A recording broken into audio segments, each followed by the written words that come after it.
After calming down, Xia Yu knew he needed to gather more information. He had just roughly glanced outside and, judging from the signs in English, concluded he must be in the Chinatown of some country. Combining that with the pack of cigarettes he had seen earlier, he was fairly certain he was in the United States. With so little information, he did not dare step outside. He did not even dare to retrieve his phone. There was a lingering shadow in his heart about it. Then how was he supposed to learn anything useful? After racking his brains for a long time, Xia Yu suddenly slapped himself across the face. Silently, he cursed himself, idiot. He had been staring at the television for ages and still had not thought to simply turn it on and watch the news. Xia Yu was immensely grateful that back in university, he had become sworn brothers with several exchange students, forging his English into something remarkably solid. Otherwise, if he could not even understand the language, he would truly be reduced to nothing but staring blankly.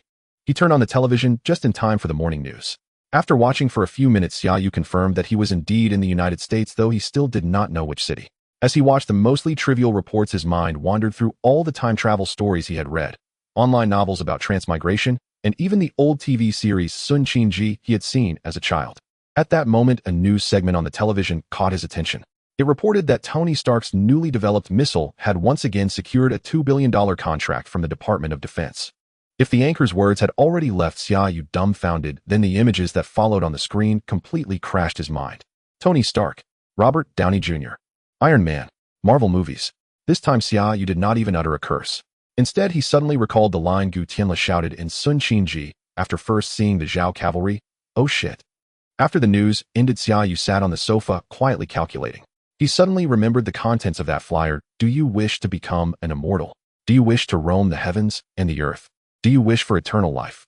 Do you wish to live the kind of life you see in movies? Do you wish to become a superhero? Do you wish to rule your own world surrounded by goddesses? Something was wrong. Shouldn't this kind of setup come with some sort of cheat ability? Even if he did not demand immortality or the power to traverse heaven and earth, he should at least have some protective divine skill. This was the Marvel Universe after all. Familiarity with the plot might let him avoid a few large-scale disasters, but who knew what unexpected changes might occur? He was still brooding over this when an electronic synthetic voice suddenly echoed in his mind. System binding with host completed. The host need only call the system in his heart to use it. Xia Yu smiled. With a cheat now in hand, things would be much easier. System, come out. At your service, master. Please address me by my full name. Xia Yu could not help but laugh, but sounded exactly like a Tmall genie. What is your full name? I am the Jinshamani Kankanwa Huaxia Yu Xingong Time Travel Assistance System. Come on, that's so long. Weren't you supposed to be called Qingfeng? I am not Qingfeng. I am the Jinshamani Kankanwa Huaxia Yu Xingong Time Travel Assistance System Master. Can your name be changed to? Yes, master. Please give me a new name. Since your voice sounds so much like a Tmall genie, I'll just call you Tmall, short and simple. Xia Yu thought to himself that he was even helping Jack Ma's brand spread across the Marvel world. Very well, master. Tmall is at your service at any time. Introduce your functions and my current basic situation, Xia Yu said. Certainly, master. To save your time, I will transmit it to you directly. A flood of memories surged into his mind, and Xia Yu gained a preliminary understanding of his circumstances. He was in the Marvel Cinematic Universe, purely the films excluding television series, located in Chinatown, Manhattan, New York, in August 2007. It was half a year before the events of Iron Man 1 would begin. The identity granted by the system kept his name, as Xia Yu, an American of Chinese descent who had lost his parents and been raised by his grandfather, a formidable practitioner of traditional Chinese medicine whose acupuncture skills had reached an almost transcendent level. Unfortunately, his grandfather had returned to China last month to visit relatives and died there. In a way, it was falling leaves returning to their roots. Thus, the system's current setting cast Xia Yu as a shoot-in with no family ties. He strongly suspected the system had done this out of convenience, for the memories it transmitted were extremely simple, a rough impression of his relatives' appearances and habits, his grandfather's skills in traditional Chinese medicine and acupuncture, and in addition English abilities matching his new identity. Although Xia Yu's own English was already fluent, it was still not quite the same as the idiomatic speech of native-born Americans. The primary function of the system was to assist Xia Yu in becoming a superhero in the Marvel world. Its main method was to define various actions by which he could earn points, which could then be exchanged for martial arts, enhanced physical attributes, and more. The system would also issue random missions as needed, with rewards for completion and point deductions as penalties for failure. It had also provided him with a novice gift pack, a spatial storage ring with a capacity of 20 cubic meters, the physical conditioning of a special forces soldier, mastery of close quarters combat, and expertise with firearms, among other things. Because Xia Yu had played countless games, the system thoughtfully offered a mini-map that could be displayed directly in his field of vision, adjustable in angle and zoom, and capable in combat mode of showing enemy positions. Sis, A Tmall, can I ever go back? Xia Yu suddenly asked, a hint of sadness in his voice. You have no family and hardly any close friends. Why would you want to go back? Hearing that delivered in flat electronic tones, Xia Yu felt as though he had just been insulted by an AI. Thinking it over, though, it truly did not matter much. The two versions of himself across the worlds were not all that different. It was just that in his original world his parents had died when he was 18. Since I've arrived in this world, I might as well live a brilliant life. Becoming a superhero doesn't sound bad at all. Xia Yu declared this to himself like a vow. Tmall, how do we begin? With my current abilities, I'm certainly impressive among ordinary people, but this is Marvel. We'll have to face Thanos someday. Do not worry, Master. I will arrange for you to become stronger step by step. First, we need to integrate you into your current life and reopen the studio your grandfather left behind. I'm supposed to be a superhero, and you want me to start out as an old Chinese doctor. That's way too big a gap. Xia Yu protested. Rest assured, Master. In the early stage, you must follow the arranged steps. Once your strength increases, there will be far fewer restrictions. For now, focus on practicing Chinese medicine. There will be surprises for you. All right. I really don't know what else to do anyway. A superhero's path begins as a Chinese doctor, I guess. The building in Chinatown was private property belonging to Xia Yu's family, the fruit of his grandfather's lifetime of hard work in America. It had 3 floors. The ground floor had once been his grandfather's clinic, the second floor was the marital home of his parents, and the third floor had been his grandfather's residence. Not long after Xia Yu was born, his parents died together in a car accident. To avoid painful memories, his grandfather had rented out the first floor as a pharmacy and converted the second floor into his own studio. He rarely treated illnesses in the usual sense, instead taking on a few high-end health and wellness clients. His fees were steep, yet over the years he built quite a reputation in Manhattan. He had originally planned to live off the ground floor rent and spend more time caring for his grandson, but unexpectedly his specialized business took off. He saw only 3 or 4 clients a week, yet his income soared. Thus in this world, Xia Yu was young. Following Tmall's suggestion, Xia Yu obediently went downstairs to open for business. The ground floor was elegantly arranged, filled with Chinese-style decor. A tea table, display shelves, and rosewood sofas formed a reception area in the entrance hall, with a treatment room to the side, as well as a bathroom and a storage room. The storage room was stacked with medicinal wines, cupping jars, and all sorts of equipment for traditional Chinese health therapy. The studio his grandfather had left behind did not have many clients, and each visit required an appointment, so on normal days it was rare to see anyone. Xia Yu sat down at the tea table, and spotting the assortment of teas on the display shelf beside him, could not help feeling genuinely delighted. Though he was still young, he had grown up influenced by his father from his original world, brewing and drinking tea with him since junior high. In his heart, he silently gave the system a thumbs up for its thoughtfulness. He ended up sitting there the whole day, drinking 3 or 4 pots of tea and ordering delivery twice, yet not a single client came. Eager to start his heroic career, Xia Yu kept pestering Tmall again and again, only to be rebuffed each time with the same line: wait patiently. There will be a surprise. As night fell, and he had not yet eaten dinner, with no appointments and no sign of any surprise, Xia Yu finally decided to go out, grab a meal, and take a proper stroll through this city where heaven and hell coexisted. Just as he stood up, someone knocked on the door. When he opened it and saw who was outside, the promised surprise had arrived.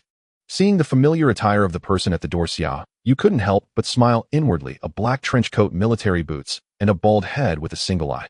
This was Nick Fury, the director of S.H.I.E.L.D. Hello, is there anything you need? Xia Yu asked politely, maintaining a neutral expression. Hello, I'm looking for my health doctor, an extraordinary elderly man from the East. You must be his grandson, right? Nick Fury glanced into the room and inquired. Yes, sir, if you are looking for my grandfather, I'm afraid you will be disappointed. He passed away last month when he returned to his country. If you need anything, I can assist you, but you will need to make an appointment in advance. What? Nick Fury was taken aback, a hint of sadness appearing on his face as he said to Xia Yu, I am very sorry, kid. I didn't know he had passed away. My work has kept my mind and body under constant stress, and for many years I have come here periodically for your grandfather's treatments. He often invited me for tea and conversation. This was my most relaxing place. I mean, he was a good doctor and a good man. He was my friend. Can I come in and sit down? Thank you for the compliment. My grandfather would surely be happy to hear that. Please come in. Xia Yu stepped aside and let Nick Fury enter. Nick Fury walked in with a nostalgic expression, clearly familiar with the place. He turned around and walked straight to the tea table to sit down.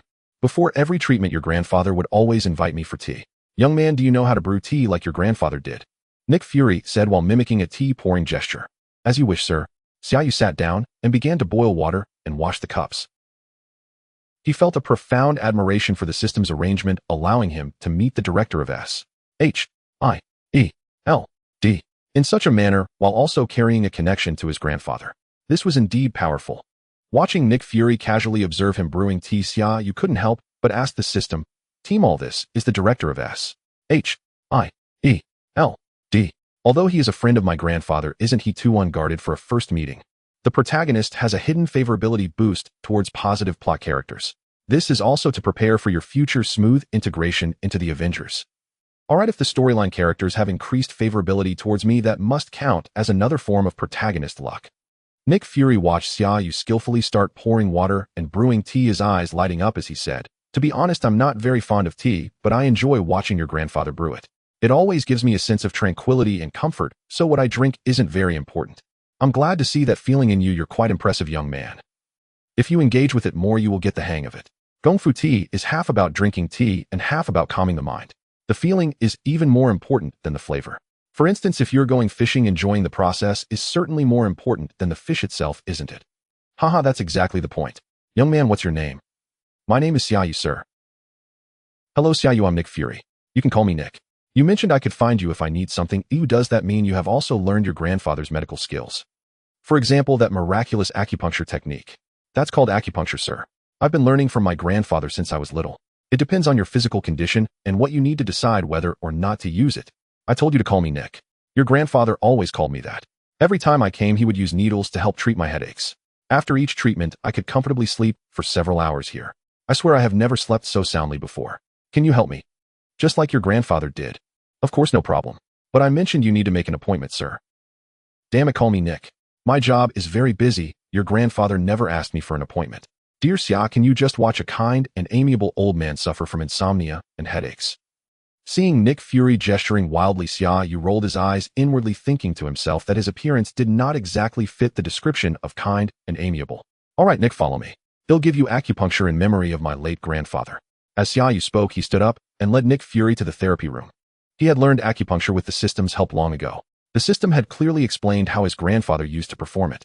Xia Yu lit a plate of sandalwood, and Nick Fury naturally lay down. After lightly massaging several acupoints on his head, Xia Yu skillfully took a silver needle and inserted it. After a round of treatment, Xia Yu took another silver needle, effortlessly putting Nick Fury to sleep. The so-called good sleep was something Xia Yu's grandfather had intentionally crafted. For someone like Nick Fury, who had long been fatigued and unable to rest well, the best treatment was actually to have a good rest. Enjoying tea and conversation was also a form of spiritual relaxation. Watching Nick Fury sleep peacefully in front of him, Xia Yu felt a wave of unreality wash over him. A character from the movies was actually lying right in front of him, and not just anyone, but the renowned director of S.H.I.E.L.D.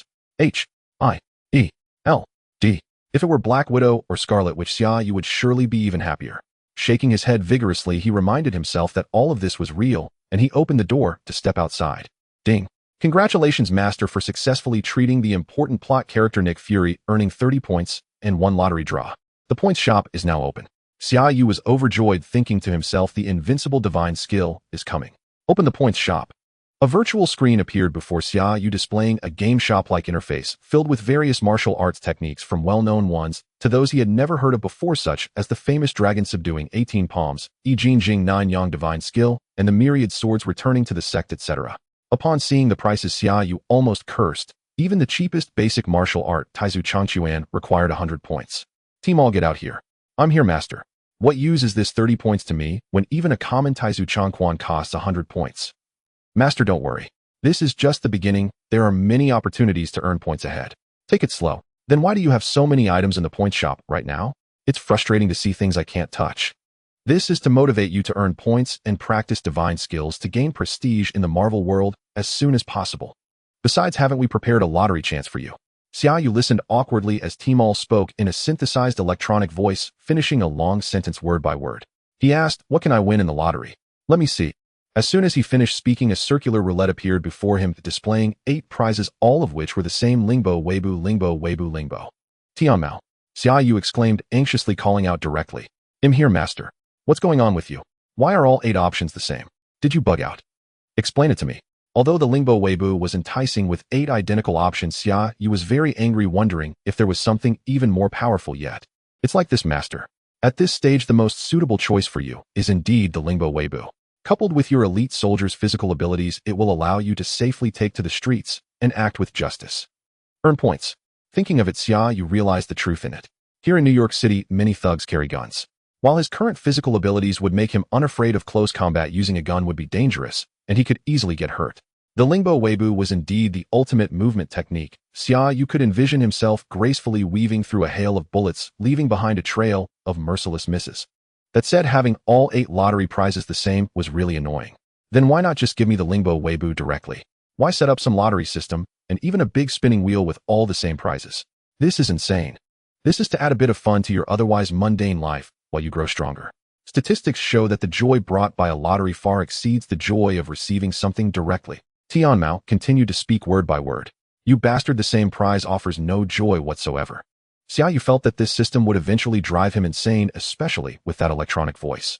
Arguing with it felt like arguing with Siri, making him feel like a fool.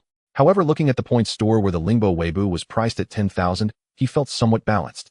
Let the lottery begin. Then a spinning wheel appeared before him, the pointer starting to rotate. Master, just say stop and it will stop. Good luck winning the grand prize. Listening to the electronic voice, Xia Yu gritted his teeth and weakly said stop. Congratulations. You have won the Lingbo Weibo. Would you like to equip it directly? Equip it directly. At this moment, having learned the Lingbo Weibo, Xia Yu felt no excitement whatsoever. When Nick Fury woke up, it was already completely dark outside. Seeing Xia Yu, who sat there with a face full of sorrow and contemplation, he thought he was missing his deceased grandfather and did not pay much attention. He exclaimed, Xia, I must say your skills are not at all inferior to your grandfather's. The results are excellent. Thank you. This sounded rather awkward to Xia Yu. He rolled his eyes and pointed to the coffee table, saying, I went downstairs for a meal and brought you a bowl of porridge. You haven't eaten, right? This was not flattery. Xia Yu had a charm aura as a storyline character. As long as he did not stand on the opposing side, they would naturally have a fondness boost for him. Bringing a bowl of porridge was simply a customary courtesy of the Huaxia people.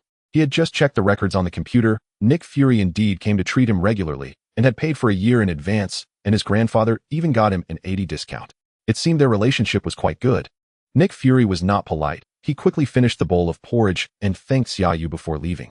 At this moment, it was still not yet 8 o'clock. Xia Yu planned to go out to see a movie or check out the bars around here. It would be even better if he could meet a beautiful blonde with a nice figure. Suddenly, Xia Yu thought of Tony Stark's conquests of cover girls in magazines and wondered if he could find a way to get close to him. Putting aside the beauty aspect, the plot of Iron Man 1 would start soon, and he would definitely need to participate. While thinking about all sorts of things, a ding echoed in his mind, and a notification appeared in the lower right corner of his vision. A task. Oh, this way of issuing tasks is great, much better than listening to the system voice droning on word by word. Task: the birth of a superhero requires not only great powers, but also a fighting spirit and extraordinary combat awareness. Within 30 days, stop 100 criminal activities in New York City with points awarded based on the severity of each crime, ranging from 5100 to 1000 points. Completing the task rewards an additional 300 points, while failing deducts 300 points. Go fight for the sake of becoming a hero. Let the thugs of New York know the power of Huaxia Kung Fu. Go Pikachu. Xia Yu's teeth almost bled. What kind of language is this? Where did he learn this? Tianmao? Tianmao. Here, master. Are there superhero outfits for sale? I can't just go out like this. Yes, master. No need for points.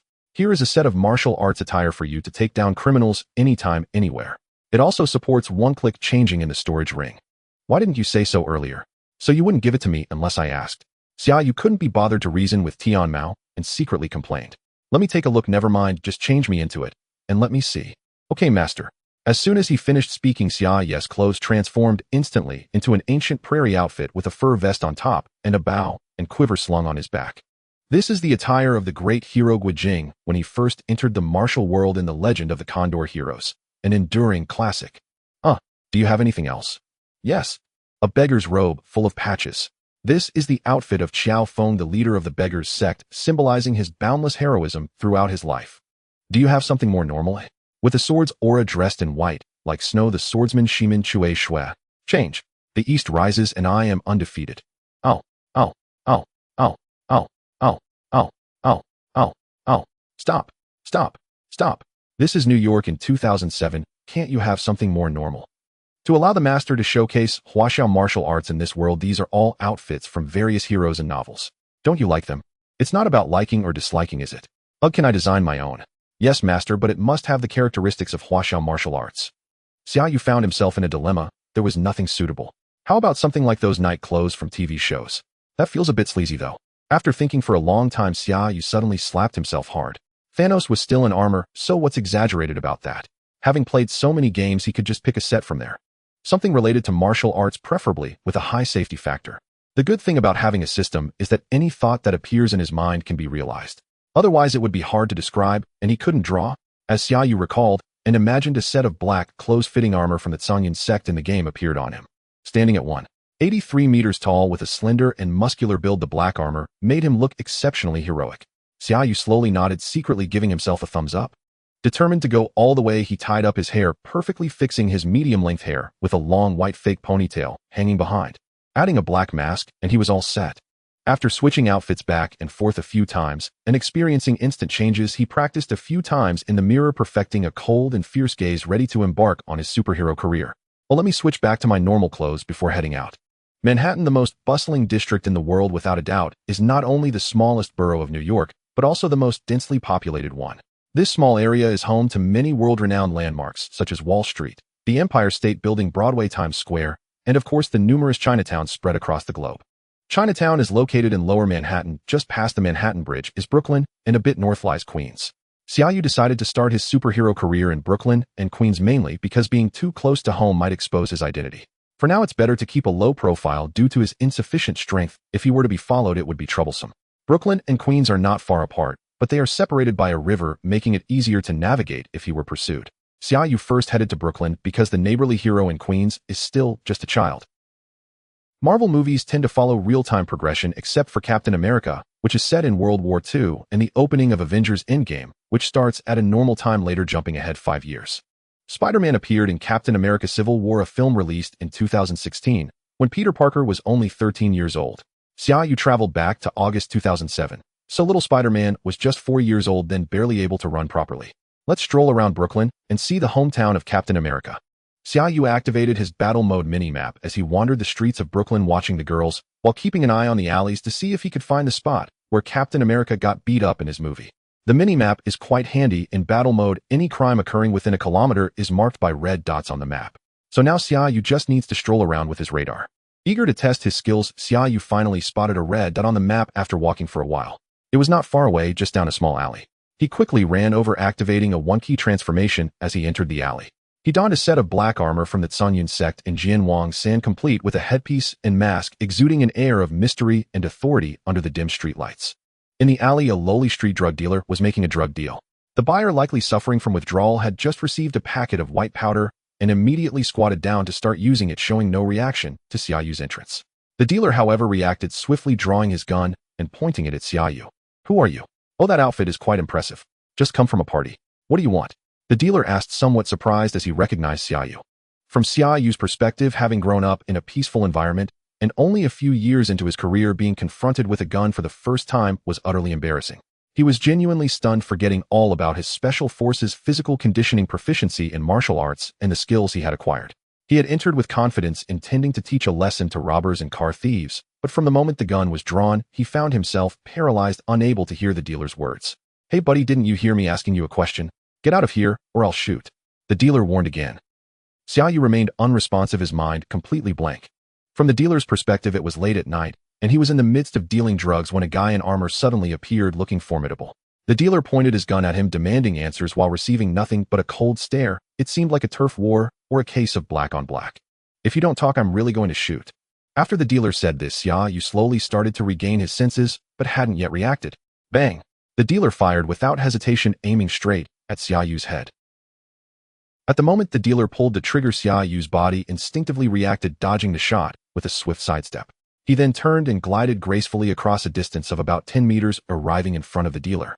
Just then the dealer, realizing what was happening, fired a second shot. Xia Yu stepped to the right and turned his body, swiftly positioning himself behind the dealer. With the sound of the second gunshot, Xia Yu's right hand struck down hard at the back of the dealer's neck. Smack! The dealer collapsed to the ground. The entire process took less than 3 seconds. Phew! Xia Yu let out a long breath, feeling his back drenched in sweat. His previous movements were purely instinctive reactions to danger, much like how one instinctively flinches when a knife is suddenly swung at them while watching TV. However, those trained might respond with a direct counterattack.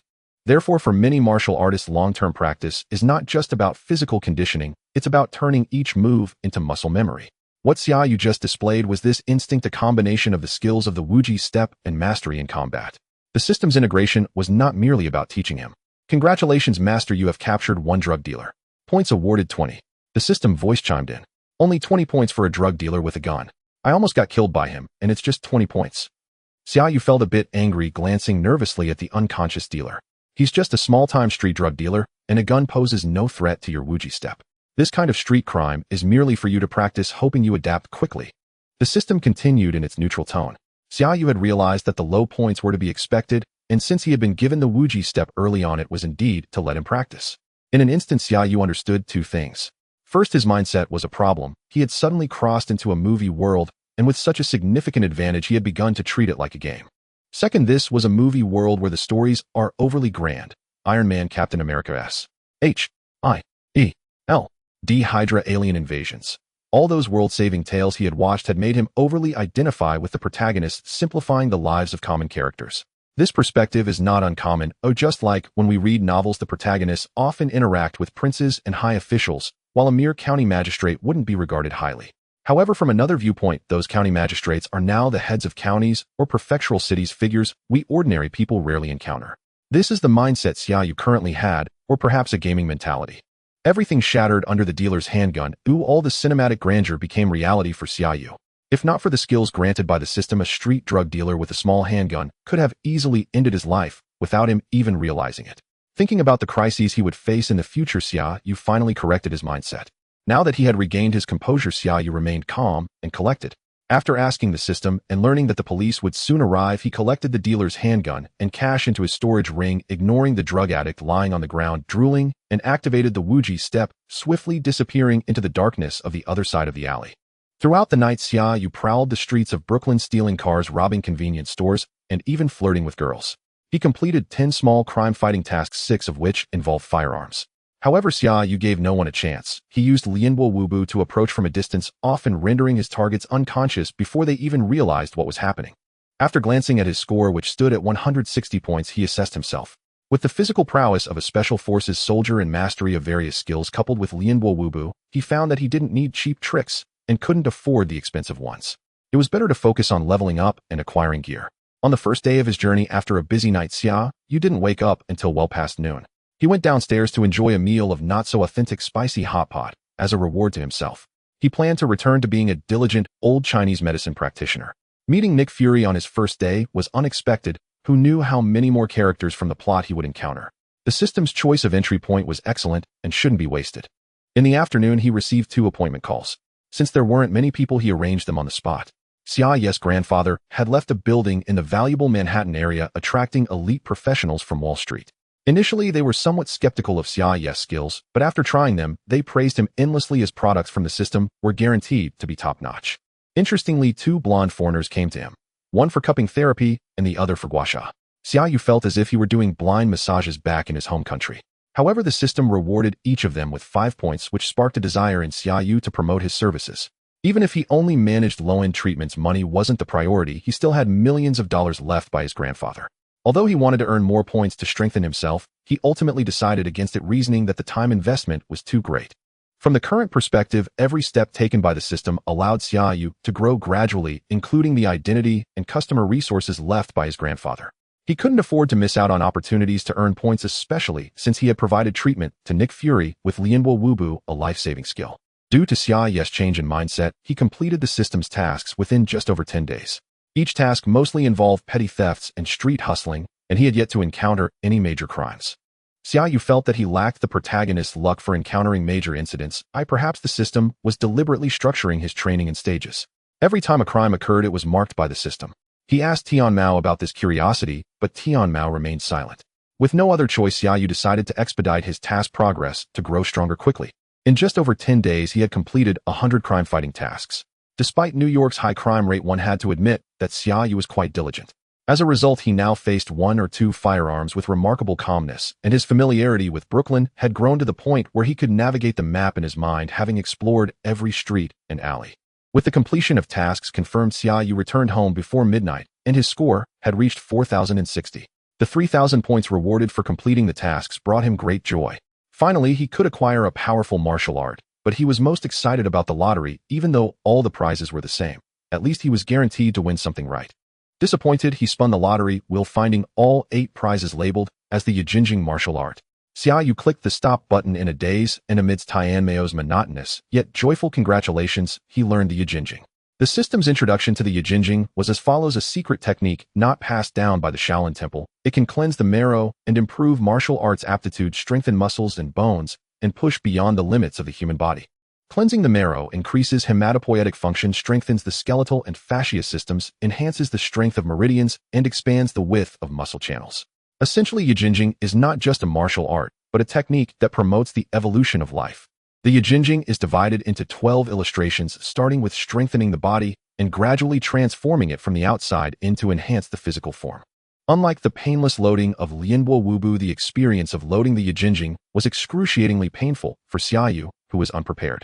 Just as he was eagerly waiting for completion, a sudden muscle-tearing pain engulfed his entire body, followed by sensations in his skeletal and fascia systems, and then his meridians and marrow. It hurt. A pain that penetrated to the marrow so intense that Xia Yu repeatedly slammed his head against the ground. It itched. It felt like a deep itch from the depths of his soul, unreachable.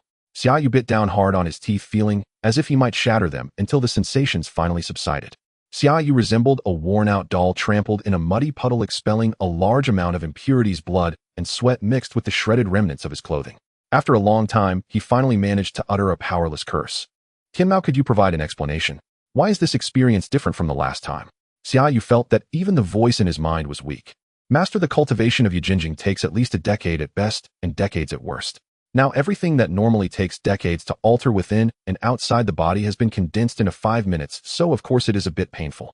Is this what you call a bit of pain? Could you at least give me a heads up next time? Understood, Master. However, I suggest you wash up. Although I lack a nose, I believe the smell on you isn't much better than excrement. Get lost. I don't need you to say that. After recovering and taking a shower, Xia Yu felt as if he had scrubbed his skin off. He used soap and shower gel countless times before feeling a little better.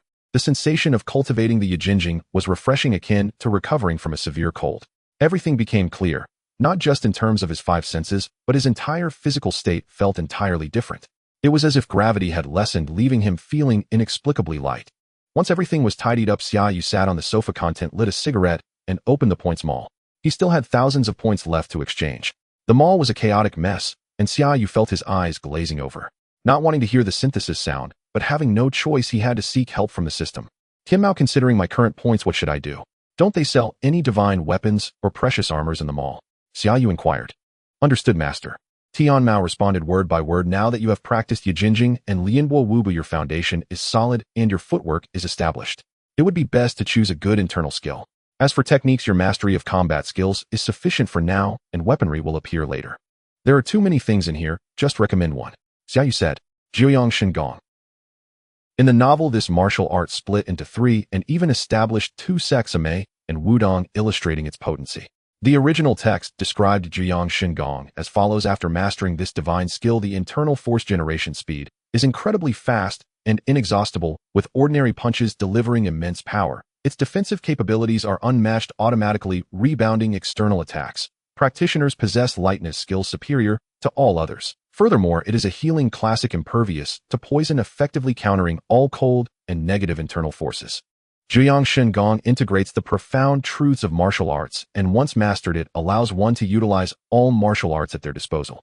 Apart from lacking specific techniques, it is an all-purpose internal skill that rapidly regenerates energy and health while enhancing attack power and agility. The system has truly arranged the best for Xia Yu step by step, though the price was a bit steep for 1,000 points. After the exchange, Xia Yu was left with 60 points, returning to square one. Now Xia Yu had all his meridians unblocked, and the loading of Jiuyang Shengong was effortless. It quickly began to operate automatically within him. As Xia Yu sat cross-legged and tried to introspect, he understood why Jiuyang Shengong was so versatile. Unlike ordinary internal techniques that store internal force in the dantian and use it from the meridians, Jiuyang Shengong provides internal force throughout all major acupoints, operating autonomously like a large warehouse, with numerous small warehouses spread across the body, continuously producing and circulating energy. The system informed Xia Yu that Jiuyang Shengong could operate autonomously, and the system would help him maximize the power he could gain each day. This was also one of the system's assistive functions, meaning Xia Yu didn't need to practice intentionally. He could focus on being the street hero he was meant to be, while new tasks would be released in 3 days. For now, he would simply act as an old Chinese physician and adapt to the changes in his bodily strength. After resting for 2 days and adapting to the operation of his body and internal energy, Xia Yu discovered another benefit of his internal practice. His senses had become more powerful than before. Whenever someone was watching him from behind, he could feel it. This feeling was hard to describe, he just knew when someone was staring at him. For example, right now Xia Yu was having lunch at a hot pot restaurant in Chinatown, and the cashier girl had been staring at him for quite some time. After finishing his meal, he stood up and noticed the girl's panicked expression as she hurriedly averted her gaze. Pretending to be unaware, Xia Yu walked over to pay the bill, flashed her a charming smile, and turned to leave. Without needing to look back, Xia Yu knew the girl was still watching him. He unconsciously straightened his posture silently, adding a background music to his mind, feeling as if he was walking with the wind. Xia Yu, come here. The background music in Xia Yu's mind was interrupted by a middle-aged man at the pharmacy entrance. Dressed in a tang suit with a square face, the clean-looking middle-aged man smiled and waved at Xia Yu. What's up, Uncle Wang? This man was indeed a tenant of Xia Yu's family running a pharmacy on the first floor. It was originally rented by Xia Yu's father from his grandfather. They had been living and working in Chinatown for 2 generations, making them neighbors for decades. Xia Yu smiled as he walked over to reply. I heard you started practicing again upstairs. Your grandfather mentioned that you have outshone him, which is truly impressive. At such a young age, you can inherit your grandfather's legacy. I only studied under your grandfather for half a year and couldn't even remember all the acupuncture points. Uncle Wang praised him enthusiastically. You're being too modest, Uncle. I've just seen and learned a bit over the years just to dazzle the foreigners. If there's anything you need, just let me know. You brat's still so humble in front of Uncle Wang. By the way, haven't you started seeing clients upstairs? If any clients come by, can you prescribe some oral traditional medicine? It would help your uncle's business. Uncle Wang's tone turned sweeter as he sought a favor. Upon hearing this, Xia Yu immediately understood the situation. Chinatown formed a small society with a mix of everything, basically meeting various living needs.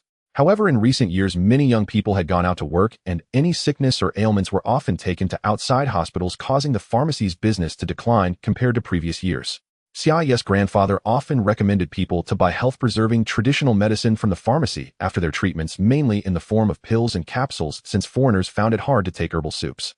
His grandfather's clients were mostly elite professionals and middle-class individuals who knew little about traditional Chinese medicine, making them easy targets for business, especially after Xia Yu's grandfather passed away. Recently, after seeing Xia Yu occasionally have clients, Uncle Wang decided to greet him. All right, Uncle, this is something I overlooked.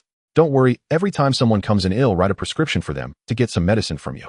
As a responsible landlord, Xia Yu readily agreed. Great. Then Uncle will be counting on you for meals. Uncle Wang smiled broadly. After exchanging a few pleasantries, Xia Yu went upstairs to continue his career as a traditional Chinese doctor. After watching movies for the entire afternoon, it was nearly 5 o'clock. Just as Xia Yu thought no one else would come today, he received a booking call from a new client who had never been there before, asking if they could come today. Seeing he still had time, Xia Yu readily agreed. After waiting for about an hour, a knock on the door sounded. When Xia Yu opened it, he was delighted to see another surprise. It seemed he would have to work more hours as an old Chinese doctor each day. Hello, was it you who made the appointment earlier? How can I assist you? Xia Yu asked the petite woman in a white professional suit, standing at the door. Indeed, the person who came was Pepper Potts, the future wife of Iron Man, and now his secretary. Hello, I'm looking for Dr. Xia. You wouldn't be him, would you? You must be referring to my grandfather. If you don't mind, could we talk inside? Xia Yu gestured for her to enter. Pepper followed him into the room where Xia Yu had her sit at the tea table, which had become somewhat of a signature for him, first brewing tea and chatting before proceeding with treatment. Pepper looked around and said to Xia Yu, your place is beautifully decorated, very elegant. I really like it, but to be frank, I came to see Dr. Xia, your grandfather. Thank you for your compliment. My grandfather passed away last month. If you're looking for Dr. Xia, then I am he. Pepper didn't seem to mind Xia Yu thinking that since she was already here, she might as well speak up. I have a friend who has come here for detox treatments a few times, and it seemed very effective. Her skin improved a lot, much better than using cosmetics. You know, women can't resist that, and I want to try it too. Xia Yu intentionally brewed a pot of red tea suitable for women. Upon hearing this, he poured a cup and placed it in front of Pepper before speaking. I suspect your friend didn't come here initially for beauty. That's a side effect.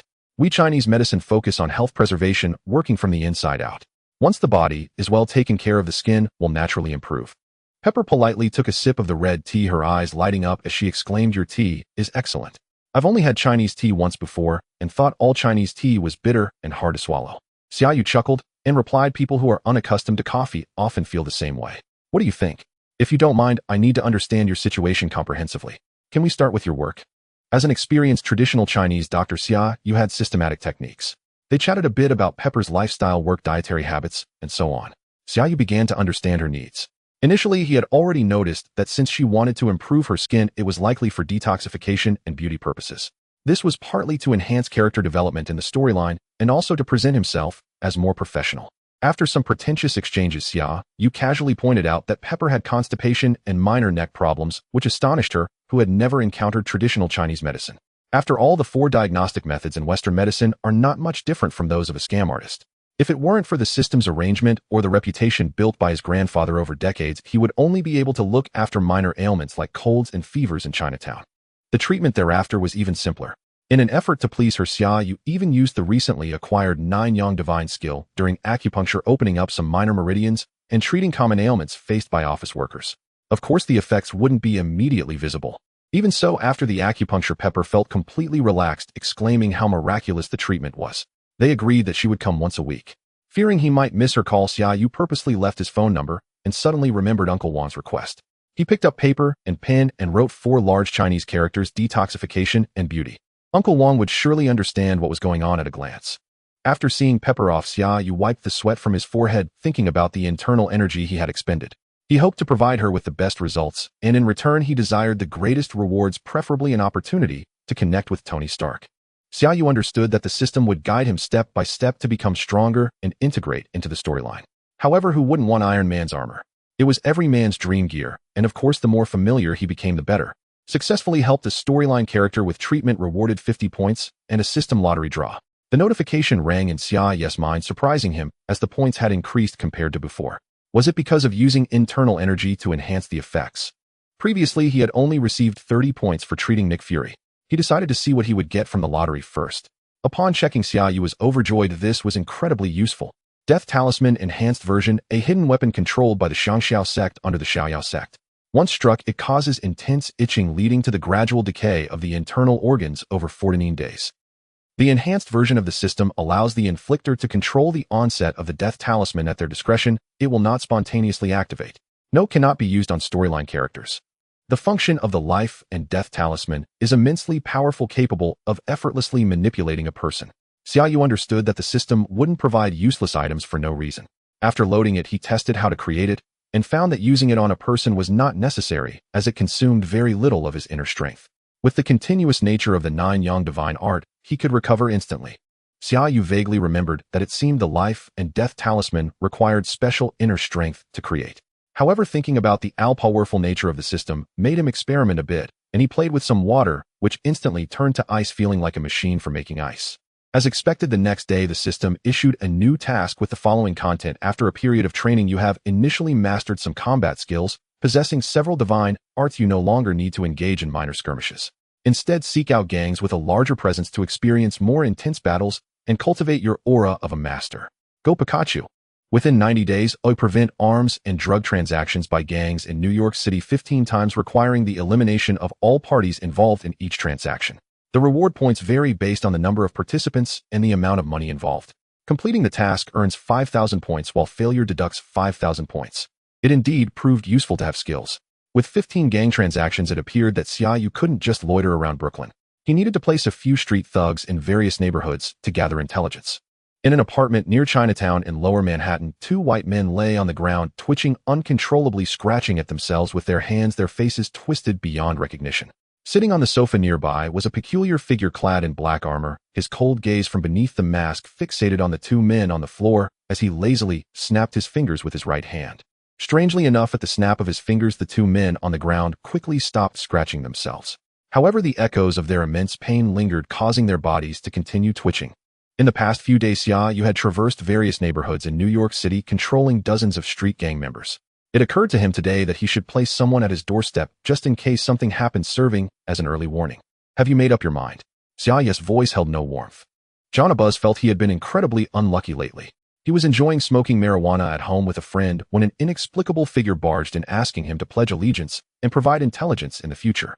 Of course, he couldn't agree. After all, he was one of the top figures in the nearby streets. Then this guy inexplicably produced 2 ice cubes. Yes, he was not mistaken. They were indeed 2 ice cubes. John Abuz swore he could still see the cold air rising from them. However, with a twitch of the man's hand, the ice cubes entered his body. Was this a movie? What followed was a hellish torment, an endless cycle of pain and itchiness, a torture that penetrated from flesh to soul.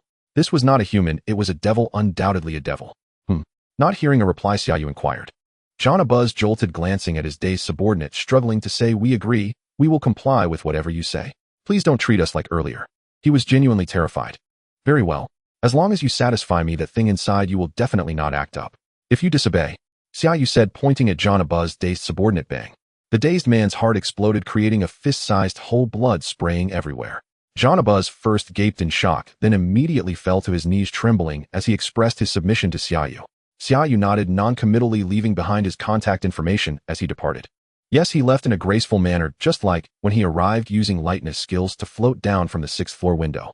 John Buzz did not witness this scene. He didn't dare to look up. It was only after Xia Yu had been gone for a long while that he collapsed onto the ground, staring blankly at the corpse beside him, unable to speak. This was not Xia Yu's first time killing.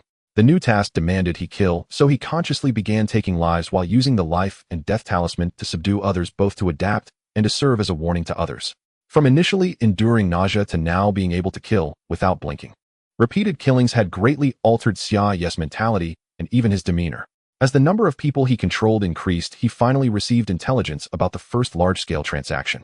In an abandoned factory in the suburbs of New York with no one around, and dim lighting, both sides of the transaction looked menacing, each armed with firearms and carrying a briefcase.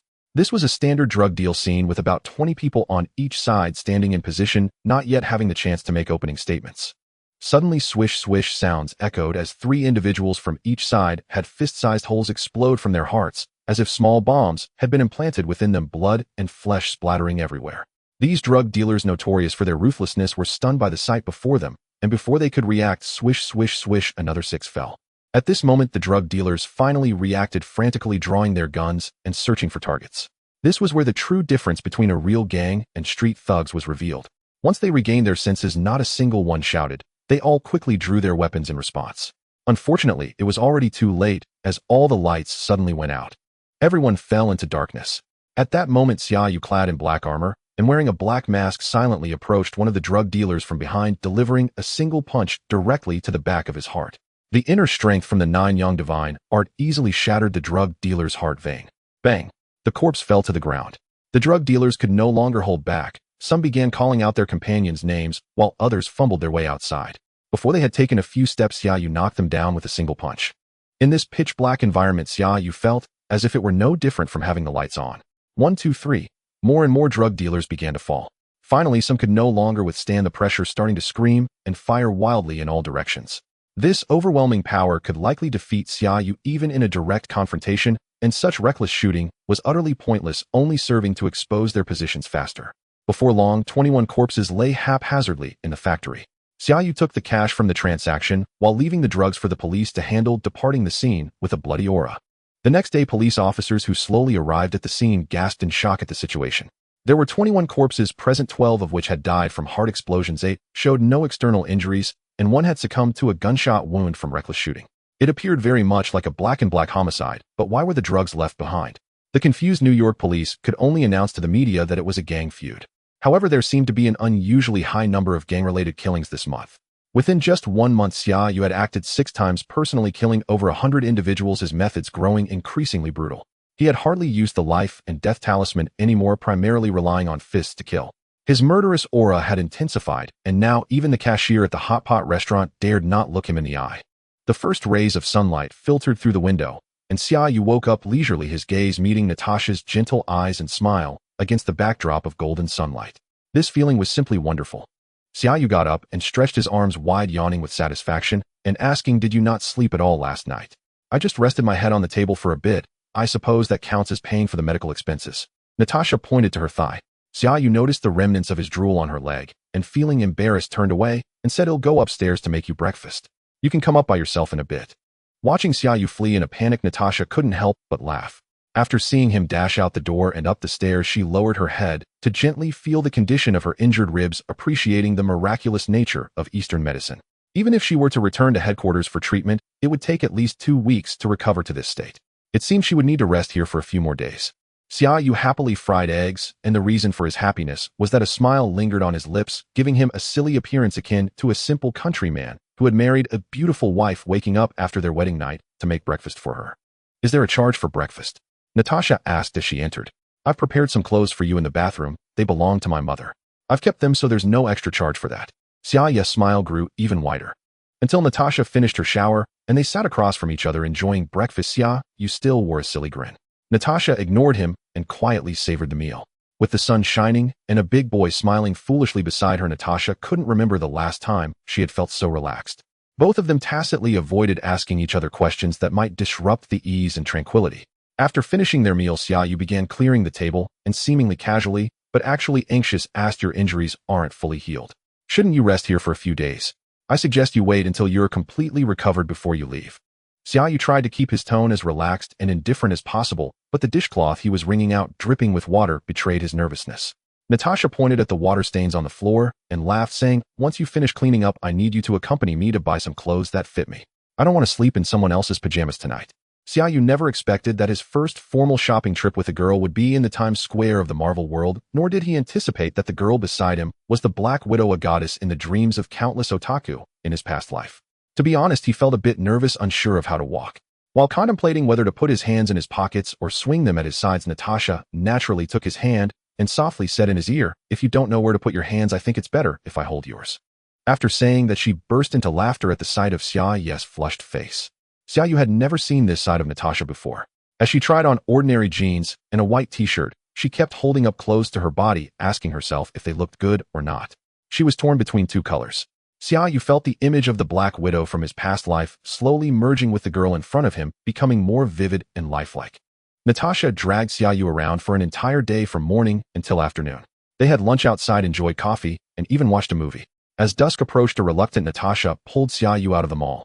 In the dusk, Times Square was even livelier than during the day, with many more shoppers and numerous street performances. Magicians, clowns, you name it. Xia Yu stopped in front of a street singer with Natasha. The singer was a middle-aged man in his 40s holding a guitar and singing an American country song.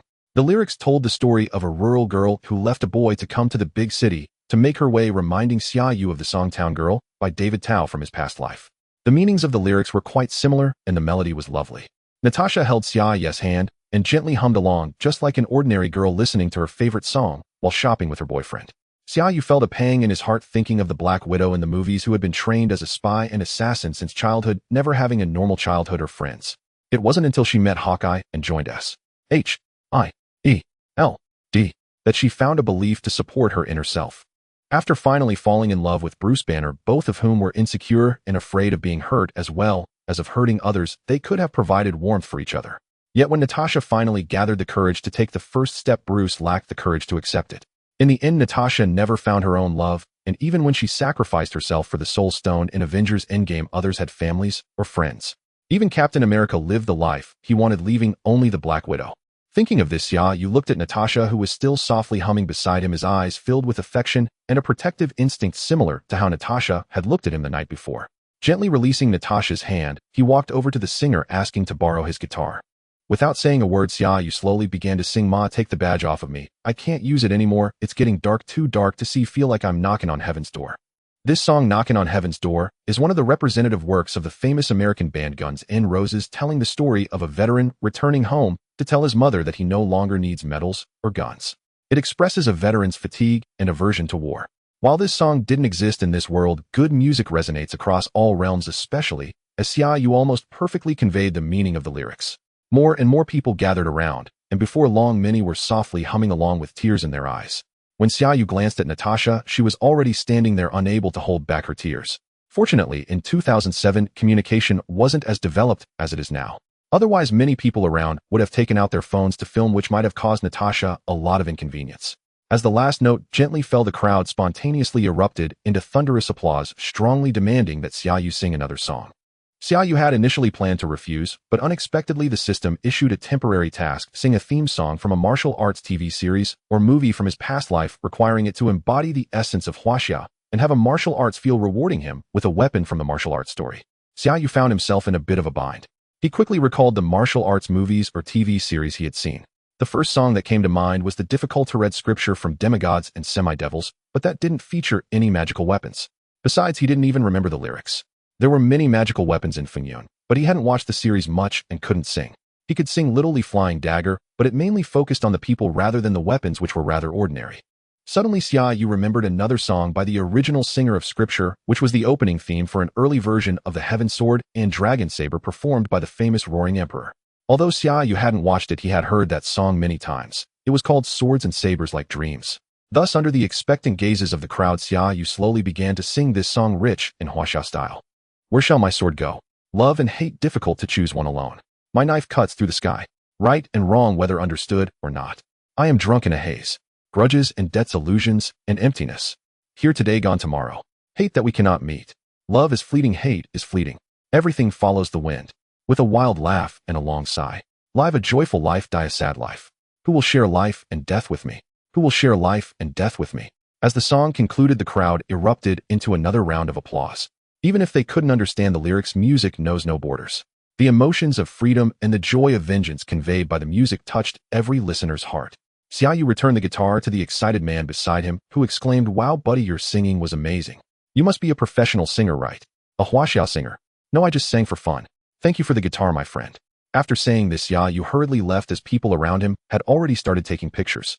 Xia Yu pulled Natasha away from the crowd in a hurry while the excited man behind shouted, "You should pursue singing. You will definitely become famous, I swear."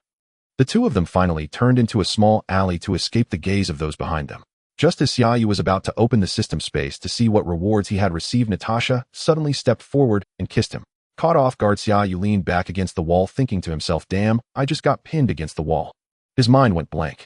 After an unknown amount of time, their lips slowly parted. "Thank you for that song earlier," Natasha said. Xia Yu was still savoring the kiss and replied, "No need to thank me, I've already counted it as part of your medical expenses." Still wrapped in each other's arms, Natasha looked into Xia Yu's eyes and said, "Since it's a paid service, I guess I shouldn't waste it and should enjoy it a bit more." Just as they prepared to exchange another passionate kiss, a voice coldly interrupted them. "Don't you know that such behavior is quite damaging for a lonely drifter like me?" Standing less than 5 meters away by a trash can was a homeless man who spoke up. The two had been so engrossed that they hadn't noticed him. Upon hearing his voice, they awkwardly released each other. Xia Yu took out $200 bills from his pocket and threw them to the homeless man, saying, "Go treat yourself to a nice meal to make up for your suffering."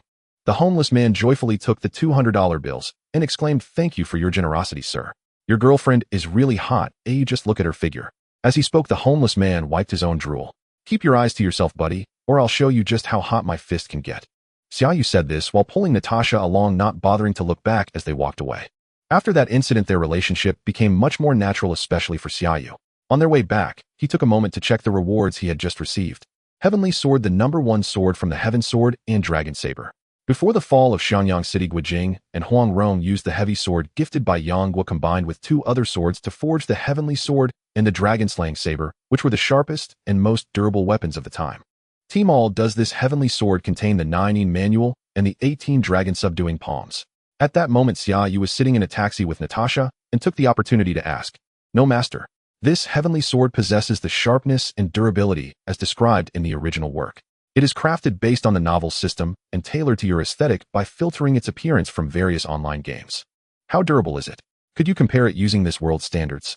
Xia Yu needed to clarify this point. If he took it out for battle, it wouldn't do if it broke just by striking a piece of metal. "Rest assured, master. How could a legendary weapon from the martial lore of Huaxia be inferior to anything from this world? It's on par with vibranium." Timol said. Xia Yu nodded, finally feeling he had a weapon. He couldn't just rely on his fists in battle. He wasn't the Hulk. Moreover, with the system, he would eventually possess unparalleled skills. Without a sword at this moment, it would be like Thor without his hammer, Iron Man without his armor, Hawkeye without his bow, Captain America without his shield, and the Hulk without his indestructible stretchy pants. Xia Yu wondered if there would be any sword flying skills available later with more points. After all, lightness skill isn't the same as flying. Lost in thought, he suddenly chuckled, catching Natasha's curious gaze. He quickly explained, "Oh, I was just thinking, if I became a pop star, would I really become popular?" Natasha rolled her eyes at him. "You're not allowed to become a pop star, but you have to sing for me when I come over in the future." With that enchanting look Natasha gave him, Xia Yu nodded eagerly like a woodpecker. People in love truly lose their intelligence. It's universal for both men and women. After putting their things away at home, Xia Yu took Natasha out for a meal of Chinese food. Upon returning, he hurriedly started healing her injuries. The internal energy of the 9 Yang divine skill is a miraculous remedy. With daily nurturing of the broken bones, he ensured they would heal as if they had never been broken. That night, naturally, everything that should happen happened. The two of them passionately released their desires on each other, expressing their feelings and inner loneliness in a night that bordered on madness, finally falling into a deep sleep just before dawn. This was the first time Xia Yu felt truly real after crossing into this world, and it was also the first time Natasha fully relaxed. In the following days, Xia Yu decided to stop the operations on the second floor.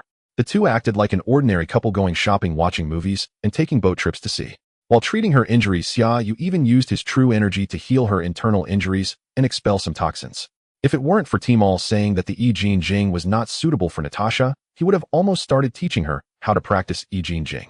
Just imagine Black Widow practicing I Ching Jing followed by some Arhut palm and Wei Tuo fist. That thought was exhilarating.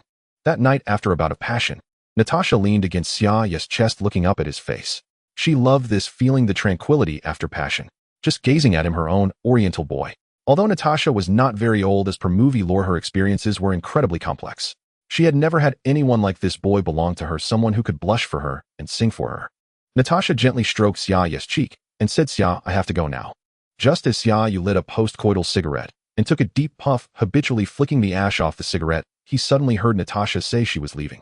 His hand, instead of flicking the ash, went straight to the tip of the cigarette, and after a flurry of movements, he gloomily said, "So soon?" No, Huaxia has a saying, it takes 100 days to heal a broken bone. You've barely been here a week, no way. I'm a doctor, you have to listen to me, you're not healed yet. Xia Yu pouted like a sulking child. Natasha loved this look. She kissed him gently and said helplessly, "Some things just have to be done by someone. Although I've never mentioned it to you, I know you know.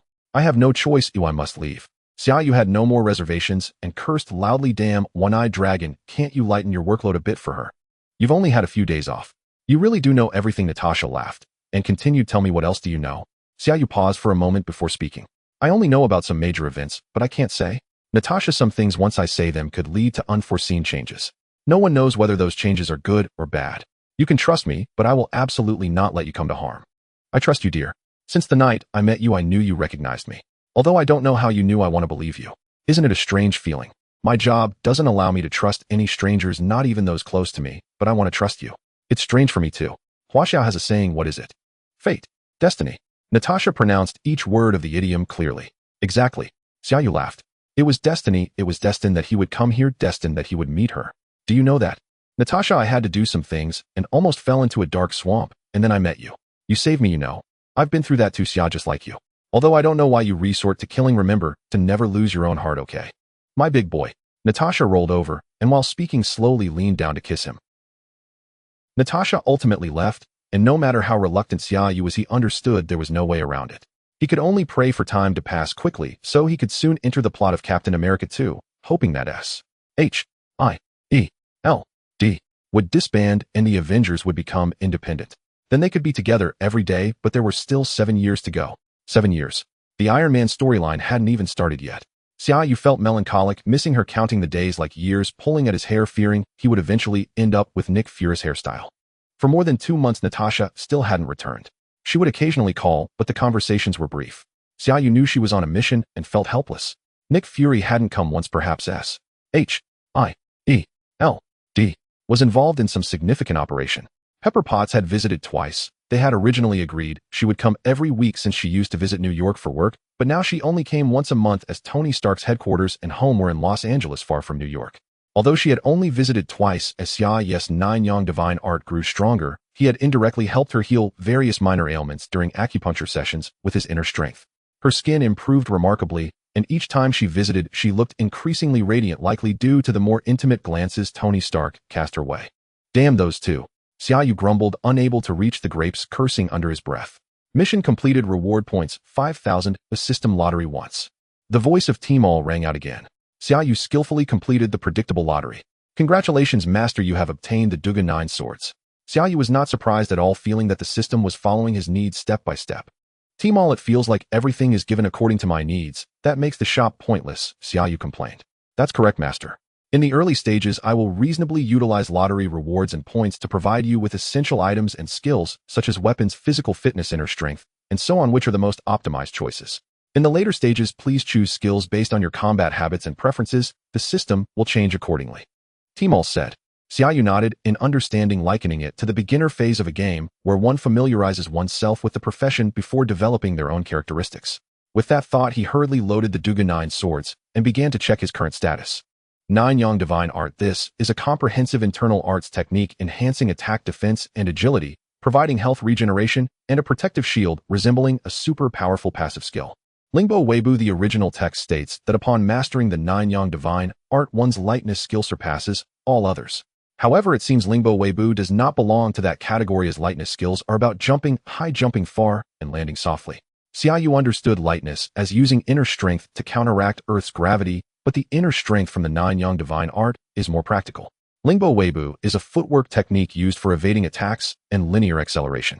Duga Nine Swords. This is also a style that defeats the unarmed with armed techniques, scientifically explained as a sword fighting art that consolidates various sword techniques.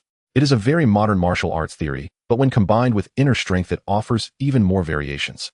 Yijinjing. This is the foundation enhancing the body's adaptability to the martial arts system. Life and Death Talisman. Clearly a transitional task, unable to control plot characters, currently barely usable as a long-range hidden weapon. Team All, considering my current situation and points, is there anything suitable for me? Xia Yu looked at his 25455 points earned from completing tasks and helping others heal and said, "All right, master.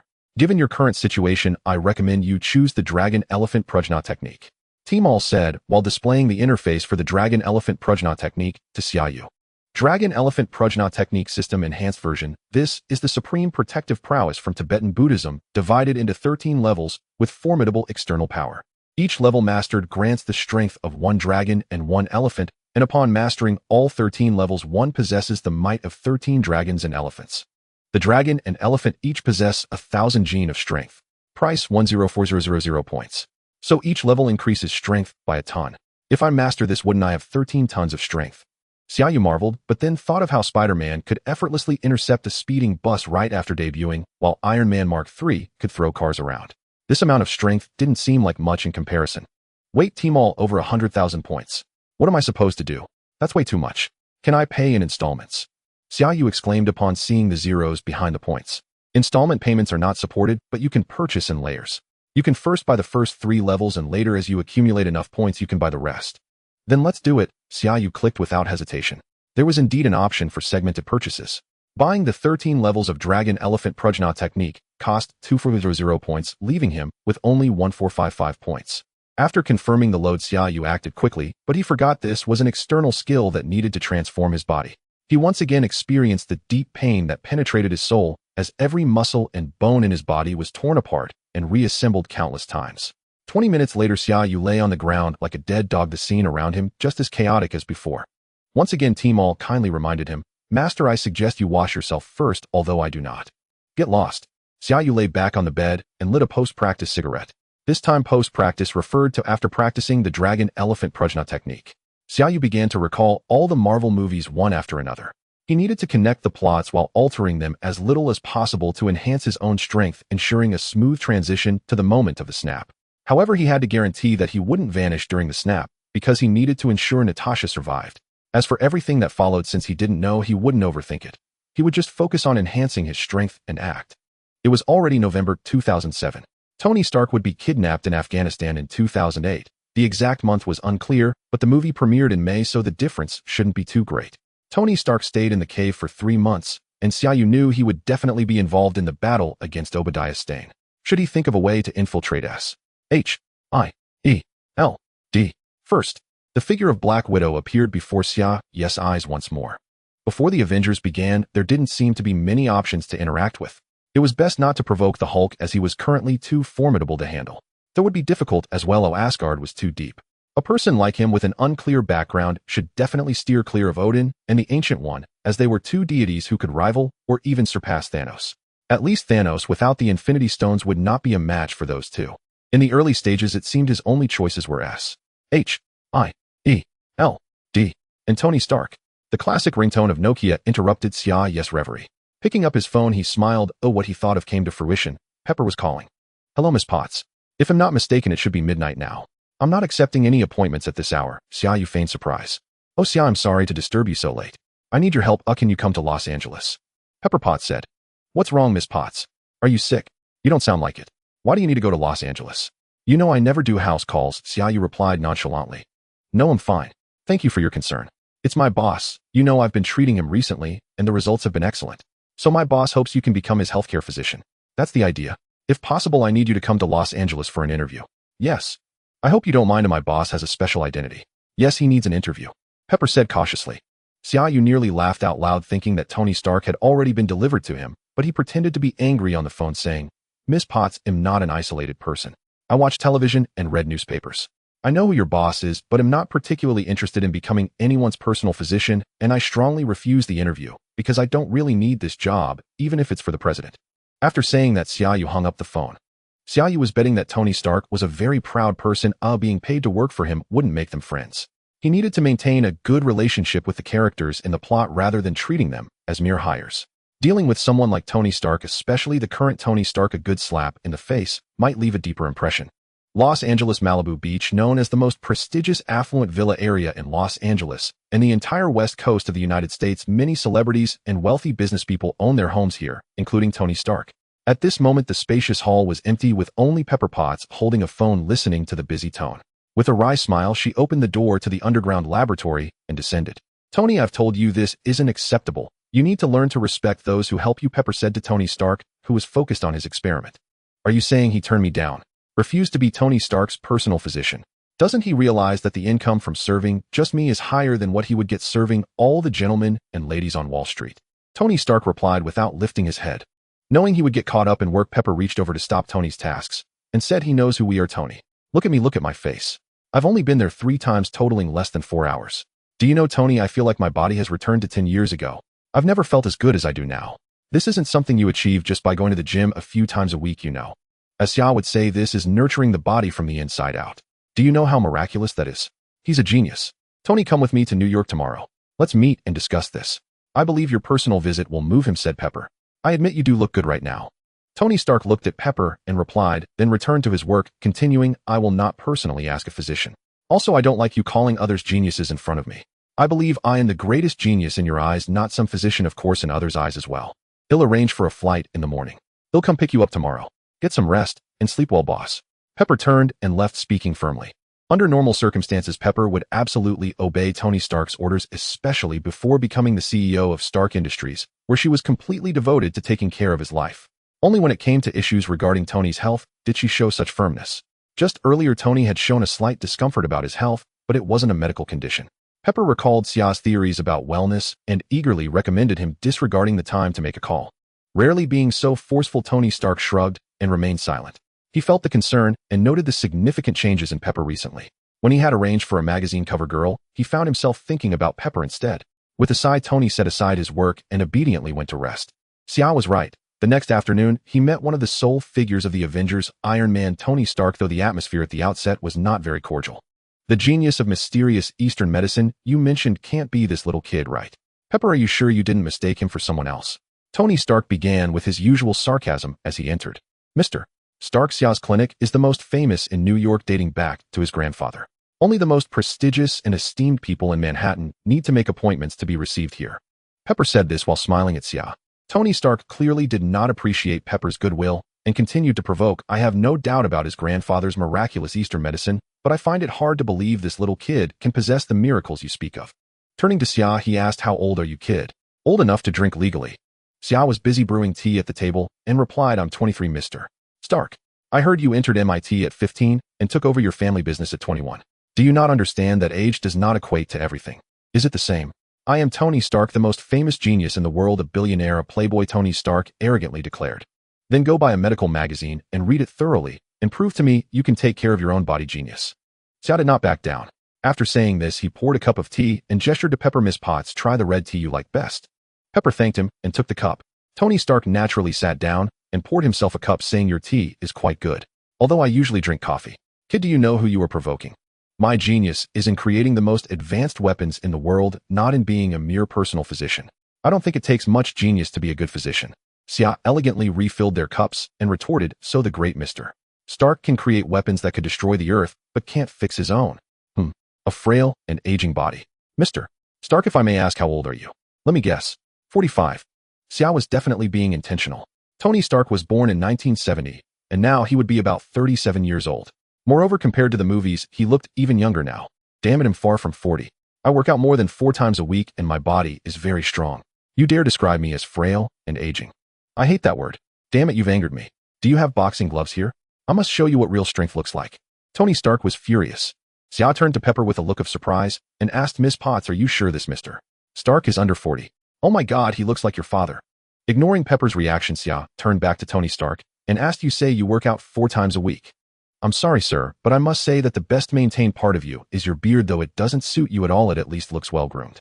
Tony Stark took a big gulp of his tea in frustration and said, I can't believe I met someone more annoying than me. My father once described me as the more genius I became, the more acerbic I got. Now I'll pass that acerbic trait to you and then see your genius side. Turning to Pepper, he said, Pepper, go downstairs and get me a cup of coffee. I simply can't get used to tea. See if there's any concentrated sulfuric acid in the shops at the corner. If this doesn't work out, I plan to pour it on this kid's face. Pepper was smiling as she watched the two banter. It was rare to see Tony in a difficult position.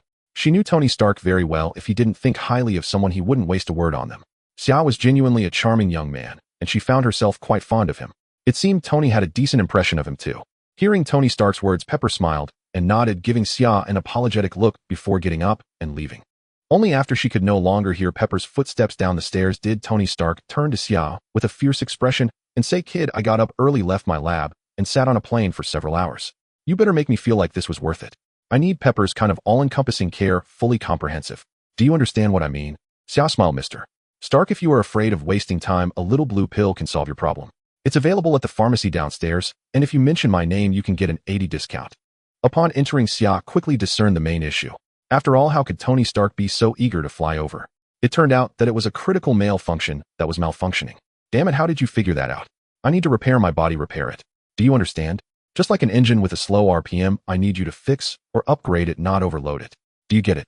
That would shorten the engine's lifespan. What I mean is that I've been working too long without proper rest, affecting all bodily functions.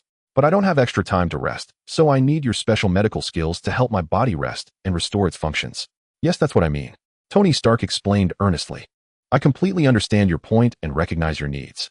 I will not disclose the specific details of your treatment to anyone, but to achieve the best results, I need you to come twice a week for over 3 months, and during those 3 months you cannot have any relations with any women, and of course men are also off limits. 3 months is too long. Do you know how many temptations I face from beautiful women every day? I can't refuse every one of them. Turning down a lady, especially a beautiful one, is not a gentleman's behavior, Tony Stark bargained. Then go buy one of those blue pills. I can't help you, but I must tell you that your engine has been running too long. Forcing it to accelerate will only lead to a breakdown. Of course, I can help you achieve the effects of that blue pill without a breakdown, but your engine will become irreparable, and you will only be able to maintain its current horsepower.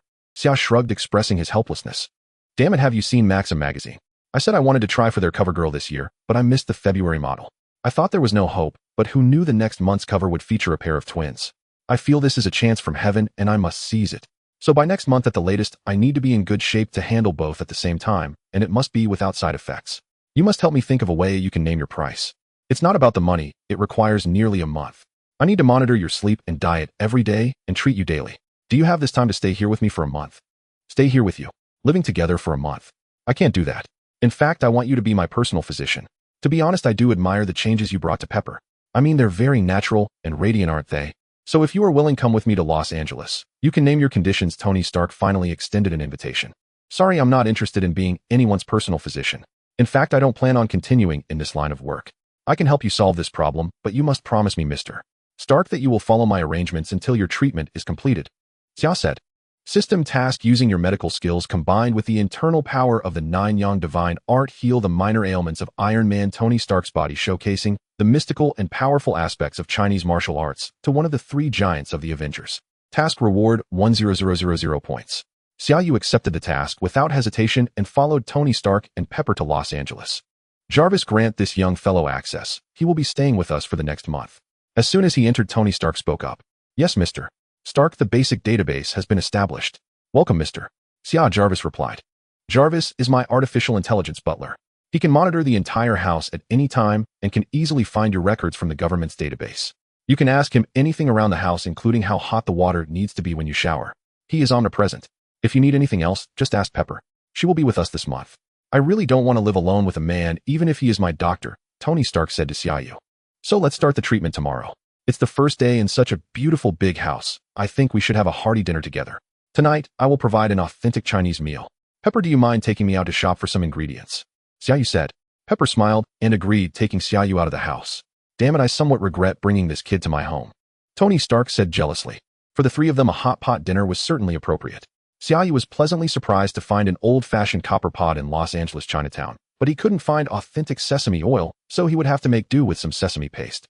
Tony Stark's living room had windows that opened and a balcony with railings overlooking the sea. Xia Yu discovered that the balcony connected directly to the rooftop, and in high spirits, he moved the table and chairs up to the roof. Xia Yu busied himself washing vegetables and cutting meat energetically, while Pepper happily helped out. She truly enjoyed this family-like atmosphere.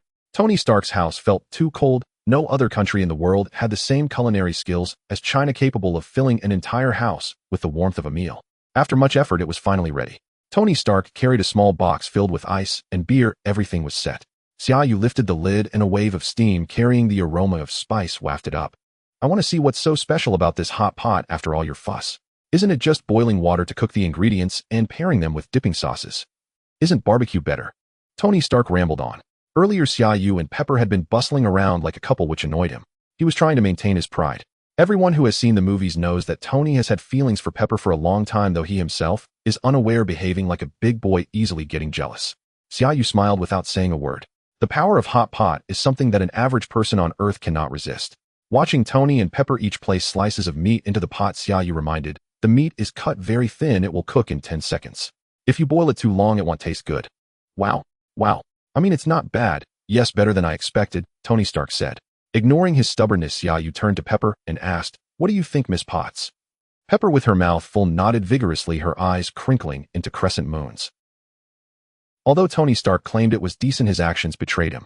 He, not being skilled with chopsticks, had already picked up a barbecue clip and started to feast. That night, the three of them drank several dozen beers, mainly consumed by Xia Yu and Tony Stark. Tony, feeling mischievous, began to pour Xia Yu drinks once they had eaten enough. Given Xia Yu's physique, even without the 9-yang divine art, he could hardly get drunk. The result was that Tony Stark ended up drunk, yet he refused to admit defeat, boasting that he would challenge Xia Yu to a whiskey contest the next day. After a raucous night, their relationship had noticeably warmed up, and they began to address each other as Xia, Pepper, and Tony. There was no more conversation. Xia Yu was simply in awe of Tony's high-tech gadgets at home. The bathroom walls could turn into screens at any moment with just a word to Jarvis, allowing for research or watching movies. Damn capitalist. Xia Yu inwardly grumbled. Originally, with his own assets and the pile of cash in his spatial ring from disrupting gang transactions, he thought he had no concept of money. However, after seeing Tony's lifestyle, he felt the first inkling of wanting to earn more. The next morning, Xia Yu woke up at 7. Tony Stark had granted him access to the laboratory, and the key was that there was nothing here that couldn't be seen recently. Mainly, Tony was working on an engine to assemble a classic car. The impact of seeing it in person was far more shocking than in the movies. The laboratory was originally a garage estimated to be over 1,000 square meters, filled with dozens of cars and several motorcycles. This was nothing for Tony Stark. Then there were various screens and control panels, even a high-precision lathe. Beneath it was a small bar with a counter, refrigerator, various drinks, and a fitness area with various exercise equipment. It was obvious that Tony spent most of his time here except for sleeping. Tony, I must say it's a shameless waste for a genius scientist like you to bury yourself in a laboratory while living in such a beautiful beach villa. Xia Yu remarked sourly. Tony Stark laughed heartily. Seeing your gloomy face first thing in the morning is absolutely the highlight of my day. Now come on, Xia, let me witness your genius medical skills. The system task required using medical skills combined with the 9-yang divine art to treat Tony Stark. Xia Yu thought that since that was the requirement, he might as well go big and directly wash the marrow and open up most of the meridians. You don't need to do anything, you just sit back and face away from me. I will first comprehensively understand your physical condition and then give your body a general maintenance. It might hurt a bit, you have to endure it. Xia Yu said. As long as it helps, what's a little pain? Bring it on, Tony confidently replied. Jarvis, if Pepper brings breakfast down later, let her know not to disturb us. Xia Yu instructed Jarvis again before sitting cross-legged, placing his hands on Tony's back. What's this for? Are we doing yoga? I thought you were going to needle me. What is this? I feel like a warm stream is flowing back and forth over my body. What did you do? As Xia Yu slowly transmitted his internal energy, Tony began to shout. Shut up, Tony. I need to control the energy within me to cleanse and repair your body. If you don't want the energy to go out of control and explode inside, you keep your mouth shut.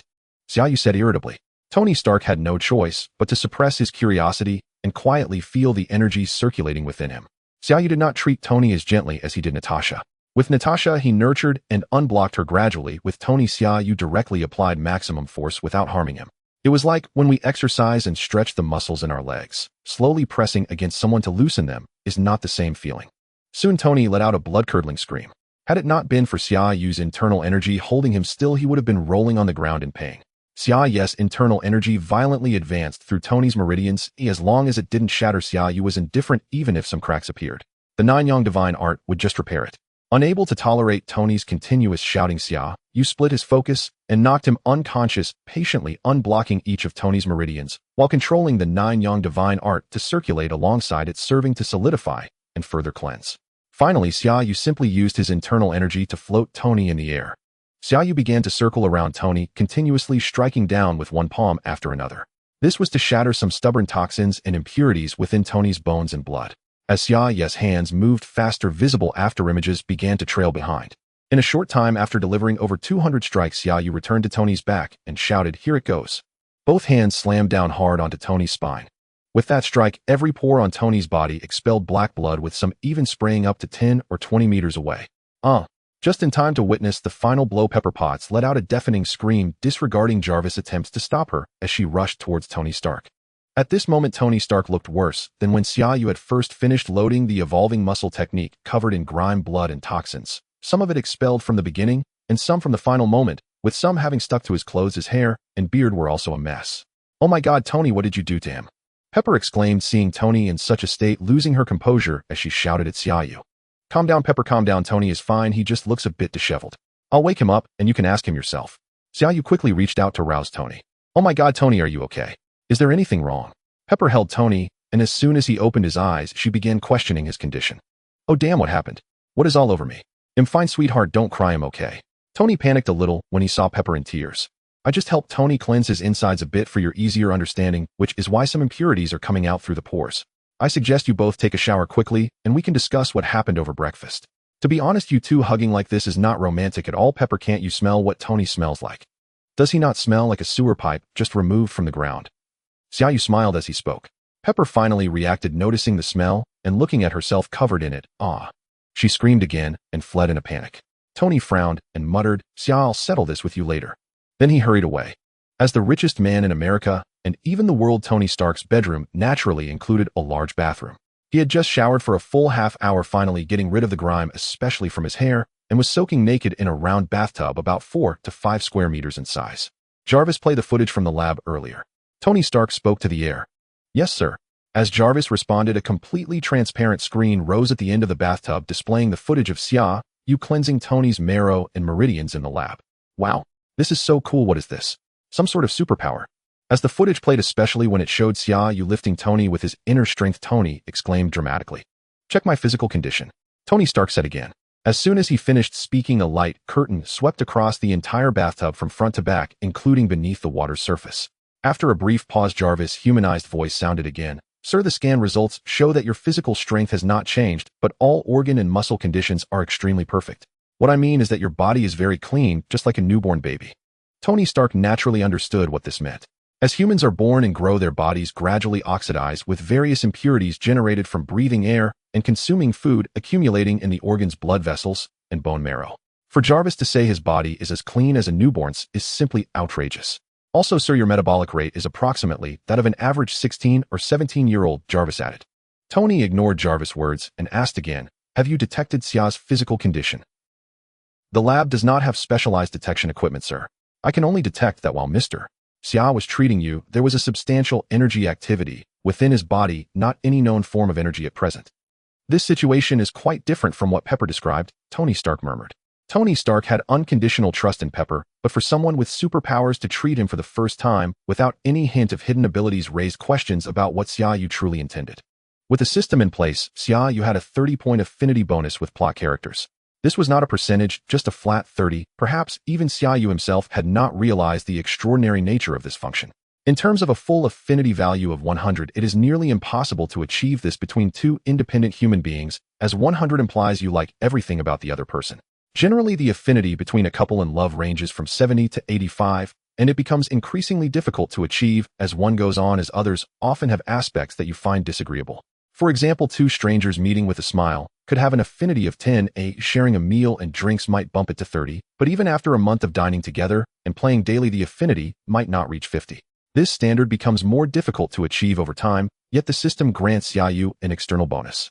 For instance, when he met Natasha, he received a system-granted 30 points of affinity immediately, but if he shared a meal with her, and had a good conversation, it would still directly grant an additional 30. This could be seen as normal, but Xia Yu's additional 30 from the system could boost it to 60, which is impressive. To speak frankly, some couples not in very good relationships might only reach an affinity of 60. Thus, when Xia Yu and Tony Stark shared a meal and had drinks, their affinity had already reached a very high level. So even though Stark sensed something was amiss, he did not suspect Xia Yu of having any ulterior motives. One reason was the trust that came from the affinity, and the second was the footage played by Jarvis. With Xia Yu's abilities, if he had intended to harm him, he wouldn't have waited until now. Regarding whether there was a purpose for being close to him, first the affinity influenced it, and second Tony could not think of a reason at the moment. If it was about money, then Stark truly did not care. If having money allowed for indulgence, then Stark could indulge to the point of being annoying. Indeed, prior to becoming Iron Man, that was his way. For all these reasons, during breakfast, Tony Stark played the footage of the two in the lab in front of Xia Yu. Pepper gasped as she watched, having only seen the image of Tony covered in blood when she entered the lab, completely overlooking that he had been levitating in the air. It was possibly because there were too many tables in the lab blocking her view of Tony's legs, which made it less intuitive. What is this? Superpower? Or an extraordinary ability? Tony asked straightforwardly. Xia Yu was not surprised. Having seen the movie, he naturally knew Jarvis' capabilities, not to mention Tony had introduced them to him just yesterday. Because of this, Tony felt that Xia Yu was direct and open, which was refreshing. This is a form of martial arts from China Kung Fu. You know that term, right? It cultivates an energy within the body. Xia Yu explained. I certainly know Kung Fu. Bruce Lee. I even practiced Wing Chun for a while, but it didn't seem that extraordinary. I thought it was just a form of combat technique, Tony Stark replied. Bruce Lee in Avengers 2, Bruce Lee appeared on one of Iron Man's t-shirts. Wing Chun refers to the fact that Iron Man's actor Robert Downey Jr. practiced Wing Chun in reality. Just to clarify, that's just the beginner stage, practicing moves and learning muscle exertion techniques. The more advanced level involves absorbing energy from food and the air, transforming the body, strengthening it, and storing energy to use in different ways. You could think of it as magic, just with a different expression, so it's easier for you to understand. After hearing this, Tony nodded and said, "You've described it in great detail. I completely understand what you mean. However, why would you so unabashedly showcase a power that doesn't easily present itself to the world in front of me? Although we get along well, and I admit to feeling a different kind of affinity for you.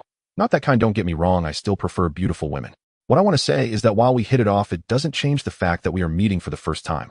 You seem to have no reason to exhibit that ability in front of me. As far as I know, you didn't use your so-called martial arts when treating Pepper or anyone else.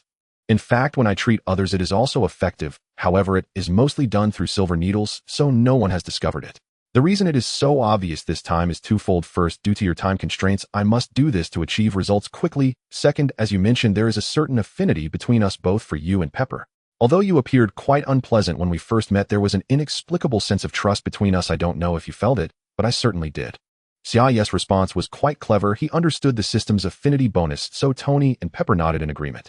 Looking at their agreement, Xia Yu took a sip of coffee and continued, in the Huaxiao language, this is called Yuanfen. The people of Huaxiao believe strongly in this. The most important point is that this world does not allow me to use my powers at will, yet I wish to continue researching martial arts, including my own body and the energy within it. However, I lack the detection equipment and the technology until I saw you, and since there was such a Yuanfen, I decided to demonstrate it directly. Tony Stark and Pepper looked at each other, nodding. They fundamentally believed this answer, but Pepper, puzzled, asked, Xia, why didn't you say this directly when we first met? Xia Yu laughed heartily, pointing at Tony, and said, ask this guy if I would be considered a lunatic for saying it outright. If I had demonstrated such abilities when we first met, he might have called the police right away, or at the very least, he would have forbidden you from seeking my treatment in the future. Tony Stark thought for a moment, then laughed, and said, you know what? I like the annoying look of yours. It reminds me of myself when I was younger. Pepper interjected at the right moment, saying, Tony, you are still like that now. Breakfast ended amidst laughter and joy, and everyone had reached a preliminary trust.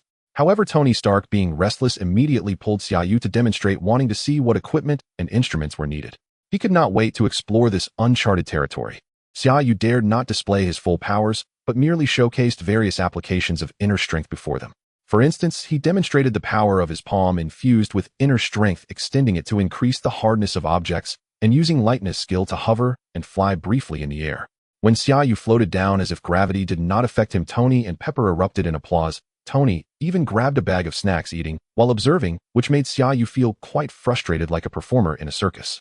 After assessing the situation, Tony quickly called to order various materials and equipment for the renovation of his laboratory. At noon, Xia Yu showcased his culinary skills, making a soup and stir-frying several common Huaxia dishes. This simple home-style meal made Tony decide he must hire a huaxia chef as his personal cook in the future. To fully test Xia Yu's abilities, Tony ordered many high-end materials, some of which took several days or even a week to arrive. During that week, Xia Yu bought a lot of medicinal herbs, preparing various medicinal dishes to gradually enhance the physiques of Tony Stark and Pepper. Every day, he treated Tony for ailments he could not disclose to Pepper. Over these few days, Tony developed quite an interest in the huaxia martial arts Xia Yu displayed, though such a proud person did not voice it. Seeing this, Xia Yu decided to take the plunge and teach him directly. To be honest, even if Xia Yu performed the marrow washing technique at this age, Tony would not achieve great results in martial arts. After all, he did not have the system as a cheat. He simply sought to strengthen his body. Xia Yu pondered what to teach him, and the system provided a simplified version of the Yijinjing. Unlike the original, this version contained only 6 patterns, which were simplified, resembling Hua Tua's 5 animal play, yet with somewhat better effects, costing Xia Yu 800 points. Tony, I know you are very interested in my martial arts. To be honest, I do not mind teaching you, but huaxia has its own rules. Generally, such things cannot be passed on freely. I have thought for several days and come up with a solution. You can join our sect, which would lift the restrictions. This was something Xia Yu casually mentioned, first to seem mysterious, and second to establish a connection point between them for greater intimacy. I know this, I've seen some movies. But are there any restrictions? You know my identity. Oh, I cannot casually join just any organization. Tony Stark said, being the world's foremost weapons expert and the apple of the American government's eye, he could not act recklessly. Xia Yu revealed a mysterious smile. You don't need to worry about that. Long ago, we were the #1 sect in huaxia, but now only my grandfather and I remain. Now that my grandfather has passed away, it means I am the only one left. There are no strict restrictions, just a ceremony for joining and an oath to take. Upon hearing this, Tony became interested and immediately asked, what is the name of our sect? Sun, moon, God, sect. Xia Yu pronounced each word in Chinese. Xia Yu, in a playful mood, was eager to learn martial arts, and Tony was equally excited, even driving Xia Yu to Chinatown to buy a large amount of incense, altars, and offerings. Upon returning to Tony's villa, they set up the incense altar, lit the candles, and Xia Yu even found a wooden board carved to resemble a tablet prominently inscribed with the name of Old Master Jean. They placed several fruits and pulled Tony to incense and bow. After 3 kneelings and 9 knockings, Xia Yu softly recited to Tony, "Happy goat, beautiful goat, lazy goat." Self-aware that singing aloud deserves a good review. After finishing a theme song of Happy Goat, Xia Yu shouted, "Ceremony completed." Then, pulling Tony, who was emotionally moved, Xia Yu said, "From now on, we are brothers of the same sect." Originally, this was said in jest, but Xia Yu spoke with a hint of genuine emotion. Being alone and having a super spy girlfriend who is elusive, having dinner and chatting with Tony and Pepper every day felt like home. Pepper, who was watching with great interest, found the huaxia ceremony fresh and amusing. But upon hearing Xia Yu's words, she stepped forward and gently hugged Xia Yu, saying, "Xia, we are your family." This time, Tony did not feel jealous. Xia Yu was over a decade younger than Pepper and Tony, and he actually regarded Xia Yu as a younger brother. However, Tony was not very good at expressing his feelings. He simply stepped forward and said, "Xia, if you keep holding my secretary and don't let go, I won't pay you the medical fees." Xia Yu laughed heartily and hugged Tony tightly, patting his back vigorously, then said, "There is just one last step. Every person entering our sect has their own title. Our titles were written by the previous sect leaders, and you can follow the order. It doesn't matter if you use it or not, but I must tell you my title is Shimin Shuiwa. You are lucky your title is the most powerful one, Dong. Fong. Not. Defeated. This treadmill can provide a maximum speed of 800 kilometers per hour, automatically adjusting as you accelerate or decelerate, and it makes no noise at all. To put it bluntly, given enough materials, I could make a high-speed train run in place on the treadmill." Under the powerful hands and skills of Tony Stark, a pile of materials that Xia Yu couldn't understand was rapidly assembled into a 10-meter-long treadmill. Tony had been practicing a simplified version of the Yijinjing with Xia Yu these past few days and had faced various criticisms, but now he was finally in his element and couldn't resist boasting a bit. "Why make it so long?" Xia Yu asked curiously. "It's to leave some space for sudden acceleration, you fool," Tony replied, without looking up, busy assembling a strength testing machine. Maximum speed 231 kilometers per hour, 0 to 100 kilometers acceleration in 0.7 seconds. Vertical jump height 21. 3 meters tested outside the house. Right punch force 3, 12 tons. Left punch force 3, 0.7 tons. Aside from speed, all other data was without the support of inner strength. After practicing the first 3 levels of the Dragon Elephant Prajna skill, Xia, you could still face genetically enhanced heroes like Captain America and Winter Soldier Hedon without the use of inner strength. Unfortunately, Tony's equipment could only detect the immense energy within Xia Yu's body, but could not track the trajectory and intensity of his inner strength. As Jarvis put it, "Sir, I cannot detect where your meridians and acupoints are. Do such organs exist in the human body?" After the preliminary data was gathered, Tony eagerly asked Xia Yu when he could reach his level. Xia Yu smiled wryly and told him that his inner strength was given to him by his grandfather before his death, and that the physical power must be cultivated from a young age. They would discuss it again when Tony mastered the 6 diagrams. Feeling disheartened, Tony quickly retreated to the lab, refusing to believe he couldn't detect the acupoints and meridians in the human body. He firmly believed that science could provide the final explanation, and he thought that once he uncovered the secrets of the meridians and acupoints, he could swiftly grasp how the human body absorbs and stores energy. Xia Yu could only smile wryly in response, much like the greatest doctor in the world who cannot comprehend even the simplest theories of foot massage in Chinese culture. Martial arts to some extent require a certain degree of idealism to support them. For instance, Xia Yu had tried to teach Tony and Pepper the most basic sitting meditation and energy cultivation, like sinking qi into the dantian and imagining a flow of energy moving within their bodies, but they simply could not do it. It's better to let Tony Stark focus on practicing the simplified version of the I Ching Jing. The system's specially designed version is the most suitable. For the next period, Xia Yu dedicated himself to helping Tony restore and enhance his masculine vigor. In fact, Tony would be fine practicing the I Ching Jing. The key was his obsession with his December date and the twins. Without a cultivation cheat like Xia Yu, he had to trouble Xia Yu to constantly use inner strength to help nourish his qi. Indeed, this was Xia Yu's inner thought nourished the qi. After diligently nourishing Tony's qi every day, Xia Yu finally received a notification from the system, happily earning 100 points. However, he was disappointed to discover that he could only purchase the first 3 levels of the Dragon Elephant Prajna skill together, and he would have to wait for the system to issue more tasks. After being informed that his treatment was complete, an ecstatic Tony shouted that he wanted to throw a party. He maliciously arranged a business trip for Pepper through the company. Although they weren't officially together, yet under the influence of Xia Yu's butterfly effect, the two had already begun to engage in ambiguous behavior. Tony was starting to hesitate to act like before, casually sleeping with girls and leaving Pepper to clean up afterward. Originally, the business trip required Tony's presence, but Xia Yu shamelessly lied in front of Pepper, saying that Tony was critical at this moment. After tricking Pepper away, Tony claimed he wanted Xia Yu to experience a luxurious yacht party.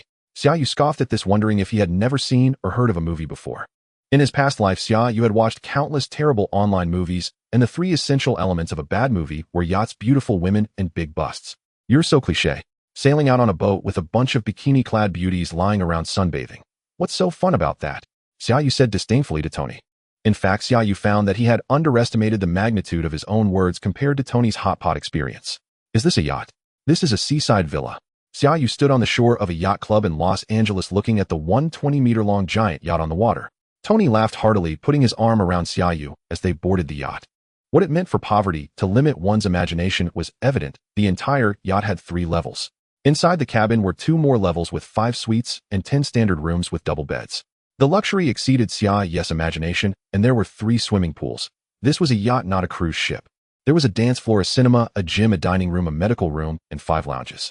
Tony Stark made Xia Yu instantly understand the feeling of Lu Lao visiting the Grandview Garden. With a smug look, Tony took Xia Yu on a tour, then led him to the top deck, poured a glass of red wine, and handed it to Xia Yu, saying, "My friend, the main part has yet to come. Oh, let's set sail after the ladies arrive." Xia Yu looked at Tony and said seriously, "Tony, now I understand why so many people hate you. I really want to slap you to death right now." Tony laughed heartily. He enjoyed seeing Xia Yu's pained expression. He teased Xia Yu again, saying, "This yacht was custom made in Germany and cost me $800 million. My original idea was to create a small island on the sea, but the time was too long and I couldn't wait. Now I want to kill you even more. You make me feel utterly poor." Xia Yu glanced at the more than $100 million in his spatial ring. Tony Stark planned to completely knock Xia Yu's jaw off today. He looked at Xia Yu on the shore and said, "Stand up, buddy, and welcome the ladies." Xia Yu stood up and looked towards the shore, nearly dropping the wine glass in his hand on his own foot. He saw 3 large tour buses slowly stopping beside the yacht. Yes, those kinds of tourist buses. The doors opened and a neatly dressed group of bikini-clad beauties of various skin tones descended. Yes, that damn capitalist Tony Stark was using buses to haul beauties, and it was 3 buses at once. Once all the beauties were on board, the yacht staff gradually came out to set up food and drinks. A DJ booth was placed at the front of the deck where they were located, and Tony had invited the best DJ in the entire western United States. By this time, the sky had darkened. After the yacht had slowly sailed for more than 10 minutes, a large amount of fireworks was launched from the back of the ship. Cheers from the beauties filled the yacht, and Tony picked up the microphone at the DJ booth, announcing loudly, "The party has begun. Enjoy yourselves, ladies." The DJ started playing music at the right moment, and the entire yacht fell into a sea of joy. The party officially began, and a wicked smile crept onto Tony's lips as he pulled Xia Yu to the DJ booth. Standing on the highest deck of the yacht, he signaled for the DJ to turn off the music and took the microphone, announcing loudly, "Let me introduce tonight's main character, a handsome young man from the Xia. He is talented and also my best friend. As the protagonist of the evening, he has prepared a song to thank all the lovely ladies for their presence. Ladies, let's cheer for him." "Tony, you bastard." Xia Yu turned to face Tony Stark, who was about to flee. "Don't be shy, you're the main character tonight, my friend." With that, Tony let out a hearty laugh and dashed away, eager to meet the lovely ladies. Xia Yu felt like he was being thrust onto the stage. Fortunately, he had experienced quite a bit since arriving in this world, having personally killed more than 100 people. His mindset was now vastly different from when he first came. Otherwise, with over 100 pairs of eyes staring at him, Xia Yu would have felt too embarrassed to sing, let alone speak loudly. But there was no avoiding the performance. As Xia Yu quickly searched his mind for a suitable song, he opened his mouth and said, "Hello, ladies. As you all know, Tony Stark is a bastard. He is arrogant, sharp-tongued, and incredibly full of himself, but his vast wealth makes this detestable bastard seem so charming. Tonight, I want to thank this charming bastard for showing me the best sights in the world, a group of hot beauties in bikinis." Xia Yu paused for a moment before continuing with a smile. "Of course, if you ladies were to take off your bikinis, I believe the sights would be even better." The crowd erupted in laughter. Once the laughter subsided, Xia Yu suddenly raised his voice and shouted, "The next song is dedicated to all the beauties in the audience. Please puff out your chests and sway to my rhythm. There's a fire starting in my heart, reaching a fever pitch, and it's bringing me out the dark. Finally, I can see you crystal clear. Go ahead and sell me out, and I'll lay your ship bare. See how I'll leave with every piece of you. Don't underestimate the things that I will do." As Xia Yu's rendition of "Rolling in the Deep" began, the atmosphere reached a climax. Tony Stark watched Xia Yu sing at the top of his lungs, muttering under his breath, "Damn it, I wanted to see him make a fool of himself, but I didn't expect this guy to be so talented. I'm really starting to get jealous of you, Xia." With Xia Yu's performance, the party reached its peak, after which he was completely engulfed by a sea of beautiful women. There were all kinds of ladies with varying body types and skin tones, each more alluring than the last. The yacht was huge, and with so many beauties around, Tony and Xia Yu did not see each other again that night, both lost in their respective oceans of allure. The next morning, Xia Yu was awakened by the sound of a phone ringing. He lay in the suite on the yacht with at least 7 or 8 naked beauties sprawled across the 4-meter-wide super king-sized bed. Xia Yu carefully picked up an arm and a leg that he didn't know belonged to whom. This sounded a bit creepy, didn't it? And grabbed his phone, rushing into the bathroom. As soon as he answered the call, Tony's voice came through. "Xia, how many did you conquer? Yesterday was truly wonderful. I feel like I could stay awake for a day and a night, ha ha ha. Damn it, Tony, last night was the craziest day of my life. I was a pure-hearted boy before, and if my grandfather knew I had a friend like you, he'd rise from the grave to kill me." Xia Yu said to Tony, "I've noticed you're becoming more shameless, Xia. Hurry to the dining room for breakfast." With that, Tony hung up the phone. As Xia Yu walked over, he noticed the yacht was spotless, not a trace of the girls from the previous night left. After asking Tony, he learned that aside from the ones they had brought back to their rooms, someone had come during the night to take the others away, escorting them home. Xia Yu couldn't help but marvel at the high cost of Tony's party as he buried his head in food. He was genuinely hungry after such a demanding night. Pepper was on a business trip for 5 days, so the party was continuous for 3 days. By noon, several boats had brought many more beauties. It wasn't as exaggerated as the previous day, but there were still at least 30 or 40, including the December cover girls from Maxim magazine, those twins. Impatient to complete his dozen conquest targets, Tony dragged the twins into the room during the day and only came out at night. As soon as they emerged, he pulled Xia Yu into a small lounge, took out a cigar from a small temperature-controlled box beside him, and handed it to Xia Yu, saying, "Have you considered what to do? I know you don't want to be just a healthcare provider in Chinatown forever. What are your plans for the future?" "I don't know. Actually, in New York, I'm keeping myself busy. I really don't know what I should do. The things my grandfather left me are enough to keep me well-fed and clothed." As he said this, Xia Yu looked up at Tony and remarked, "Of course my idea of being well-fed and clothed can't be measured by your standards, you bastard." Tony laughed heartily and gestured for Xia Yu to continue. Xia Yu took a puff of the cigar, let it swirl in his mouth, and slowly released some smoke rings before saying to Tony, "Are you asking me this because you have something in mind? Pepper told me that she first came to you on the recommendation of a friend. That friend only visited your grandfather a few times and then relied on the medicine given by your grandfather to maintain her figure and radiant skin. Do you know what that means? This is the best weight loss and beauty medicine in the world. Women all over the world would go crazy for it," Tony said with a serious expression as he spoke about business. Having watched movies and lived with Tony for over a month, Xia Yu understood this man well. He was usually immersed in his laboratory, hardly managing company affairs. He didn't have much concept of money, primarily because he was wealthy. In other words, he was quite satisfied with his current material conditions and had no motivation to continue making money. He provided some technology to Stark Industries which brought in a steady stream of dollars. He had no ambition for wealth, and his efforts to start a company were mostly for Xia Yu's, which made Xia Yu feel quite touched. After thinking for a moment, Xia Yu said, "Are you suggesting that I provide the formula for you to start a business? I'm not particularly fond of unnecessary socializing and networking, Tony. No, my friend. I just need you to provide the formula. I will establish a separate company to produce the finished product. I will find dedicated people to manage it, and the company will reserve an office for you. If you want to come, you can. If not, no problem. You will hold 70 of the shares. What do you think?" Tony said. Xia Yu could not refuse this offer. He needed to earn more money to realize a small goal that required considerable financial support. Thus, without hesitation, Xia Yu agreed, changing the split to 50-50. After much negotiation, they settled on Xia Yu taking 60, both unwilling to take too much, resulting in a friendly atmosphere in what could be termed the most amicable business negotiation in history. Once the serious business was concluded, Tony's expression turned mischievous. He pulled out a holographic keyboard from the table, tapped a few times, and the ceiling above them slowly transformed into transparency, revealing the largest swimming pool on the deck. The lights at the bottom of the pool allowed the two brothers below to see directly into the top of the pool. Tony threw his arm around Xia Yu's shoulders and said, "Seeing below from the pool remains unchanged, isn't it marvelous? I've only let 2 people into this lounge, you're one of them. No one knows that this is the best view on my yacht, ha ha." Tony began to comment on the various beauties swimming in the pool, saying, "Look at those thighs, so perfect. Tonight I'm going to touch her. And look at this chest, and look at that, ha. That swimwear is actually fading. Huh." Xia Yu glanced at the laughing Tony and said blandly, "Tony, it seems like she's peeing in your pool. Son of a bitch." Tony stood up, cursing. As Pepper returned from her business trip, Tony began to assign her the task of establishing the new company. True to her future role as the head of Stark Industries, Pepper meticulously handled the selection of the location, renovations, and recruitment. After brainstorming for a long time, they finally settled on the company's name, inspired by Xia Yu's herbal formula, herbal medicine. Tony Stark, embracing his extravagant nature, made a decisive move by purchasing a 20-story office building in the name of the new company. This meant that even before production had begun, Xia Yu had already profited substantially. At this point, Xia Yu had already accepted the situation. Although he wanted to contribute financially, he simply couldn't afford it. He chose to embrace the circumstances as the drug development was in full swing. Under Tony's advanced technology, the entire production line was automated, requiring only someone to categorize the herbal materials upon their arrival. Time flew by as they immersed themselves in work. Despite Xia Yu being a hands-off manager, Pepper reported daily progress to them, and often pulled Xia Yu along to observe, ensuring he felt fully engaged. For over a month, Xia Yu helped Tony practice in the mornings and assisted him in the lab during the day, either as a research assistant or as a subject for studying martial arts. After a month of hard work, the company was finally ready to open. Tony proclaimed that the new company's products would make the best Valentine's Day gifts for women, scheduling the opening for February 14th.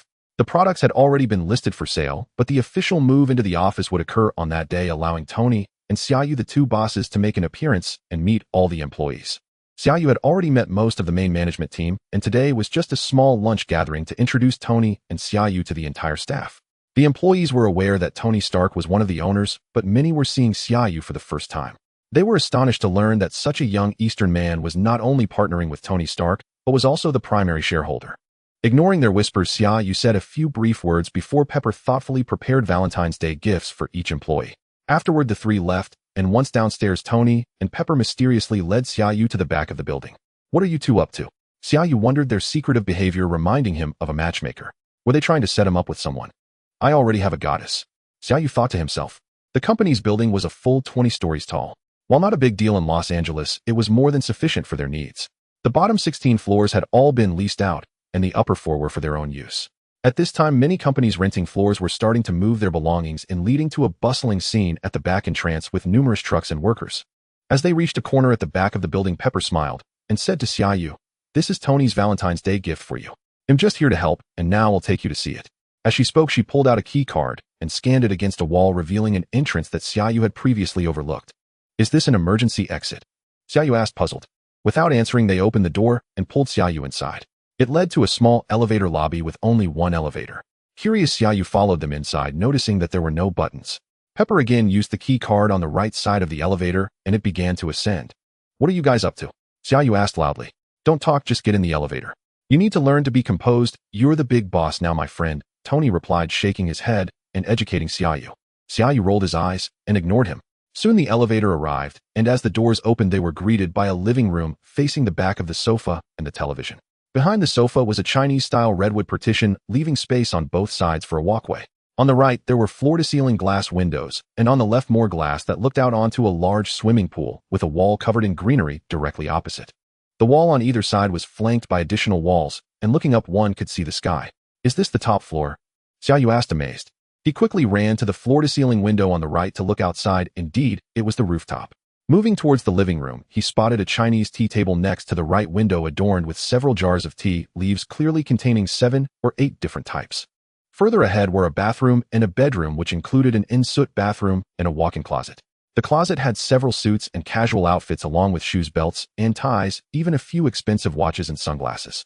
Exiting the bedroom, Xia Yu noticed a small loft across from where he had come out of the elevator featuring an open kitchen and dining area. After Xia Yu took a full tour, he returned to the living room, and Pepper finally spoke. "Happy Valentine's Day. Do you like your gift?"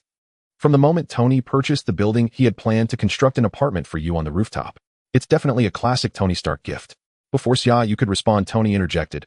"Honestly, I mostly did it to prevent this guy from overstaying at my place." Xia Yu felt his eyes welling up, forcing himself to maintain composure as he said, "Tony Stark, if you weren't such a jerk, I'd love you even more." "I don't need your love. Come here, let me introduce you to the coolest feature in this house, the home control system, designed by Tony Stark himself." As Tony spoke, he casually tapped the coffee table, and a control interface appeared on the glass surface. "Every table in this home can function as a computer, including the leisure tables by the pool. I've installed a smart butler system for you. Of course, it's not as advanced as Jarvis, but it allows you to input various voice commands to control all the appliances in the house. Remember, all of them, including the pool's water change and temperature. The pool's drainage pipes are a full 50 centimeters wide, and I've installed a filtering system in the pipes, so when the water drains, any debris like hair will be filtered out and automatically flushed into the building's sewage system. So if you want, you can conveniently use the pool first thing in the morning and then change the water." Tony thoroughly explained the various functions of the house to Xia Yu. After finishing, Tony stood up and said, "All right, Pepper and I have a meeting at Stark Industries this afternoon, and we're having dinner together tonight, so you should find something fun to do today." Xia Yu felt happy for them both and asked, "When did this happen?" Pepper smiled and replied, "Today is just the first date." "Congratulations." Xia Yu smiled and embraced Pepper. After seeing them off, Xia Yu sat on the sofa gazing at his new home. Compared to Chinatown in New York, this place felt much more like home. Although that place reminded him of his original world, it was ultimately not the same. This place had a feeling of being his own house. Valentine's Day. Xia Yu tried to call Natasha, but it wouldn't connect. After spending the last 2 months with Tony and Pepper, he suddenly found himself alone, unsure of what to do. Just then his phone buzzed. He received a text. "Sender Tony Stark. Xia, as a friend, I can't bear to see you alone on Valentine's Day, especially in such a beautiful house. You should create some beautiful memories on the first night here. I've left a car key on the sofa. Go pick up a hot girl at a club tonight. Of course, bringing back 2 is fine. The bed in the bedroom is quite large. Wishing you a happy Valentine's Day. Friendly reminder, I left 15 different brands of protection in the nightstand, all in the smallest size, which should fit you just fine. No need to thank me." "Damn Tony Stark," Xia Yu cursed with a smile on his face. "Damn it, Tony, it's 4 in the morning. What the hell do you want?" Xia Yu yelled into the phone. "I just conquered a female journalist. Yesterday when she interviewed me, she called me a war profiteer, and then I engaged in a full-scale war with her. Clearly, she was utterly defeated." Tony's spirited voice came through the phone. "So you disturbed my sweet dreams just to boast about your sexual prowess. You're a complete asshole, Tony." Xia Yu's voice grew louder, causing Natasha, who was awakened by the phone call, to cover her mouth and stifle a laugh. "Damn it, I'm your business partner, and I designed the most dazzling house in Los Angeles for you. What about you? Xia, 10 days ago you came to my place, threw over $100 million in cash on my floor, to be exact $100,235,000, and then silently ran back to New York while I helped you deposit it in the bank. And what about me? I'm cleaning up your mess. If I didn't have some assets and reputation, they would think I was a drug dealer or money launderer.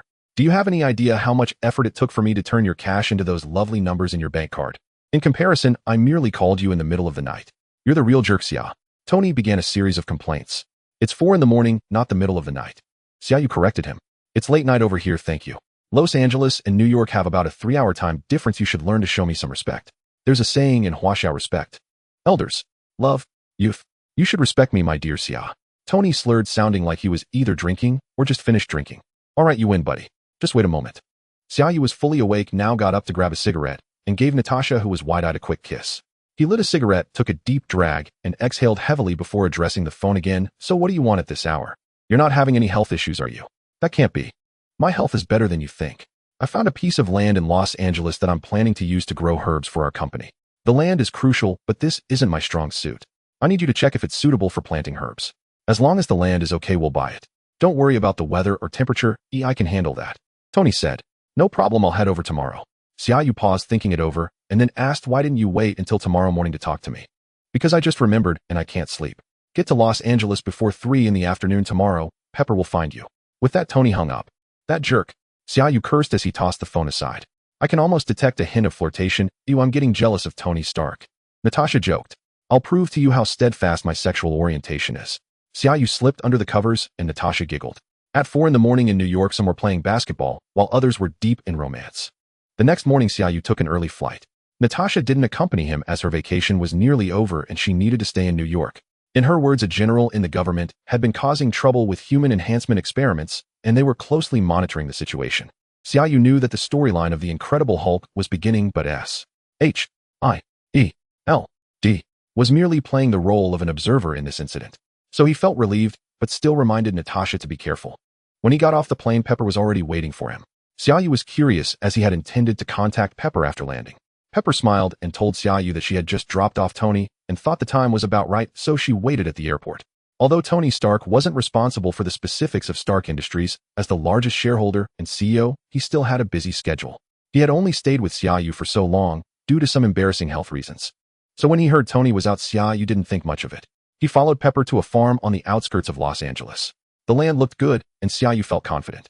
As for the price, let the company send someone to negotiate. After a busy afternoon under Pepper's strong recommendation, the two went to a Mexican restaurant in Hollywood for dinner. Xia, did you know that your company's products are mainly sold to Hollywood stars? Selling to them not only has great advertising benefits, but also allows for very high pricing. Is that so? The prices are high. The costs are average, Xia Yu replied. Xia, you are definitely the most unconcerned boss about your own company in the world. My God, you don't even know the prices of your own products. Pepper exclaimed. Xia Yu scratched his head awkwardly and said, I'll gradually learn more, you know. That bastard Tony called me at 4 in the morning to inform me about today's matters. He definitely did it on purpose. Pepper covered her mouth and laughed, saying, you can call him now. Oh, he should have just arrived. It's morning over there, and you should call to get your revenge. Oh. Xia Yu became interested, pulling out his phone while asking where did he go. The time difference is so long. He went to Afghanistan to sell missiles to the local U.S. military. Pepper said. Xia Yu stopped reaching for his phone. Afghanistan, so the plot had already begun. Tony Stark would be confined in a cave for 3 whole months, and it was during those 3 months that he would transform and become Iron Man, standing shoulder to shoulder with gods, as a mere mortal. There's a saying that worry leads to chaos. I know Tony should be fine, but Xia Yu still felt very anxious. What if my butterfly effect changes something? Look, Tony and Pepper are already getting flirty way earlier than in the movies. Xia, are you okay? Pepper's calls brought Xia Yu back to his senses. I'm fine, just thinking about some past events. This burrito is good, Xia Yu said absently. During this meal, Xia Yu was lost in thought, and Pepper assumed he was recalling some sad memories, so she took him home early after they finished eating. Back home, Xia Yu looked at the house that Tony designed for him, reminiscing about the moments spent with Tony. Being with Natasha and Tony in the villa for over a month truly felt like a family. Having been in this world for just over half a year, he had become buddies with Iron Man and had started a romantic relationship with Black Widow. 2 of the Avengers who sacrificed themselves in Infinity War. Damn, I really know how to choose. I'll see how you save the day, Xia Yu mocked himself in his heart. Xia Yu sat alone at home daydreaming until deep into the night. Suddenly his phone rang. It was Natasha. Xia, Tony Stark is in trouble. What kind of trouble? Xia Yu asked, though he already knew, his tone still filled with excitement. He was attacked by a missile in Afghanistan. There were only the bodies of soldiers at the scene, but there are traces of his blood. He must not be dead, but I don't know what the situation is now. Natasha, being from S.H.I.E.L.D., brought first-hand information. Is it terrorists? Xia Yu asked. The situation there is chaotic right now. It's hard to determine which faction is involved, but don't worry. His identity is very special, and almost all intelligence agencies have been mobilized. I believe there will be results soon. Natasha said. I understand. Keep me updated with any news. Please be safe over there. After hanging up the phone with Natasha, Xia Yu fell into deep contemplation. System task: assist Tony Stark in escaping after creating the Mark I armor. Task reward 3000 points, with a deduction of 3000 points for failure. If the points are insufficient, they will go negative with 50 interest on the principal per year. Tony Stark could escape on his own. Oh, why issue such a high reward task? What change have I brought to the plot? Tell me, Timol, Xia Yu said to the system. The host may not have understood my meaning. You have not brought any changes to the plot for now.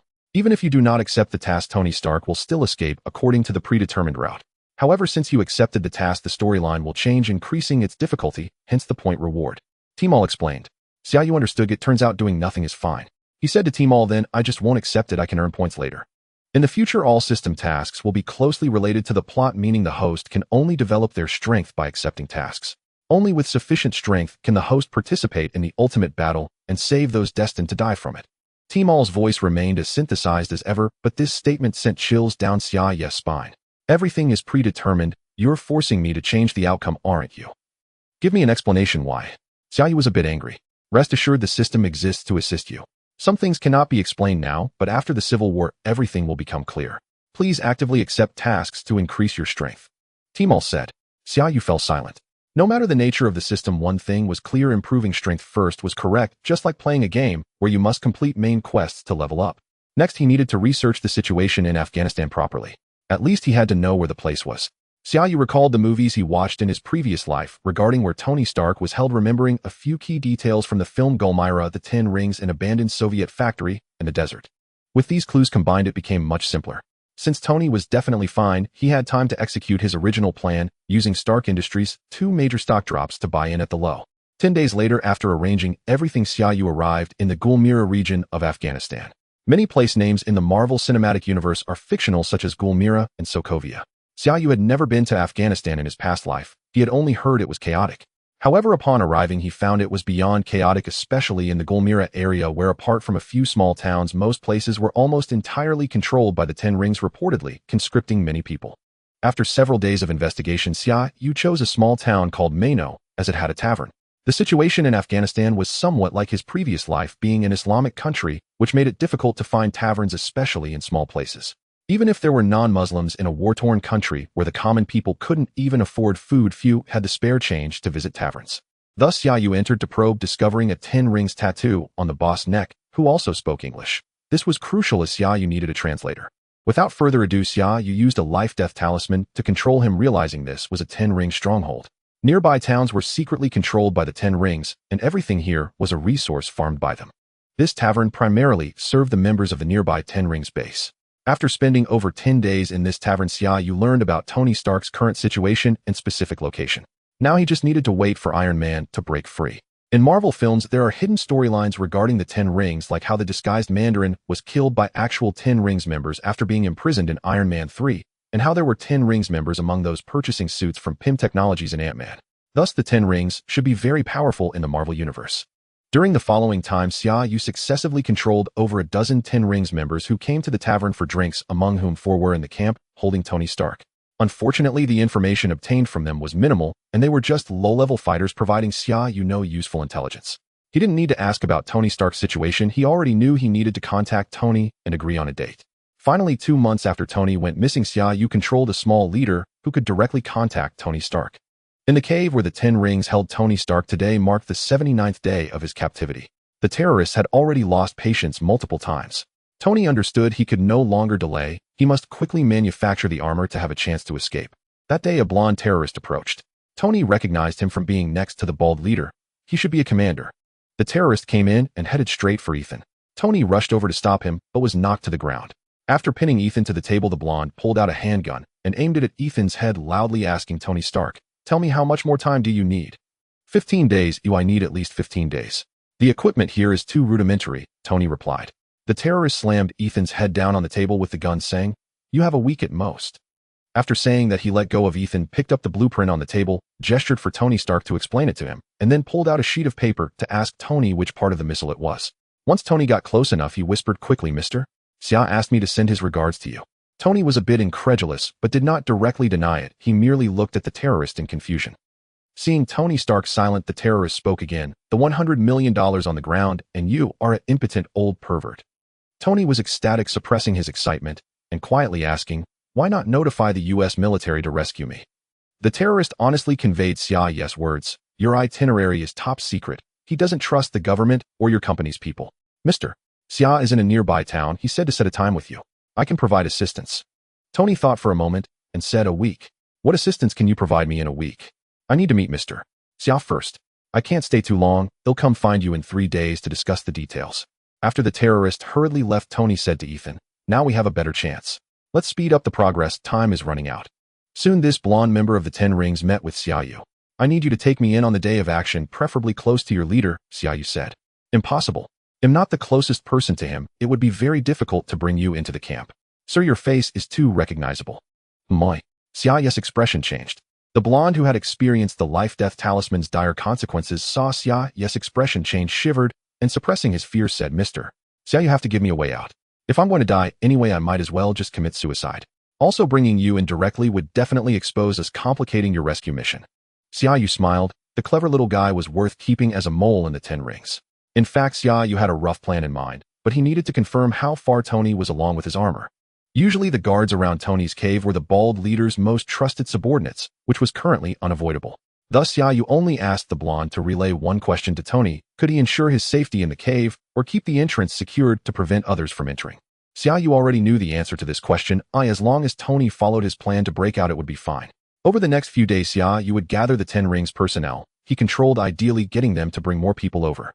Once they were controlled, they would directly attack the camp, helping Tony hold off a large number of enemies, while Xia Yu observed the battlefield to prevent any unexpected factors.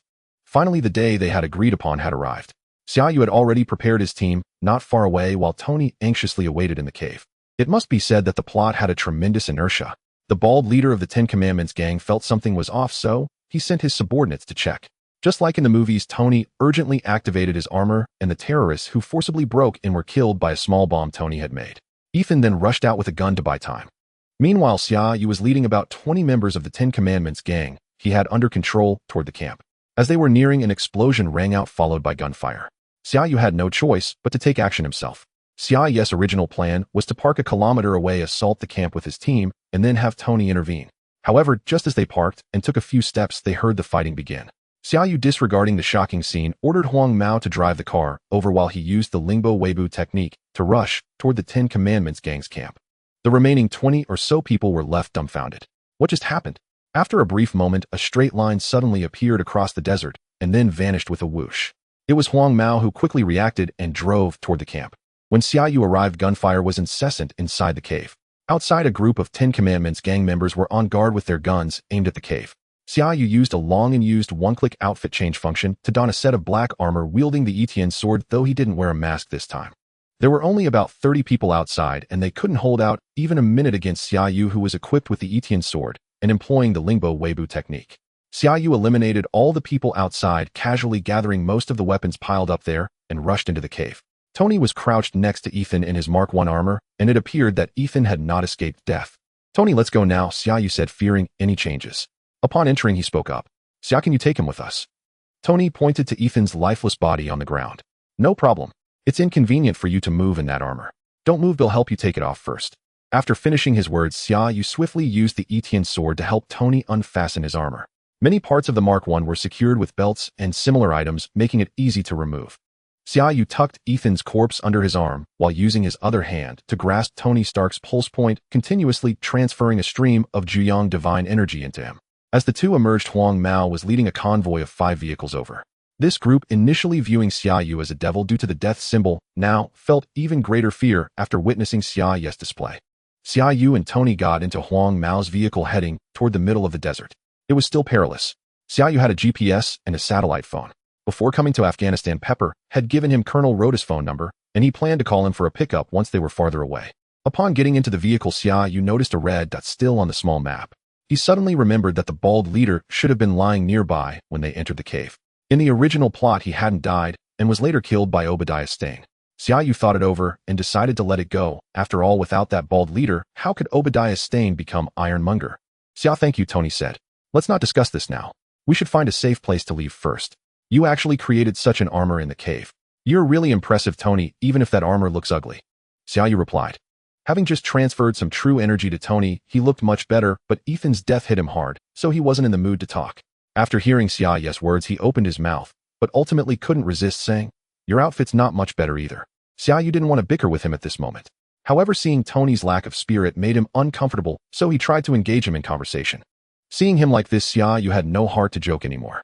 He took out a GPS and a satellite phone, saying to Tony, when I arrived, Pepper told me I could ask Colonel Rhodes for help if needed. I know he is your good friend. I trust him, but not the American troops here. However, once we are safe, having him assist us shouldn't be a problem. You can make the call. Xia Yu still felt uneasy. The system hadn't notified him that he had completed the mission. What would happen next? Sure enough, the two vehicles ahead were struck by a massive bolt of electricity that appeared out of thin air.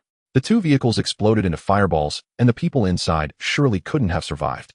The three vehicles behind them slammed to a stop, and everyone, including Xia Yu, stared in shock at the two burning wrecks. Where did the lightning come from in this desert? Then ahead of the three vehicles, a figure in a black robe slowly descended. Only the person's hands were visible, and Xia Yu noticed that every finger was adorned with a ring. This was not the fake version from Iron Man 3, this was the true mastermind behind the Ten Commandments gang. Now Xia Yu understood why completing the mission required 30,000 points. Tony, call roads immediately. Don't stop the car. Huang Mao, when I go out you drive right away. Remember, if Tony dies you won't survive either. What are you planning to do? We should leave together. Tony exclaimed. Tony, if I can't defeat him, we will all die if we stay. If you leave, even if I can't win, I still have a chance to escape. Don't be wishy-washy. Xia Yu said seriously. Before Tony could respond, the figure in black had already descended, slowly glancing at their vehicle and saying, Leave Tony Stark, everyone else die. With the word die, he waved his right hand, and the ring on his right hand's ring finger flashed. A beam of light swept through, directly slicing the other two vehicles in half, cutting the people inside cleanly. As soon as the attack was launched, Xia Yu slapped Huang Mao's shoulder and shouted, Go. Then he leaped directly in front of the figure in black, wielding the Etienne sword diagonally from left to right towards the figure's head. Xia Yu moved at incredible speed while the figure had just finished cutting the second vehicle. The figure's reaction was indeed worthy of a hidden boss. As soon as Xia Yu arrived before him without drawing his sword, he instinctively stomped his right foot on the ground and floated backward. A flash of light appeared on his left index finger, and a ball of flame erupted in front of Xia Yu, not merely appearing, but exploding, forcefully blocking Xia Yu's strike, while he used the recoil to distance himself further. While the two exchanged blows from the moment Xia Yu called for them to leave until now, Huang Mao had just adjusted the steering wheel, and the front of the vehicle had just passed halfway. The explosion sent half the impact towards Xia Yu's upper body. Using the force of the explosion, Xia Yu performed a backflip, landing firmly on the rear of Tony's vehicle, his feet combining internal energy with immense physical strength for a sudden boost, propelling him forward faster than before toward the figure in black. Seeing Tony Stark escape, the figure in black roared, You seek death. This time it was the little finger of his left hand, and Xia Yu saw it clearly. A beam of white light shot towards Xia Yu. In midair, Xia Yu had no way to evade, and could only raise the Etienne sword to block. A chill spread up his arm from the sword. Before he could even cross his forearm, the Juyang true energy within Xia Yu surged forth, melting away this chill. The Juyang divine art does not fear cold or heat, and is the bane of all shadowy cold energies. Unfortunately, the figure in black had too many rings. The ring on his right middle finger flashed, and a whirlwind over 2 meters wide appeared out of thin air before Xia Yu. The fierce wind created a piercing sound, and the concentrated wind was almost tangible, barely lifting any sand from the ground. The benefit of the system loading martial arts was that once completed, each one was inscribed in Xia Yu's bones, as if it were an innate ability. Therefore, under this circumstance, Xia Yu naturally employed the most effective countermeasure. He saw the Etienne sword in his right hand suddenly emit a buzzing sound, vibrating at high frequency due to Xia Yu's internal energy, and then he extended his right hand forward. The vibrating Etienne sword pierced through the whirlwind, tracing a horizontal U-shaped trajectory and vivaciously interrupting the whirlwind. Dugu Jiu Jian's breaking chi technique. Kid, who exactly are you? As he watched Tony Stark move further away, Masterman said with a tone of hatred. Shimin Shui Shui, Xia Yu replied. Only a fool would reveal his true name. Who knows what kind of cursed abilities he might possess? Masterman did not care about the truth and continued to ask, What is your relationship with Tony Stark that you go to such lengths to protect him? Masterman felt helpless. The influence of the Ten Commandments gang was spread across the globe, both openly and covertly.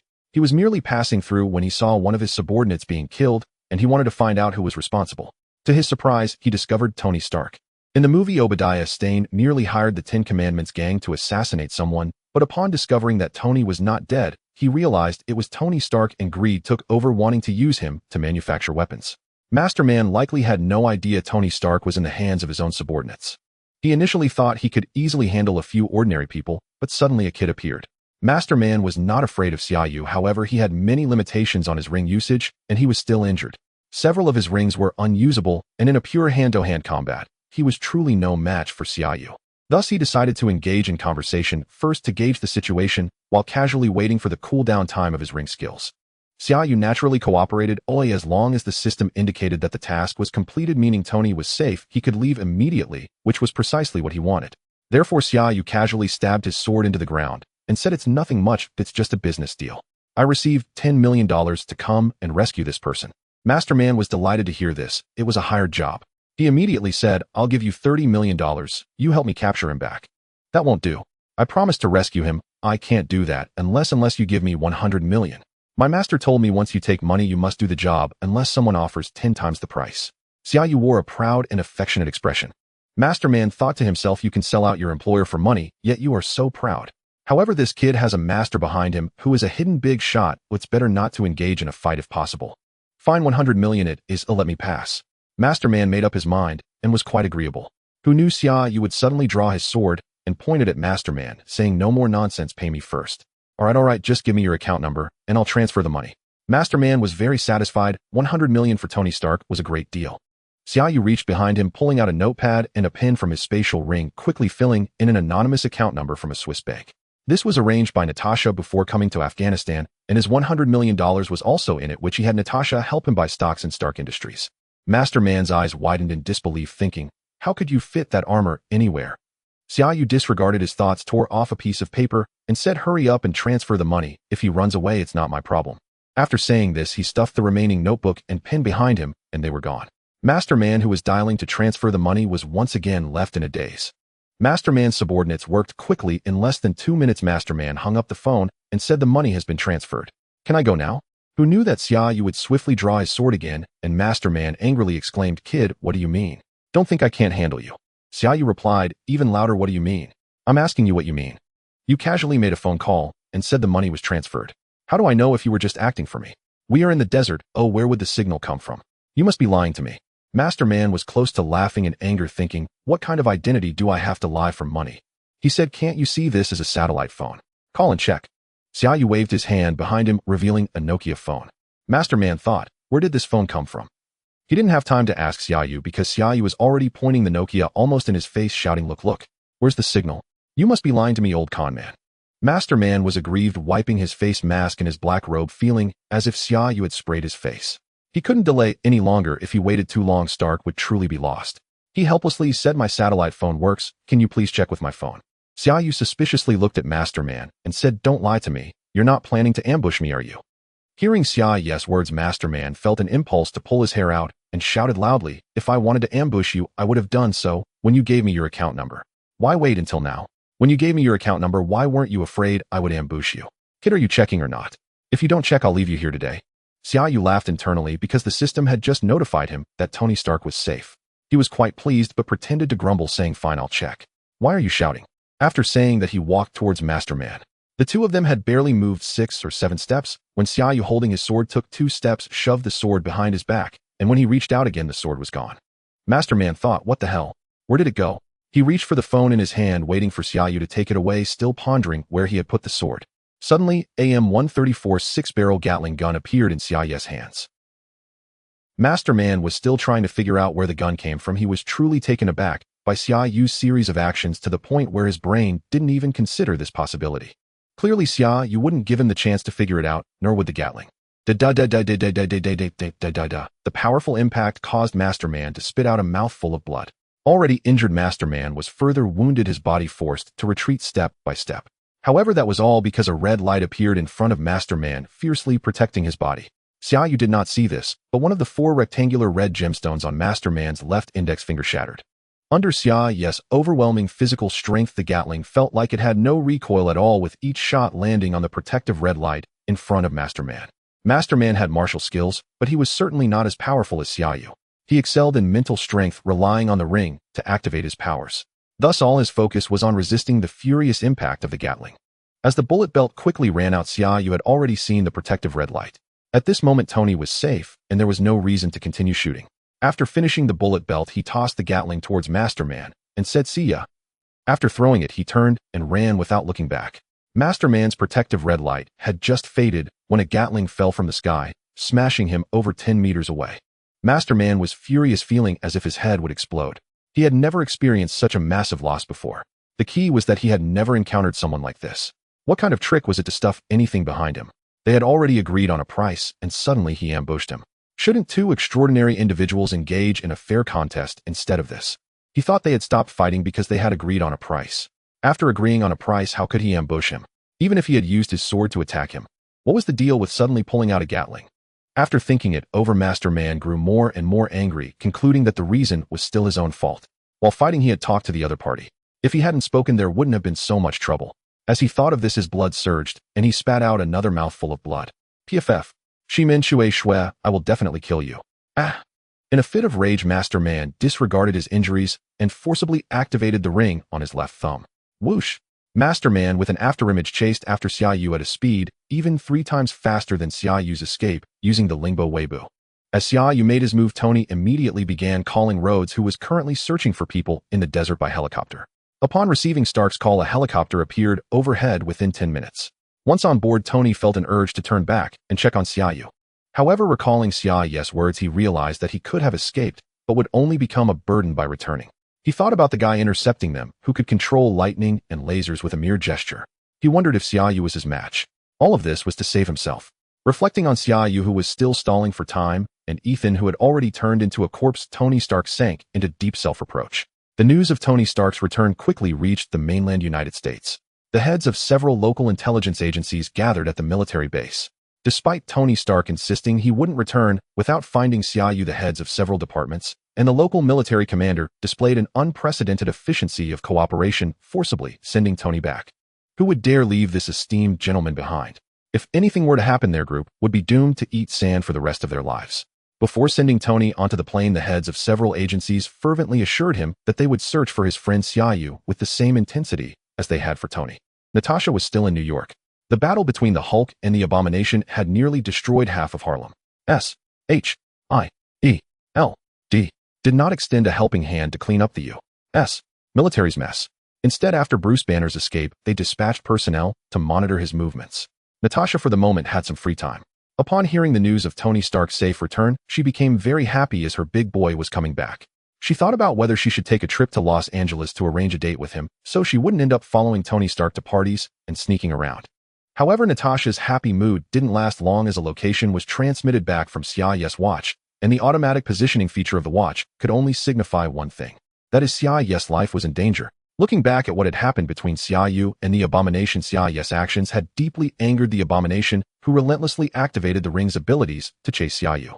The two raced through the desert, kicking up 2 long trails of swirling yellow sand. Xia Yu was furious. Running too fast wasn't a good thing. Visibility in the desert was already low, and with the clouds of yellow sand behind him, he felt as if he were a target. Moreover, how could that old man move so fast?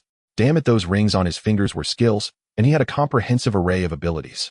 Seeing the Abomination closing in, Xia Yu flipped his hand, revealing a box of grenades. Yes, it was indeed a box. He glanced back at the distance between himself and the Abomination, made a rough estimation, pulled one out, removed the pin, and silently counted a few numbers in his mind, then tossed the entire box of grenades behind him. The Abomination, engrossed in his pursuit, thought about how he would dismember Xia Yu once he caught him. As the distance closed, a hint of joy at revenge crossed his mind when a dark shadow suddenly flew towards him, covering the sky. What was that? Boom. Boom. The grenades exploded in midair. Xia Yu had thrown dozens of them. They detonated in a chain reaction, and Xia Yu wasn't throwing them recklessly. With controlled inner strength, grenades exploded not only in front of the Abomination, but also on both sides, catching him off guard once again. The force sent the Abomination flying onto a nearby sand dune, and the red gem on the ring of his left index finger cracked once more. His face turned purple with rage. This thing was a lifesaver. It couldn't be replenished. Each use diminished its quantity. Over the years, he had faced many dangerous situations, but had never used this. Oh. The Abomination howled in frustration, determined to kill that little brat at all costs today. Just then, Xia Yu's voice suddenly echoed in his ear. What are you shouting about in broad daylight? Did you rupture your hemorrhoids, or did someone blow up your rear, old man? Xia Yu used a special ability to transmit his voice over a distance. The Abomination paused, realizing to transmit sound over such a distance is yet another special ability. And I wonder where he pulled so many things from. This kid must have secrets. I need to capture him and interrogate him before torturing him. This time the Abomination was clever. He didn't follow Xia Yu directly, but instead pursued from a diagonal rear angle, observing the swirling yellow sand, which formed 2 parallel lines about 10 meters apart. As long as he got closer, he could activate the ring's ability to trap Xia Yu. Xia Yu was anxious too. With the old fox trailing him about 10 meters to his left, he knew that any item he threw could be dodged in advance. What was he to do? Suddenly, Xia Yu's eyes lit up as he spotted an abandoned village up ahead. Excited, he thought that in a barren desert where nothing existed, having a village with buildings meant he could fight a guerrilla battle. With so much military equipment in his ring, regardless of how powerful it was, there were still usage limits that could wear him down. Xia Yu saw it, and naturally the abomination saw it too. A hint of urgency flickered in his eyes. With this kid's chaotic assortment of weapons and his elusive abilities, entering the village would spell trouble for him. If things went wrong, he could end up falling here. With that thought, a fierce glint appeared in the abomination's eyes as he glanced down at the ring on his right index finger. As Xia Yu was about to run into the village, perhaps due to the insufficient attack range of the ring on his right index finger, the abomination shot a beam of white cold light towards Xia Yu. This was the ability of his left pinky finger. Xia Yu had experienced it before and knew it couldn't harm him, but it could slow him down. He had to dodge, but that meant getting caught. With no other choice, Xia Yu infused his left hand with the inner strength of the 9 Yang Divine Art, turning to face the white light without looking back. As soon as he engaged, his speed slowed down just a little, and that small delay allowed the abomination to seize the opportunity to unleash the skill of his right thumb. Xia Yu felt a jolt of terror as his hair stood on end, a wave of dread filling his senses. This was a primal response to imminent danger. Even though he saw nothing, his body instinctively reacted, and all the inner strength from his meridians surged towards his left side. The protective characteristic of the 9 Yang Divine Art was pushed to its limits. Bang! A tremendous sound erupted as Xia Yu was sent flying over 100 meters, crashing heavily onto the scorching sand. A mouthful of blood spurted out, flying at least 7 or 8 meters. Xia Yu's internal organs had been severely injured, and the left side of his body went numb, with cracks seemingly appearing in his arm and ribs. This was the abomination's most powerful direct attack skill, capable of generating a shockwave with an impact of up to 350 tons. However, the abomination could not unleash such power at the moment. He hadn't intended to kill Xia Yu with this attack and hadn't used his full strength. Coupled with the protective properties of Xia Yu's 9 Yang Divine Art, the enhancement from the Dragon Elephant Prajna skill, and the foundational strength from the Easy Muscle scripture, along with the fact that he had flown over 100 meters in the desert, which mitigated much of the shockwave, all these factors allowed Xia Yu to withstand this blow from the abomination. Xia Yu was indeed injured, and it was quite serious. However, with his Bodhi's remarkable resilience and the healing properties of the 9 Yang Divine Art, he would recover significantly after a few hours of rest. The abomination knew none of this. He feared that if he used too much force, he might kill Xia Yu before uncovering many of his secrets. He still hadn't avenged the Gatling gun incident. As he drew closer, it was confirmed that the person was not dead. Master Man seemed to want to extract something from Xia Yu, but the impression Xia Yu had left was too profound, causing Master Man to hesitate and not dare to approach within 10 meters, fearing a sudden burst of gunfire. In truth, Master Man was particularly eager to kill Xia Yu, his anger still simmering inside. However, the various methods that appeared on Xia Yu were truly enticing to him. Although the 10 Rings gang was formidable, Master Man had many enemies in Asia, and he knew that 10 Rings alone were not invincible. Thus, despite his anger, he was coveting the various techniques possessed by Xia Yu. This kid did not seem like an easy opponent to deal with not a single truthful word escaping his mouth. Master Man was deeply conflicted. Should he kill him or not? He couldn't bring himself to do it. Should he take him back for torture? He truly did not dare to approach Xia Yu, and for a moment, he simply stared at him in silence. Xia Yu was healing his injuries, improving bit by bit with each passing minute. Master Man was not in a hurry, and Xia Yu was also silent, simply watching him. He secretly increased the internal energy circulating within him to heal himself. Thus, a bizarre scene unfolded in a dilapidated, abandoned village on the edge of the desert. A young man clad in black armor lay on a small hill facing the village, with sand beneath his feet, occasionally spitting out small amounts of blood. Standing about 10 meters in front of him was a strange figure cloaked in black robes. The two stared at each other without uttering a word, locked in a silent confrontation. But Xia Yu opened his mouth and spat out another mouthful of blood. Seeing Xia Yu spitting out 4 or 5 mouthfuls of blood, Master Man spoke, "You're gravely injured. If you don't want to die, answer my questions honestly. Not only will I spare your life, but I will also send someone to help you heal." Master Man was unaware that the blood Xia Yu was expelling was a result of repairing his internal organs. Although he had practiced some martial arts in a mysterious place, the concept of Qi in the Marvel Universe was not the same as the internal energy within Xia Yu. Master Man could never have imagined that Xia Yu was healing himself. He thought he was on the brink of death. "What is your name?" Master Man asked. "Nangong Feiyun," Xia Yu replied instantly. "Isn't it Shimin Shui Shui?" Master Man felt his temper rising. "Oh, I was just kidding earlier. Now that you see your life is in my hands, of course I'll be honest. I'm being very sincere," Xia Yu said earnestly. Master Man remained non-committal and asked again, "I ask you, where did that sword go? What was the sudden appearance of that Gatling gun about?" "Actually, I have a big pouch behind me, and the sword is in there. The Gatling gun also came from that pouch. You just didn't notice it because it happened too fast." "Xia Yu fabricated this story. You're talking nonsense. Do you think I'm blind? Where would there be a pouch behind you?" Master Man was nearly driven mad. You're wearing armor. How could there be a pouch? Where's the pouch? If I told you, you wouldn't believe me. Don't you want to come over and take a look? I'm not lying to you. Xia Yu waved at Masterman, beckoning him to come closer. Masterman, furious, waved his hand, causing a burst of flames to explode beside Xia Yu. He shouted angrily, "Don't think I can't kill you.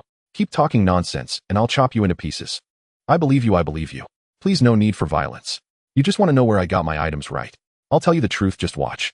While saying this, Xia Yu plunged his right hand into the sand and pulled out a pack of cigarettes. He took one out, lit it, and continued, "I actually pulled everything out of the sand. There's everything in the desert. Want to give it a try?" When Xia Yu pulled out the cigarettes, Masterman's heart skipped a beat, fearing he might pull out a weapon. It was only after Xia Yu finished speaking that he reacted, forcibly suppressing his anger, and solemnly said to Xia Yu, "Nangong Feiyun, I'll give you one last chance. I don't have much patience left. Do you see this ring on my right thumb? It has a small function that can release toxins, making it impossible for you to live or die. When the toxin takes effect, it itches unbearably, and your body will rot and fester. Want to try it?" Upon hearing about the unbearable itch and the rotting condition, a glimmer of surprise flashed in Xia Yu's eyes as he said to Masterman, "If I tell you everything, will you really let me go?" "Of course I keep my promises," Masterman replied. "I have one small request." Xia Yu said, "Go ahead." Masterman waved his hand, indicating he was indifferent. "Could you transfer 100 million to me?" "Huh?" After Xia Yu finished, he couldn't help but burst into laughter. "You dare to toy with me?" Masterman was furious, his anger boiling over as he shot a toxic ray at Xia Yu. This was a small skill of his right thumb.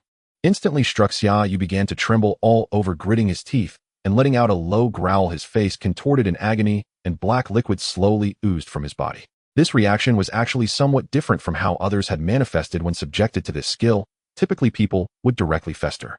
However, this confusion was fleeting. Part of it was due to Masterman's confidence in his ring, and part was due to Xia Yu's extreme pain. The veins on his neck were nearly bursting. As for why he didn't fester immediately, it could be due to his physical condition or the energy within him. "Ah!" Xia Yu let out a muffled cry, drooling from the corner of his mouth. He was genuinely in pain.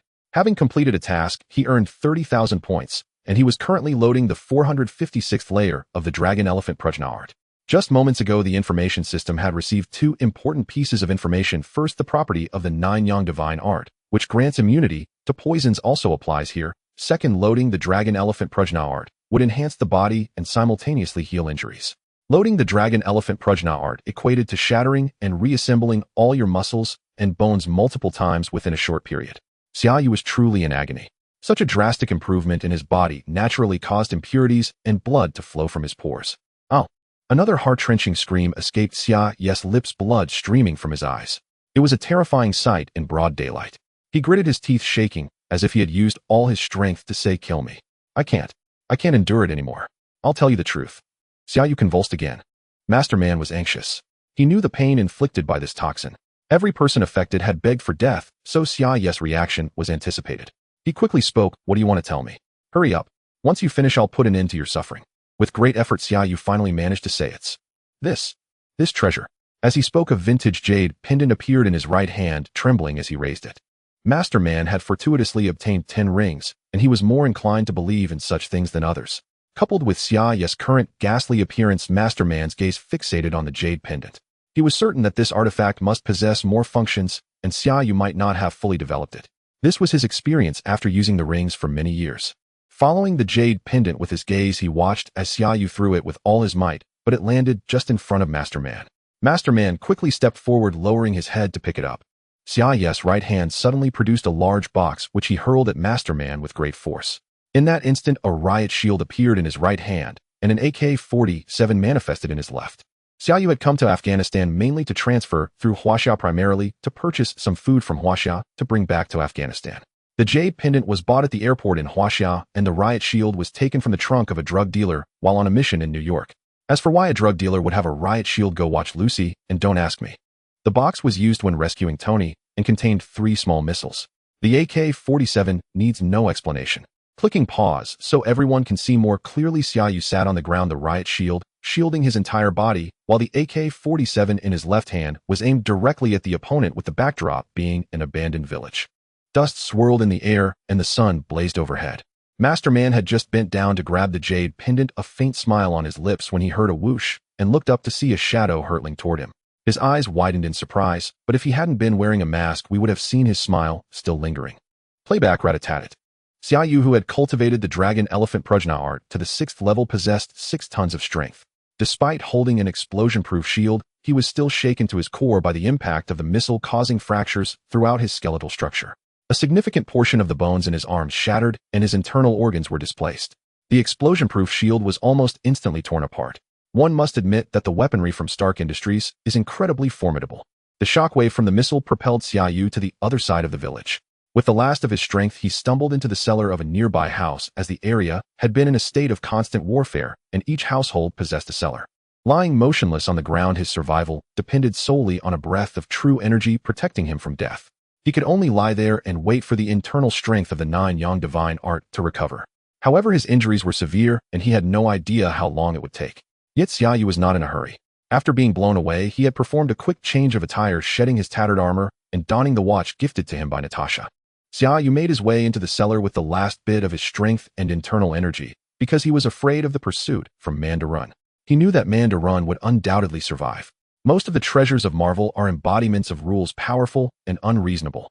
In the movies, there are restrictions on their users, but in the comics, wielding 6 Infinity Stones could allow an ordinary person to slay gods. Xia Yu was correct. Thanks to the automatic protection of the ring on his right index finger, Mandarin indeed survived. However, the shockwave nearly cost him his life. He was only slightly better off than Xia Yu. He could only use one of the functions of the ring on his right thumb to forcibly suppress his injuries for 10 hours and hurry back to his lair to heal, having no time to pursue Xia Yu. Mandarin suffered greatly in his encounter with Xia Yu. He lost 3 of the protections on his right index finger, leaving him with only 4 in total. After using 3 on Xia Yu, he was already injured. Forcing himself to activate several powerful ring skills drained his mental strength, and he was uncertain if it would harm his essence. Comparatively, $100 million was not a significant loss. In their first confrontation with 10 rings in hand, Mandarin was significantly more powerful than Xia Yu, and he was left with a lasting shadow of fear. In contrast, Xia Yu saved Tony this time, earning 30,000 points, which he converted into the power of the Dragon Elephant Prajna art at the 3rd level. He still had plenty of points remaining, $100 million in hand, and he had even gauged Mandarin's strength, making a substantial profit. However, at this moment, Xia Yu, unable to move even a finger, was cursing Tony Stark's missiles for being so powerful. After lying for a solid 8 hours, Natasha arrived. She did not cry or wail, but sat silently beside Xia Yu, confirming he was all right, her eyes red and her lips silent. "Don't be sad. I just can't move for now. It won't be long before I recover. You see, even though I can't move at all, and you can't touch me, my handsome face is still just fine. You can touch my face, or better yet, come let me kiss you. It's been several months since we last met, and I've missed you so much," Xia Yu teased her. As soon as Xia Yu spoke, 2 trails of tears slipped from Natasha's eyes. She lowered her head and gently licked his lips, delivering a rather Black Widow-like statement. "Promise me that if anything like this happens again, you will let me fight alongside you." There was no urging him to avoid danger or to stay away, only tears flowing as she requested to fight with him. If it were possible, Xia Yu truly wished he could rise and embrace her. However, he could only firmly tell her, "One day in the future, we will fight side by side forever." Currently, Xia Yu's situation was akin to a puddle of mud. Even bringing someone to lift him could risk moving his internal organs. Thus, Natasha stayed with Xia Yu in the cellar for 3 whole days. They had various items in their rings, and there were no inconvenient aspects except that Xia Yu needed Natasha to take care of all his needs, which felt somewhat awkward. Xia Yu's internal organs had stabilized to some extent, and he focused on using his internal energy to repair the bones in his right hand. Now at least he could smoke and drink water by himself, and it was time for the 2 of them to head back. Neither of them wanted their relationship to be exposed to others, at least not now, whether to S.H.I.E.L.D.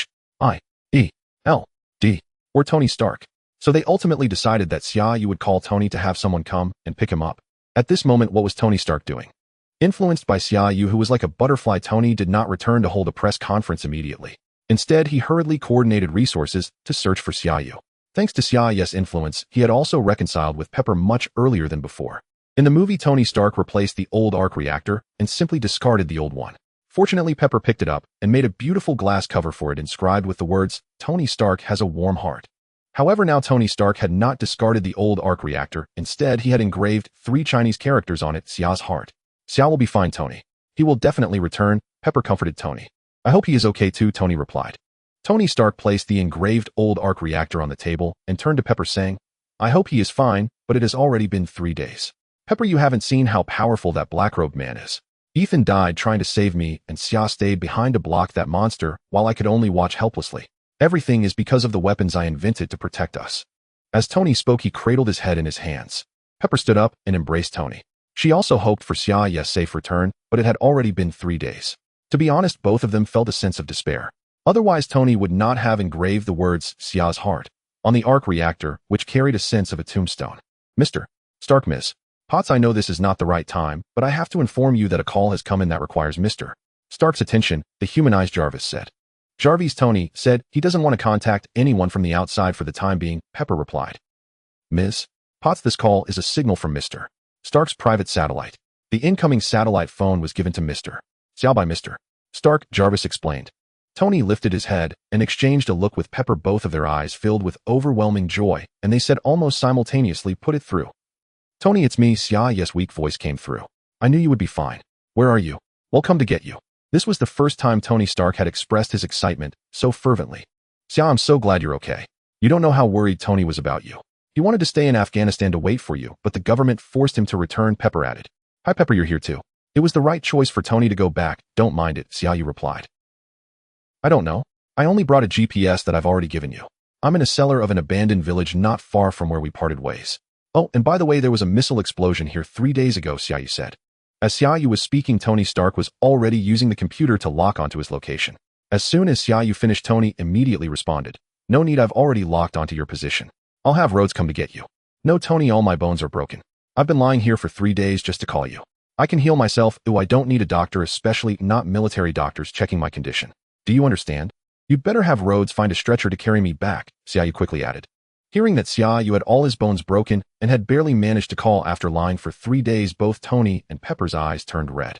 Tony suppressed his tone and said, I understand. You'll be back as quickly as possible. I'll have hot pot ready for you. After hanging up, Pepper could no longer hold back her tears and sobbed. Oh my God, Tony, what has poor Xia gone through?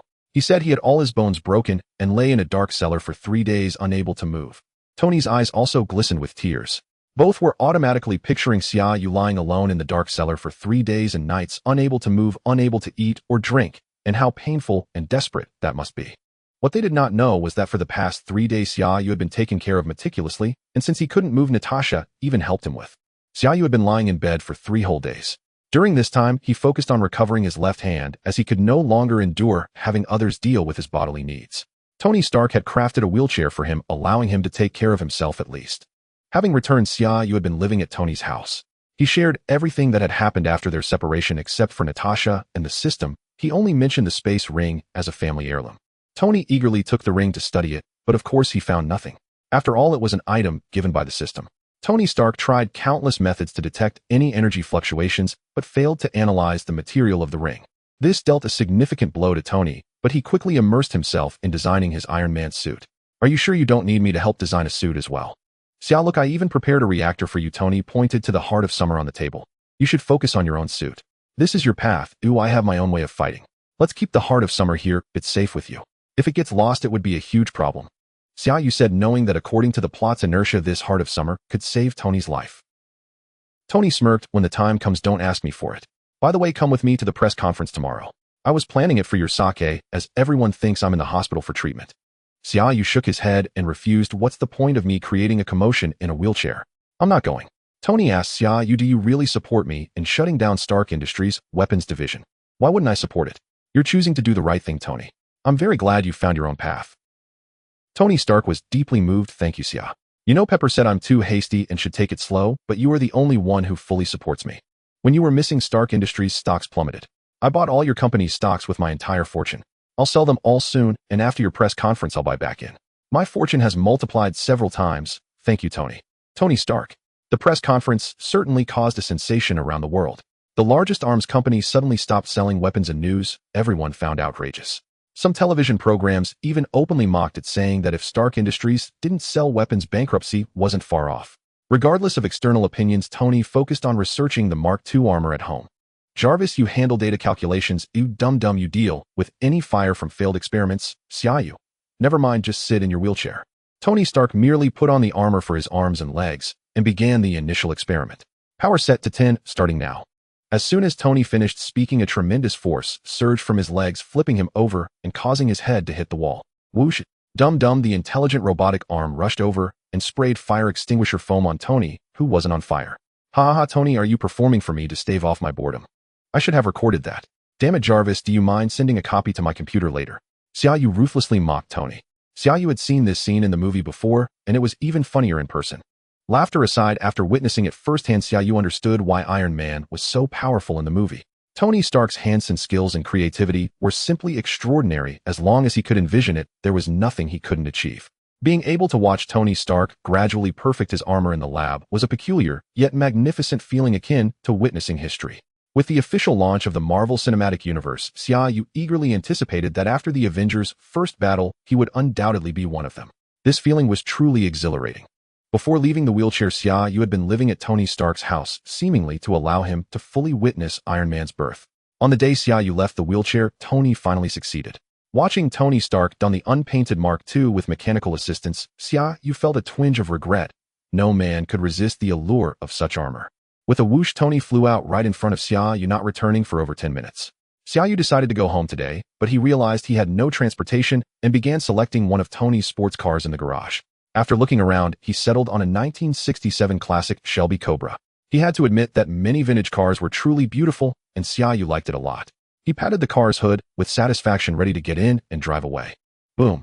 Fortunately, Xia Yu quickly pulled his foot back as Tony Stark crashed directly down in his armor.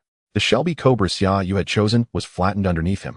Dum rushed over and sprayed fire extinguisher foam again. Xia Yu carefully walked over to Tony's side, looked up at the hole above, and exclaimed, "Wow, you smashed through 2 layers in one go." "Tony." Xia Yu nudged the Iron Man lying on the ground with his foot and said, "I think your move is more damaging than your weapon system." Tony stood up, helplessly removed his armor, and said to Xia Yu, "The materials are too heavy. I'm planning to switch to the gold titanium alloy used in the Seraphim combat satellite as the outer shell. What do you think?" Xia Yu swiftly drew the heavenly sword from his ring and pointed it at Tony, retorting, "What do you think of my sword?" "Forget I asked, Divine Doctor. Jarvis ordered the materials. Oh, we still need to pick a color." Tony Stark said, "I think gold would be nice, symbolizing Mr. Stark's wealth. What do you think, Mr. Xia?" Jarvis asked. Xia Yu didn't want to ruin Iron Man's iconic color, so he casually suggested, "How about red and gold? Flashy and rich, quite fitting for Tony's character." "Although I'm not fond of what you just said, I strangely like this color scheme," Tony remarked, looking at the color sample Jarvis quickly generated on the computer. At that moment, the TV was broadcasting a charity gala for the families of firefighters sponsored by Stark. Suddenly, Tony became interested and turned to Xia Yu. "There's a gala I'm sponsoring tonight. Let's go have a drink. Afterward, I can consider driving you home." "But I don't have an invitation, big boss." Xia Yu joked. "Jarvis, did we receive an invitation?" Tony asked. "No invitations received by any means, Sir," Jarvis replied. "See, I don't have an invitation either. Let's go, my friend." Tony stood up and said. Since they were going to the gala, the two changed into more formal attire. It was the first time Tony saw Xia Yu in a formal suit. Standing at 183 meters, he was not considered short among Westerners. With his tall and slender figure and increasingly heroic eyebrows, even the usually sharp-tongued Tony Stark couldn't find words to say. He merely mumbled, "Damn, aren't people from Huaxia supposed to be shorter?" Xia Yu laughed heartily. "You should thank me. You've grown at least 3 centimeters since you started practicing." "Much better now." It was Xia Yu's first time attending such an event. As soon as they got out of the car, Tony Stark naturally became the target of the reporters. Xia Yu's aura and appearance, combined with his presence alongside Tony Stark, also drew numerous photographs and recordings from the journalists at the entrance. Some even prepared to headline the next day's news with the title, "Tony Stark Takes Male Pet to Gala." As soon as they entered the door, they saw an elderly man with white hair chatting with 3 beautiful women. Tony walked up and patted the old man's shoulder, saying, "You certainly look quite spirited," and headed inside. They seemed quite familiar with each other. The old man turned around trembling, and upon seeing Xia Yu following Tony, he froze for a moment, seemingly in disbelief. Then his gaze suddenly became deep and piercing, making Xia Yu feel as if he were faced with a true mountain pressing down upon him. He couldn't move, let alone breathe, and cold sweat instantly covered his body. The white-haired old man was none other than Stan Lee, who made a cameo in the movie. After staring at Xia Yu for a few seconds, the pressure finally dissipated. It felt as if centuries had passed. Although the pressure was gone, Stan Lee's expression became incredibly complex, a mixture of joy, disappointment, and comfort. Xia Yu had never seen such a multifaceted gaze before and stood there not daring to speak. Stan Lee took 2 steps closer to Xia Yu, gently patting his shoulder, and said, "This is very good, very nice. Remember, don't worry too much, just follow your heart, young man." After finishing, he didn't pay any attention to the women and walked shakily towards the door. Xia Yu finally came to his senses and asked in his mind, "Tian Mao, what just happened? Is that Stan Lee? Wasn't he just a cameo character?" "Master, your current privileges are insufficient, so I can't answer you. But don't worry, it's not a bad thing." After Tian Mao explained, he fell silent. Xia Yu, feeling uneasy, hurried to the bar inside, ordered a full glass of beer, and downed it in one gulp to feel a bit better. Hey, relax, Xia. We're here to have fun, not to drink alone. Waiter, give my friend a drink that's a bit smoother. Tony said. Tony, who was that old man you greeted at the door just now? Xia Yu asked. What old man? What's wrong, Xia? I might have greeted some beautiful women instead. Tony replied. When we entered, you greeted an old man with white hair, smoking a cigar, and wearing a bathrobe, surrounded by 3 beautiful women. Xia Yu gestured. You must be mistaken, Xia, Tony said seriously. Xia Yu felt a chill rise from his feet. Who exactly did he encounter? What identity did he hold in this world, and what did his words mean? Xia Yu was lost in thought when Tony was about to ask if he was feeling unwell, but a voice interrupted them. Hello, Mr. Stark and Mr. Xia.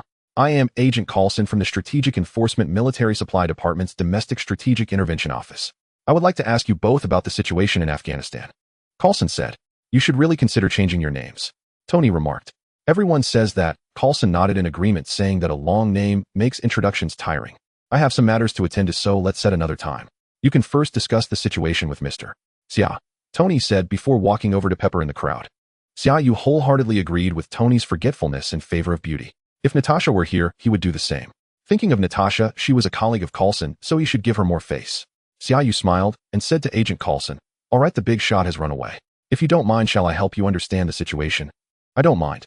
In fact, we are more interested in Mr. Xia than in Tony Stark. I hope Mr. Xia doesn't mind me interrupting your evening. Coulson said sincerely. Looking at Coulson's honest face, Xia Yu thought to himself, being honest looking is indeed quite appealing, yet at least when he speaks it's hard for people to have negative impressions. I don't mind at all. In fact, aside from Tony and Pepper, I don't know anyone here. If you hadn't come to chat with me, I would be bored to death. Xia Yu shrugged. That's best. However, it's not convenient to talk here. If you don't mind, shall we change places? Coulson suggested. Xia Yu looked up at Tony, who was dancing with Pepper, and thought it best not to stay here as a third wheel.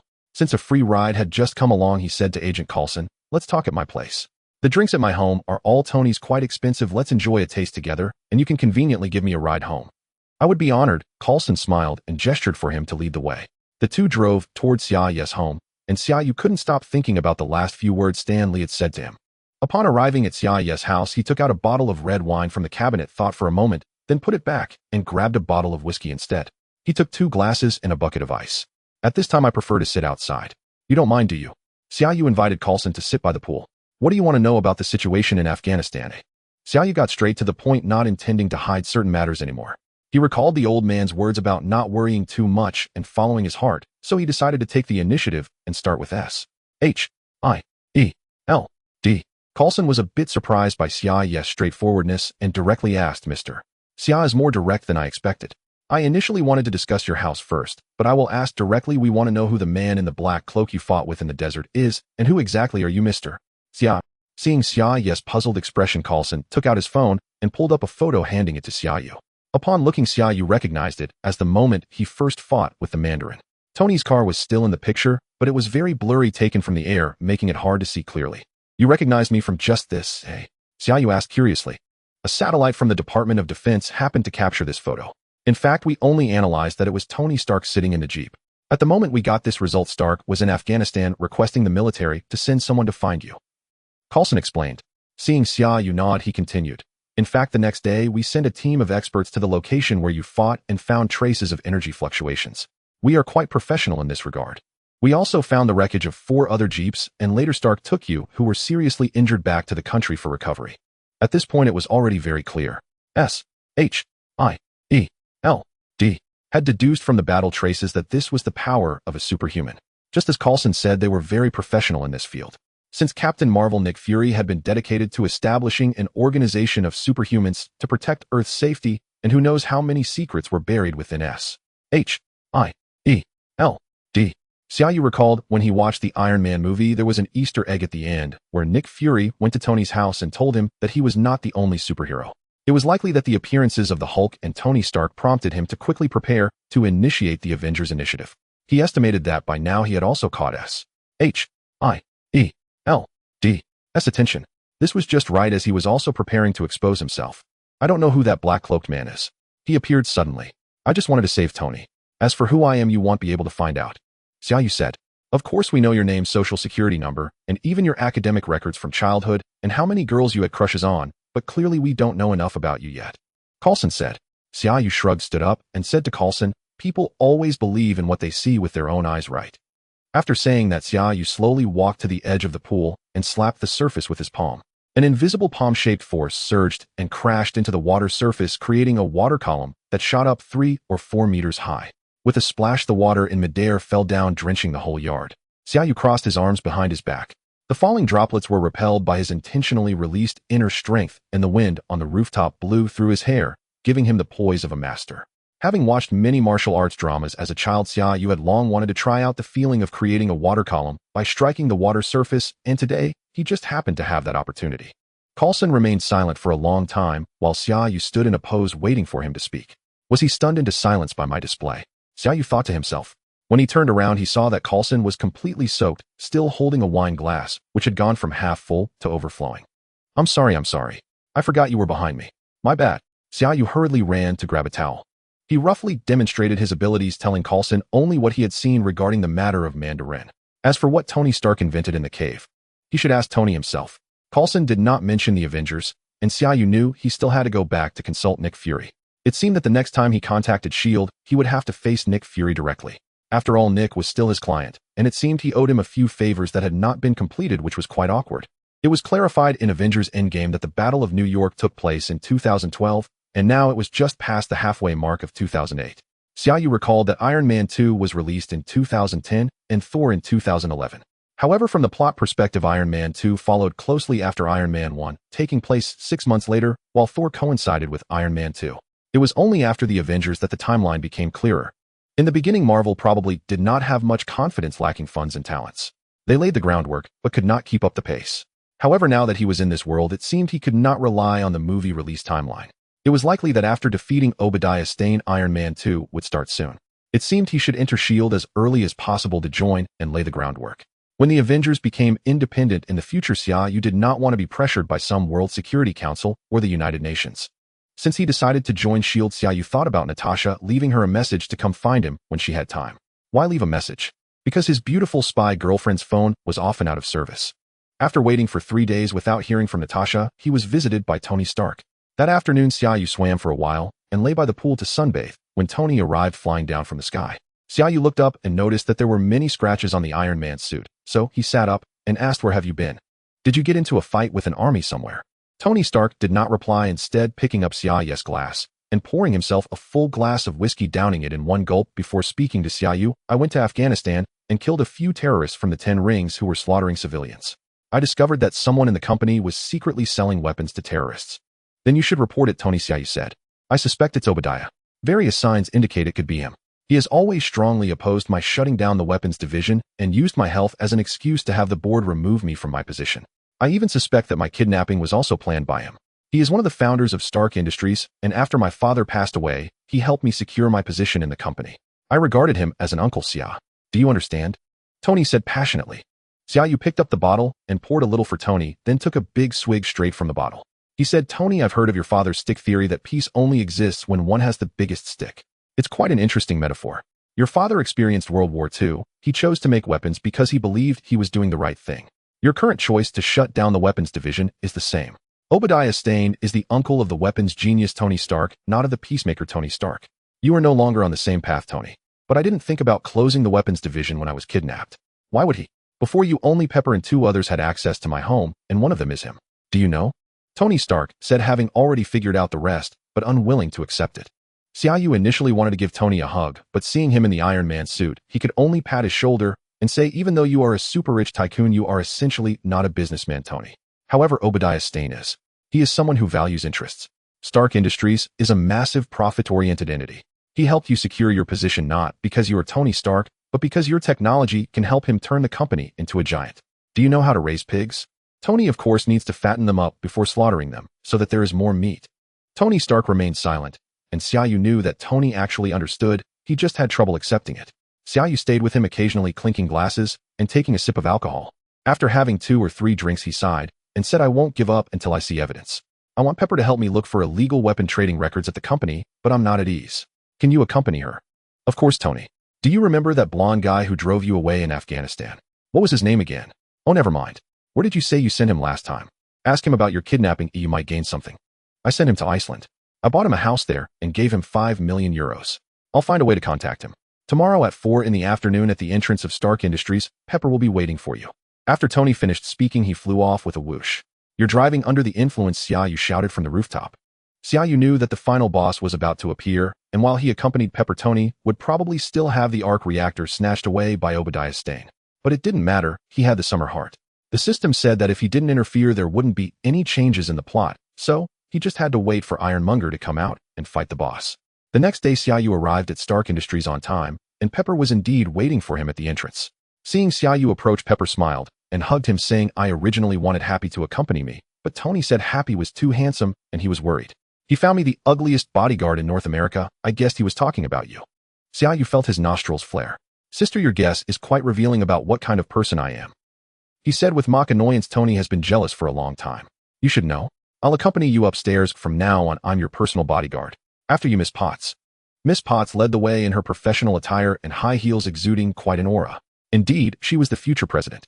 Xia Yu was there as a bodyguard, dressed in a black suit and wearing sunglasses, maintaining a blank expression as he followed closely behind Pepper. Pepper's position at Stark Industries was executive assistant. In reality, her majority of work was as Tony Stark's personal life assistant.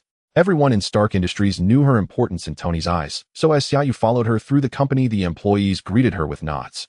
Pepper kept her eyes straight ahead, lightly nodding as others greeted her, which inadvertently made Xia Yu straighten his chest, trying to match Pepper's domineering CEO aura. They smoothly arrived at Tony Stark's office, and Xia Yu cooperatively ran ahead to open the door for her.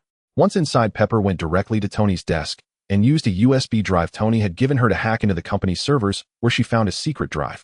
Opening 2 folders revealed some documents related to weapon development and sales, while the third folder was labeled Area 16. When Pepper clicked on it, she found all the blueprints for transforming Stark's Mark I into Ironmonger. She also discovered a video. When she opened it, it turned out to be footage of terrorists kidnapping Tony and sending it to Obadiah. "Xia, come over and take a look at this."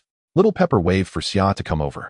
Xia Yu already knew what it was, and upon looking, he cooperatively exclaimed, "Oh my God, Tony's suspicions were indeed correct. It really is him. I need to preserve the evidence. I have to make copies of all the documents. Xia, can you keep an eye on the door for a moment?" Little Pepper said. Before Xia Yu could respond, Obadiah Stane had already pushed the door open and entered. Little Pepper was clearly startled, while Xia Yu returned to his expressionless demeanor and stepped forward to block Obadiah, coldly saying, "Get out." Having worked at Stark Industries for decades, Obadiah was the actual power behind the company, even when Tony was the CEO, treating Stark Industries as his own territory. There was no way he would allow Xia Yu to block him, so he ignored Xia Yu's words and attempted to push past him. With a shove, he found himself unmoved. Not believing in the supernatural, Obadiah tried again and could only ask, "What do you mean? Is there a place in this company that I can't go?" "This is Mr. Stark's office. Sir, no matter who you are, please leave without Mr. Stark's permission," Xia Yu said coldly. Little Pepper was afraid Obadiah would become suspicious, so she said to Xia Yu, "This is one of the founders of Stark Industries and also Tony's uncle. Let him in." Obadiah Stane glanced at Xia Yu but said nothing. Instead, he walked over to the liquor cabinet, poured 2 glasses of wine, and remarked, "Tony never lacks for good wine." After speaking, he lifted his leg to bring a glass to Little Pepper. Those who have seen the film know that when Obadiah entered the office, he noticed Little Pepper's unnatural behavior and grew suspicious. So, taking advantage of pouring wine, he approached Little Pepper to sneak a look at the computer screen. Little Pepper cleverly switched to the screensaver, but Xia Yu didn't want to give him that awkward opportunity and swiftly stepped in front of Obadiah Stane. "I can help you pass the wine to Miss Potts. You can just stay right here," Xia Yu said. "Pepper, what do you mean by this? Is Tony afraid he'll invade his secretary's space?" "This is the office I reserved for Tony in the boardroom," Obadiah Stane shouted. "Sorry, I don't know what's going on. Mr. Stane came in." Little Pepper intentionally snapped at Xia Yu. "I'm very sorry, Miss Potts. Mr. Stark's orders are to prevent any male beings from approaching you. He said he doesn't want any male pheromones near his girlfriend except for me as her bodyguard," Xia Yu said earnestly. "Oh my God, congratulations to you both. When did this happen? You should have told me sooner. I'm happy for you. You're a good woman, Pepper. Why are you?" Obadiah Stane began to approach Little Pepper to congratulate her, but Xia Yu ruthlessly pushed him away, saying, "I said keep your distance from Miss Potts." "You." Obadiah was pushed back several steps by Xia Yu. He couldn't maintain his composure and was about to explode when Little Pepper stood up and angrily said to Xia Yu, "You better be more polite to Mr. Stane, Xia." As she spoke, she picked up a newspaper beside the computer and took the opportunity to pull out the USB drive. Xia Yu watched the entire process, knowing she had completed the copying. "I'm sorry, Miss Potts. This is my job, please understand. As long as he doesn't come closer to you," Xia Yu said. "Sorry, Obadiah, I'll talk to Tony about the bodyguard situation when I go back. You know how Tony can be sometimes." Little Pepper gave Obadiah Stane an apologetic look. "I know. I'm just happy for you both. Tell Tony I'm waiting for him to return to the company. He'll communicate with the board provided he stops being so willful, Obadiah Stane said. The two exchanged a few words of small talk, and Xia Yu followed Little Pepper out. Xia Yu knew that just like in the movie, Little Pepper had successfully copied the files and directly pulled out the USB drive. Obadiah Stane must have seen the successful copying interface, but the only difference from the film was that with Xia Yu present, Little Pepper was not as panicked, and Obadiah did not take the newspaper from her hand. Now they were just waiting to fight the BOSS, and sure enough, the System Task arrived. System Task helped follow Little Pepper and protect her safety. After Ironmonger and Iron Man start fighting, assist Iron Man in defeating Ironmonger. Task reward points 8,000. If you personally kill Ironmonger, an extra reward of a system lottery will be given. Xia Yu accepted the task, thinking that he would have to compete with Tony for kills this time. However, judging by this reward, Ironmonger was still, like in the movie, relatively weak. If he hadn't stolen Tony's arc reactor, causing Tony's Mark III to lack power, he would have been defeated by Tony long ago. Upon exiting, he indeed encountered Agent Coulson, who was sitting in a chair looking innocent and waiting for Little Pepper. It seemed Tony hadn't seen him yet. Coulson was slightly taken aback upon seeing Xia Yu, but quickly greeted him with a smile, saying, "Xia, you're here too. Miss Potts, do you have a moment? I had an appointment with you." Little Pepper hurriedly pulled Coulson away, as she needed to give the evidence to the government people and bring them to capture Obadiah Stane. At this time, there was no Avengers and superheroes had not yet emerged, so for any issues, the first choice was still to find the police rather than directly pressing down on problems with Xia Yu, a master beside her. This was a normal person's thinking. Xia Yu followed Little Pepper to show Agent Coulson all the documents and video evidence. In front of Little Pepper, Xia Yu called Tony. "Tony, you guessed right. We found evidence of your uncle's connection with the terrorists. It was he who kidnapped you along with documents for secretly selling arms." Xia Yu said into the phone. "I already know. That blonde doesn't know Obadiah, but I showed him the photo and he recognized that this person had been to their base several times and provided them with weapons. Are you preparing to come here now?" Tony said. "No, Tony, we met Agent Coulson. Little Pepper is handing over the evidence to him, and soon someone will come to arrest him. You should just stay at home. I know you don't want to face him." Xia Yu finished and hung up the phone. Obadiah was not some small fry. He couldn't be caught just by Coulson looking at the evidence and finding someone. It was reported to the Bureau. Several departments were united, and even a government bigwig was notified before they successfully obtained the arrest documents. Even if they managed to capture him smoothly, as long as he had the technology for a small arc reactor, he would likely be released without charge. In this kind of struggle, criminal charges were actually an optional matter. Tony Stark was such a formidable figure. While it was not apparent in the movie, Xia Yu knew that Stark Industries' annual political donations were a staggering figure, which was why Tony Stark dared to publicly refuse government requests and ridicule the congressman. Even so, in the end, Tony still gave Colonel Rhodes a set of armor under the pretext of compromise, not only because he was a good friend, but also because it was a step toward compromise with the government that both sides could accept. After the events of Avengers 3, the Avengers gained the power to overlook everything. But with Xia Yu in this world, especially after the change in Xia Yu's mindset, this situation might become different. No one knew exactly how things would turn out. The system on Xia Yu, the Stan Lee he saw at the party, what was the true nature of this world? While Xia Yu was waiting for Agent Coulson to handle the chaotic paperwork, Obadiah Stane had already succeeded in ambushing Tony Stark. Just like in the movie, he took the small arc reactor from Tony's chest. He had already created a larger Ironmonger suit using the design of the Mark I, and now he just needed this small arc reactor to serve as the power source. Obadiah Stane left, and Tony Stark was immobilized for 15 minutes by some ultrasonic control. After enduring this, he finally crawled to the laboratory and looked at the Heart of Summer on the table, saying, "I didn't expect you to save me this time." Compared to the movie, Tony's physical condition had improved significantly. There was no chance for a clumsy hero to save the day this time. Instead, Rhodey arrived just in time. Tony requested Rhodey to cooperate with him, and then they soared towards Stark Industries. On the way to Stark Industries, Xia Yu and Agent Coulson finally arrived. Pepper led everyone to the hidden research site of Obadiah Stane in Area 16. At the entrance stood a heavy iron door. Pepper swiped a card and discovered it was prohibited. "Is my card invalid?" Pepper said. Coulson stepped forward, pulling out a small bomb, and just as he was about to place it on the lock, Xia Yu stopped him, saying, "No need to make it that complicated." With that, Xia Yu executed a powerful kick with his right leg, and the heavy iron door flew inward for 7 or 8 meters before crashing to the ground. Amidst the astonished gazes of the others, Xia Yu shrugged and said, "I guess I overdid it. I thought it was quite sturdy." This time, Xia Yu moved to the front. He knew Obadiah Stane was inside preparing to equip the suit. Coulson followed closely while the others drew their pistols and surrounded Pepper. The last person walked past the iron door they had just come through and lightly kicked it, thinking it was fake. After searching the interior, they discovered a replica of the Mark I, which appeared larger.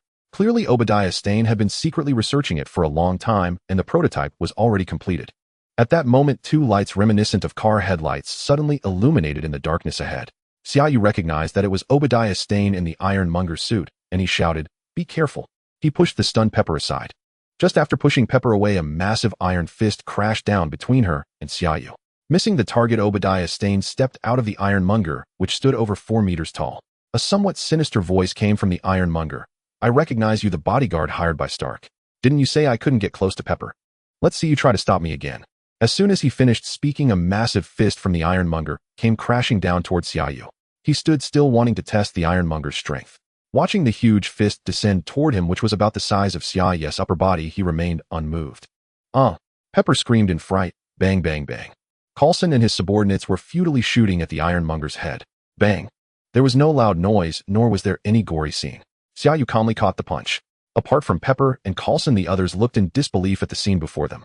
Even those who had just witnessed Xia Yu kick the iron door away were no exception, as the size comparison was simply too shocking. If it weren't for the ground cracking beneath Xia Yu's feet, they would have thought the ironmonger was just an empty shell. "I stopped it. What now?"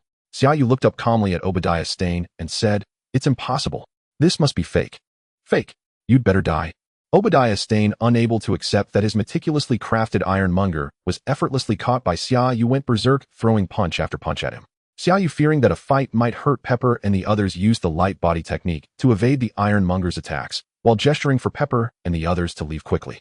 The light body technique was already a very graceful style of movement, and the ironmonger was quite clumsy. With each punch thrown, it was exhausting for it to even touch Xia Yu. Therefore, Xia Yu strolled leisurely within a few meters, completely at ease. Before Coulson left, he glanced at Xia Yu, recalling the day Xia Yu had exploded the pool water with a single slap. Suddenly, a Chinese idiom popped into his mind: extraordinary poise. Unaware that his showy behavior had gained high recognition in Coulson's eyes, Xia Yu taunted the ironmonger while dodging the punches, saying, "Doesn't it feel extremely frustrating? Isn't there a feeling of being a fierce tiger only to discover you're actually a cute little kitten?" Sorry, I described it too politely. Let me rephrase. Do you feel a sense of humiliation, like thinking you're 2 meters tall only to find out you're just a little toothpick? Hey, I'm talking to you. Can you answer me? How rude. And you call yourself a major shareholder of a publicly listed company? Xia Yu spat on the ground to express his disdain. Obadiah Stane completely went mad. The right arm of the ironmonger rose to reveal a heavy machine gun, starting to fire at Xia Yu. Xia Yu quickly dodged, and the bullets followed closely behind him. Rat-a-tat-a-tat-a-tat. Obadiah Stane was also furious, wondering why a technological product was engaging in a fistfight. "I'm going to kill you." Amidst the gunfire, Obadiah's roar echoed. "You can talk about killing me once you manage to hit me. You can't just suddenly pull out a machine gun and think you can handle this."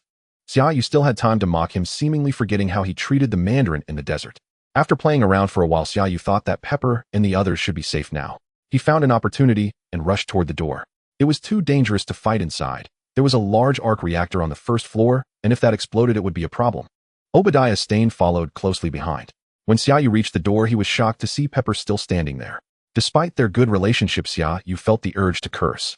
"I've been holding them off inside all this time, and you're still here. What were you thinking staying here for? Are you trying to buff me?" Fortunately, at that moment, Tony Stark also arrived and said to Xia Yu, "Leave it to me. You take Pepper and go first." With that, he flew toward the ironmonger. Xia Yu scooped up Pepper and used his lightness skill to fly out. After going 4 or 5 streets, he set Pepper down and said, "I'll go help. Be careful and don't run around recklessly." After saying that, he didn't care if anyone was left behind and headed toward the battlefield as quickly as possible. Just as he was about to reach the spot, he saw Tony Stark flying into the sky in the ironmonger. Xia Yu slapped his forehead in frustration. "Flying is something I can't afford to offend. It seems I also need to get a suit. What should I do? I'll wait on the roof of Stark Industries." Since according to the original plot he took to the skies, he must also come down according to the original plot. Xia Yu headed towards Stark Industries again. Due to the energy limitations of Xia Ji's heart, Tony Stark ultimately ascended to great heights, with the ironmonger streaking through the sky with 2 long trails of flames. Countless onlookers witnessed the scene of 2 armored suits soaring into the heavens as Tony Stark, with only 7 energy left, was finally caught by the ironmonger at the peak of his ascent. Obadiah Stane, momentarily forgetting his anger at being mocked by Xia Yu, manipulated the ironmonger to grasp Mark III by the neck, smugly saying to Tony, "What can you do now, Tony? I am stronger and more powerful than you." "Then how did you solve the freezing problem?" Tony calmly retorted. "Freezing problem?" Obadiah Stane then realized that due to flying too high, the ironmonger had begun to ice over its propulsion system, losing responsiveness, with even the 2 lights at its eyes extinguished. "Let me help you with that." Tony Stark playfully tapped the ironmonger's head, breaking a small chunk of ice that had encased it. The ironmonger released Tony Stark, beginning its descent. Meanwhile, Tony Stark's Mark III had lost all its energy, only able to activate a small reserve power that intermittently fired its boosters during the rapid freefall, wobbling several times before finally landing on the rooftop of Stark Industries. At that moment, Xia Yu had just stepped into the elevator. "Tony, how are you?" Tony had just landed when he connected with Pepper on the phone. "I'm fine." Before he could finish, he was grabbed by the ironmonger, which had somehow reached the rooftop during the fall, having thawed and regained its power. "Tony, are you okay?" "Tony." Pepper was still anxiously calling for Tony on the phone. At that moment, Tony Stark was firmly held in the ironmonger's grip. The energy-depleted Mark III armor was like a toy being carelessly toyed with as the ironmonger's hands began to crush the exterior of Mark III. If this continued, Tony Stark would likely be squashed into a pulp. "Fire the incendiary missiles," Tony ordered Jarvis, unable to break free. Numerous small incendiary missiles began to shoot from Mark III, raining down on the ironmonger's head, effectively damaging its targeting system and finally forcing it to release its grip. Taking advantage of the moment, Tony hid behind a stairwell entrance on the rooftop, quietly speaking to Pepper, who had not yet hung up. "Pepper, I need help." "Where is Xia?" "He went to find you." "Oh, I don't know where he is." I'll call him now." Pepper panicked, quickly hanging up to contact Xia Yu. Xia Yu's phone had already been damaged in Area 16, making it impossible to connect. However, with the ironmonger drawing closer, the rooftop had become too small for Tony Stark to hide. With no other options, Tony Stark dashed out while the ironmonger was distracted, climbing onto its head like in a movie, attempting to damage the armor and wiring at the back of the ironmonger's head as much as possible. However, he was ultimately caught by the ironmonger, which threw him forward, smashing him onto the skylight of Stark Industries. It was a circle of tempered glass directly above a large arc reactor on the first floor, created by Tony's father, Howard Stark, in collaboration with Anton Vanko. The original plot in the movie involved Tony and Pepper using this reactor to defeat the ironmonger, but this time Pepper was several blocks away, leaving Tony with no opportunity. Iron Warlord swept away all the glass in the courtyard with the machine gun on his arm, leaving Tony Stark desperately clinging to a beam. This was a harsh lesson for the newly minted Iron Man, as standing on the opposing side meant there was no mercy. Watching Iron Warlord raise his left arm again, revealing the micro-missile launcher, Tony closed his eyes in despair. Ironically, that micro-missile was his own invention. "Hey, I don't want to interrupt you too, but I have to ask, can't your company install an elevator that goes directly to the rooftop? Do you have any idea how long I searched for a way up to the top floor? Just because the two major shareholders of this company decided to fly around in their armored suits, does that mean they disregard the convenience of others?" Xia Yu's voice rang out from behind Iron Warlord. "It's you again, kid." Obadiah Stane maneuvered Iron Warlord to turn around, seeing Xia Yu grit his teeth as he spoke. Xia Yu completely ignored Obadiah Stane's words and addressed Tony Stark. "Tony, for your own safety, you'd better design a suit of armor for me, at least one that can fly." "Kid, I'm talking to you. You'd better look at me." Xia Yu's blatant disregard infuriated Obadiah Stane, who, while speaking, aimed the missile launcher at Xia Yu. "It's very rude to interrupt others, you turtle hiding in your heavy shell. If it weren't for the fear of collateral damage, do you think you'd have the chance to stand on the rooftop and bully your poor nephew?" Xia Yu said this while casting a sympathetic glance at Tony Stark. Tony's face flushed, just about to retort something. Obadiah Stane could no longer restrain himself.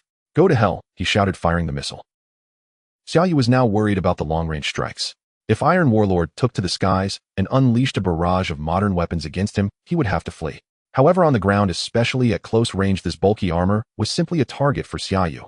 With a few deft steps of the wave step technique, Xia Yu appeared before Iron Warlord, flipping his right hand to reveal the Etienne sword. Xia Yu began to circle Iron Warlord, rapidly wielding the Etienne sword to destroy the joint circuits and weapons of the armor. The reinforced steel used by Iron Warlord felt like wood against the Etienne sword. Although this wood was a bit thick, the air was filled with flying iron shavings, and Xia Yu seemed to be enjoying the task, as if he were tending to plants. No matter how powerful the weapon, it was useless if it couldn't hit a target. Soon Iron Warlord's armor was riddled with dents, and sparks flew from many exposed wires. Obadiah Stane couldn't keep up with Xia Yu's speed. By the time he reacted, Xia Yu had already stopped, rendering Iron Warlord completely immobile, a mere wreck. Xia Yu shrugged apologetically at Iron Warlord, saying, "I've seen the blueprints for Mark I from Tony. While I can't build it, I can certainly dismantle it." "Sorry, Mr. Stane." "Oh right, you can't get out now, can you? Let me help you with that." Xia Yu's eyes glinted with malice as he stepped forward, holding the Etienne sword, approaching Iron Warlord. "No, Xia, wait." Tony Stark, who had just crawled out of the courtyard area, shouted loudly. In a movie, there would be no way out, and now he had to watch Xia Yu kill Stane. Emotionally, he felt a bit reluctant. Ignoring Tony Stark's words, Xia Yu thrust the sword through the thick armor of Iron Warlord, piercing Obadiah Stane. Mission accomplished. Congratulations, Master, you've earned 8,000 points, and the system grants you a lottery draw. The voice of Timol echoed in his mind. Tony, do you realize that keeping him alive poses a tremendous threat to you and those around you? I am not afraid, and you may not care either. But what about Pepper? This is war.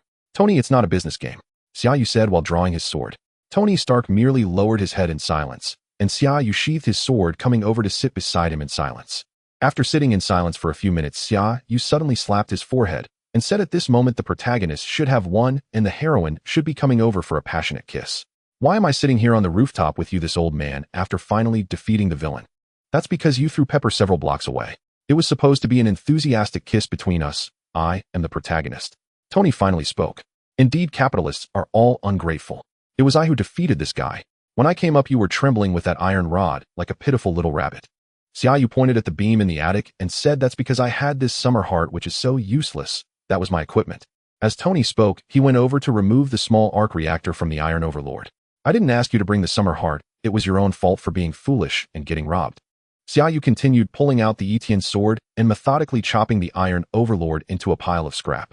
By the time Agent Coulson and the government personnel arrived, the reactor had already been taken by Tony, and the Iron Overlord lay in a heap of scrap metal with Obadiah Stane's corpse beside it. Tonight is a joint operation, and among Coulson's team is even someone from the U.S. military. Seeing that they gained nothing, these people looked at Xia Yu and Tony in confusion. After all, Coulson was more familiar with Xia Yu and asked, what happened here, Mr. Xia? Oh, a meteor fell from the sky just now and smashed this bastard to pieces. Xia Yu replied seriously.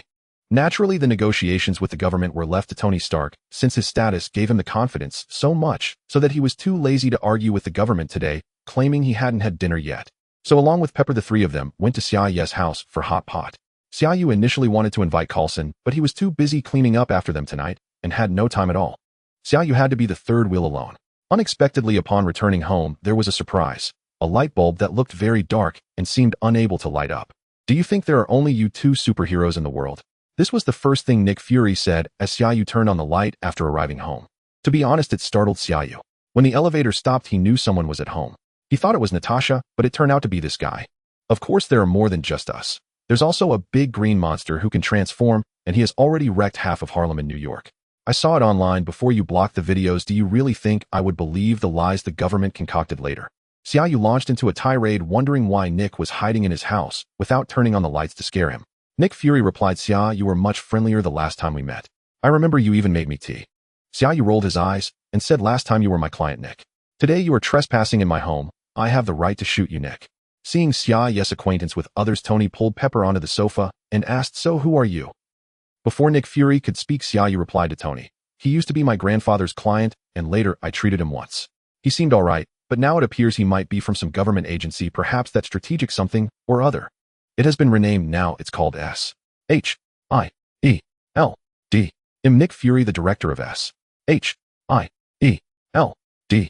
I still don't understand why the health doctor I met in New York suddenly turned into a friend of Tony Stark, a major shareholder of the herbal group, and possesses mysterious superpowers. Nick Fury sat down on the sofa and said, Xia Yu was in the kitchen preparing things. He preferred eating out and said to Nick Fury, we're off work now, Nick. Let's talk about it tomorrow. Also, what I have isn't called superpower, it's called martial arts. Nick Fury stood up and yelled towards the attic. Damn it, you still owe me several treatments. I paid for a membership, and now that you're not working, I haven't received any refund. Do you want me to sue you? Xia Yu, holding a large pile of items, smiled and said, a guest is a guest. Stay for a meal, Nick, my friend. They hastily set up a dining table with 4 people gathered around a copper pot, enjoying hot pot. The gathering of Marvel superheroes felt like a scene from a Hong Kong action movie where gangsters divided territories. Especially when Nick Fury animatedly recounted the Avengers' plans to Tony Stark and Xia Yu. In the midst of his storytelling, he picked up a slice of fatty beef and stuffed it into his mouth, while Xia Yu sat nearby, watching him in a daze, feeling that the atmosphere was somehow off, like a big talker he had met in a previous life at a dinner party, stuffing his mouth with vegetables and garlic, while asking, Big brother, I have an 80 million project that can break even in 2 years. Are you interested? But he also felt it was incredibly real. After all, how could one always stand in someone else's house with the lights off waiting for others to come home, and then slowly turn around to say something pretentious? Nick, I have a question for you, Xia Yu said.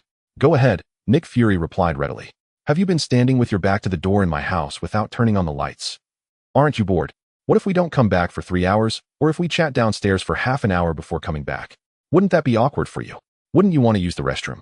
Or do you secretly watch from the window, turning off the lights and striking a pose as soon as we come in? Were you actually sitting on the sofa watching stand-up comedy earlier? Xia Yu fired off questions in quick succession. Nick Fury. He avoided this awkward topic for the director of S.H.I.E.L.D. and brought the conversation back to the Avengers, but clearly Tony Stark had little interest, mainly because there was currently no alien threat and the Earth was relatively peaceful. Even Hydra had not resurfaced. Xia Yu expressed that he could accept this, but only regarding the Avengers, and he did not wish to participate in any S.H.I.E.L.D. actions. He preferred a bit more freedom, plus he had his own plans, but Nick Fury's next statement made Xia Yu uneasy. Since you Xia have no interest in joining S.H.I.E.L.D., I plan to assign Natasha a few more dangerous missions outside. After all, S.H.I.E.L.D. is currently understaffed, and it's rare to have such an outstanding agent like Natasha Romanoff. As expected of the director of S.H.I.E.L.D., Nick Fury immediately struck at Xia Yu's Achilles heel. The relationship between Xia Yu and Natasha, which they thought they had kept well hidden, was as full of holes as a woven bag dancing in the wind in front of Nick Fury. Xia Yu jumped up like a monkey with its tail on fire, holding his chopsticks in a stance reminiscent of the Duga 9 swords, and shouted at Nick Fury, "You shameless old bastard, what device did you implant in Natasha, a listening device, or some kind of implanted camera?" Tony Stark fanned the flames from the side, saying, "Xia, although I'm a bit hurt that you didn't tell me about your girlfriend, I have to say that every head of intelligence agencies is a downright bastard. They would love to surveil people all over the world, even while bathing, sleeping, or eating." Nick Fury's face turned red. "If one could tell. I'm starting to regret why I came to persuade you two to join the Avengers. I never do this to my subordinates. It was Natasha's schedule that betrayed her. Don't you remember the first time you two met? She was injured because I sent her to you. My intention was for her to take refuge in your studio, but unexpectedly she stayed in Chinatown for a whole week. Later, when you were in Los Angeles, she came to Los Angeles too. When you went to New York, she went there as well. Do you think I'm a fool? I would at least know where my subordinates have been." Xia Yu picked up a meatball with his chopsticks and slowly sat down, saying, "Then you shouldn't use her to threaten me into joining S.H.I.E.L.D. You're a high-ranking government official, Nick. How can you be so shameless?" "You still owe me a refund," Nick Fury said expressionlessly. "All right, I'll join, but I have conditions. I won't participate in any affairs regularly, and I don't want to go to work with you. Just notify me when there's a mission," Xia Yu said. Tony, incredulous, replied, "Although I know you joined for your girlfriend, why didn't you continue the conversation when he mentioned money? Are you short on cash recently? Aren't you the one who scammed $100 million in Afghanistan?" Xia Yu felt even more embarrassed and scratched his head, saying, "Last time you went missing, I bought stocks from your company. When you returned, the stocks rose, so I sold them. Later, when you announced the closure of the weapons division, your stock price dropped by $56. I used all my worth to buy and leaving only $3,000 on me. I'm waiting for you to develop a new project so the stocks rise again before selling them." After speaking, Xia Yu glanced at Tony awkwardly and added, "If it weren't for the company regulations that prohibit random distribution of dividends, I would have wanted to use my herbal fund to buy Stark stocks." "Xia, you're becoming more of a bastard," Tony Stark concluded at last. Nick Fury did not come in vain. At least the Avengers gained a combatant. Unfortunately, Tony Stark did not join, but that was within Nick Fury's expectations. There's no rush. He has been waiting many years for this plan, and he isn't short on time. After dinner, Nick Fury left first, while Tony Stark and Pepper Potts stayed behind in tacit agreement. "Xia, tell us what happened," Pepper asked cheerfully. No matter the world, women are always more concerned about such gossip than men. Xia Yu had nothing to hide from the two of them since Nick Fury had already exposed it. He recounted how they met, and Pepper found it very romantic. A beautiful agent who sang to her in Times Square, just like in the movies. Tony smirked and said, "You're so lucky you can score a beautiful agent like that. But thinking about it, it makes sense. You gotta know me, Tony Stark." Xia Yu laughed, saying, "Tony, are you shameless? The lucky one should be you. I just saved your life again today. Knowing me is definitely the most successful business of your life. How many problems do you think I can help you solve? Like the shrapnel in your chest. Aren't you willing to take it out?"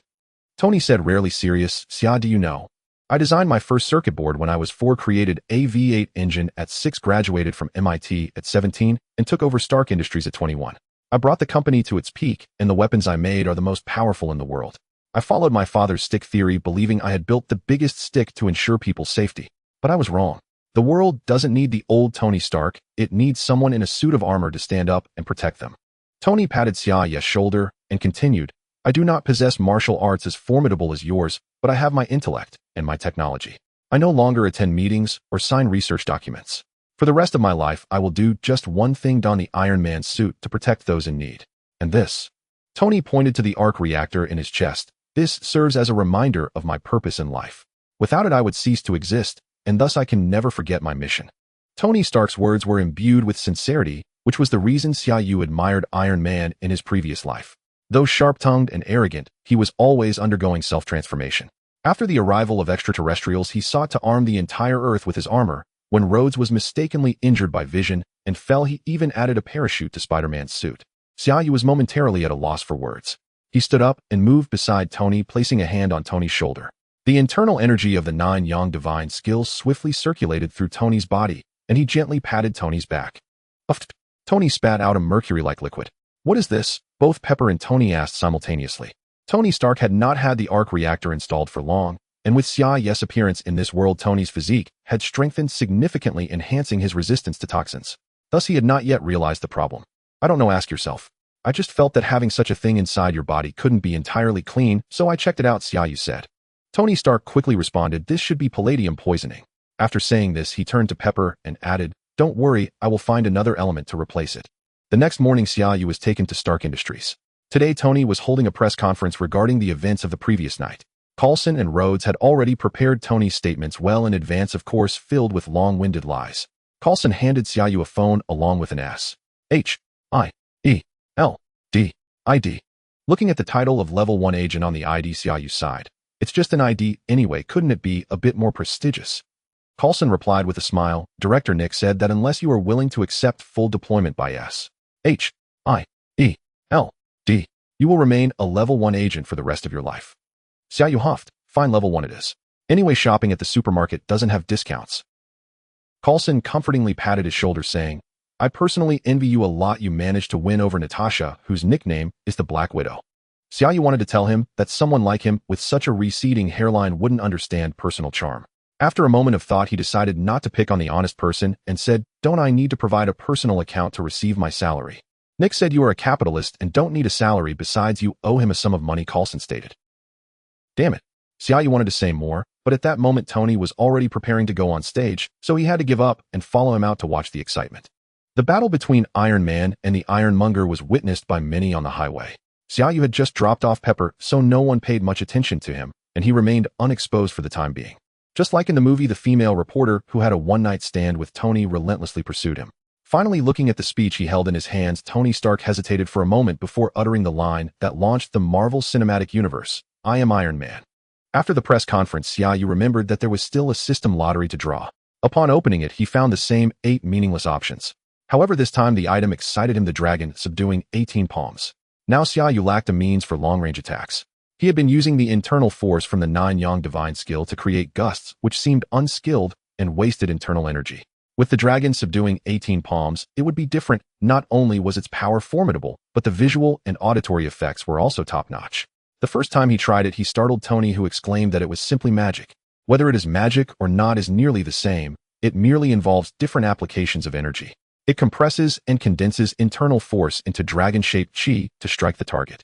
It should be modified by the system, and in reality there are only 2 moves. One is to continuously release dragon-shaped internal energy for area damage, and the other is a powerful strike, where 18 dragons are condensed into one and unleashed. This is more suitable for large-scale damage. In terms of single-point damage, it is not as great as the single-point energy density of Tony's arc reactor when fully activated. However, Xia Yu is already quite satisfied. With the dragon subduing 18 palms, he will naturally acquire the 6 Meridian's divine sword in the future, so there is no rush. After joining S.H.I.E.L.D., Nick Fury seemed to have sent Natasha to Los Angeles to win over Xia Yu, or perhaps as compensation for Xia Yu not receiving a salary. Nick Fury generously stationed Natasha there for an extended period. The official task was for her to get close to Tony Stark through Xia Yu and provide an objective assessment in order to invite him to serve as a consultant for S.H.I.E.L.D. It is worth mentioning that in Xia Yu's memory, Natasha was supposed to undertake a mission to escort scientists in Iran during this period. See Captain America: The Winter Soldier. However, she encountered the Winter Soldier, leading to a failed mission and sustaining a gunshot wound to her left side. Now, she wasn't sent to carry out that task. It seems that with his involvement, some less critical plots are being gradually altered. Recalling the words of Old Man Lee at the charity banquet for the families of firefighters, which shocked Xia Yu about the truth of this world, he decided that having been given a second chance with the system, he should live more freely and just follow his heart. Determined to become Iron Man, Tony entrusted the company to Pepper Potts and began to focus on his research. Xia Yu took Natasha to Malibu Beach every day to find Tony guiding him in practicing a simplified version of the easing muscle classic, while also helping Natasha with daily exercises to invigorate her blood circulation. With Natasha's combat experience combined with Xia Yu's guidance, Tony Stark's personal combat ability is on a completely different level compared to that portrayed in the movies. While Tony was fully engaged in developing the Iron Man suit, he was also helping Xia Yu create a set of armor. Unlike the Mark system, Xia Yu's primary requirement was the ability to fly. This new type of armor, jokingly referred to by Tony as Man Bikini, was on the development list due to Xia Yu's fighting style and abilities. Because of Xia Yu, Tony also created a profile for Natasha on his server indicating that in the near future, she would receive many battle gadgets produced by Tony Stark. This news thrilled Nick Fury, who upon hearing Natasha's report became even more determined to bring Tony Stark into S.H.I.E.L.D. quickly. Tony and Xia Yu complemented each other. One could help Tony improve his physical fitness, while the other could tailor equipment based on individual circumstances. It was like playing a game with levels and gear akin to having two fathers, which was essential to retain. Thus, under Nick Fury's subtle encouragement, Natasha inadvertently revealed during a lunch with the three of them that one of the founding members of S.H.I.E.L.D. was Howard Stark. Following this, Nick Fury waved his hand, generously sending Coulson to retrieve items left by Howard within S.H.I.E.L.D. This act led Tony Stark to develop a new element even before the events of Iron Man 2, resulting in the birth of a new arc reactor. The impact of this move was that Tony Stark became a consultant for S.H.I.E.L.D.,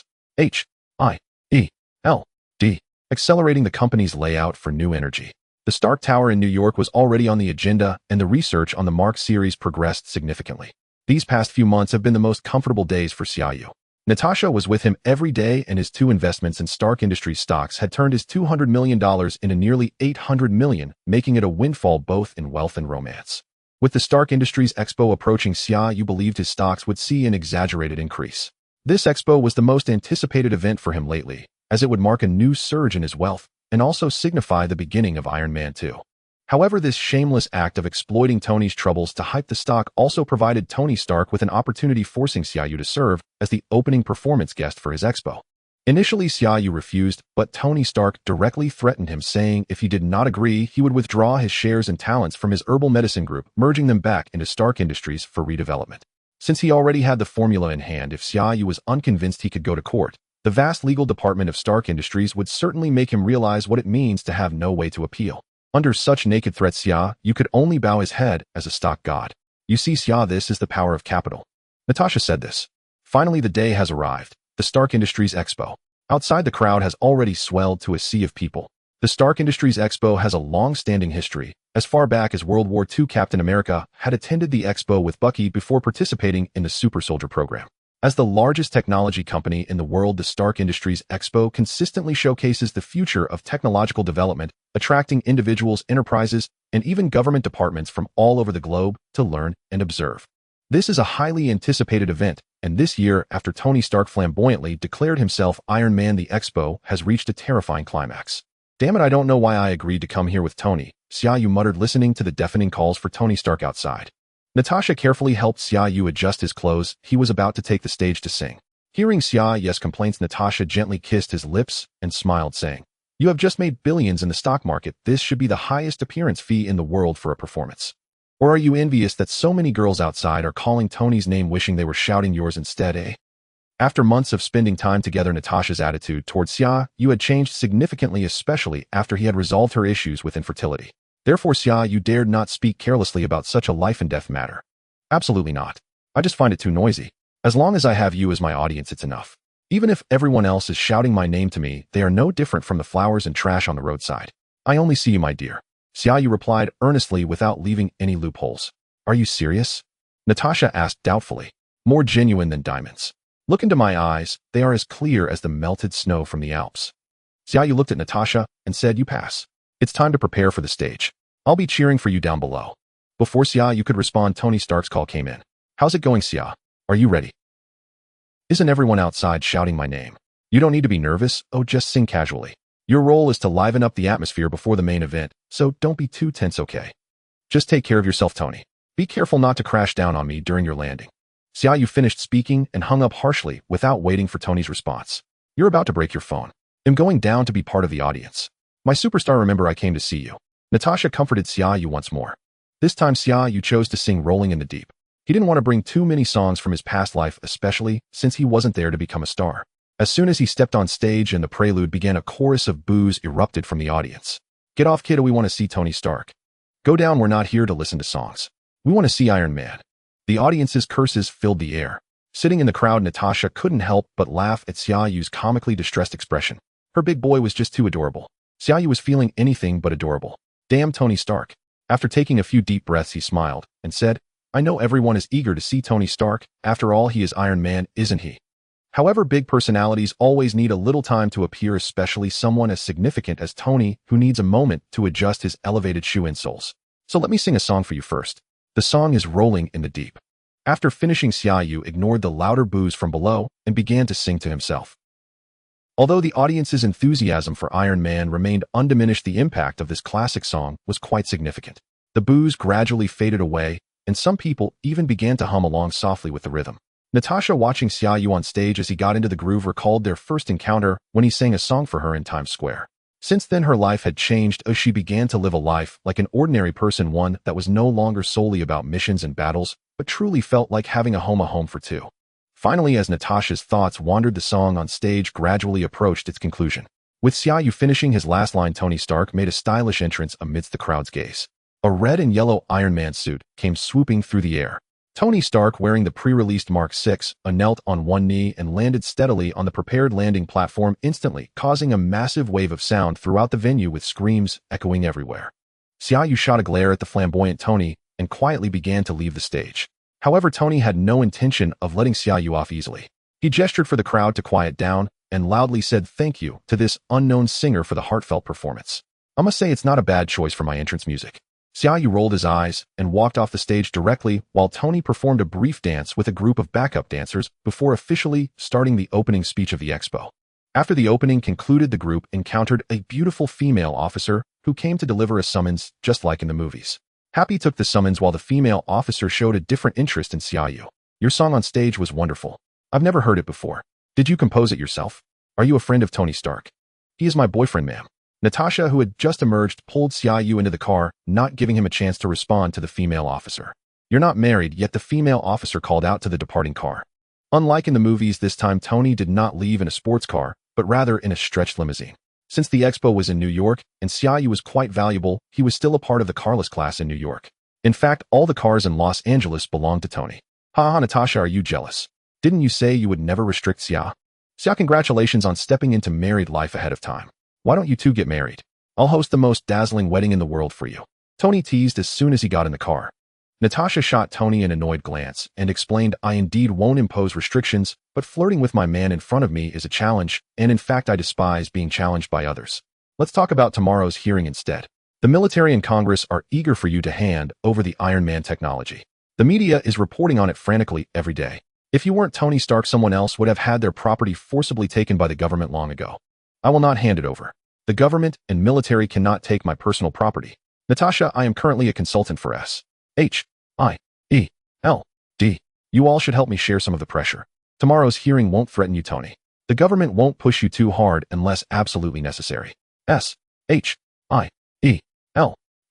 will support you at the right time, you'll see then. Natasha said.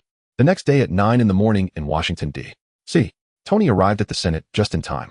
This was a meticulously planned hearing, and due to the last-minute notice, it left Tony with little time to react. The government and military hoped to seize the technology directly, fearing that with Tony Stark's immense influence, it would take forever to negotiate, hence none of the senators present at the hearing were allies of the Stark family. The hearing opened just like in the movies, with the Senate questioning Tony Stark about the creation of a powerful weapon and demanding he hand over the weapon's technology. However, Tony effortlessly deflected their concerns with humor and then summoned Justin Hammer to testify, followed by Rhodes, who read a small section from his report. Iron Man does not belong to any government entity, thus posing a threat to national security and interests, stated Lieutenant Colonel James Rhodes. The previous text mistakenly referred to him as a colonel. At this time, he was still a lieutenant colonel, but let's leave it as is. From this moment on, changes began to unfold. S.H.I.E.L.D. started to exert its influence. A senator beside Rhodes interrupted him, saying, No, Lieutenant Colonel Rhodes, you are mistaken. Iron Man is not independent of any government entity. He is an advisor to S.H.I.E.L.D. and a combatant in their special operations team. Now, let's welcome a representative from S.H.I.E.L.D., who is a good friend of Tony Stark and a member of S.H.I.E.L.D. and has sufficient authority to speak on this matter. The sudden change left everyone stunned, so when Xia Yu walked in, impeccably dressed, Tony Stark's face was full of surprise. "You didn't mention you would be here last night." Tony stepped forward to embrace Xia Yu and whispered. "Yes, Tony, it is quite a surprise," Xia Yu replied. "I represent S.H.I.E.L.D. to confirm that Tony Stark has been a member of S.H.I.E.L.D. for several months. As an advisor and a member of the special operations team, I have the employee file from S.H.I.E.L.D., Tony Stark's credentials, and the pay stubs he has received over the past months. I believe this sufficiently proves the legitimacy of Tony Stark's status as a government employee." Xia Yu continued speaking.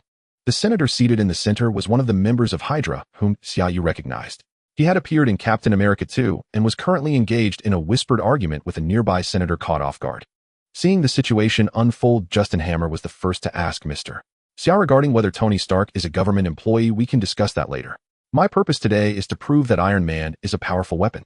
As the largest weapon supplier to the Department of Defense, I am fully qualified to determine whether something is a weapon." This unfortunate villain from Iron Man 2, the perennial second place in weapon development, had dreamed all his life of surpassing Tony Stark. He finally became the Department of Defense's largest weapons supplier after Tony shut down his weapons division, but Tony's armored suit's emergence left him feeling utterly humiliated. Xia Yu smiled slightly and said, "As the largest weapons supplier to the Department of Defense, do you see everything as a weapon? I am considering whether to turn in the kitchen knife from my home to the government." Xia Yu first made a small jab at Justin Hammer before continuing to address everyone, saying, "As a friend and colleague of Tony Stark, I have witnessed the Iron Man suit up close and understand its combat style. Indeed, Tony's suit is equipped with numerous weapons such as mini-missiles and incendiaries, which are the source of Iron Man's combat power, not the armor itself." "You are changing the subject, Mr. Xia. According to my observations, Tony Stark's Iron Man suit can fire high-energy density energy cannons, which constitutes a weapon," Justin Hammer insisted. "The one changing the subject is you, Mr. Hammer. That is merely a propulsion device. Let me give you an example. If you were placed beneath a rocket launcher, just an example, you would be instantly turned into a roasted duck or perhaps left with nothing but bones. I apologize, I am not an expert, but that is not a weapon. It is a propulsion device, just like the vehicle you arrived in. I could blow your fuel tank up with 3 shots, but can you call that a bomb? That is clearly called a fuel tank, my weapon expert. If your expertise only extends to labeling anything that can harm a human as a weapon, then I could also be considered a weapon expert. This is why you could only become the Department of Defense's largest arms supplier after Tony Stark announced the closure of Stark Industries' weapons division." Xia Yu relentlessly mocked. "You are changing the subject. We all know what Iron Man is capable of. He is invulnerable." Justin Hammer was hit where it hurt and shouted in anger. "My armored car is also invulnerable. In fact, I could provide you with an invulnerable iron armor, Mr. Hammer. This does not serve as a reason for it to be classified as a weapon. The correct understanding is that Iron Man is equipped with weapons rather than Iron Man himself being a weapon. If you believe weapons should be surrendered, I think Tony would be happy to hand over the missile and incendiary technology from the armor, but the condition is that you need to send someone to communicate specifically with us at S.H.I.E.L.D. Gentlemen," Xia Yu continued. The Hydra senator also reacted, witnessing Justin Hammer's continued retreat. He said, "Thank you, Mr. Xia, for your statement, but seeing is believing. We have a segment of film from Colonel Rhodes' report. Let's take a look." As in the film, the video began with Tony Stark replacing it with footage of Hammer conducting human armor experiments with the military. Today's hearing left the Senate and the military defeated and thoroughly embarrassed before the media, while Tony unabashedly ran to Xia Yu's side and gave him a hearty high five. The Hydra senator seated at the hearing was almost turning green with anger. "I can prevent the threat of nuclear war. Iron Man is quite useful. I am referring to the Iron Man equipped with weapons. We are safe. America is safe. You want my products, my property. Dream on. However, I suppose I have done you a great service because I alone can maintain world peace." Tony's boldness allowed him to say this. The furious senators on stage cursed vehemently, while Tony Stark and Xia Yu walked out with their arms around each other. Before leaving, Xia Yu turned back to cast a mysterious glance at the senator, his gaze akin to that of a corpse, causing the senator to shiver involuntarily. This was the unintentional pressure brought by Xia Yu's immense inner strength. As soon as they stepped out, the two were taken by S.H.I.E.L.D. agents to the headquarters in New York. In a small conference room at the New York S.H.I. L.D. Headquarters. Xia Yu and Tony Stark met up with Natasha, who had just walked in. I knew there's no such thing as a free lunch. You government departments are all the same. See, Xia, I came just as I was paying the bill. Tony Stark said, looking at the long-waiting Nick Fury. Watch your words and actions, Tony. You are now part of S.H.I.E.L.D. We just offended the Senate and the military for you. Can't you at least say thank you? Nick Fury replied. If you consider me part of S.H.I.E.L.D., then helping me is expected. If you want me to pay for it, I'm sorry, but I never say thank you for something I paid for because that's the service I deserve. Tony Stark said. Stark, what I'm about to say concerns the safety of billions of lives worldwide, and I hope each of you takes it seriously. Nick Fury glanced at everyone and said earnestly, all right, I'm listening. Tony Stark replied with Xia Yu and Natasha nodding in agreement. This story begins in 1995. Back then, I was a level 3 agent in S.H.I.E.L.D.,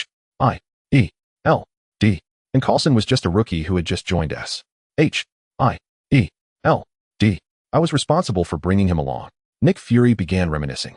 Xia Yu interrupted. Wait, just out of curiosity, did Coulson already have such a high hairline back then? Hey, I'm talking about serious matters. Nick Fury exclaimed. Actually, I wanted to ask that too. Please continue. Tony Stark added. One day I received a mission. A woman fell from the sky and crashed a Blockbuster store. I took Coulson to find her.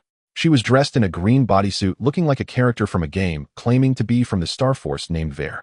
Nick Fury slowly began to tell the story of Captain Marvel about the Skrulls who could change genes from the distant constellation of Andromeda and the powerful Kree-born warriors, the Project Pegasus and the Tesseract. Nick Fury spoke in great detail, unveiling a grand aspect of the universe in front of everyone. Natasha and Tony listened with rapt attention while Xia Yu pretended to be engrossed. So you had the Avengers initiative early on. It was to prevent Earth from being invaded by aliens. Xia Yu asked. Yes, those high-ranking politicians wouldn't agree to this plan unless aliens were currently invading. They fear losing control over such power. In fact, this plan has never had suitable candidates. Nick Fury glanced at Tony and Xia Yu, continuing, until Tony was kidnapped to Afghanistan and Xia Yu went to rescue him. Then Tony became Iron Man and I saw hope for the realization of this plan. With the emergence of the Hulk, who escaped the military's radar due to your appearances, I increased the surveillance on him. Even if Bruce Banner went to the northernmost uninhabited area of Greenland, we had a satellite constantly monitoring him. Bruce Banner attempted to commit suicide there, but upon death, he transformed into the Hulk, ejecting the bullet and triggering an avalanche in Greenland, and that's when we discovered this. Nick Fury pulled out a photo from his phone to show everyone. This is Captain America, Natasha exclaimed in surprise. Tony Stark interjected, are you sure this isn't a circus performer? Nick Fury glanced at Tony and said, we've already found him, he's still unconscious, waking up is just a matter of time. So first we need to resolve the personnel issue. We have Tony Stark's Captain America 2 of S.H.I.E.L.D.'s finest agents, Black Widow and Hawkeye, who is currently unavailable due to a mission, and a Green Giant, who can transform at any time. Although he's dangerous, I believe we'll find a way to control him. What do you think? Xia. Nick Fury directed the last sentence towards Xia Yu. What are you looking at me for? I can't control that Green Giant. Xia Yu hurriedly said. I'm not saying you can, I just think you'll find a way, just like how you used a needle to put me to sleep. There's always a solution. Nick Fury replied. Tony Stark interjected again. It seems you've forgotten the most crucial issue. This plan won't get approval from those politicians. Yes, Stark, but we cannot wait. We can't wait for a crisis to respond hastily. We cannot gamble with people's lives. I only encountered 2 extraterrestrial beings back then. With so many aliens out there, who knows what race might land and take an interest in Earth. We need to protect our power. The world needs the Avengers initiative. Nick Fury stated. You want to carry out this plan in secret? Make us the unseen combatants. Tony Stark asked. No, it's not like that. I want to form an emergency response team while keeping most identities hidden from outsiders. For example, Bruce Banner, Natasha, and Hawkeye are already S.H.I.E.L.D. personnel. Maintaining that identity is enough. Captain America can also join S.H.I.E.L.D. I'll use the excuse of going on missions to let them train or complete tasks with you all. Nick Fury finished and glanced at Tony, continuing. Therefore, we need a base and equipment that won't be known to the public. I can't make major moves, but now we have you, Stark. Oh damn, you should be saying this to Xia. He's been making a lot of money lately and has become a stock god. Tony directly passed the ball to Xia Yu. I don't have an 800 million luxury yacht. Xia Yu rolled his eyes. In the end, Nick Fury didn't make everyone officially express their opinions, as this wasn't a trivial matter and required time to consider. Xia Yu's arrival had already caused significant changes. Captain America would at least appear 2 years earlier. If all went well, the Avengers would debut early in the Marvel Universe, just waiting for a major event to showcase themselves to the public like the Battle of New York. In fact, Natasha, Iron Man, and Xia Yu have now formed a small team within the Avengers. If that's the case, apart from the established plot of Iron Man 2, Thor Xia Yu also wants to bring the two along to participate. What surprised Xia Yu the most was that Nick Fury mentioned Captain Marvel in order to implement the Avengers initiative, demonstrating his great determination. Xia Yu thought that this time it was basically a done deal, but the major issue remained: no one wanted the Avengers to become pawns in the hands of politicians, which was the most difficult balance to strike. After the battle in New York in the movie, the whole world owed a favor to the Avengers. With Captain America dismantling Hydra and Black Widow, revealing confidential documents, the Avengers, having distanced themselves from S.H.I.E.L.D., appeared immensely powerful, yet they also faced criticism from governments worldwide. The Sokovia Accords signed by 117 countries were the best counter to the Avengers' overreach. In fact, this dissatisfaction had long been brewing. No country wishes to have a group of big shots above them claiming to fight terrorism and Hydra in the name of justice. It's not that the Avengers did anything wrong, but who among them is without some dirty deeds? Their behavior of arriving, fighting, and then leaving certainly left many governments feeling humiliated. Was it because the Avengers saved the world that no one dared to voice their complaints? However, after Scarlet Witch accidentally killed civilians in Wakanda, the King of Wakanda, the previous Black Panther, took the lead in initiating the Sokovia Accords. Consequently, over 100 governments agreed, and this was widely reported in the global media. It was also at this time that Captain America and Iron Man experienced fundamental differences. Iron Man supported signing the Accords, believing they needed time to earn public trust. From Iron Man's words to Captain America, it was clear that joining first to gain trust, and then negotiating changes, was a mature and pragmatic approach. Captain America, being a pure soldier, did not want his gun to be controlled by those in power. This was the essence of the Civil War. The issue with Winter Soldier was merely a trigger. A fight to vent Tony's frustrations would suffice, and clarity would come in time. In fact, when Xia Yu watched the film at that time, he supported Iron Man's approach even more. They couldn't fight against the entire world. When the global media and governments seized upon this incident, there was no way to counter it. This is also the tragedy of being a superhero. After doing 10,000 good deeds, just one bad occurrence invites doubt and even scorn. It wasn't until Thanos arrived that the Avengers could once again shed all constraints. This was partly due to the impending disaster, and partly because of Wakanda's strong entry into the fray. With wealth, land, and technology, Wakanda, after all, is a nation, something Tony Stark could never match. To put it bluntly, with Wakanda and the Avengers combined, their fists are larger than the entire world. Thus, if Xia Yu does not want to be overly restricted in joining the Avengers, he needs to ensure they possess immense military power, not just individually, but collectively technologically. Currently uniting with Wakanda is unrealistic, so Xia Yu is left with one path: to lead the Avengers beyond Earth. With a broader vision and greater strength, one could rise above all. Therefore, Xia Yu's preliminary plan was to use the Thor storyline to make initial contact with Asgard, or more generally, to explore the world beyond Earth. However, the precondition was that after the battle in New York, the Avengers needed to hold significant prestige on Earth. Otherwise, even possessing the power to annihilate Earth would not elevate them above all. The Avengers are superheroes, not tyrants or rulers. Having thought everything through, Xia Yu began preparing to facilitate the early establishment of the Avengers. However, the most pressing matters at hand were the plots of Iron Man 2 and Thor, which were about to unfold. Why do I say this? Because Tony Stark received an invitation from the Monaco Racing Club to watch the race. Before heading to Monaco, Tony Stark finally completed the suit of armor belonging to Xia Yu. The design was primarily based on Xia Yu's original armor, entirely in black. The ability to fly was Xia Yu's greatest demand. However, due to the armor on his arms, thrusters could not be installed there. Thus, Tony installed 2 jet thrusters on Xia Yu's back, along with 2 small auxiliary wings that could automatically adjust the direction of the thrusters and wings based on Xia Yu's movements. Each side of the lower legs also featured a jet thruster that would automatically adjust its angle based on direction, assisting in flight. Tony specifically added lighting to the reactor on the chest, inspired by Xia Yu's dragon subduing 18 palms. From the outside, it resembled a roaring oriental dragon ascending. Xia Yu was very pleased with this.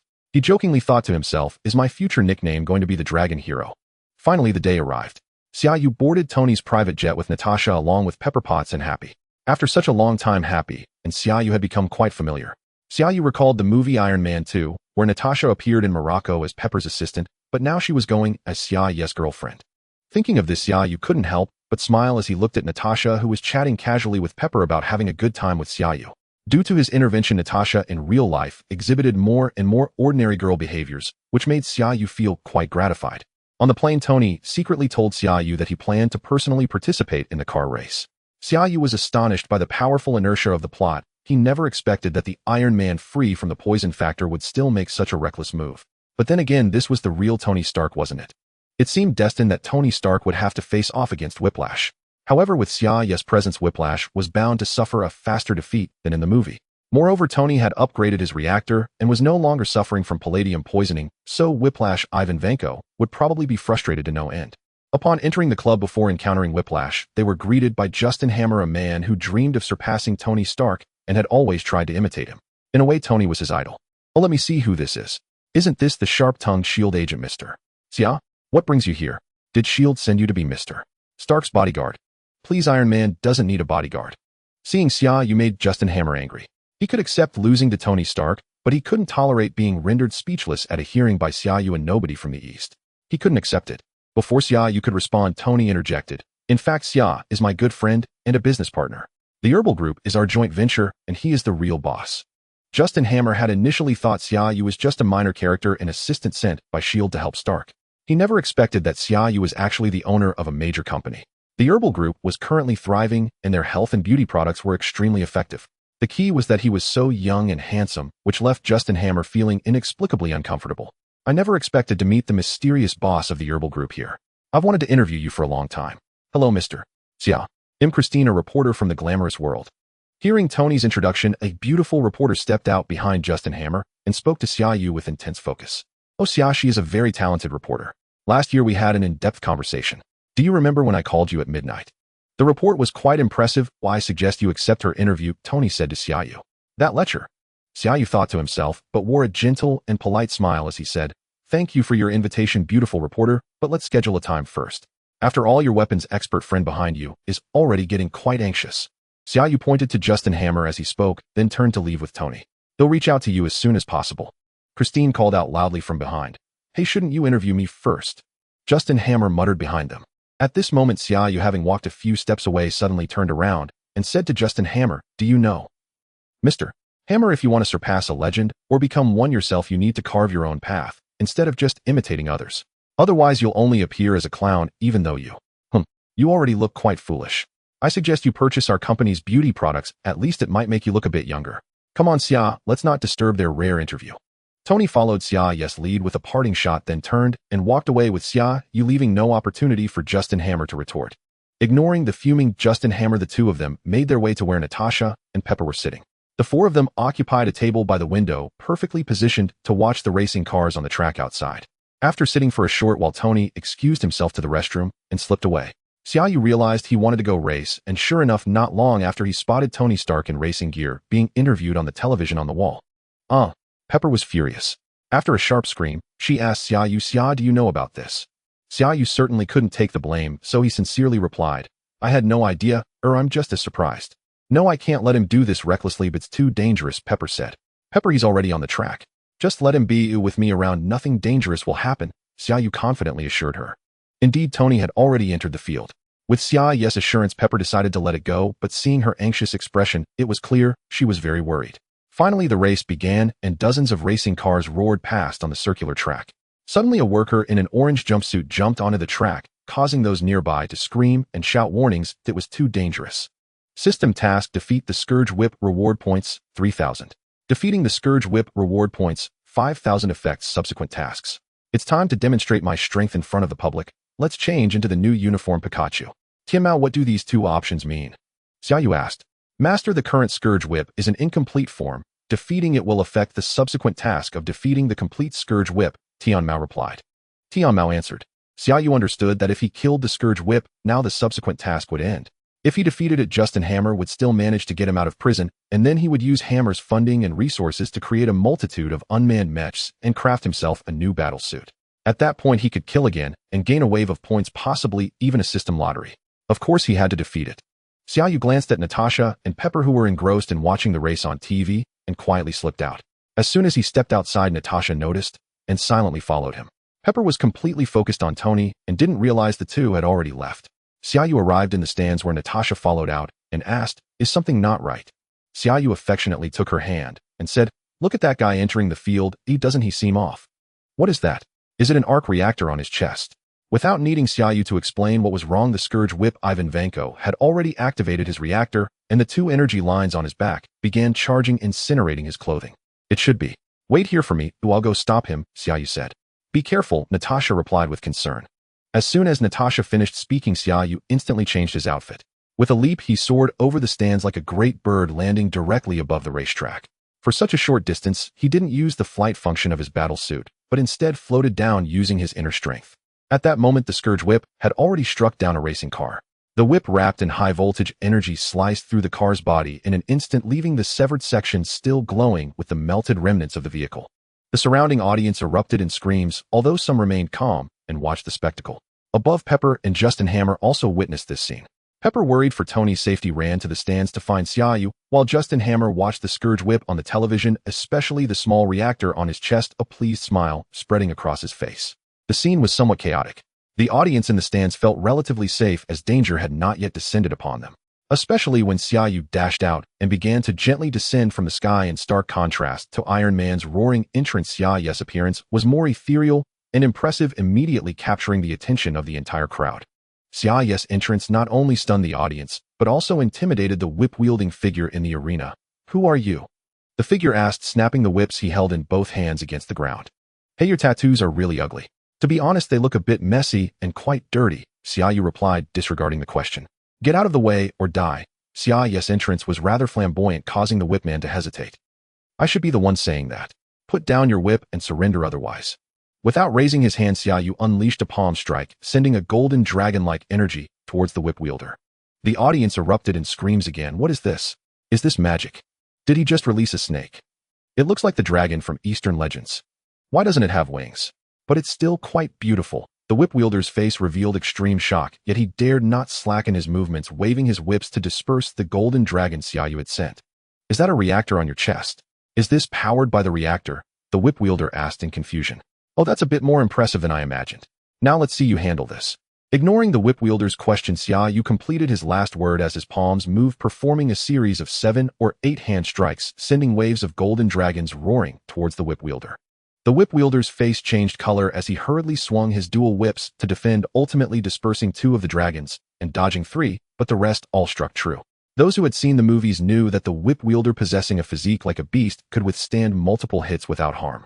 Xia Yu had shown restraint since he could not kill him due to the mission, leaving the whip wielder spitting blood and lying on the ground. The hero makes his entrance, the villain lies defeated. This spectacle, beloved by the masses, unfolded before their eyes, especially with such impressive visual and auditory effects, prompting the audience to rise and cheer. At that moment, Tony's car arrived, and without hesitation, Xia Yu stepped forward, forcefully stopping Tony's racing car with his bare hands until the engine smoked and the rear wheel spun in place. Only then did Tony react, hurriedly stopping the car, his gaze fixated on the whip wielder's reactor, speechless in shock. Xia Yu pulled out a suitcase-like Mark V from his ring and threw it at Tony's feet, saying, "Put this on and go ask him yourself." Tony began to don the armored suit, causing another round of cheers from the crowd. Today, both reporters and spectators felt they had made the right choice in coming. The day's events were far more captivating than any race. Transformed into a beautiful hero, Tony Stark approached the whip wielder with Xia Yu. "You lost, Tony Stark, you lost." The whip wielder shouted from the ground. "What do you mean he lost? He didn't even fight you," Xia Yu interjected. "But he still lost. He will die from palladium poisoning, suffering immensely before he does." Ha! The whip wielder laughed maniacally. "His poison has already been neutralized," Xia Yu pointed at Tony's chest, stating. "Impossible, impossible, he must have been poisoned," the whip wielder insisted. "It is true," Tony said seriously, for once reaching to remove the reactor from the whip wielder's chest. Looking at the reactor, he continued, "You are Ivan Vanko, right? Anton Vanko, is your father correct? I indeed was not poisoned. I synthesized a new element to replace palladium. Your device is quite good, though the rotation speed is a bit slow." At last the police finally arrived, dragging the injured whip wielder away. Enraged, the whip wielder shouted at Tony, "Tony Stark, your family are thieves and murderers. You will surely be punished." "Spit. Your father was punished for his greed. This is not our family's fault. I will send you soap in prison," Tony shouted. At this moment, all the vehicles on the racetrack came to a stop and order was restored. Then many spectators and reporters rushed forward, surrounding Xia Yu and Tony Stark. Xia Yu with keen eyes spotted Christine, who was likely doing an interview with Justin Hammer. "Tony, leave the fighting to me. You handle the reporters," Xia Yu said before soaring into the air, vanishing in an instant. Tony Stark glanced at the swarm of reporters and gestured to Pepper Potts on stage before taking off into the sky himself. The reporters, having lost their target halfway, scanned the area and finally spotted Pepper Potts in the audience. Pepper Potts is over there. She must know who that mysterious Eastern man is. Natasha, let's go. Pepper Potts said to Natasha, who was trailing behind her as she noticed the approaching reporters. I'm already on my way, Natasha's voice echoed from the passage, leaving Pepper Potts helplessly surrounded by reporters. In the news, it's either Tony or you. Last time in the Senate, Tony said there wouldn't be any small reactors in the next 510 years, but now they've appeared. The government will definitely seize this point and force Tony to hand over the technology. This time Tony is in big trouble. Natasha said to the lazily sprawled Xia Yu on the bed. Let's leave Tony's troubles to him to deal with. He will find a way. We are here to travel, dear. This is the blue and white town of Morocco, one of the most beautiful and romantic towns in the world. Why should we talk about Tony here? Xia Yu lay on the bed without lifting his head. Natasha had just finished her shower, drying her hair with a towel while watching the news on TV, and heard Xia Yu's lazy voice. Natasha said again, what about you? The reporter who said he would do a special interview with Justin Hammer wrote you an emotionally charged report saying that when people are in crisis, you descend from the heavens to save everyone, and that you are the Dragon Knight guarding people's safety. Dragon Knight. Damn him, neither Yonghua nor Ian Jilling, Xia Yu said. What did you say? Natasha asked. I said I will only be your knight. I don't want to ride a dragon. Ooh, I want to ride you. Xia Yu pulled Natasha into his embrace. Children should not think too much. No matter how much pressure Tony Stark is under, Xia Yu happily took Natasha to enjoy Morocco. Over the week, they almost traveled the entire country. Just when Xia Yu wanted to take Natasha to South Africa, a phone call from Nick Fury pulled him back to Los Angeles. Interestingly, Nick Fury hurriedly called him and Natasha back, but arranged to meet at Tony's house. Our Dragon Knight is back with his princess. We have a pile of troubles here, and he runs off to travel, Tony Stark sarcastically remarked upon their meeting. Don't call me Dragon Knight, Tony. Ooh, I hate that nickname. Compared to your Iron Man, I feel like an NPC from an old video game. Xia Yu said. Xia, we indeed have a pile of troubles to resolve, Nick Fury said seriously. We. Xia Yu looked at Tony, and then at Fury, continuing, we all know that our affiliation with S.H.I.E.L.D. is just a joke. Are you saying that Tony officially agrees to your Avengers plan? Yes, I agree to this plan. If what this guy says about aliens is true, I agree, but I have one condition. I can try to trust this guy with the eye patch, but I don't trust the director of S.H.I.E.L.D. Tony Stark said. Since the big boss providing the funding has spoken, I have no problem. Now let's discuss our troubles.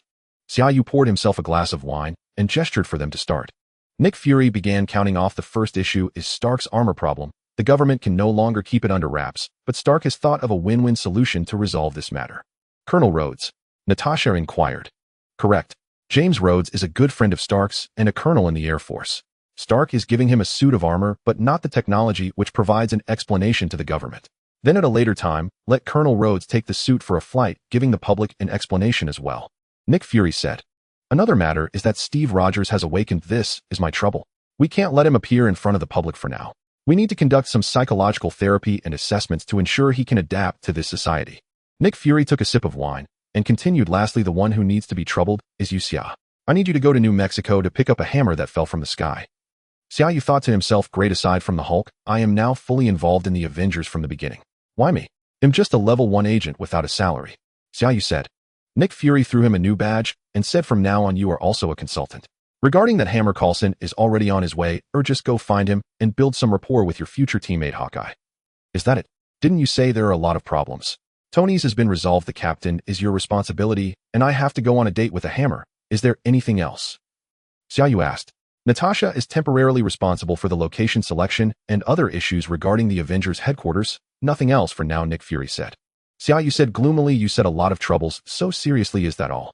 Do you know what the Avengers represent? Why must I hide it from everyone? With all of you together, you are practically a pile of nuclear warheads, and am holding a potential nuclear warhead that I might not control. I must be serious. Nick Fury said seriously. Seriousness doesn't necessarily require seriousness, Nick. The world has changed. Look at Tony Stark. Before he became Iron Man, he was always well-dressed, mingling in high society. Has he ever done anything human? Xia Yu said. Okay, you win. You've changed my perspective. Tony Stark. In a small town at the outskirts of New Mexico, USA, several men in black suits were loading electronic devices, laptops, photographs, and blueprints into a car. Jen Foster was trying to stop them, saying, I will sue you for invasion of privacy.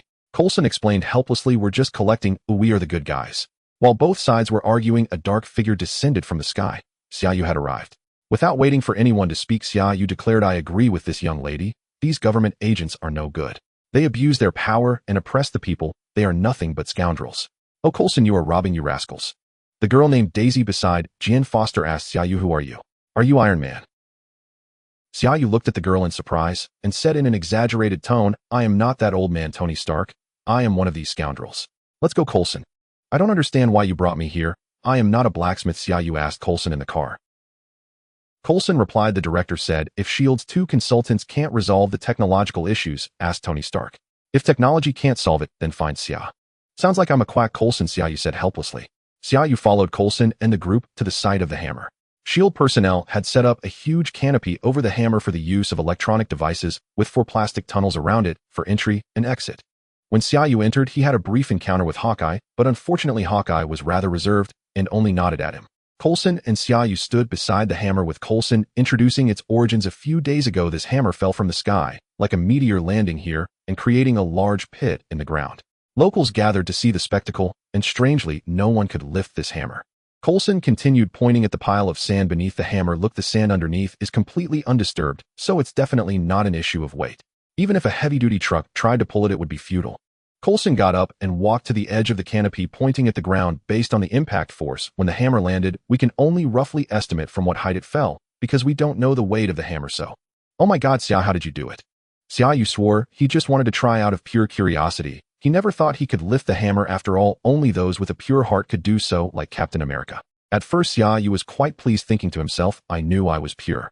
However, in the next moment, he found himself in a space filled with chaotic energy, surrounded by flashes of lightning and dancing silver snakes. What is this place? Where's the Thor's hammer? Xia Yu pondered. Suddenly a voice echoed, young man, who are you? Who's speaking? Xia Yu turned around, looking for the source of the voice. After a spin, he suddenly realized that a frail old man was behind him, white-haired, golden-armored, with a single eye holding the eternal spear. Xia Yu broke into a cold sweat, thinking, how did I suddenly end up next to Odin? Asgardian artifacts should not be handled carelessly, especially when Odin is alive. Young man, answer my question, who are you? Oh no, I should ask, where do you come from? Odin said with a smile. Xia Yu was drenched in cold sweat and dared not answer Odin's question. Instead, he feigned innocence and countered, who are you? Where is this place? What about the hammer I was holding? Odin still wore a friendly smile as he said, this is the internal space of Mjolnir. Oh, Mjolnir is the name of the hammer you are holding. Xia Yu, bewildered, asked, am I inside the body of a hammer? Are you the god of hammers? Suddenly Xia Yu asked excitedly, can I make 3 wishes? You are the Aladdin of hammers, right? You must be, Odin said, feeling a headache coming on from the nonsense. Odin took a deep breath and said, I am Odin, the all-father of the gods from the realm of Asgard. The hammer you hold is the hammer of our realms, Thor, my son. I placed a spell on this hammer. I believe that most people cannot lift it like you, as it is the power of rules, but you managed to lift it. You are not affected by the rules of this world, so tell me, where do you come from, young man? This time Xia Yu was thoroughly panicked. Tianmao, come out, someone has died. Xia Yu called out in his mind. There is no need to worry, master. This is just a phantom. It's nothing serious, replied Tianmao. It's just a phantom, Tianmao said. A phantom? This is Odin. I can't endure even a phantom. Xia Yu complained to himself, but Tianmao fell silent. Seeing Xia Yu silent for a long time, Odin smiled and said, it's all right, young man. I know you are not from this world. I have no interest in where you come from. I am simply a father worried about his child. Since we've met, let's have a conversation. I am in slumber, and it's quite boring. Xia Yu was chatting with Odin inside the hammer, while outside Coulson was utterly terrified. Xia Yu suddenly froze in place holding the hammer. Calling out to him brought no response. Coulson even tried to slap Xia Yu hard, yet there was still no reaction. He brought in several medical personnel. All signs of breathing and heartbeat were normal. Coulson immediately sealed off the scene, once more leaving only Hawkeye and himself. After reporting to Nick Fury, Nick told him to wait and see. Coulson and Hawkeye also attempted to take the hammer from Xia Yu's hands, but it remained as motionless as when it was placed on the sand. The two could only stare at each other. Inside the hammer, Odin seemed to have not spoken to anyone in a long time, chattering on to Xia Yu for quite a while. Xia Yu summarized that Odin had a tough time. His eldest daughter wanted to become independent, but was suppressed by him. The second son, Thor, was impulsive and reckless. This time, he was stripped of his divine power and had the hammer thrown down to him. Still not at ease, he divided a part of his spirit to watch over the hammer.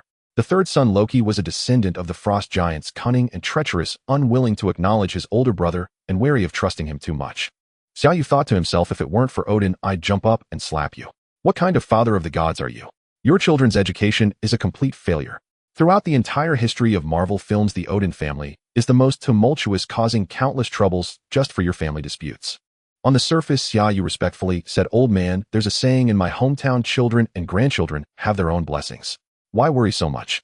Odin looked at Xia Yu meaningfully and spoke in Huaxiao language. You have another saying, those destined to help you will appear. I see, young man, you are the one destined to help my son. The sudden use of Huaxiao language startled Xia Yu, but it felt oddly familiar. He replied, old man, you can speak Huaxiao language. Truly the father of the gods is omnipotent. I don't understand what you mean by destined helper. You are gods and I am just an ordinary person. How could I have a destined helper? Odin startled Xia Yu again as he responded, what the hell is a god? It's just someone at a higher level of existence. I learned Huaxiao language from a mage named Gu Yi, and this phrase was spoken by her when we first met. After saying this, Odin looked at Xia Yu with a strange gaze and continued, I am not Gu Yi. I cannot see the future clearly, but I can see that when Asgard faces Ragnarok, you will fight alongside my son. Xia Yu and Odin's spirit conversed inside Mjolnir for a full 3 hours. No one knew what agreement they reached or what exchange occurred, but both parties were very satisfied with this communication. This meeting with Odin greatly deepened Xia Yu's understanding of this world. For instance, powerful beings like Odin and Gu Yi have the ability to touch upon the rules of fate, able to see fragments of the future to a certain extent. Most importantly, Xia Yu received an invitation from Odin to visit Asgard in the future. Under the rain canopy, Xia Yu slowly opened his eyes. Coulson excitedly jumped up and said, Xia Yu finally awakened. Tell me what happened. How could you lift this hammer? Why did you suddenly freeze? What on earth happened? Xia Yu scratched his head and said, it's nothing, I was just too sleepy and took a nap. Seeing Coulson's mournful gaze, Xia Yu laughed. I'll tell you in a bit. I need to report to Nick first. After saying this, Xia Yu took out his phone to prepare to make a call. Suddenly, as if remembering something, he turned to Coulson and asked, when I was frozen, did you slap my face? Coulson.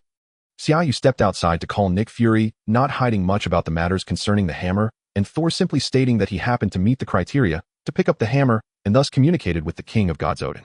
Nick Fury listened with a hint of skepticism regarding Xia Yu's mention of Earth as humanity's ally throughout history.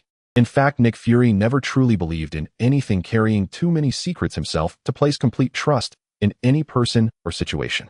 After all, Coulson and the others were observing, so he would just wait and see. Xia Yu pondered for a moment, and then called Natasha, informing her to give him a heads up when Hammertech was preparing for the weapons exhibition. He hadn't forgotten that the scythe had one more score to settle. As for Thor, he mainly intended to watch the drama unfold, while also helping Odin to educate his muscle-bound son. He wouldn't be participating in any other matters. Besides, he doubted he could defeat the destroyer who was ultimately vanquished by Thor's hammer due to Odin's power. To be honest, Xia Yu was quite excited. The formation of the Avengers was imminent, and it seemed there were no issues with Thor except for the absence of the Hulk. According to information from SHIELD, he had successfully learned to control his anger. It was indeed a bit thrilling to think about, but it was better to take things one step at a time. After Coulson had snatched Jane Foster's equipment today, an angry Jane found Thor, who was looking for a ride. The two agreed to go to the SHIELD camp together to retrieve their belongings. Thor wanted to get back his Mjolnir, while Jane aimed to reclaim her equipment. They hitched a ride to the SHIELD camp and, under the cover of night, made their way to the outer perimeter of the barbed wire. Thor gallantly draped his shirt over Jane Foster and said, I will retrieve my hammer and then get your equipment back. It's a promise. You wait for me here. Jane Foster looked at the well-guarded camp, saying, is that really your plan? Just walk and grab your stuff and swagger out like nothing happened? Thor, with a hint of pride, replied, no, I will fly out. With that, he crouched down and stealthily made his way into the camp. Jane Foster felt an inexplicable fondness for the man before her, as they were essentially love at first sight. Thus, she held a sliver of belief in Thor's somewhat absurd statements. Even with strict guards inside, Jane obediently remained in her spot, watching as Thor drew closer to the camp. When he successfully slipped through a gap in the barbed wire, she silently cheered him on. Maybe he really can succeed, Jane thought. However, the more ambitious the ideal, the more stark the reality.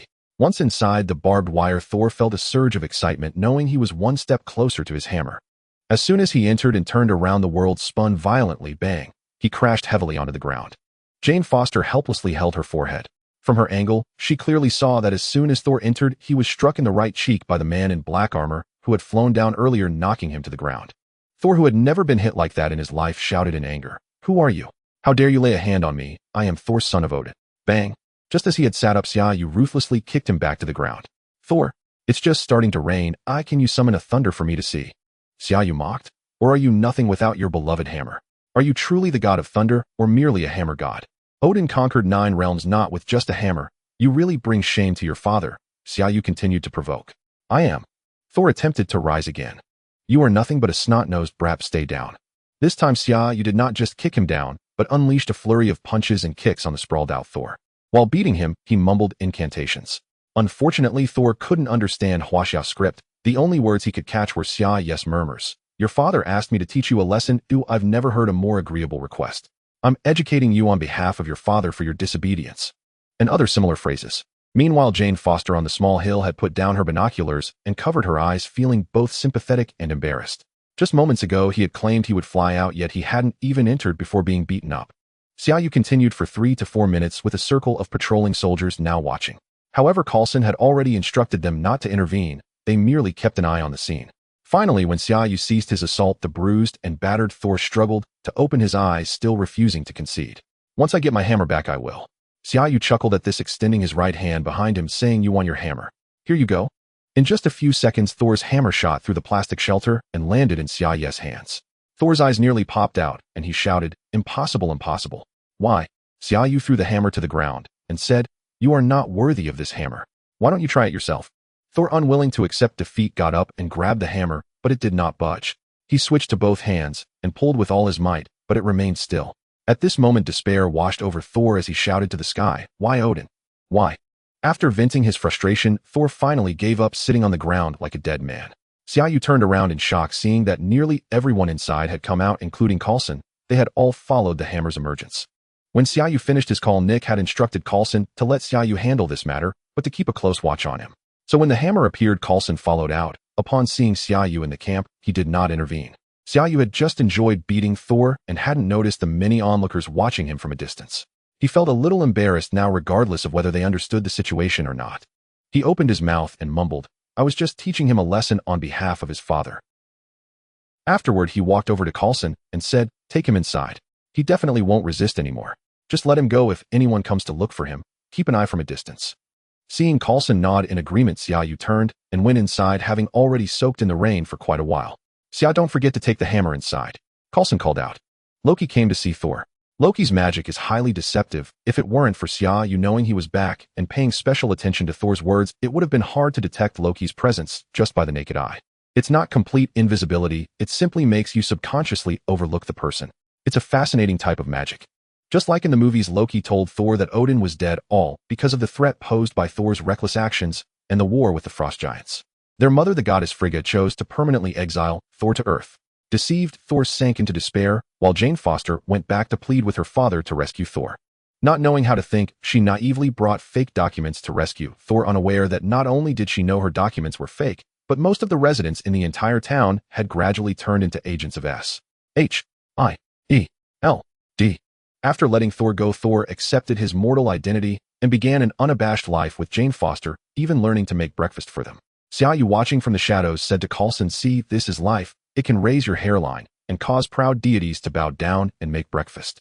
If it weren't for the fact that he couldn't beat Xia Yu, Coulson genuinely wanted to give Xia Yu a good beating. Why mention hairlines? Finally, after Xia Yu watched Thor flaunting his love for over a week, Natasha's call came in. Tonight, Justin Hammer would showcase his drones and weapons at the Stark Expo. Xia Yu casually found a spot to take off. Being able to fly had its conveniences, saving on flight tickets. Wait, shouldn't S.H.I.E.L.D. cover the ticket costs? He first went to Tony's house, barging into the basement.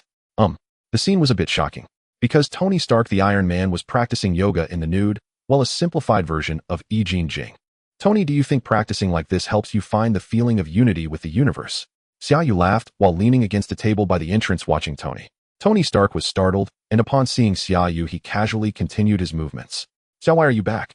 Did the blind date with the hammer end? How's the hammer's physique? Is it well endowed? Tony Stark asked while practicing. The matter of the hammer is quite complicated. The hammer belongs to the god of thunder, yes, the one from Norse mythology, who was stripped of his powers by his father Odin and thrown to earth. Xia Yu briefly explained. Are there really gods from Norse mythology? Tony asked, curious as anyone would be. We'll talk about that later. First, tell me why you're practicing like this. Do you think it makes you look sexy? Xia Yu said with a smile. Tony looked quite aggrieved. It's all these moves you taught me. Practicing them periodically helps clear a bit of the impurities from my body through my pores. It's just more convenient this way. Then please stop practicing. I can expel you from our sun and moon sect. Xia Yu circled around Tony Stark, preparing to take out his phone. Tony quickly put on his clothes upon seeing Xia Yu's actions, saying, while dressing, that's not happening. Although I'm not as strong as you, I can still deliver punches with hundreds of pounds of force. And haven't you noticed I've aged much less? Don't talk about me. Hurry up and tell me about that hammer and the god of thunder. Xia Yu did not hide anything, recounting how he lifted the hammer and all the details about the god of thunder and Odin. Tony Stark scoffed, "What a trashy kingdom of gods. Their social system and structure haven't changed for thousands of years. Even the power within their bodies is instinctively mastered with a ceiling determined at birth. Such a race is doomed to decline, only fooling primitive people by calling themselves deities. I feel the same way, but the power of that All-Father is indeed formidable. I want to find a chance to visit Asgard. Also, Tony, they are Earth's natural allies." Xia Yu said. Tony got up and poured 2 glasses of juice, saying to Xia Yu, "I'm just casually complaining. In fact, I'm quite interested in this primitive societal form of monarchy.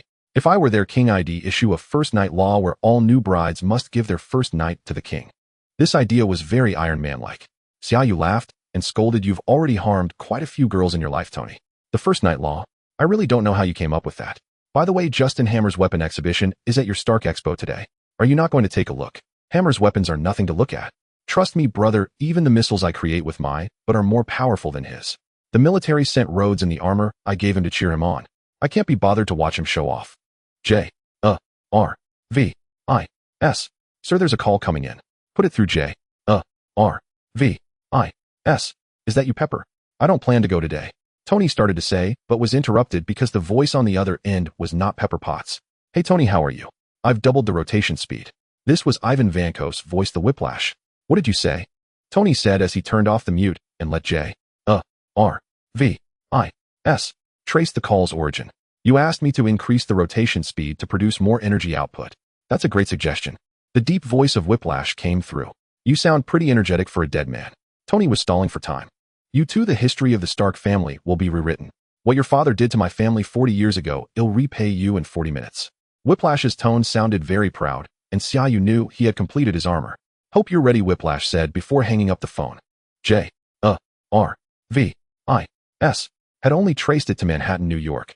Justin Hammer, Xia Yu, and Tony said simultaneously, "Damn, I just flew from the southernmost part of the U.S. to the West Coast, and now I have to go to the East Coast." Xia Yu complained as he genuinely overlooked the location of the incident. Tony took out a particularly small metal piece and handed it to Xia Yu, saying, "It's a micro earpiece. Put it in your ear, it will automatically attach. Let's go, there's no time left." The system task sounded almost simultaneously with Tony's words. System task: eliminate the complete entity Whiplash, Ivan Vanko. Task reward 15000 points, 1 system lottery. The straight line distance from Los Angeles to New York is less than 4,000 kilometers. At the powerful speed of Mach 3 of their battle armors, they arrived in about an hour. In fact, Xia Yu's battle armor could reach a maximum speed of Mach 4, as it was not equipped with any weapons and was much lighter than Iron Man's current Mark 6. At the Stark Industrial Expo, Justin Hammer's exhibition had already begun. Justin Hammer made an entrance dancing flamboyantly, just as Xia Yu described. This person envied Tony, was jealous of him, and even admired him a bit. He once wanted to surpass Tony Stark, but could only imitate him, a complete clown. After his dance, he first sneered at Tony Stark for not sharing his technology with everyone, then showcased his latest technology, the Hammer Iron Soldiers, dividing them into 4 types: Air Force, Army, Navy, and Marine Corps. The last to appear was the Mark II that Tony had handed over to Rhodes. After Justin Hammer's modifications, he shamelessly claimed this armor as a product of his company. Just as he was about to introduce it extensively, a sound of breaking air was heard from above, causing the crowd to turn around. Xia Yu and Tony Stark arrived, with Tony landing on one knee. Iron Man's appearance turned the scene into a sea of cheers. Next was Xia Yu, who gently descended after extinguishing his jet flames in midair, drawing even louder cheers from the crowd. Xia Yu's performance in Monaco was extensively reported by global media. As the only 2 superheroes in front of the public, their popularity was evident. The arrival of Xia Yu and Tony sent the audience into a frenzy, with cheers for Dragon Knight and Iron Man echoing, making Justin Hammer feel once again that his pride was trampled. He intended to step forward and say a few words to redirect the focus back to himself, but Tony Stark completely ignored him and walked directly to Rhodes to discuss the situation. Justin Hammer looked at Xia Yu again, who smiled slightly at him, then directly reached out, grabbing his neck and lifting him off the ground. "Where is Ivan Vanko?" Xia Yu asked. "What? Ivan Vanko? I don't know him, let me go." Justin Hammer struggled desperately. The sudden change left the audience in silence. While searching for Natasha, Xia Yu shouted to the crowd below, "Justin Hammer is colluding with terrorists. It's dangerous here. You all need to leave." This sentence was imbued with internal energy, and the entire audience heard it clearly. Before anyone could react, a commotion broke out near Tony. The battle armor controlled by Colonel Rhodes had locked weapons onto Iron Man, and the mech warriors from the exhibition also locked weapons onto both Tony Stark and Xia Yu. Through remote operation, the whip saw Xia Yu. Tony Stark had to die. Xia Yu, who had ruined his plans in Monaco, naturally had to be killed as well. Colonel Rhodes, Tony, what do we do now? I'm being controlled. Tony Stark, don't fight here, Xia. I'll fly away with Rhodes. You handle the ground situation. Iron Man soared into the sky with a roar, while the war machine, not yet called that at this time, but let's use this term for consistency, followed closely behind. A large number of Hammer Air Force battle armors took off as well, and those on the ground locking onto Iron Man opened fire. The scene instantly descended into chaos with the audience fleeing in panic. Just as Tony took off, Xia Yu enveloped Justin Hammer with internal energy and threw him towards Natasha from a distance. He secretly saved Ivan Vanko. Find out where he is.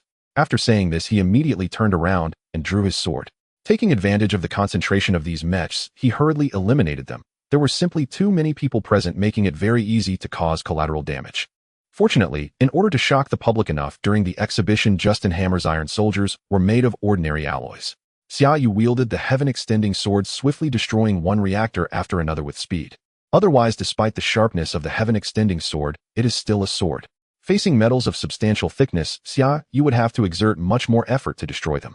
While Xia Yu was happily slicing through foes, Tony Stark was not faring any better in the sky. Not only was Rhodes following behind him, but there was also a swarm of flying mechs, and on the ground many Army and Navy iron soldiers were firing anti-aircraft cannons at him. Although Xia Yu was clearing the mechs on the ground, there were still quite a few, and Xia Yu prioritized destroying those targeting him. Tony Stark flew several circles in the air, taking a moment to glance at the situation below before saying, "Xia, can you hurry up? Stop slicing one by one. How about that technique of summoning many dragons?" Tony's voice came through the mini earphone, and Xia Yu anxiously replied, "That's my internal energy taking form, not smart missiles. There's no automatic targeting system. I need to ensure that I destroy every reactor, or leaving one could endanger lives." "Damn, you're not even as capable as Jarvis," Tony complained. "Just follow your own path, you jerk. If you want me to hurry, then shut up." Xia Yu increased his speed slightly. On the other side, the Scythe of Death, still hiding in the Justin Hammer company and remotely controlling the situation, watched as the screen displayed the continuous destruction messages. With a determined heart, he switched the remaining mech warriors on the ground to random bombardment, curious to see how many people could be saved. Xia Yu quickly cleared the target aimed at him. Noticing that some mechs outside were firing wildly, he cursed under his breath and rushed out to save people. At this moment, he couldn't care less about being thorough. He danced the dragon, subduing 18 palms along with the Tianjin in his hand, careful not to strike too far for fear of collateral damage. "Tony, stop flying up there and get away from here. This bastard has started indiscriminate firing. It don't make things worse here." "That bastard wank," Tony said as he zoomed away, accompanied by a swarm of followers. At that moment, Xia Yu noticed a little boy wearing an Iron Man mask. A mech had stopped in front of him, locking onto him. Surprisingly, the boy was not scared and raised his left hand like Iron Man. In his palm was a laser cannon made of an LED light. Xia Yu quickly ran behind the child, raised his left hand, and a golden dragon focused on the reactor in the mech's chest. Before leaving, Xia Yu asked a question he had wanted to know from the original world. "Are you Peter Parker, kid?" "How do you know my name, Dragon Knight?" Peter Parker inquired. "I have a thing with your Aunt May. Hurry and get out of here, kid. You're very brave. Go home and raise a poisonous spider or something as a pet." Xia Yu's voice echoed from afar. Peter Parker stood there for a long time, trying to comprehend what Xia Yu had said. "Kid, do you have a lot of question marks?" "Xia, a squad of mechs has broken away from the group and is returning to the exhibition hall," came Rhodes' voice through the earpiece. Jarvis had already connected several people. "Got it. The ground has been mostly cleared," Xia Yu said as he soared into the air, pulling out a Gatling gun after a long time. Sometimes firearms were still quite useful. Natasha had also reached Hammer's company efficiently, taking down a corridor full of guards. However, she discovered that Ivan Vank had already left. Thankfully, the control computer was still there, and she quickly began to deactivate the control over War Machine. "Tony, give me a minute to release Rhodes' control. Ivan Vank has vanished. You all be careful." "Xia, how's it going on your end?" "I've basically controlled the situation here," Xia Yu replied. Xia Yu eliminated a returning squad of mechs, looking at the surrounding red dots on his mini-map to finish them off, realizing that some he had struck with palm force hadn't been completely destroyed. "Tony, did Vank come your way?" Xia Yu asked. "Yes, he made himself a suit of armor. It's not particularly powerful. You can come see for yourself," Tony Stark said stubbornly. As mentioned earlier, the inertia of the plot was immense. Tony and Rhodes had consumed a large amount of ammunition and equipment. To show off in front of Rhodes, Tony had used the most powerful but one-time use laser to eliminate the mechs that followed, leaving them without much ability to retaliate against the Scythe of Death. Xia Yu's butterfly effect had thwarted the scene where Rhodes donned his armor and faced off against Tony, preventing them from discovering the explosive counterattack. This led to Xia Yu arriving just in time to see one kneeling and the other standing, ensnared by the two whips of the Scythe of Death, and judging by the damage, they might not hold out much longer. The Scythe of Death opened the armor on its head and said to Tony, Tony Stark, I told you your family would pay the price for everything your father did to mine.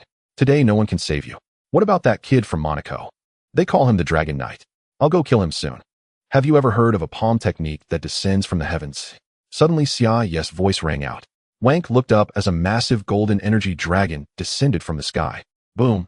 A tremendous explosion sounded and the three on the ground were blown several meters away by the blast wave. Tony and Rhodes were thus saved. Xia Yu landed at the position where the Scythe of Death had just been. Before the three could speak, a massive whip infused with concentrated electric energy swooped down towards Xia Yu. Xia Yu swiftly dodged. The Scythe of Death, blown away to the other side, slowly stood up and provocatively shouted at Xia Yu. With this armor your attacks feel like mere tickles. Both you and Tony Stark are going to die today. Tony, you and Rhodes just watch. I'll handle him, Xia Yu said, dodging the whip once more. Upon hearing Xia Yu's words, the Scythe of Death unleashed a relentless barrage of attacks with its two whips, taunting, "Your attacks are ineffective against me. Let's see how you deal with me." The Scythe of Death's weapon was quite effective, especially after being equipped with a full set of armor boasting great power and speed. The pair of whips danced fiercely, making it very difficult to get close. The attacks of the two whips from the Death Whip were relentless.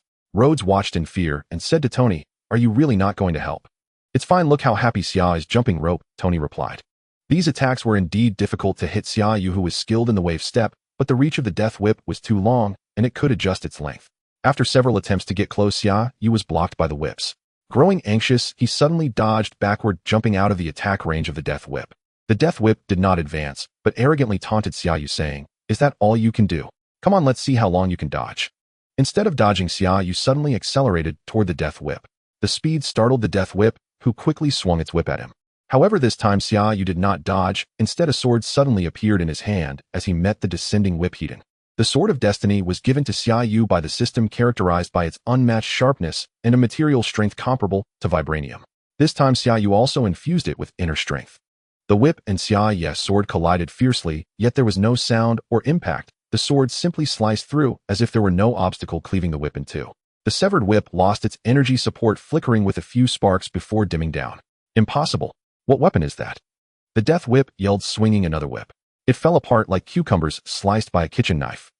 "Not only can he jump rope, but he can also cut ropes," Rhodes said to Tony. As the whip segments fell to the ground, Xia Yu approached the armor of the Death Whip. "Did you not say my attacks were ineffective against you?" Xia Yu sheathed the Sword of Destiny. He placed a palm on the Death Whip's armor and spoke in Huaxiao language, "Break. Mountain. Strike. Bull." The surging inner strength penetrated the thick armor, directly shattering the internal organs of the Death Whip, killing it thoroughly. "Congratulations, Master. Task completed. Reward points, 15000. One system lottery draw." The voice of Team All echoed. Ignoring the lottery, Xia Yu turned to Tony and Rhodes, saying, "It's over. He's dead." Rhodes curiously asked Xia Yu, "That last sentence was in Huaxiao language, right? Is it some kind of incantation? A summoning spell?" "No, I was wishing him to find a good tattoo artist in hell," Xia Yu replied. Rhodes was left speechless. Beep, beep, beep, beep. All the mechas, including the Death Whip, emitted a beeping sound with red lights flashing from their chests. "Bomb! Pepper!" The voices of the three rang out simultaneously. Xia Yu and Rhodes shouted bomb, while Tony was worried about Pepper. The three shot into the sky. Tony rushed to the exhibition area, and at the last moment scooped up Pepper and flew to the rooftop. Just like in the movies, Pepper, after some initial panic and complaints, finally calmed down. Seeing her finally at peace, Tony said, "After dealing with Obadiah Stane on the rooftop, last time Xia told me that this is usually the moment when the male lead embraces the female lead for a passionate kiss. This time it's finally a perfect ending." As Tony spoke, he leaned in to kiss Pepper slowly. "I told you the male lead isn't you, Tony, and this time is no different," Xia Yu's voice interrupted. Tony looked at Xia Yu in surprise, saying, "What are you doing here?" "And me, Tony, in fact we arrived first," Xia Yu replied. "Damn, I hate seeing men at times like this, especially you two. Can you give me some private space? Just get out of here," Tony said dejectedly. Rhodes rolled his eyes. "Come on, Xia, let's go have a drink. We're not welcome here." Xia Yu stared intently at Rhodes, asking, "Colonel Rhodes, do you know what the king's contempt means?" Rhodes did not understand what Xia Yu meant. Xia Yu activated his armor, hovering about a meter off the ground, looking at Rhodes with a disdainful gaze that anyone could understand, saying, "You can go drink alone, you lonely dog. Natasha is still waiting for me." After saying that, he soared into the sky and vanished in an instant. "Damn it, I should find a girlfriend, or maybe even a boyfriend," Rhodes said before flying away. "Now this is the right ending, Pepper," Tony said with a smile, slowly leaning in to kiss Pepper. "Doesn't this mean you two are now a thing?" Suddenly a child's voice interrupted Tony's final kiss. "Hi." Tony turned around to find a 5 or 6-year-old child, his face still adorned with a mask. Who are you, little buddy? Why are you here? Pepper approached and asked with a smile. I'm Peter Parker. I got separated from my family. There are bad guys outside, so I hid in the house. It's not safe below, so I came up. I heard explosions outside and wanted to see if it was safe, the little Spider-Man said in a babyish voice. Pepper comforted the little boy while Tony shouted to the sky, Rhodes, come back. A little buddy needs you to take him home. On the way, Xia Yu clicked on the system lottery, and this time the reward was quite special as it expanded his spatial ring's capacity by 10 times, providing 200 cubic meters of space. Xia Yu thought he could find a way to store 2 nuclear warheads inside, wondering who would dare to challenge him. His points had reached 2900 again, and the Dragon Elephant Prajna skill could now be upgraded to the 9th level. However, there was no rush to use it. He would be with Natasha tonight, and this technique was too conspicuous. He would wait for another opportunity. Flying to Hammer's company to pick up Natasha, Happy was also there. Perfect timing. Xia Yu changed his clothes and had Happy take them both back. This was New York, and Xia Yu didn't want to scare the locals in Chinatown by flying back. Sitting in the car, Xia Yu looked at Natasha, who was dressed in battle attire. Suddenly, he remembered something and asked, did you change clothes in the car just now? Natasha candidly nodded and smiled at Xia Yu without saying a word. While Xia Yu was asking, Happy perked up his ears to listen. At that moment, he felt a chill run down his back and quickly assured Xia Yu loudly, it was an emergency. When we came here, I was focused on driving and didn't see anything. Feeling uneasy, he added, I promise. Xia Yu helplessly turned his head away, silently repeating 100 times in his mind, Happy, may you remain impotent for life, impotent, impotent.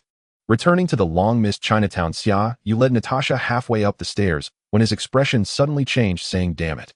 I hate it when someone visits late at night, especially when you're around. Who is it? Natasha asked. Xia Yu replied irritably, who else could it be? Your boss. He is also your boss now. Natasha opened the door, and sure enough, Nick Fury, that black egg, was there. Perhaps it was because Xia Yu had criticized him last time, and this time he was on the sofa watching TV with the lights on. The late-night news was broadcasting the events of their night. Your actions made me fly back from the other side of the earth overnight. What caused all this commotion? It's none of my business. Xia Yu replied angrily. It indeed doesn't concern you, but shouldn't you be in New Mexico watching that hammer? Nick Fury glanced at Xia Yu and said, it's good that I returned, otherwise tonight would have been a huge mess. Nick, be grateful, I'm a free labor force. I flew from the southernmost part of America to the west coast, and then back to the east coast, took down dozens of armored suits, and had a fight with a tattooed freak from Siberia. What more do you want from me? Xia Yu expressed his complaints. Stop complaining while you all were having a great time fighting. I was the one responsible for writing reports and explaining things to those big shots sitting in the office. Nick Fury was also frustrated, feeling that the recent events were becoming increasingly frequent. They'll give you a night off, but tomorrow you still have to go to New Mexico. You've already made connections with the father of the gods. You must take full responsibility there. Knowing Xia Yu wouldn't be going tonight, Nick simply went along with it. So what are you doing here tonight? Aren't you supposed to be Captain America's babysitter? Or has Steve Rogers finally weaned off? Xia Yu asked. I'm taking him to England to fulfill a date from over 60 years ago. If something goes wrong here, he'll come to clean up the mess. Besides, I want to talk to you in person about Asgard. It's better to discuss these matters face to face for clarity. Nick Fury stated. Xia Yu could only recount what he had discussed with Odin about Asgard, sharing the details he could. Nick Fury immediately asked, after listening, are you saying that the father of the gods from Norse mythology told you that Asgard would face Ragnarok, and you would be present at that time?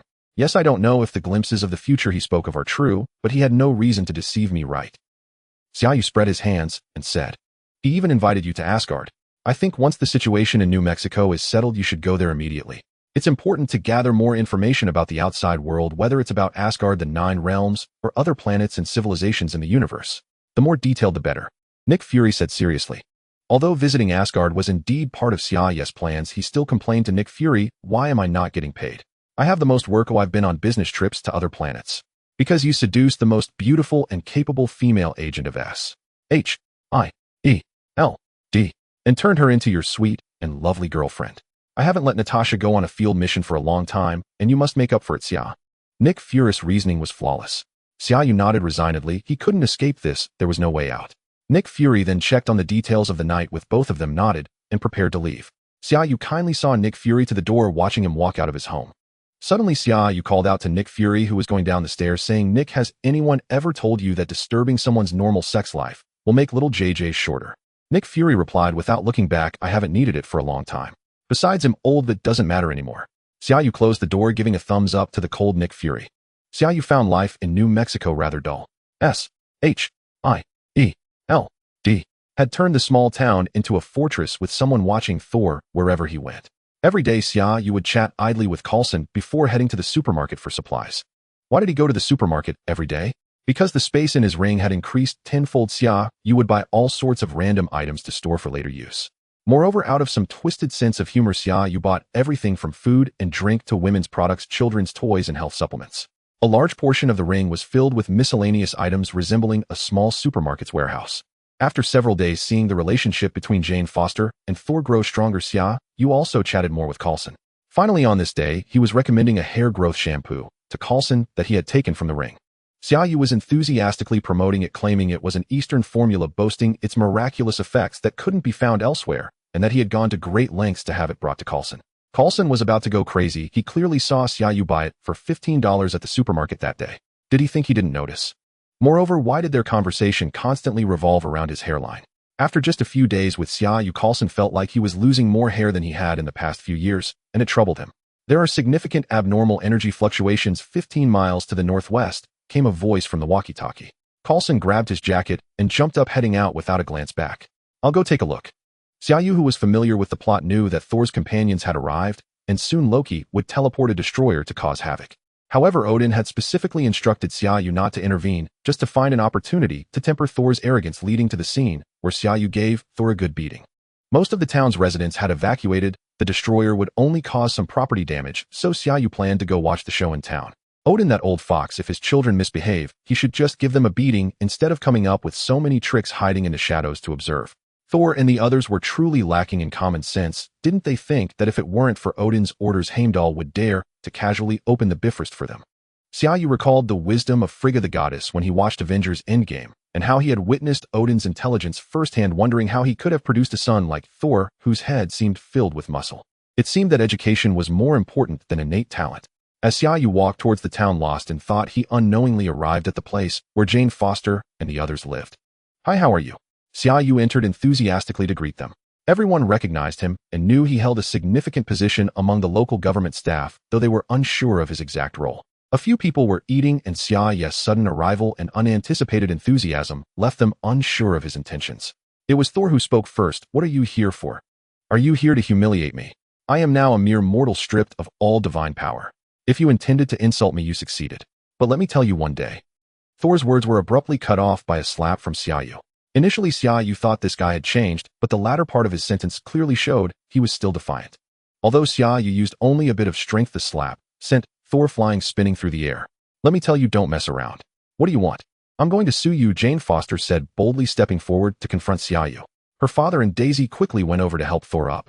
Ignoring Jane's words, Xia Yu glanced at Thor and said, don't you feel particularly humiliated? If you still think of yourself as a god and feel humiliated by being struck by a mortal, then you've truly disappointed your father. What's wrong with you? Thor, do you believe everything Loki says? Your father isn't dead at all, Xia Yu stated. What do you mean? How do you know? Why should I believe you? Thor completely lost it and, unable to restrain himself, grabbed Xia Yu by the collar. First, calm down and listen to me. Isn't it strange that I can lift Mjolnir? Your father personally placed the restrictions on it. Oh, why can I lift it? Your father wants you to learn to think for yourself. Xia Yu began to comfort Thor. The fact that I hit you is also your father's intention. Come sit down first. Does your face still hurt? Did I hit too hard? Damn, I forgot you no longer have divine power. We're doing this for your own good. Oh, just sit down. Xia Yu looked at him with concern. The expressions of Jane Foster and the others turned to one of disbelief. His demeanor changed way too quickly. What's his zodiac sign? Thor was also bewildered, allowing Xia Yu to pat his face like soothing a child, obediently sitting down on the chair. Everything is arranged by your father. Why exile you and still throw the hammer beside you, if not hoping that one day you would grow strong? You are destined to be a king, not just a warrior. Relying solely on muscle won't suffice. Xia Yu had the demeanor of a teacher. Thor still found it hard to believe. I know you don't fully trust me yet. Soon Sif and the others will come to find you, and you will know whether I speak the truth. Xia Yu said. He had already seen the non-mainstream quartet swaggering down the street. Your friends have arrived, you can ask them. After Xia Yu finished speaking, he turned and left. He stepped outside to call Coulson as the destroyer was about to teleport, and urging him to quickly withdraw.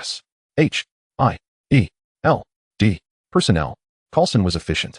Just as Xia Yu hung up the phone, the townsfolk began to emerge one after another, retreating to the outskirts of the town. The house where Thor and the others stayed was at the edge of the town, so when the destroyer teleported in and the sky outside was engulfed by swirling dark, clouds. Not only did Xia Yu see it clearly, but Thor and the others inside the house did as well. Everyone came out to see that the townspeople had nearly evacuated, glancing at Xia Yu in surprise. Jane Foster's friend Daisy looked at the sky in astonishment and asked, "Are there more people coming?" "It's the destroyer." Sif with her keen eyes saw it first. After conversing with Sif and the others, Thor understood what had happened and asked Xia Yu, "Who exactly are you?" "My father is in slumber. How could he contact you?" Xia Yu looked at the slowly approaching destroyer and said, "Once you reclaim your powers, I will accompany you to Asgard. Once you meet your father, you will understand. For now, focus on how to deal with this guy. This is your family matter, and I'm just here to watch." After saying this, Xia Yu glanced at Jane Foster and her two companions, continuing, "You can rest assured, I can keep an eye on them. Don't worry, I can protect them well." Sif and the others knew that Thor had lost his powers, so they decided to keep him by Xia Yu's side, while the four of them advanced towards the destroyer.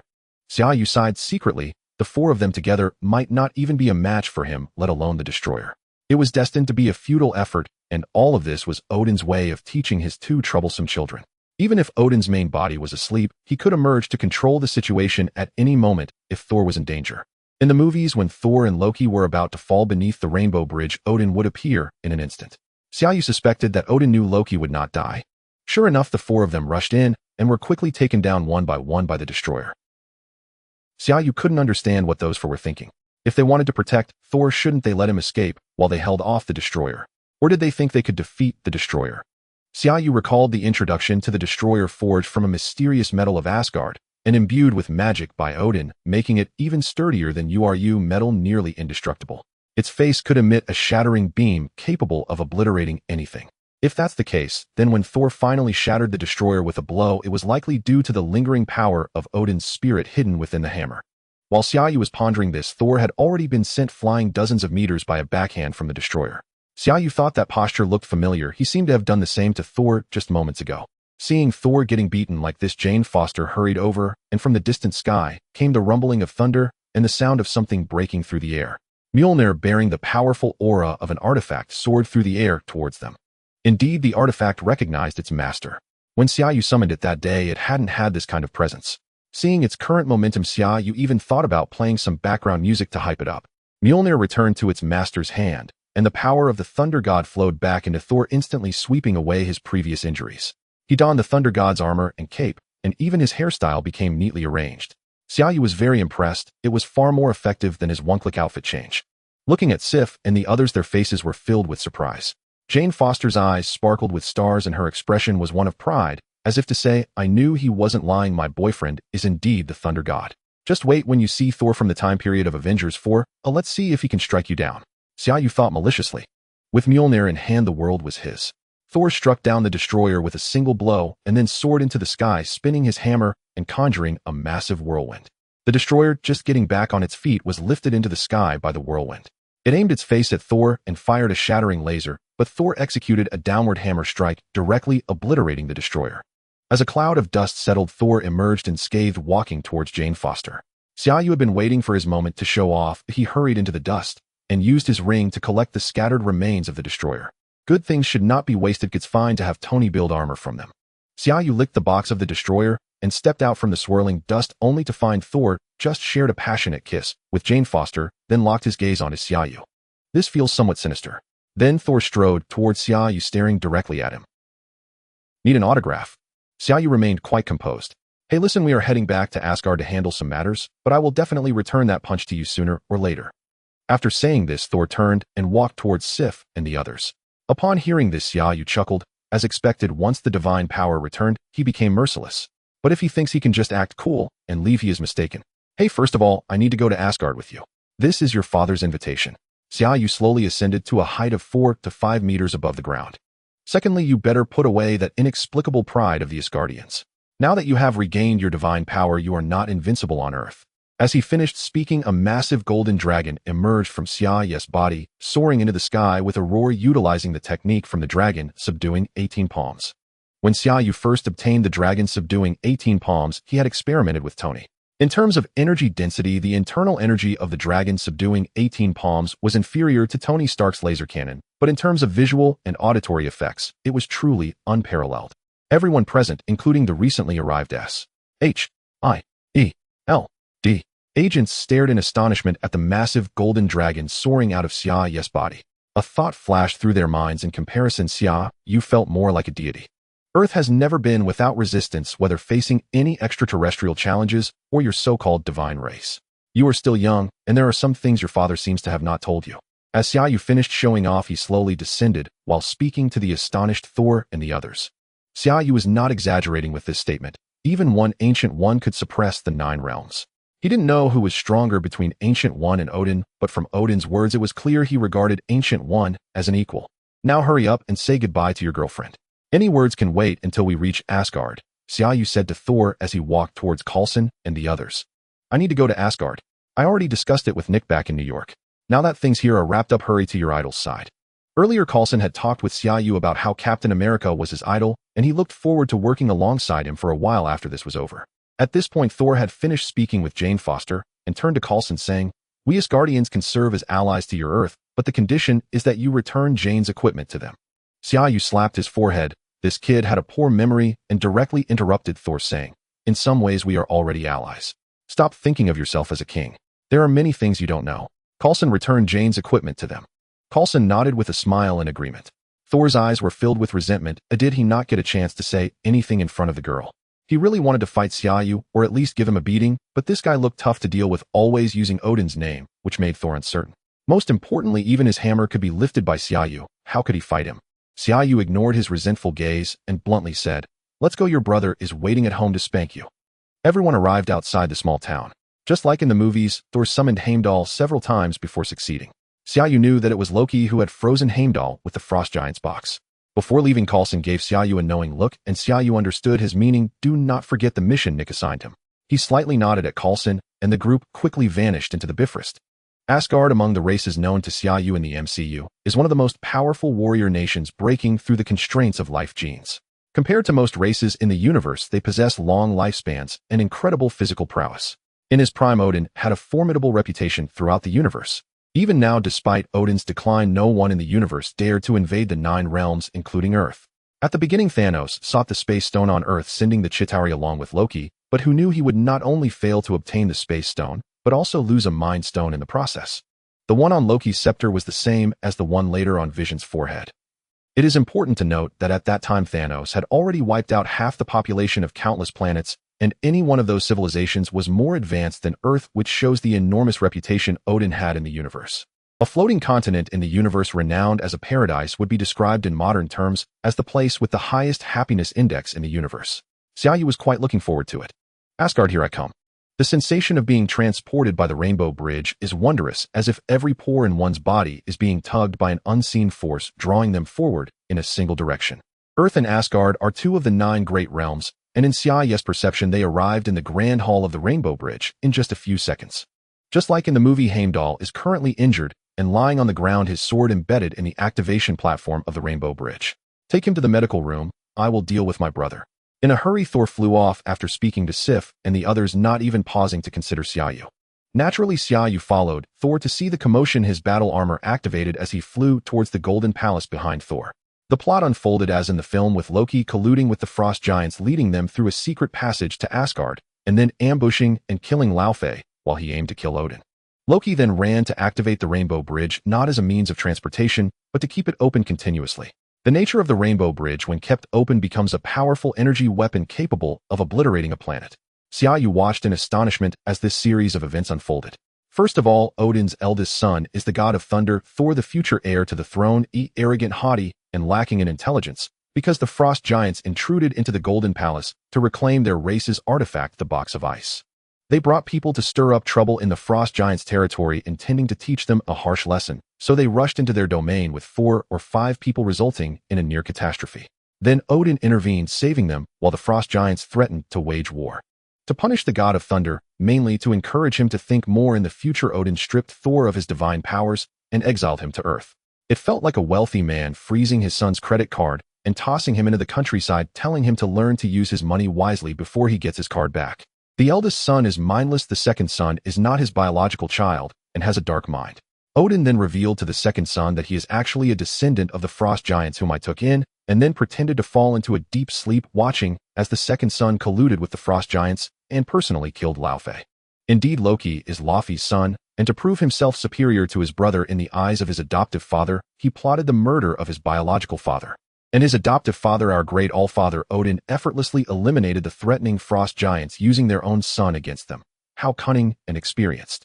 In contrast, Loki, the god of mischief and lies, seemed utterly innocent. Thor rushed urgently to the place where Odin was asleep, only to be sent flying by Loki. In haste, Loki ran to the Rainbow Bridge to obliterate the frost giant race, so preoccupied that he didn't even glance at Xia Yu, eager to prove himself stronger than his brother before Odin.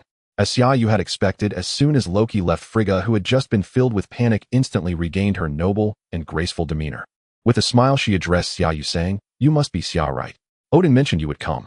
I apologize for the spectacle. They are still young and must experience certain things to grow right." What could Xia Yu say? He wanted to retort that the two of her sons together were nearly 3,000 years old, while he was still under 25 and in the bloom of youth, making him the real baby here.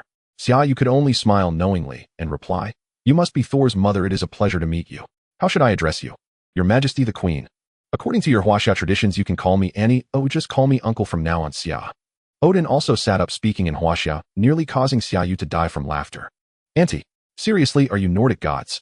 Are you sure you're not from the northeastern forests of Huaxia?" Xia Yu mentally complained, finding the term Annie far too down to earth. "I must say your Huaxia is absolutely on point, so very relatable, my Odin." Uncle. Xia Yu declared, bracing himself. Odin laughed heartily, stood up, and took Xia Yu outside, where a golden balcony with railings appeared on the wall of the Golden Palace facing the Rainbow Bridge. Odin led Xia Yu and Frigga out to the balcony, just in time to witness the fierce battle between Thor and Loki. "Do you think I am being excessive?" Odin asked Xia Yu. Seeing Xia Yu remain silent, Odin smiled and continued, "Though I am pretending to be asleep, my power is indeed waning quickly. I cannot hold out much longer. If the frost giants, especially Loki, are not eliminated, my death will ignite wars across all 9 realms, not just Asgard. Thus races like the frost giants must be eradicated, and I have already given them a sliver of mercy, have I not?" Odin pointed at Thor, who was preparing to smash the Rainbow Bridge with his hammer. Xia Yu recalled the entire Thor series. It seemed the Dark Elves had also been dealt with. Before Odin's death, it appeared that Asgard had nearly cleaned up all the warring races in the 9 realms. Just as Xia Yu was about to say something, a thunderous crash echoed, as the entire Rainbow Bridge was smashed to pieces by Thor collapsing. Odin flickered and appeared at the Rainbow Bridge, catching the 2 brothers Thor and Loki, who were about to fall. The Rainbow Bridge shattered, and Loki let himself fall down. Thor was celebrating boisterously with his friends, while Xia Yu was invited by Odin into a room where Odin waved his hand to reveal a typical Chinese tea table and began to brew tea for Xia Yu. The tea leaves were excellent and aged pure tea cake from decades ago, a ripe tea, and it was unclear where Odin had obtained it. His tea brewing skills were also impressive, smooth and flowing, clearly honed through practice. "Old man, your skills are truly remarkable, TSK. Xia Yu gave Odin a thumbs up. Odin lifted the teapot and slowly poured the tea into the fairness cup, smiling as he said, "When a person's lifespan extends to 1,000 years, being versatile is only natural. After all, one must find several hobbies to pass the long time, right? And I told you, call me Uncle." Xia Yu twitched his mouth. "All right, Uncle Odin, you asked me to come to Asgard. Is there something specific you want to tell me in person?" Xia Yu was very humble in front of Odin. First, it was terrifying, and second, they were from the same camp, weren't they? Odin did not directly answer Xia Yu's question, but instead asked, "Do you know what a god is?" "A person of a higher level of existence. That's what you said, though. I find it quite reasonable," Xia Yu replied. Odin waved his hand dismissively regarding Xia Yu's words and continued, "When I was young, I conquered the 9 realms, making Asgard's reputation shake the entire universe. I considered myself a god, and I believed that our Aesir clan was a divine race mastering all things in the world. But later I gradually understood a principle: a god is merely a tool created by the will of the world. Just as I need a teacup and teapot when I want to drink tea, or just like I gave Thor a hammer, although Thor may not be as powerful as the hammer now, the hammer is still a tool. Do you understand?" Odin asked Xia Yu. "I somewhat understand," Xia Yu answered honestly. Odin smiled and pointed at Xia Yu, saying, "Do you know the difference between us?" "Oh, I know that very well. There are many differences. I'm younger than you, handsome, taller, or more popular with girls, and my eyes." Odin waved his hand to interrupt Xia Yu, saying, "You child, do you always like to fool around like this? The difference between us is that my power has a limit, a defined limit. I am Odin, the all-father of the gods." Odin picked up a fairness cup to illustrate. "It's like a large cup, my capacity is only so much, and I have to pour water into a smaller cup, like the thunder god Thor." Odin poured a cup of tea for Xia Yu. "Then my water level decreases a little and can never return unless I reclaim Thor's divine power. The same goes for others, and during the process of pouring water back and forth, there will inevitably be waste and evaporation," Odin said. Odin pointed at the fairness cup and said, "This is what we call a deity. This is my function. The word God has never been a positive term. Yet you humans have no limits. You can constantly surpass yourselves, cultivate yourselves, master technology, and understand the truths of the world. But we cannot. When I was young, my power grew year after year, and I thought my water level was rising. In fact, I only learned to use the water in this cup better. Thus, this resulted in one outcome: we can only grow weaker.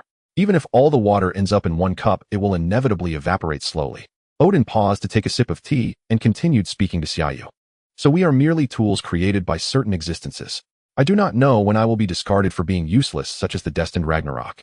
I understood this principle long ago after I conquered the 9 realms. Odin said, but you humans are the favored ones of the Creator. In your Chinese language, you are the luck of the heavens and the earth. Among the 9 realms, you are the central court, and you are the core.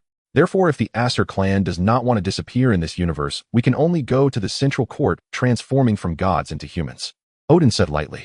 Xia Yu had been quietly listening beside him, and at this moment he couldn't help but ask, then how do we transform into humans? What does this have to do with me? Odin looked at Xia Yu and smiled, saying, don't be anxious, let me explain slowly. Because of the destined destruction, I laid a scheme thousands of years ago. I aim to create an artificial Ragnarok, completely destroying Asgard. This is the source of my divine power. I want to thoroughly destroy this. Odin then smashed the fairness cup onto the ground and pointed at the teacup, saying, destroying the large one leaves the smaller one unharmed. The Allfather's lineage is interrupted, Asgard ceases to exist, and the people of Asgard lose the blessings of divine power, gradually becoming ordinary humans. Xia Yu was greatly shocked, and several scenes from Marvel movies quickly flashed in his mind. Odin said to Thor in Norway, this could also be Asgard. The appearance of Hela, Thor killing the fire giant Surtur to avoid Ragnarok, and under Hela's threat, putting Surtur's skull into the eternal flame, the destruction of Asgard, and so on. What a cunning old fox, what a grand scheme. Xia Yu came back to his senses, pointed at himself, and asked, what about me? Odin pointed at Xia Yu and said, you are the variable. Before I met you, there was no you in the fragments of my future. Some things were discussed last time when the two were in the hammer, so Xia Yu was not surprised and continued to ask, then what is my future like? Odin slowly said, as I mentioned, the so-called luck will be on Earth for a long time on certain individuals. Thor and Loki have also been touched by this luck due to my recent exile of the thunder god. This is a good thing. Later I discovered you do not belong to this world, so luck has nothing to do with you. However, it is strange that those who carry luck, the closer they are to you, the more luck they possess. In our words, it means they are more favored by this universe. You make it sound like I'm a pile of dog poop. The closer I get, the smellier it becomes. Xia Yu laughed heartily. Chatting with Odin was quite pleasant. He straightforwardly laid out his intentions, clearly stating what he needed from me and why. He believed in discussing business before building a friendship. Moreover, the crux of this transaction was the friendship itself. Odin's request was simple. He wanted Thor to accompany Xia Yu, and he would arrange everything, including their return to Earth. Odin suggested that Xia Yu spend a few days enjoying Asgard, knowing he needed time to arrange certain matters, especially since the Rainbow Bridge had been destroyed. The only way back to Earth was through Odin or Heimdall, using dark magic. Odin mentioned he would gift Xia Yu something, though Xia Yu was currently unaware of what it was. However, as a cultured and polite person from Huaxia, he naturally understood the principle of reciprocity. Uncle, you seem to be in good health, and Annie looks quite young. It's tough for parents to worry so much for their children, and even harder for divine parents.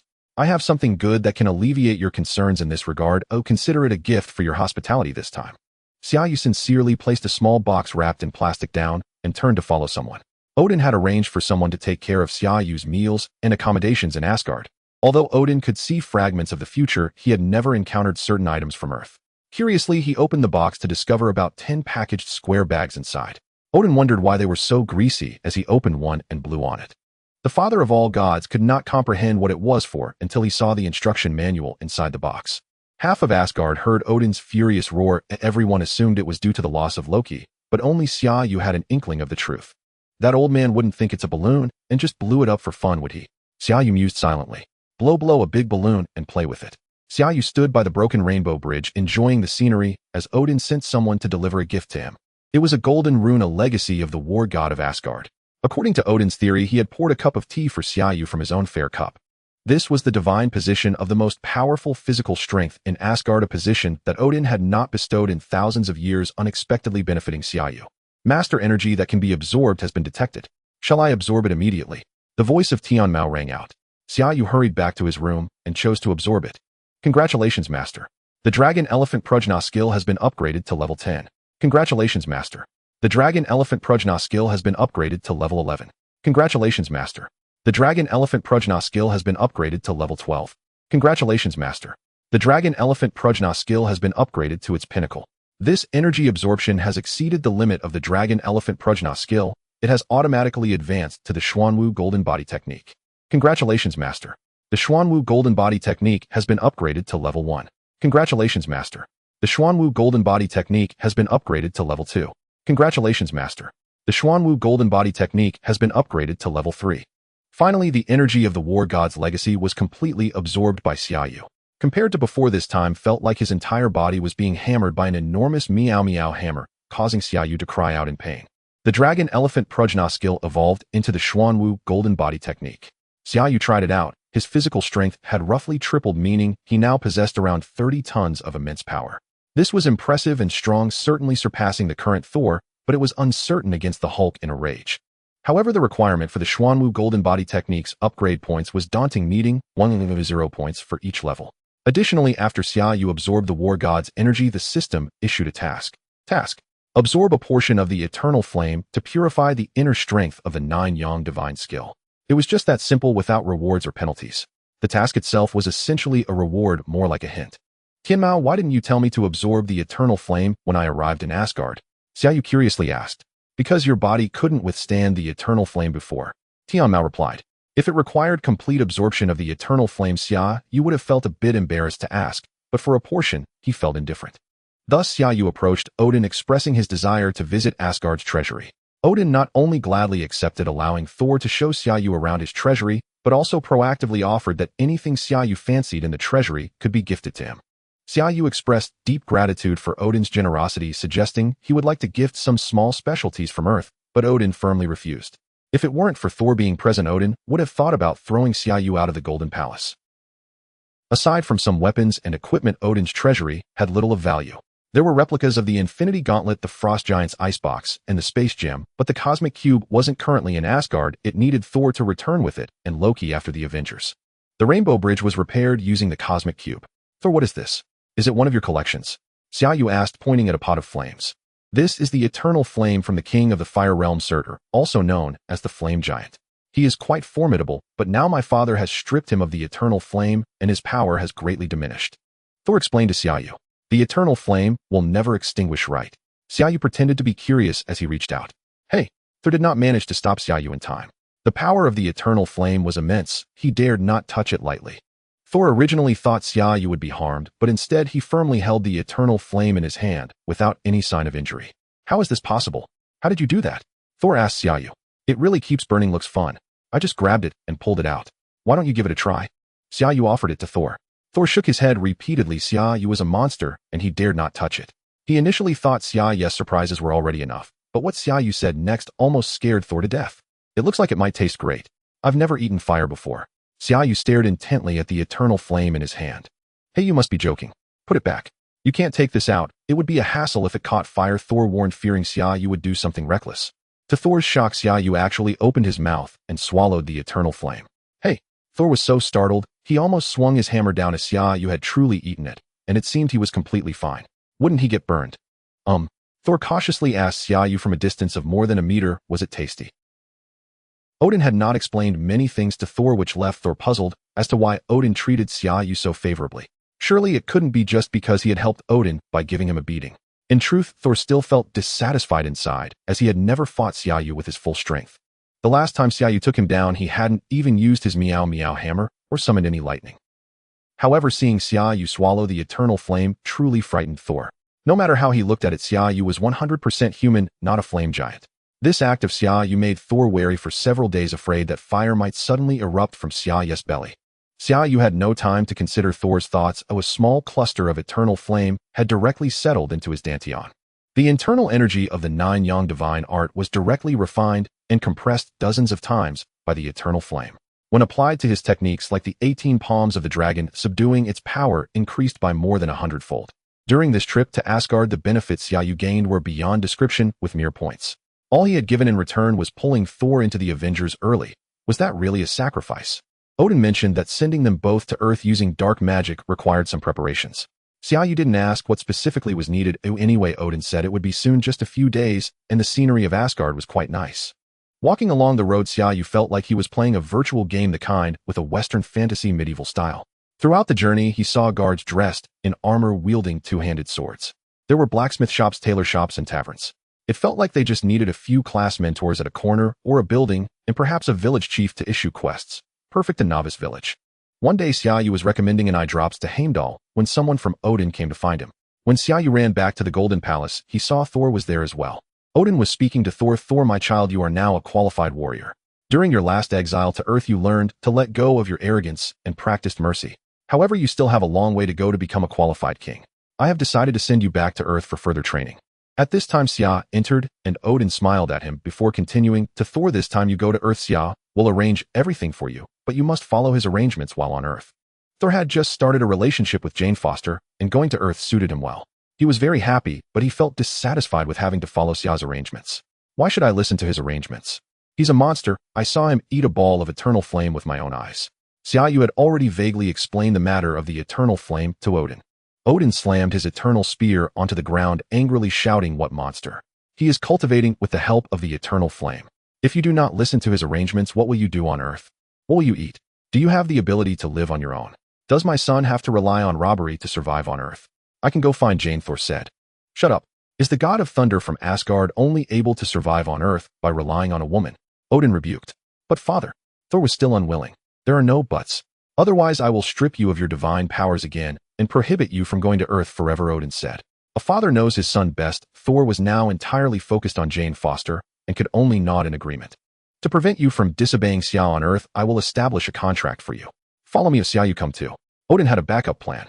Xia Yu and Thor followed Odin into a small room. Upon entering, Xia Yu was stunned by the room's arrangement. An incense altar, incense burner, offerings, and candles lit on either side, but the candles were white, which was quite jarring. Behind the incense altar hung a portrait of a deity, which was unmistakably Odin's own image. "Uncle, what do you mean by this?" Xia Yu asked. "I saw this in a book. The process of forming brotherhood among the Huaxia people. Since you are Huaxia, I thought I would follow your customs. What do you think of my arrangement?" Odin said. "It's excellent." Xia Yu looked at Odin's portrait and the white long candles, gritting his teeth as he spoke. "Now I will begin. You both listen to my commands, especially you, Thor." Odin specifically reminded Thor. Seeing both of them nod in agreement, Odin pulled out 2 incense sticks from somewhere, lit them, and handed them to Xia Yu and Thor. "Kneel," Odin commanded. The two obeyed and knelt down. Odin then produced a piece of paper with several lines written on it, clearly indicating who should say which line. Just read according to this. "Xia Yu, I, Xia Yu, am 24 years old. Thor, I, Thor, am 1,532 years old. Together today, in the presence of the All-Father Odin, we voluntarily declare ourselves brothers for the rest of our lives, to fight together, face difficulties together, help each other, and never betray one another. Xia Yu, I am 24 years old, as the elder brother. Thor, I am 1,532 years old, as the younger brother." Odin took out a small dagger and lightly cut both their arms, collecting their blood in a wooden cup, then pouring a drink.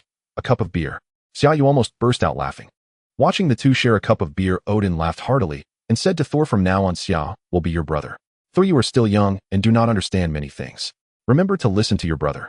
Thor was on the verge of tears, nodding in agreement.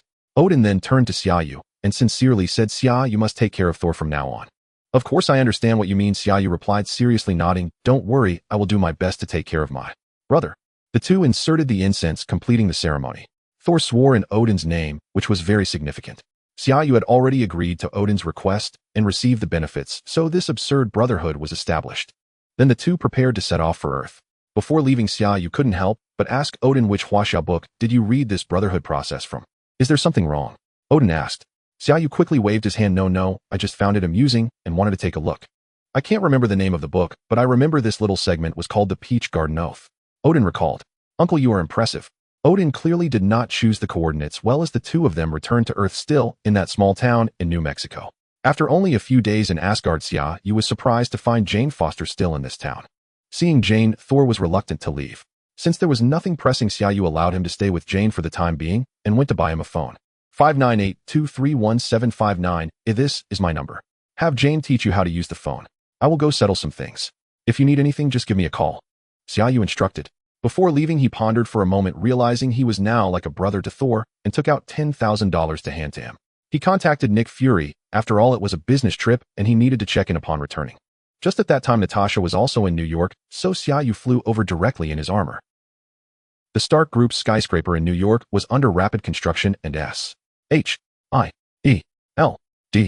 headquarters was also in New York, so it seemed he would be spending more time there. Xia Yu had anticipated this, he just couldn't bear to part with his house in Los Angeles. Following the address Nick Fury provided, Xia Yu arrived to find it was the Avengers' later base from the movies located on the outskirts of New York, originally a Stark Industries facility. In the end they arrived here. Are the beauties of Asgard pretty? Natasha whispered in Xia Yu's ear after embracing him.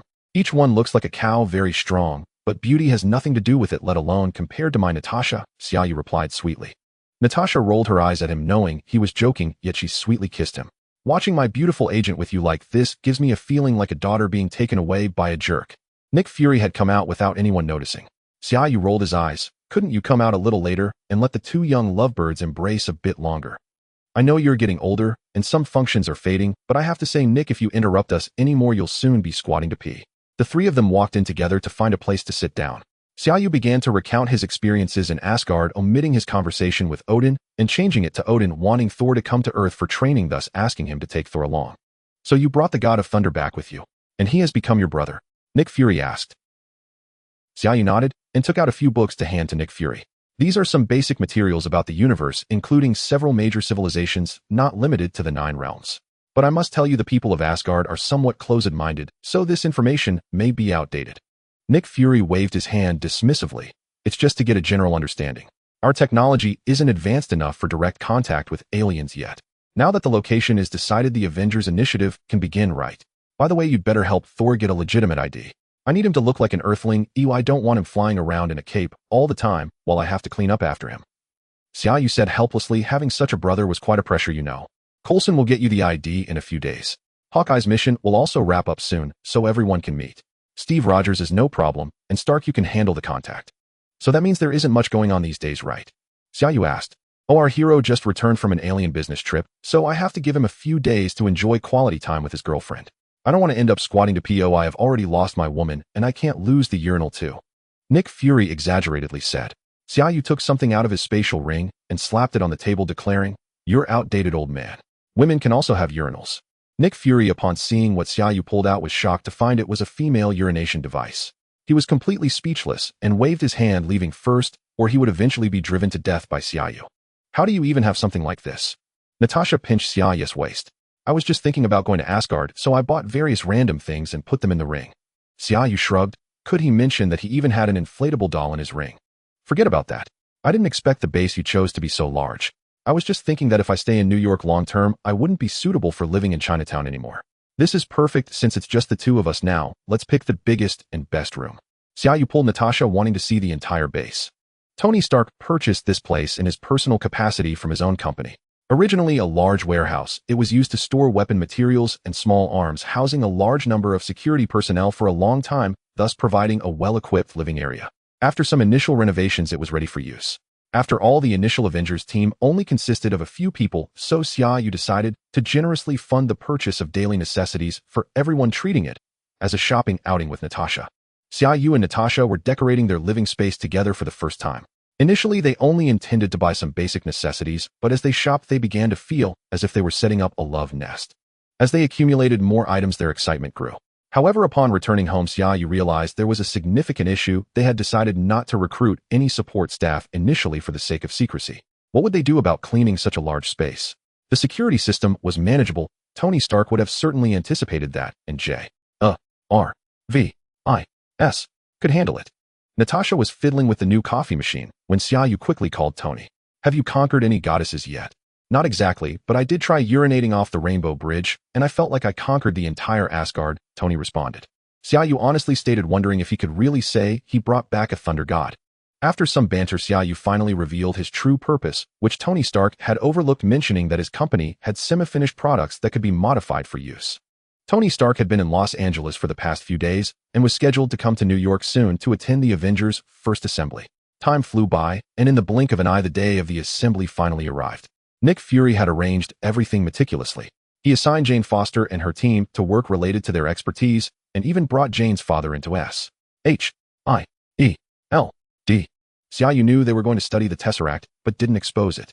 At least now he felt a bit relieved that Thor was coming to New York. He had already called to notify them that someone would be sent to pick them up. The first to arrive was Tony, who was relatively familiar with Xia Yu. They greeted each other before Hawkeye and Coulson showed up. Coulson tossed Xia Yu an ID card.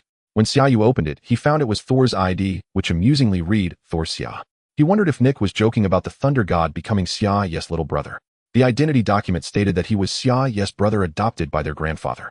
I just wanted to get him an ID for normal social interactions. Is that too much to ask? Xia Yu said to Coulson. It's fine if it's fake, but if you want a real one I need complete documentation. I can't just write new Asgard immigrant can I? Coulson replied. Coulson, Nick didn't say you had to join too, Xia Yu said curiously.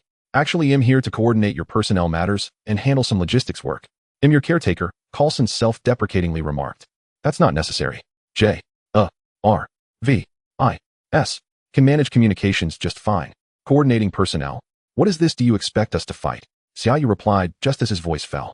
In a shape Tony Stark flew in wearing his armor breaking through the floor-to-ceiling window and crashing through two walls.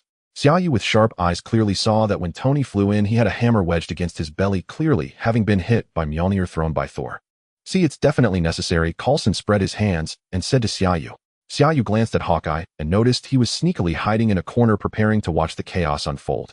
Xia Yu helplessly shouted at the large hole in the wall. Tony, if you're going to fight, do it outside. Don't destroy our base on the first day. Aren't you going to stop them? Coulson looked at Tony who was flying out of the hole in the wall. Isn't that your job? Coordinating personnel matters. Xia Yu pointed outside where Tony was already charging through the trees plowing them down like a bulldozer. I can't coordinate that right now, Coulson said. Then let's just enjoy the show. Xia Yu pulled out 2 bags of chips from his ring and handed one to Coulson. What's going on? Natasha had just come down from upstairs. Iron Man versus the Thunder God. It's quite spectacular, Coulson said, feeling reassured seeing Xia Yu calm, and he even offered Natasha some chips to share. How did they start fighting? I don't know. Returning to 2 minutes earlier after chatting with Xia Yu, Tony Stark noticed that no one else had arrived yet and decided to check on the construction progress of Stark Tower, a symbolic building for his new energy layout, and a pillar industry after Stark Industries' transformation. He hadn't even taken off his armor yet, so he flew over to take a look and bumped into Thor, who had just arrived. Thor had originally come to New York with Jane and the others, but they separated upon arrival. He was heading to the Avengers base for a meeting while Jane and the others needed to check out their future workplaces. Suddenly separated from his romantic interest, Thor felt a bit petulant. He wasn't angry, but his mood was not particularly pleasant. Upon reaching the entrance, he saw Tony, who was just coming out in full armor. That armor looks terrible, Thor muttered quietly. It was just a casual remark, but Tony's armor was indeed aesthetically different from Asgard's traditional armor. However, Tony heard that careless comment. Tony Stark was not one to lose a verbal battle. Are you Thor? Tony asked. Thor, the god of thunder, son of Odin, future king of Asgard, and Iron Man, Thor corrected him. Oh, the god of thunder, son of Odin, future king of Asgard. Tony exaggeratedly mimicked Thor's speech, and then asked, why Thor? Because you stole your mother's cape and your father's hammer. Does your mother know? Then Thor directly swung Mjolnir, leading to the scene that Xia Yu and the others had witnessed. Xia Yu, Hawkeye, Natasha, and Coulson sat on the steps at the base entrance, each holding a bag of chips, while Iron Man and Thor were energetically engaged in a fierce battle not far away. Xia Yu had anticipated that they would be at odds upon first meeting, but he never expected them to start fighting immediately. Nonetheless, he was confident in his abilities, knowing that even if they fought, they would not be able to harm each other significantly. A fight would allow them to acknowledge each other's strength and facilitate better communication. Thus, Xia Yu remained relaxed and entertained watching the fight while offering commentary. Look, the process as AI analyzing the opponent's attack patterns with remote laser cannons and various firepower coverage. Tony's armor is quite impressive, but the downside is that against a formidable opponent like Thor, the energy consumption and armor would be fatal flaws. Xia Yu pointed at the battlefield while speaking to the 3 of them. And look at that fool Thor. He continued to comment, but was interrupted by Nick Fury. What happened? Can anyone tell me why they are fighting? Nick Fury arrived. The 4 chip-eating onlookers turned to see that Nick Fury was accompanied by Captain America. Coulson quickly stood up not to report to Nick Fury, but to greet Captain America. Ever since his childhood, Captain America had been his idol. I don't know why, but they suddenly started fighting outside, sir, Hawkeye said to Nick Fury. At that moment, Thor struck Tony again, sending him flying over 10 meters away, landing just close enough to the onlookers. Thor quickly lunged forward, raising his hammer high in the air, preparing to strike down. At that moment, Captain America suddenly moved. He dashed to Tony's side, squatted down, and raised his shield high, ready to meet Thor's hammer. Buzz. It sounded like a giant bell ringing beside them, causing everyone's ears to ring. The powerful impact transformed into a shockwave that spread out in all directions. Except for Xia Yu, everyone present was nearly knocked off their feet by the shockwave, and several large glass panes facing them shattered into pieces. Thor was also propelled backward by the recoil from Captain America's shield. Stop fighting. We are teammates and should unite. Captain America had already reviewed everyone's profiles and was the first to stand up holding his shield and speaking with righteous authority. Xia Yu silently admired him. It was no wonder that Captain America was still so beloved after being frozen for decades. Aside from being the first superhero known to the public, his appearance alone earned him considerable favor. Unfortunately, Thor and Tony, who were already fired up from the fight, had no positive feelings about Captain America's sudden intervention. "This is our battle. We don't need you to interfere, old man," Tony said. Thor was even more straightforward, getting up and charging directly at Captain America. "Your opponent is me." Tony rushed forward as well. Seeing that it was about to turn into a three-way brawl, Xia Yu reluctantly stood up. He sincerely didn't want to mediate. He was just afraid that if they kept fighting, they would turn the base into ruins. So he controlled his internal energy and unleashed a palm strike from the 18 dragons, subduing palms, sending a small golden dragon with a hint of red, as if it were real, charging toward the three of them. Boom! Even though Xia Yu had carefully controlled the power, it still blasted the three of them far away. Captain America had his shield. Thor was tough and resilient, and Tony's armor had decent defense, so none of them were injured. However, Tony was still blasted into the base and crashed through a wall. Looking at the shattered glass, several collapsed walls, and the large hole in the ground made by his own blast, Xia Yu helplessly slapped his forehead. He shouted loudly, "Stop fighting. Everyone is here. It's time for a meeting. Time for a meeting." After this chain of events, Tony and Thor's energy had also diminished significantly, and besides, they would both give Xia Yu some face. However, at that moment, Captain America came over and began to sternly admonish Xia Yu, saying, "When I arrived, I saw you all just watching the commotion. Nick told me you were the first to join. You should have stepped in to stop them from the beginning instead of just sitting by eating chips. I thought this was a good way to get acquainted on our first meeting." Xia Yu shrugged nonchalantly. Captain America remained serious. "When I passed out, the world was at war. When I woke up, I was told we won. Although I don't know why, I understand a principle that has not changed for decades. Only by uniting can we achieve victory." Having watched the movie, Xia Yu knew that while later in the Avengers series, everyone developed their own comedic traits. Even Captain America occasionally dropped some curse words in the early stages, especially when he had just awakened. His mindset was still rooted in World War II, quite old-fashioned, but definitely without malice. However, Xia Yu could not tolerate someone playing the elder card. If you're going to reason, then reason without bringing up decades of history. So Xia Yu shouted at Thor. "Thor, come over and tell this elderly gentleman from World War II how old you are." Thor flew straight over with his hammer and stood next to Xia Yu, saying, 1,532 years old. "I'm not sure if I remembered correctly, but it's about that." Xia Yu provocatively looked at Captain America and asked Thor without turning his head, "What is our relationship?" "I'm your brother, big brother," Thor blurted out. Everyone present. On the day the Avengers Initiative was established, the first meeting convened in a friendly and harmonious atmosphere, surrounded by shattered glass shards, collapsed walls, and a few bags of half-eaten chips scattered on the table. Everyone looked at each other, unsure of what to say. The atmosphere became slightly awkward as Xia Yu pulled out several cans from his space, ring the legendary comfort drink for couch potatoes, and passed one to each person across the table. "It's still cold," Tony Stark exclaimed. "Of course there's nothing I can't pull out," Xia Yu boasted. "I don't believe it. Do you have bananas?" Tony asked. Bang. A banana appeared in front of Tony. "Dried blueberries," he added. Bang. "Captain America's card," exclaimed Coulson. Bang. A thick stack of cards appeared. The director's eye patch, Hawkeye chimed in. Bang. A golden metallic monocle appeared. "This looks like my father's," Thor said, curiously reaching for the eye patch. Xia Yu quickly retrieved it, saying, "You saw it wrong, Thor. I didn't bring out the eye patch, especially not your father's eye patch. I still don't believe you can pull out anything." Tony Stark pondered for a moment and said, "Jericho missile." Bang. A Jericho missile was placed upright on the conference table by Xia Yu. Everyone present included high-level agents, heads of intelligence agencies, world-class billionaires, and even superheroes who had fought in World War II. Yet at the moment Xia Yu pulled out the missile, everyone jumped up from their chairs except for Thor, who did not know what it was. The missile appearing out of nowhere was overwhelming for everyone. "Where did you get that?" Nick Fury asked. "I brought it back from Afghanistan." Xia Yu replied nonchalantly. "Hey, what's wrong with you? Did a big iron pillar scare you all? Watch me smash it with a hammer." Thor stood up holding a hammer. Hey, stop!" Everyone shouted in unison. Xia quickly put the missile away. Nick Fury urged. "You better report to me how many heavy weapons you're carrying around." Nick Fury wiped the cold sweat from his forehead and spoke to Xia Yu. After Xia Yu's humorous interruption, the atmosphere lightened a bit, and Nick Fury began to speak.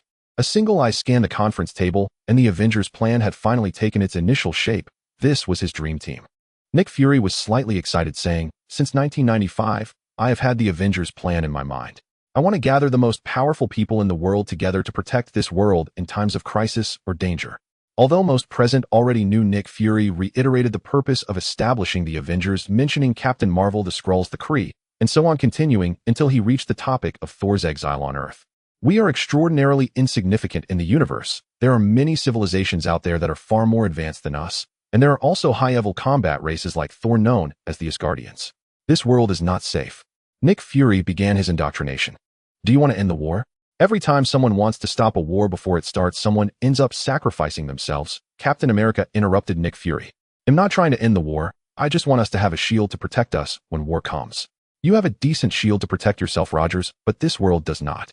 I want you all to be the shield for this world. Nick Fury was slightly agitated. Is there currently a war threat on Earth?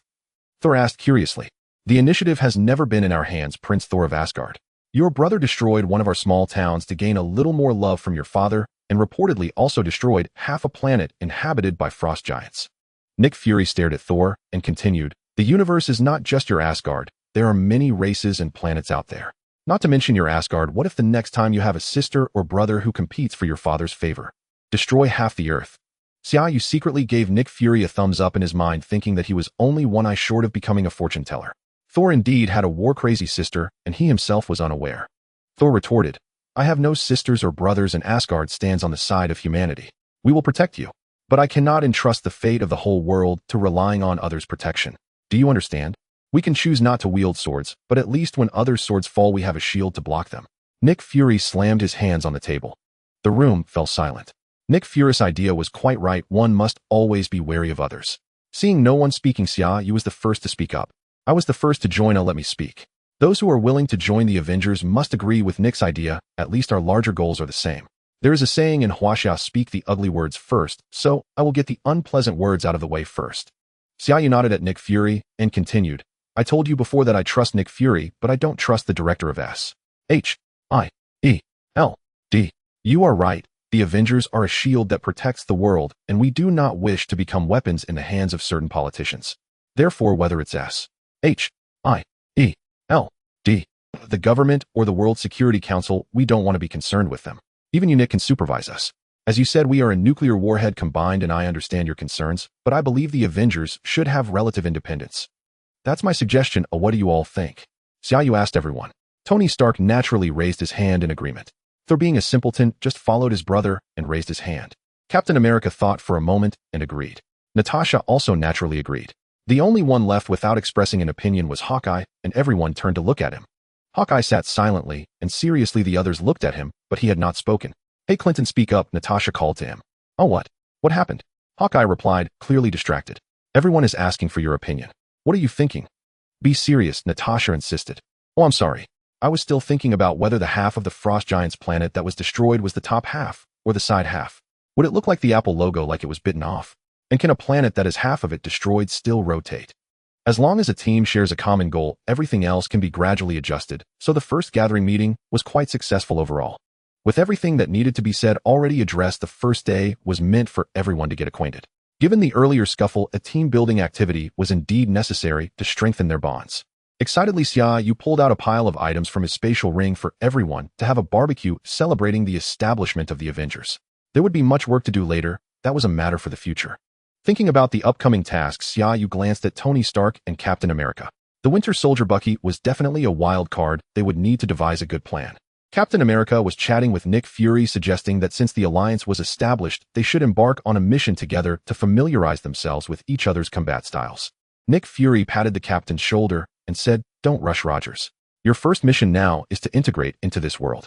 You should talk more with your teammates and explore. The changes in this world will exceed your imagination. Captain America pointed at the pile of items Xia Yu had brought out and said, I've seen stranger things, sir. Nick Fury chuckled, I bet you $10 you're wrong. Suddenly Xia Yu chimed in, I'll raise you $10. You're wrong, Captain.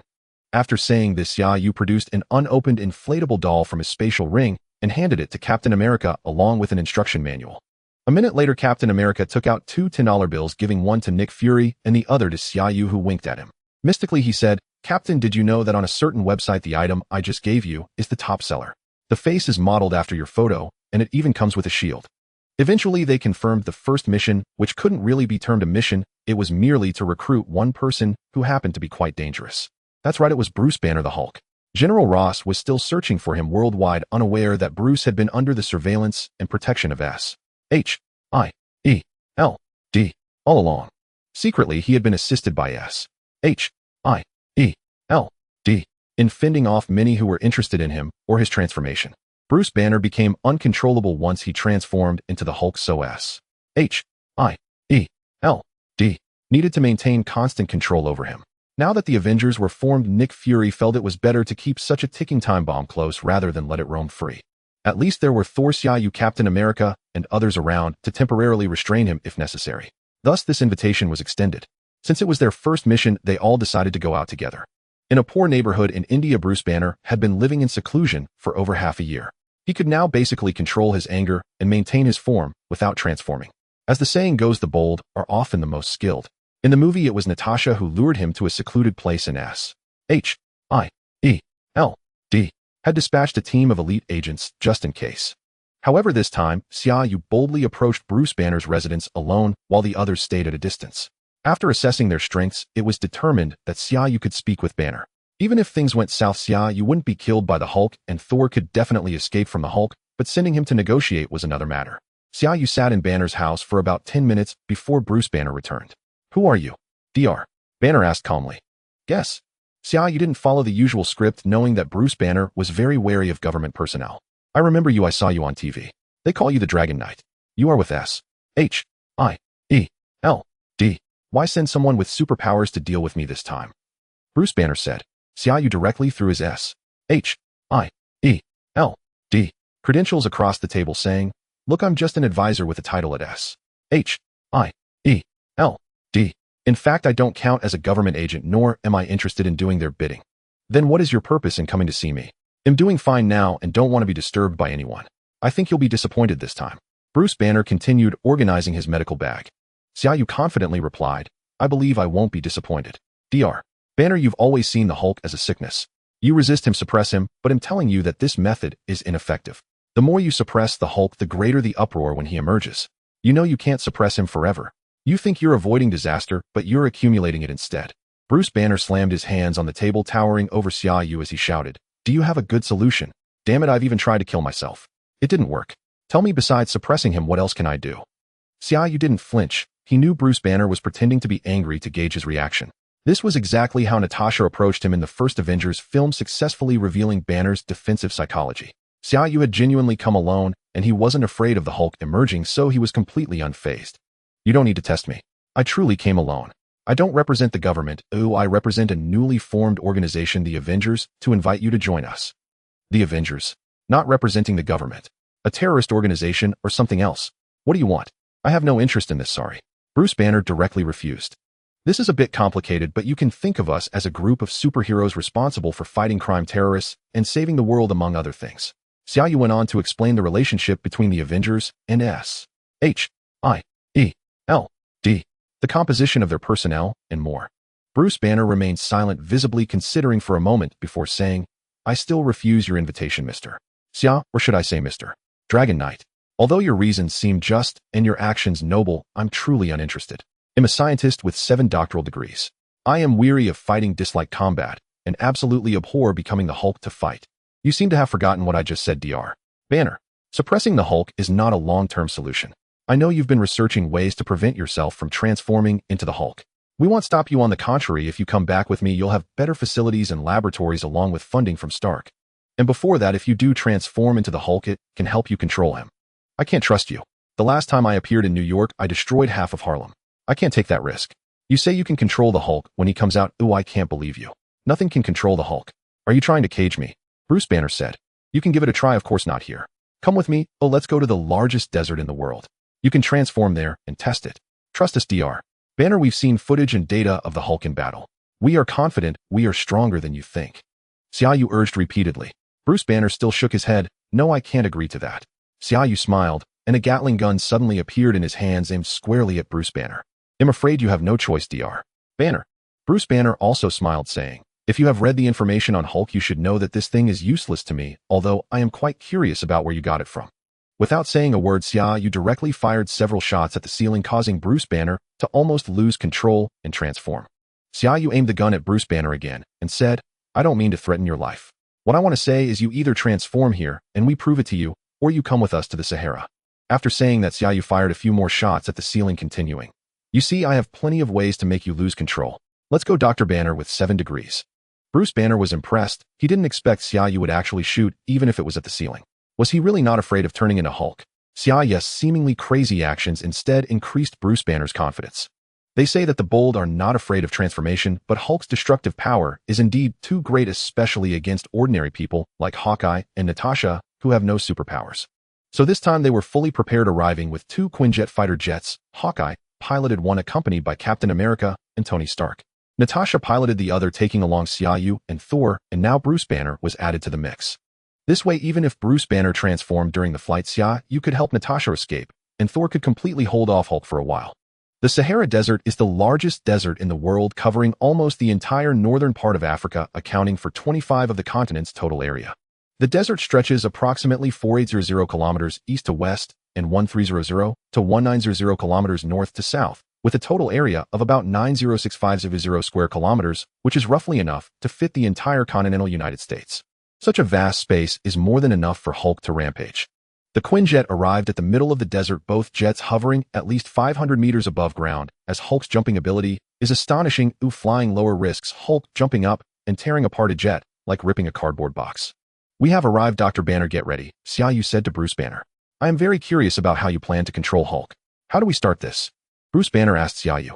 Xia Yu gestured to Natasha while watching the slowly opening cargo door. Suddenly Xia Yu turned and smiled at Bruce Banner, saying, How do we start? Of course, by transforming first. After saying that, Xia Yu pushed Bruce Banner out of the plane. Natasha, climb higher, be careful, I'm going down first. Xia Yu said to Natasha. Okay, Xia, be careful, Natasha replied. This was Xia Yu's plan, find a deserted place to let Hulk out first. Xia Yu would have a chat with Hulk. Everyone's impression of Hulk is that he is a beast. Those who have seen the movies know Hulk is like a child who doesn't understand being angry for a long time, and Bruce Banner had been keeping him locked up, which only intensified his rage. Those who have seen Thor Ragnarok know that in this movie Thor and Hulk can communicate normally on an alien planet, and Hulk even jokes with the god of thunder. Thus Xia Yu concluded that Hulk is just a big child and could be communicated with, although the premise is that he must be calm enough to be released at this point. So Xia Yu chose to go down and have a chat first. If that didn't work, he would try to hit his sleep point. Although Hulk has tough skin, Xia Yu's internal strength had become dozens of times purer than before, and if all else fails, he would just join Thor in beating him up. However, regardless of the circumstances, they had to let Hulk vent his strength first. The only difference from the original plan was that Bruce Banner was pushed directly down by Xia Yu. As Xia Yu jumped from the plane, he saw Bruce Banner already turning green and slowly growing larger. The pants were indeed intact. Oh, what brand are they? Roar. After transforming, Hulk let out a loud roar. Xia Yu was still over 20 meters above the ground, and from his spatial ring, he pulled out a 10-liter plastic bottle, then descended a bit and threw it towards Hulk. Hey Hulk, would you like some juice? Xia Yu said very kindly. He approached it with a trial-landerer attitude, not expecting Hulk to look at the bottle with curiosity and actually pick it up to drink. The people on the plane were also dumbfounded. Was it that simple? Xia Yu landed and slowly walked up to Hulk, attempting to speak again. Hey Hulk, can I talk to you? I mean no harm, I just want to be friends with you. Hulk was still drinking juice and ignored Xia Yu's intentions. Xia Yu stood there watching Hulk finish the juice, casually crushing the bottle and tossing it on the ground. Xia Yu spoke again. Hulk, let's chat. Is the juice good? I have more. If you talk to me, I can get you another bottle. Bang. Hulk's giant fist answered Xia Yu. With one punch, he sent Xia Yu flying over 100 meters. Roar. After knocking Xia Yu away, Hulk roared again and then pounced fiercely at Xia Yu. Xia, are you okay?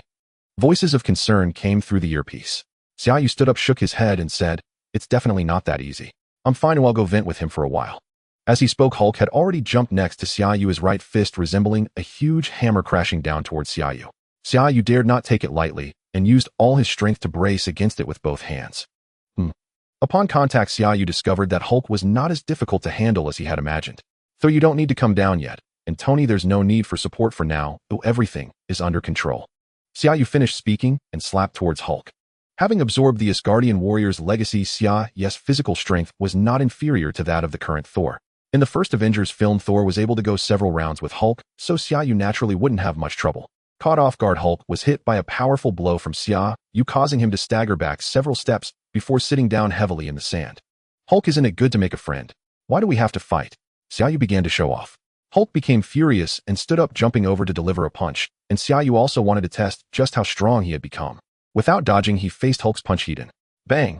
The two fists, vastly different in color and size, collided violently, releasing dozens of tons of explosive power that transformed into shockwaves, visibly shaking the air and spreading in all directions. The few people hiding on the plane were shocked, their mouths agape. Although they all knew Xia Yu was strong, everyone present had seen footage of Hulk. His explosive power and destructive capability were akin to a massive humanoid bulldozer, and yet Xia Yu could confront him directly. Xia Yu noticed that Hulk's strength had increased a bit. With their right fists still locked together, Hulk's left hand reached out to grab Xia Yu. Xia Yu swiftly dodged back and then stepped forward, jumping onto Hulk's left arm and delivering an uppercut to his chin.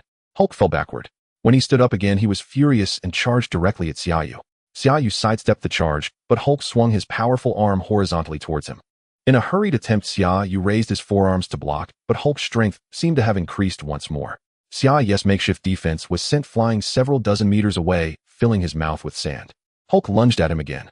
Xia Yu felt something was off. Although he was agile due to his size, and often Hulk took more hits, each punch felt like a regular person striking a truck tire with no effect, leaving his arms numb. Xia Yu was hesitant to use all his internal power. This was a fight with Hulk, not a life-and-death battle. Striking lightly was futile since Hulk's skin was too tough, while hitting too hard, or using techniques like pushing mountains to hit cattle worried Xia Yu about injuring Hulk's internal organs. Initially, he could match Hulk's punch with one hand, but now with Hulk's full strength, Xia Yu had to use both hands to catch it. Suddenly, Xia Yu remembered a characteristic about Hulk: the angrier he got, the stronger he became. Though this was the cinematic universe, not the comic version of Hulk, there were instances in the comics where Hulk's rage had no upper limit, to the point where he once punched hard enough to shatter the universe. However, it was not something he could easily withstand right now. Moreover, Xia Yu sensed that Hulk's strength was steadily rising. Stop hitting Hulk. I'm the one who pushed Bruce Banner out of the plane to let you out. You should thank me. Bang. Xia Yu was sent flying. Hulk, enough already. We've been fighting for a long time. Can we stop and have a drink instead? Xia Yu was sent flying once more. Hulk, how about we become friends? Bang. Bang. Bang. Xia Yu was getting fired up. Ooh, was this not over yet? Are you forcing me to use pressure points? Xia Yu began to circle around Hulk, and after finally seizing an opportunity, he jumped up and jabbed his finger hard at the area just behind Hulk's earlobe. Hulk retaliated with a backhand that almost broke Xia Yu's finger. Xia, are you okay? Let Thor come down to support you. Natasha's voice came through again. Wait, let me try once more. Xia Yu was not giving up. Although Hulk was massive, he was remarkably agile and fast. The sleep point, commonly known in traditional Chinese medicine as the onion point, was located just behind the earlobe, making Xia Yu's task of hitting the pressure point incredibly challenging. After managing to seize 3 or 4 opportunities, Xia Yu increased his internal power output, but his fingers almost felt like they would tear. Each time he was sent flying by Hulk with no effect. Xia Yu was about to give up, or perhaps he should just call someone down to give Hulk a good beating. If he knocked him out, it might be over. Xia, has your plan failed? Tony asked. Does Hulk even have the pressure points you mentioned? I don't know, I've hit that spot several times, and my internal power has penetrated, but for some reason there was no reaction. My finger is almost broken, Tony. His skin defense is just too strong. Xia Yu shouted loudly while dodging Hulk's attacks. Xia, he's so large, could it be that your fingers are too thin? Why not try using your fists? Tony Stark suggested. Xia Yu's eyes lit up. Tony was right. Tony, you're a genius. Let me try again. Xia Yu said happily. Talking to Hulk was necessary because they needed Hulk to cooperate in battle. Although in the movie Hulk could distinguish between friend and foe, later on it was worth a try to communicate, just like in Thor Ragnarok. The pressure point method was also something he had to try. Xia Yu didn't want to end up like before, using Natasha's so-called lullaby to soothe Hulk. It was dangerous and could provoke jealousy. Thus, he needed to master a method that would yield quick results. This was also a reminder from Nick Fury. It had strayed a bit off topic. Xia Yu's persistent attacks behind Hulk's ears surprisingly angered him even more, causing Hulk's strength to increase, while his defenses around his ears became more meticulous, making it difficult for Xia Yu to circle behind him. Hulk, after transforming, was still a man. Did it feel satisfying for Xia Yu to poke around behind his earlobe with his small finger? As a result, Xia Yu couldn't get around to Hulk's back multiple times. Growing anxious, he dodged one of Hulk's punches, jumped and flipped over Hulk's head, attempting to land a punch on Hulk's earlobe in midair. However, Hulk caught him with his other hand and tossed Xia Yu away like a sandbag. Xia Yu was genuinely angry. He hadn't even dared to use the heavenly sword yet, and he couldn't muster his internal energy properly while Hulk continued to hit him. Deciding to hold nothing back, Xia Yu unleashed his ultimate move. As Hulk lunged at him for the nth time, Xia Yu grabbed a handful of sand and threw it into Hulk's eyes before turning and running. Using the wave step technique, a long plume of yellow smoke rose in the desert as Xia Yu shouted loudly at the airplane above, "Brother, save me. Damn it, Thor, hurry down and smash him with your hammer." Bang! Thor arrived just in time and tackled Hulk. Hulk's hatred immediately shifted, turning to attack Thor. Hulk grew stronger with every battle, and it was estimated that Thor wouldn't last much longer. They needed to team up, and if that didn't work, find an opportunity to take him down and use Thor's hammer to suppress him. Xia Yu truly dared not use the heavenly sword, for it was a vibranium-grade weapon. He couldn't be sure if stabbing Hulk with it would cause him to recover instantly, as many of the film's settings weren't clearly explained. Thor and Hulk fought further and further away, primarily because Thor was thrown farther by Hulk. Xia Yu was about to assist when Hawkeye's aircraft arrived directly above him and stopped. Tony and Captain America descended. "We're here to help hold him down. You find an opportunity to knock him out." Tony pointed to his earlobe. "Since we're all here, let's not knock him out just yet. Bruce Banner is reasonable, but we should definitely have a talk with Hulk. The captain has his shield to distract him, and Tony can use aerial firepower to disrupt him, finding a chance to take him down, while Thor's hammer holds him down." Xia Yu laid out his plan. With Xia Yu included, the 4 major heroes of the Avengers were a more luxurious lineup than the 3 heroes who fought Thanos.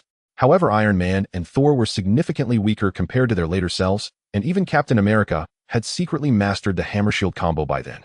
With all 4 working together, it became simple. Captain America's shield was impenetrable and had shock absorption properties combined with Tony's firepower disruption. Xia Yu quickly seized an opportunity. He exerted all his strength to deliver a heavy strike to Hulk's head. Hulk fell to the ground with a thud. "Thor, the hammer!" Xia Yu shouted. Thor quickly jumped onto Hulk's belly, placing the hammer on Hulk's chest. Everyone sighed in relief. Thor wiped the sweat from his forehead, pointing at Hulk, saying, "This guy is even stronger than a fire dragon." Hulk couldn't move his body, but his hands were still mobile. He grabbed Thor by the ankle and threw him off. Xia Yu, Tony, and Captain America took 3 synchronized steps back, distancing themselves from Hulk's reach. "I don't think he wants to chat right now," Tony said, pointing at Hulk, who was fiercely grasping the hammer and roaring. "Let's come down, guys. It seems we might be stuck in the desert for a while." Since they couldn't leave for the moment, Xia Yu quickly notified Hawkeye and Natasha to come down. Though the hammer provided safety, everyone decided to park one plane at a distance, while another was positioned about 10 meters away from Hulk. The rear door of the plane formed a slope to the ground, and everyone sat in 3 rows like a pyramid. Iron Man, Captain America, and Thor sat at the top, while Xia Yu and Natasha cuddled in the middle, and Hawkeye, true to his archer form, sat at the front. The 6 of them sat there staring blankly at Hulk. It had been over an hour, and Hulk completely ignored them, struggling all the while. He couldn't lift the hammer, but that didn't stop his hands and feet from flailing. Fortunately, they were in the desert. Otherwise, even steel would have been smashed to pieces beneath him. "His energy is just too vigorous, isn't it?" Natasha poked Xia Yu's belly with her finger. "I'm thirsty." Xia Yu was like a moving supermarket, having everything. On hearing her, he pulled out a pile of drinks and beers from his ring. After thinking for a moment, he also took out a bucket of ice, since the beer wasn't cold when he bought it. Even though the plane shielded them from the sun, it was still hot during the desert day. Seeing Xia Yu pull out so many items, everyone rushed to grab a bottle. Thor immediately took a bottle of beer and chugged half of it down in one go, letting out a satisfied belch as he looked at Hulk and said, "Should we get him some? He's definitely thirsty too." The others glanced at Hulk, who was still angrily hammering the sand with his arms, and in unison, they said, "You go. Captain, don't you always say you can fight all day? Can you even compare to him?" Tony pointed at Hulk with the drink in his hand. Captain America shook his head. "I'm purely relying on my stubbornness. He seems to have no idea what it means to be tired." "I concede, but how do you know this?" "I haven't told anyone since I woke up. My father used you to educate me. Occasionally, he would bring up past stories, including those involving you. It wasn't many, just about 1,000 times or so." Tony made a nonchalant expression. Mentioning Tony's father, Howard Stark, Captain America's face filled with nostalgia. "I remember I spoke to your father before I crashed. Tony, your father was quite wild in his youth. Once he flew a plane with me and Agent Carter deep behind enemy lines." "Hey, Captain, those stories are all in the museum. Say something we don't know, like that unfinished date of yours." Natasha interrupted Captain America's words, smiling. Everyone began to tease him, and even Hawkeye turned around, looking at Captain America with curiosity. Captain America rarely turned red, smiling shyly. He glanced at Tony and said, "That would have to start from the Stark Expo. I was quite skinny back then." Captain America began to share his sweet story with Peggy Carter, which Tony Stark, having heard from his father, was familiar with, and Xia Yu had seen the movie. However, the way Captain America slowly recounted this love story had a unique flavor, especially with Hulk's roar as the background music. When Captain America spoke of going to Howard Stark for equipment and being kissed forcefully by the woman at the lab door, which Peggy Carter discovered, everyone collectively booed. When Captain America mentioned picking up the shield and Peggy Carter unhesitatingly shooting at him with her handgun, Tony loudly praised, "I like this girl, Captain. She's really cool." The Avengers were spending time in the desert with Hulk, and during Captain America's story, the group genuinely drew closer for the first time. "You humans are too fragile. Although I'm 60 years late, my father once took a whole century to return from battle. I was just 7 years old then." Thor had the old habit of boasting about Asgard, but when Xia Yu drew the heavenly sword with a clang looking at Thor as he trimmed his nails, Thor wisely closed his mouth. I'm hungry. Thor looked at his elder brother with a pitiful expression. By this time the sun was slowly setting and the temperature in the desert was gradually dropping. Thus Xia Yu decided to have dinner outside. His spatial ring never disappointed, laid out with a long table filled with various fruits, drinks, cakes, desserts, steaks, lamb chops, and salty pork hands. The long table Xia Yu set up was filled to the brim, resembling a high-end hotel buffet. Inside Xia Yu's spatial ring, time was stopped. He had stocked up on a large amount of food and drinks on both Earth and Asgard, including freshly cooked items like Asgard's roasted lamb chops. Because it was still hot, the aroma wafted through the air. After a while, a thunderous growl erupted from the crowd. Everyone paused their eating, looking towards the source of the sound. Hulk. Seeing everyone looking at him, Hulk tried to push the hammer aside with both hands, but it remained unmoved. Hulk is hungry, he said with a hint of shyness in his voice. Finally speaking, Xia Yu had already prepared for camping here. Xia Yu took a large piece of roasted lamb and walked over to Hulk, handing it to him from a short distance. Here you go. Hulk was not polite, taking it and stuffing it into his mouth, even crushing the bones, swallowing it down in no time.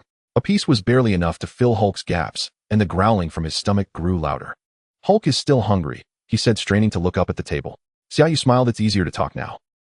I can remove the hammer to let you get up, but there's a condition: you can't fight us. You can eat whatever you want, but I still have rules. You must not harm any of us, we just want to be friends with you. First eat your fill. Who said Hulk was simple? He didn't answer directly. No, you have to agree first, or I won't give you food. Xia Yu refused. Hulk agrees. You can't keep the hammer on me, not ever again. Hulk began to state his conditions. All right, I agree with you. Xia Yu signaled to the others. Thor and Captain America stood in front of the group. Xia Yu nodded and reached out to summon back the hammer. Hulk suddenly jumped up, startling everyone. He dashed to the table in 2 steps, picking up a piece of lamb and stuffing it into his mouth, which gradually eased everyone's tension. Except for the tough-skinned Xia Yu and Thor, everyone else remained highly vigilant, cautiously taking food from the other side of the table. Even Captain America held food in one hand while clutching his shield in the other. With a big eater around, Xia Yu had to bring out more roasted meats and large barrels of beer, which he had collected quite a lot of from Asgard. Hulk swept the food off the table clean. You are Hulk's friend, he said, plopping down onto the sofa and pointing at Xia Yu. Since we are friends, let's talk. We are here to invite you to join us, the Avengers. We will provide you with everything you need, and we need you to fight alongside us. Xia Yu tried to be as straightforward as possible. Hulk likes to fight, but you can't keep the hammer on me anymore. Hulk clearly had some trauma regarding the Mjolnir. Xia Yu smiled. Don't worry, we definitely won't keep the hammer on you again, but we have one condition: when you're not fighting, you need to turn back into Dr. Banner. No, Banner, I want Hulk, not Banner. Hulk shouted angrily, smashing his fists onto the ground. Xia Yu quickly raised his hand in a calming gesture. Calm down, Hulk, listen to me, your strength is too great. You could accidentally break things or hurt others. It's easier to live as Banner, and Hulk only needs to be responsible for fighting. Isn't that better? No, Banner, I said. No, Banner, roar. Hulk yelled loudly. But Hulk often breaks things and scares others. Xia Yu used the patience he had from dealing with unruly kids in his past life. Hulk doesn't do it on purpose. Hulk is always very angry and furious. We can help you control your anger, vent your anger, Hulk. We can help you, Captain America interjected. Tony followed up, but we have to take it slow. It's fine here, this is the desert, buddy. You can fight however you want, but you will need to come back to New York with us, where there are tall buildings and many people. The group began to chatter like children, and after much effort, they finally managed to convince Hulk to agree to turn back into Banner and come with them to New York, allowing Hulk to come out and breathe every so often. As a precaution, Xia Yu also wanted to try that acupoint technique on Hulk. After communicating with him for a long time, Hulk finally agreed to let Xia Yu punch him to test it out. Hulk sat on the ground, and Xia Yu focused on the location of the onion acupoint behind his earlobe. He gathered his internal energy and struck with a punch using little physical strength, mainly allowing the internal energy to act on the acupoint. The fist landed accurately. Bang! Hulk raised his hand and punched Thor, who was standing beside him, sending him flying. That's what you get for keeping the hammer on Hulk. After saying this, Hulk slowly fell to the ground, his body shrinking as he transformed back into Bruce Banner. So amazing, he looks like a color-changing sponge. Tony exclaimed in surprise. Thor flew back and asking, what is a sponge? Everyone turned to look at the area around Thor's lower body. System task: the original Avengers have assembled. Please assist each member in cleansing their meridians and teach them the simplified version of I Ching Jing to enhance their strength and your influence over the Avengers. Task reward: rejuvenation pill.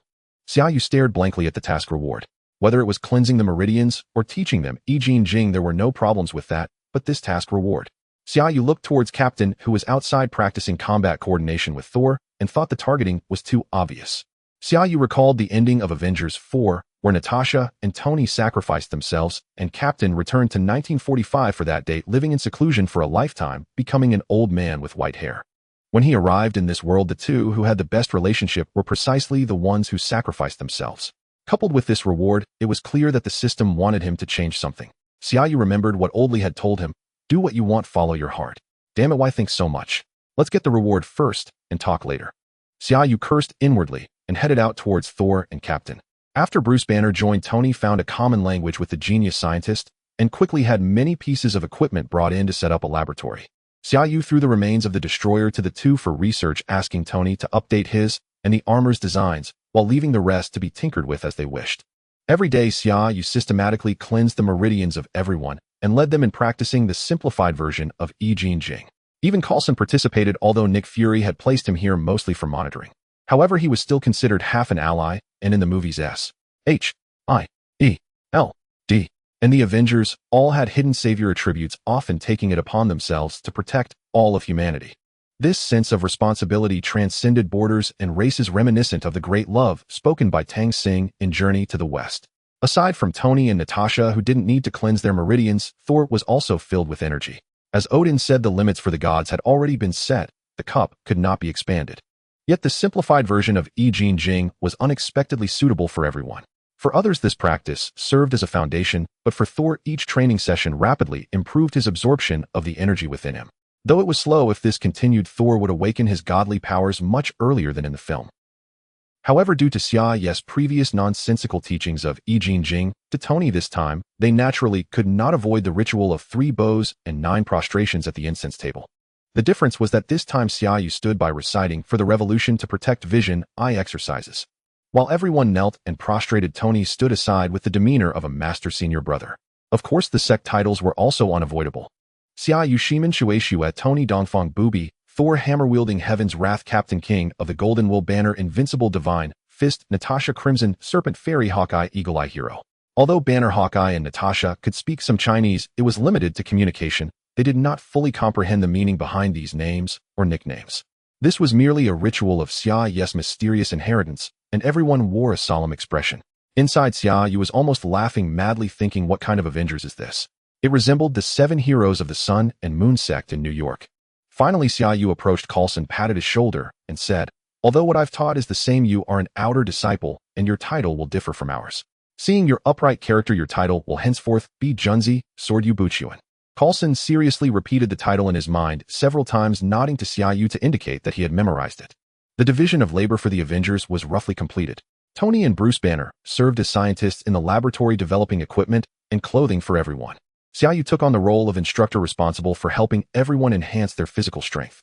Especially for Captain Natasha and Hawkeye, who primarily relied on physical combat, the increase in physical strength elevated their abilities to a new level. Unexpectedly, Captain displayed his team combat coordination skills and his ability to develop tactical cooperation during training. It seemed that the title of Captain was not given in vain. In the movie, Captain was not merely a nominal leader with a saintly heart of justice. Everyone gradually immersed themselves in their roles, exercising, training, and researching. With Xia Yu's successful cleansing of everyone's meridians, the task given by the system was finally completed. Congratulations, Master, for completing the task and receiving 1 rejuvenation pill. Xia Yu ignored the talking Tmall and focused his gaze on the rejuvenation pill. Rejuvenation pill, after use, it can quickly restore the user's bodily functions and appearance to that of when they were 20 years old, with effects noticeable within an hour upon direct consumption. Ineffective for those with a body age of 35 years or younger. Xia Yu thought for a long time and decided to use this pill to help Captain fulfill his dream. After all, Peggy Carter was still alive, and Captain should have been living in seclusion next to her in Avengers 4. Now that he had arrived, this part of history should have already changed. However, to be safe, it would be best to meet Peggy Carter first. If it turns out to be as he thought, then he would give Captain a surprise.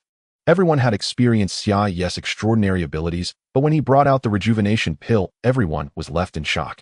Don't ask me about my origins, I don't know myself. It has been passed down through generations, and I've forgotten the source. We adhere to the laws of nature, and the ancestral teachings say it must not be used. If it weren't for the Captain mentioning the story of Peggy Carter, I would have completely forgotten about this thing. Xia Yu spoke earnestly. In the Marvel Universe, personal principles are generally understood much like Doctor Strange's oath regarding the Time Stone in Avengers Infinity War. So you wanted Coulson to find a way to get the captain out just to discuss this with us today? Tony asked. Yes, Nick told me that the first thing the captain said when he woke up after more than 60 years was I have a date. Now we have a chance to help him fulfill it. What do you all decide? Xia Yu inquired. Everyone had no objections regarding this matter. However, both Tony and Dr. Banner conducted analyses and research on the rejuvenation pill, which unsurprisingly yielded no results. The system's products are not that easy to decipher. This made Tony and the others feel a deep sense of pride in their identities as disciples of the Sun and Moon sect. The fact that such a drug could be manufactured in ancient times while modern instruments still couldn't analyze its components was utterly astonishing. Everyone, one thing, since we want to give the captain a surprise, shouldn't we recreate the scene from that time? Dr. Banner suggested. It would be best to do it at the original location. Does anyone remember where that was? Hawkeye was particularly invested in this. Naturally, Natasha, being a woman, remembered clearly. Stark Club, it should be in London. Wait a moment, I'll check. Damn, it has turned into a specialty shop. Natasha slammed the keyboard forcefully. Then let's buy the property of this shop. Find out who the owner is. Xia Yu did not hesitate. He was now a wealthy man. Dr. Banner looked at Xia Yu in surprise. I thought Tony Stark was the only rich person here. Xia Yu shrugged. He is indeed the only one. In front of him, I'm just getting by. It seems things won't be easy, folks.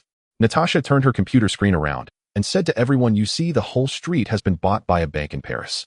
They have plans for the future of this street, so they probably won't sell this building to us. Xia Yu became anxious.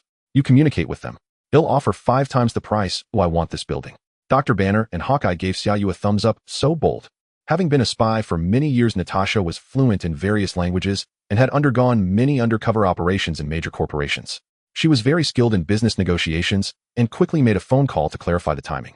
Soon Natasha hung up the phone and helplessly said to Xia Yu, they said their bank isn't short on money. If that building were in your hands, they would be willing to buy it back from you for 50 times the price. I even mentioned a high rental price, but they still disagreed. So they rejected me, right? Xia Yu was unhappy. Yes, dear. They even looked down on the 5 times price you offered, did you hear? They said if that building were in your hands, they would be willing to pay 50 times. Natasha shrugged her shoulders helplessly. Xia Yu slammed the table. Is having money that impressive? Do you believe I can fly a plane over and push Banner off that street? Let's see if they still plan anything then. The others hurriedly comforted Xia Yu, especially Banner, who kept trying to calm him down. As the saying goes, killing someone is merely a matter of a light touch. Oh, why bring Hulk into this? Xia Yu wanted to make this a perfect event, otherwise it wouldn't match up to his rejuvenation pill. 50 times. I only mentioned 5 times, and they actually said 50 times. Banks really have money. You're impressive, Ero. I've noted this bank down. Can't provoke them, right? Who can compete with a bank in terms of wealth? Who? As Xia Yu spoke, he suddenly looked at Tony Stark. The others, hearing Xia Yu's words, followed his gaze and immediately realized, yes, who can be wealthier than a bank? This isn't the Federal Reserve, it's just a bank in Paris after all. So everyone turned to look at Tony Stark, staring intently at him. Tony had been lost in thought, entirely preoccupied with how to modify the remnants of the destroyer and how to add new features to his armor. Suddenly, he felt the room had gone quiet. He looked up to find everyone staring intently at him. What's going on? Did I miss something? Tony asked in confusion. Xia Yu jumped up suddenly, wrapping his arms around Tony's neck. Oh, Tony, my friend, I just got looked down upon by a small bank in Paris. They own the street where the original Stark Club was located. Xia Yu tightened his grip around Tony and continued in a strange tone. I said I would pay 5 times the price for that building. Guess what they said? They said the bank isn't short on money. If that building were in my hands, they would be very willing to buy it back from me for 50 times the price to complete the street. Do you understand what I mean? Tony, your brother Xia, your brother Tony Stark, your business partner, was looked down upon by a small bank with money. What do you think? My friend. Tony Stark was bewildered by Xia Yu's actions, but roughly understood the meaning. He'll arrange to buy that bank right away.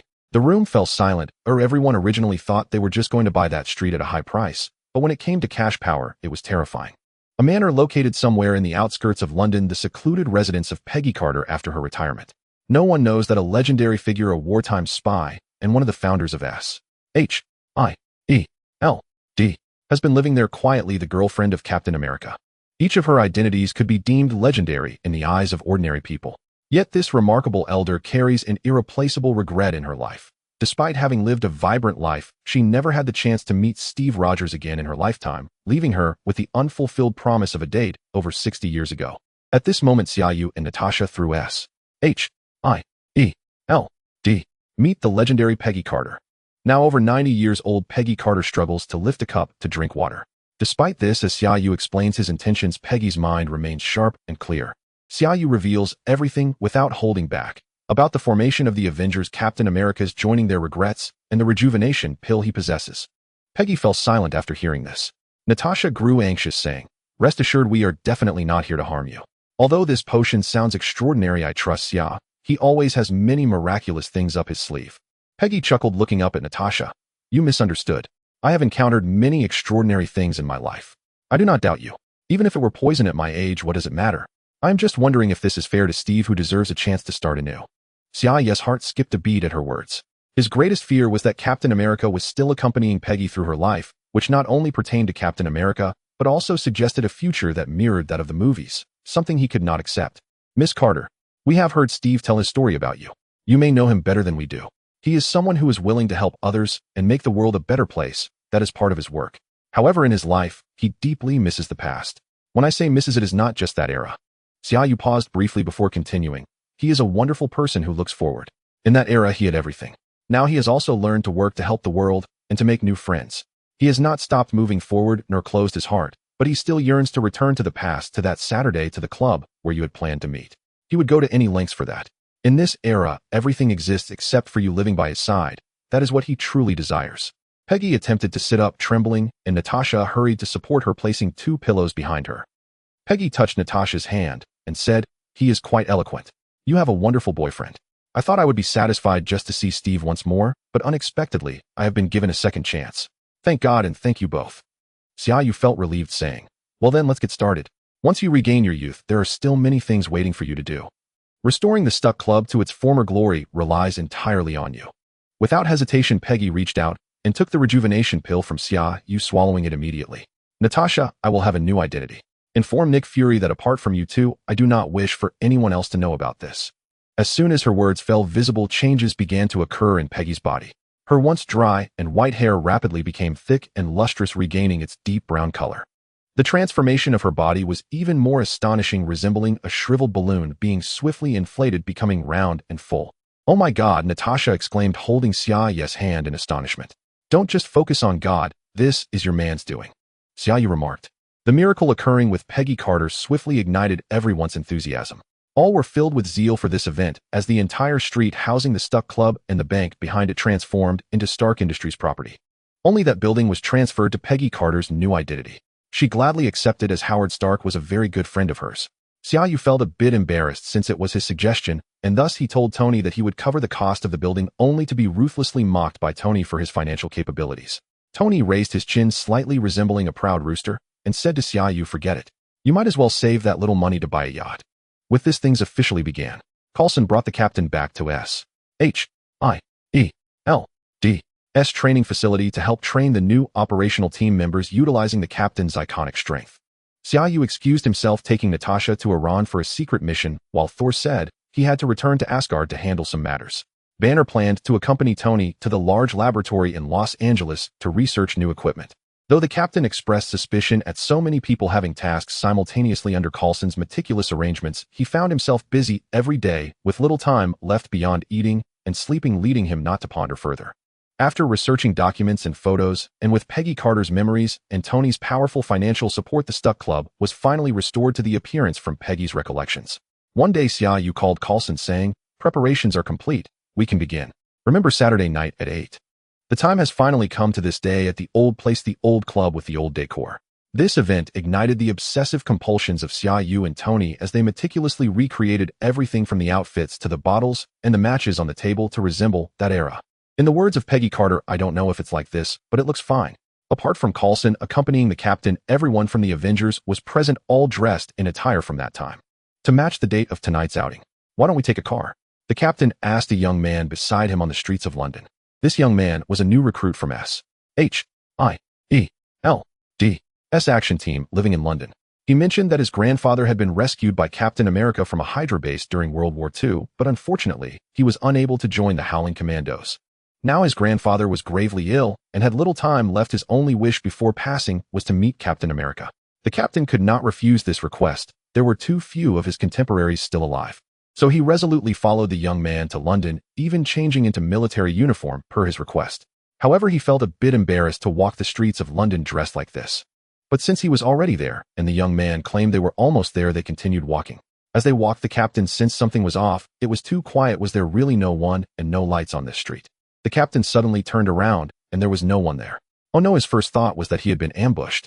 Suddenly, all the streetlights lit up along with the signs of all the shops on either side. A dense crowd emerged from the alleys on both sides, all dressed in World War II attire, and several newsboys dashed out waving newspapers and shouting victory. Did Germany surrender? Captain America has defeated Hydra. The war is over.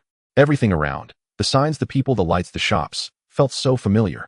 Although the captain was somewhat puzzled, he sensed no threat from these people. And this street, this feeling of familiarity, urged the captain to unconsciously move forward. Out of nowhere, a newspaper flew by, and the captain picked it up to see it was filled with news of victory about his own defeat of Hydra. Looking closely at the date, it was clearly May 12, 1945, a Saturday. Captain America remembered clearly this day was Nurse's Day, the day he had a date with Peggy Carter.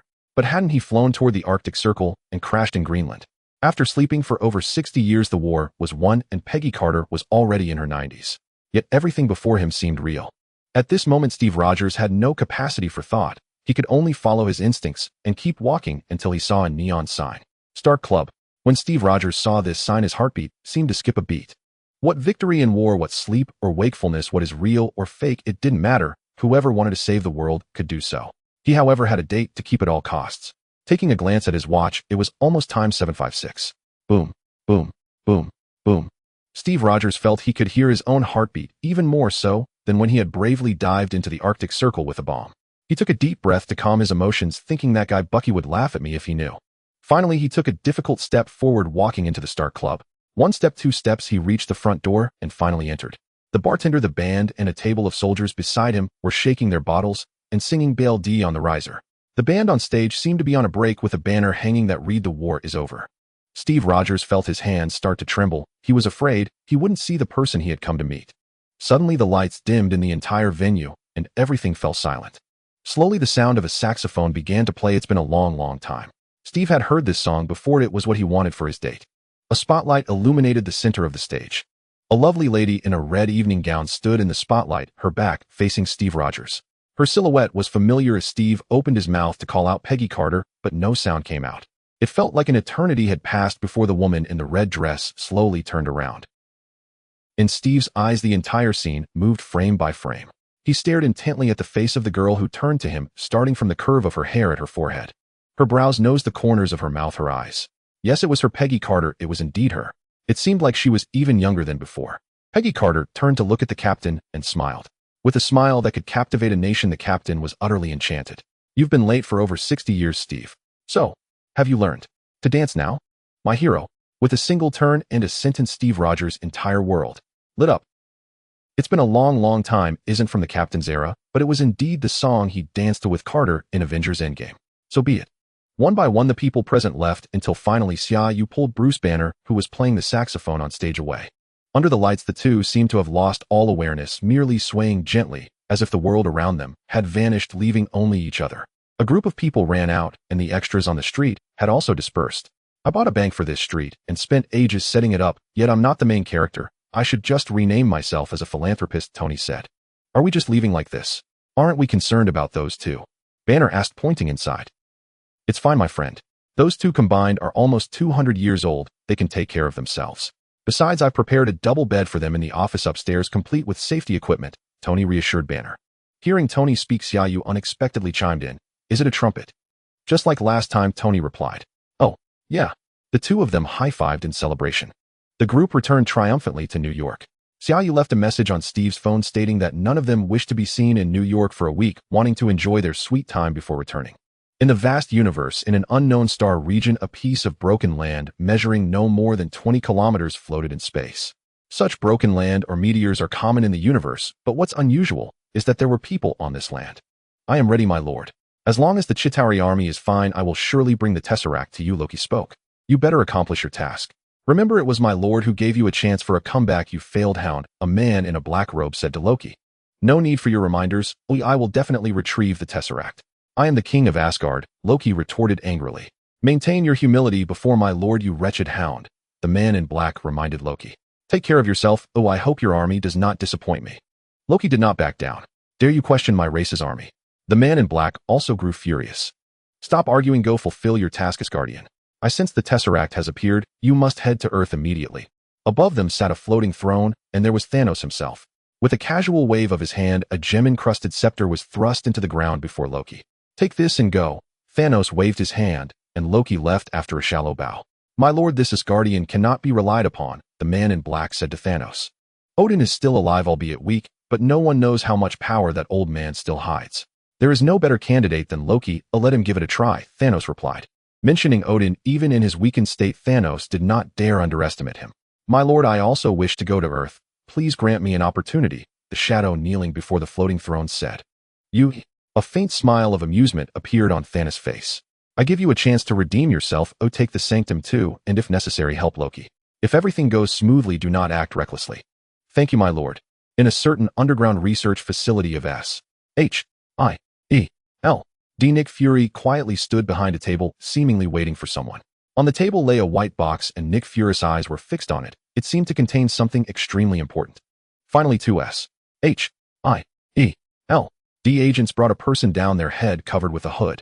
Nick Fury waved his hand, and the agents removed the elderly man's hood, revealing an older, white man, Eric Selvig, Jane Foster's father. I thought they were going to kill me, Dr.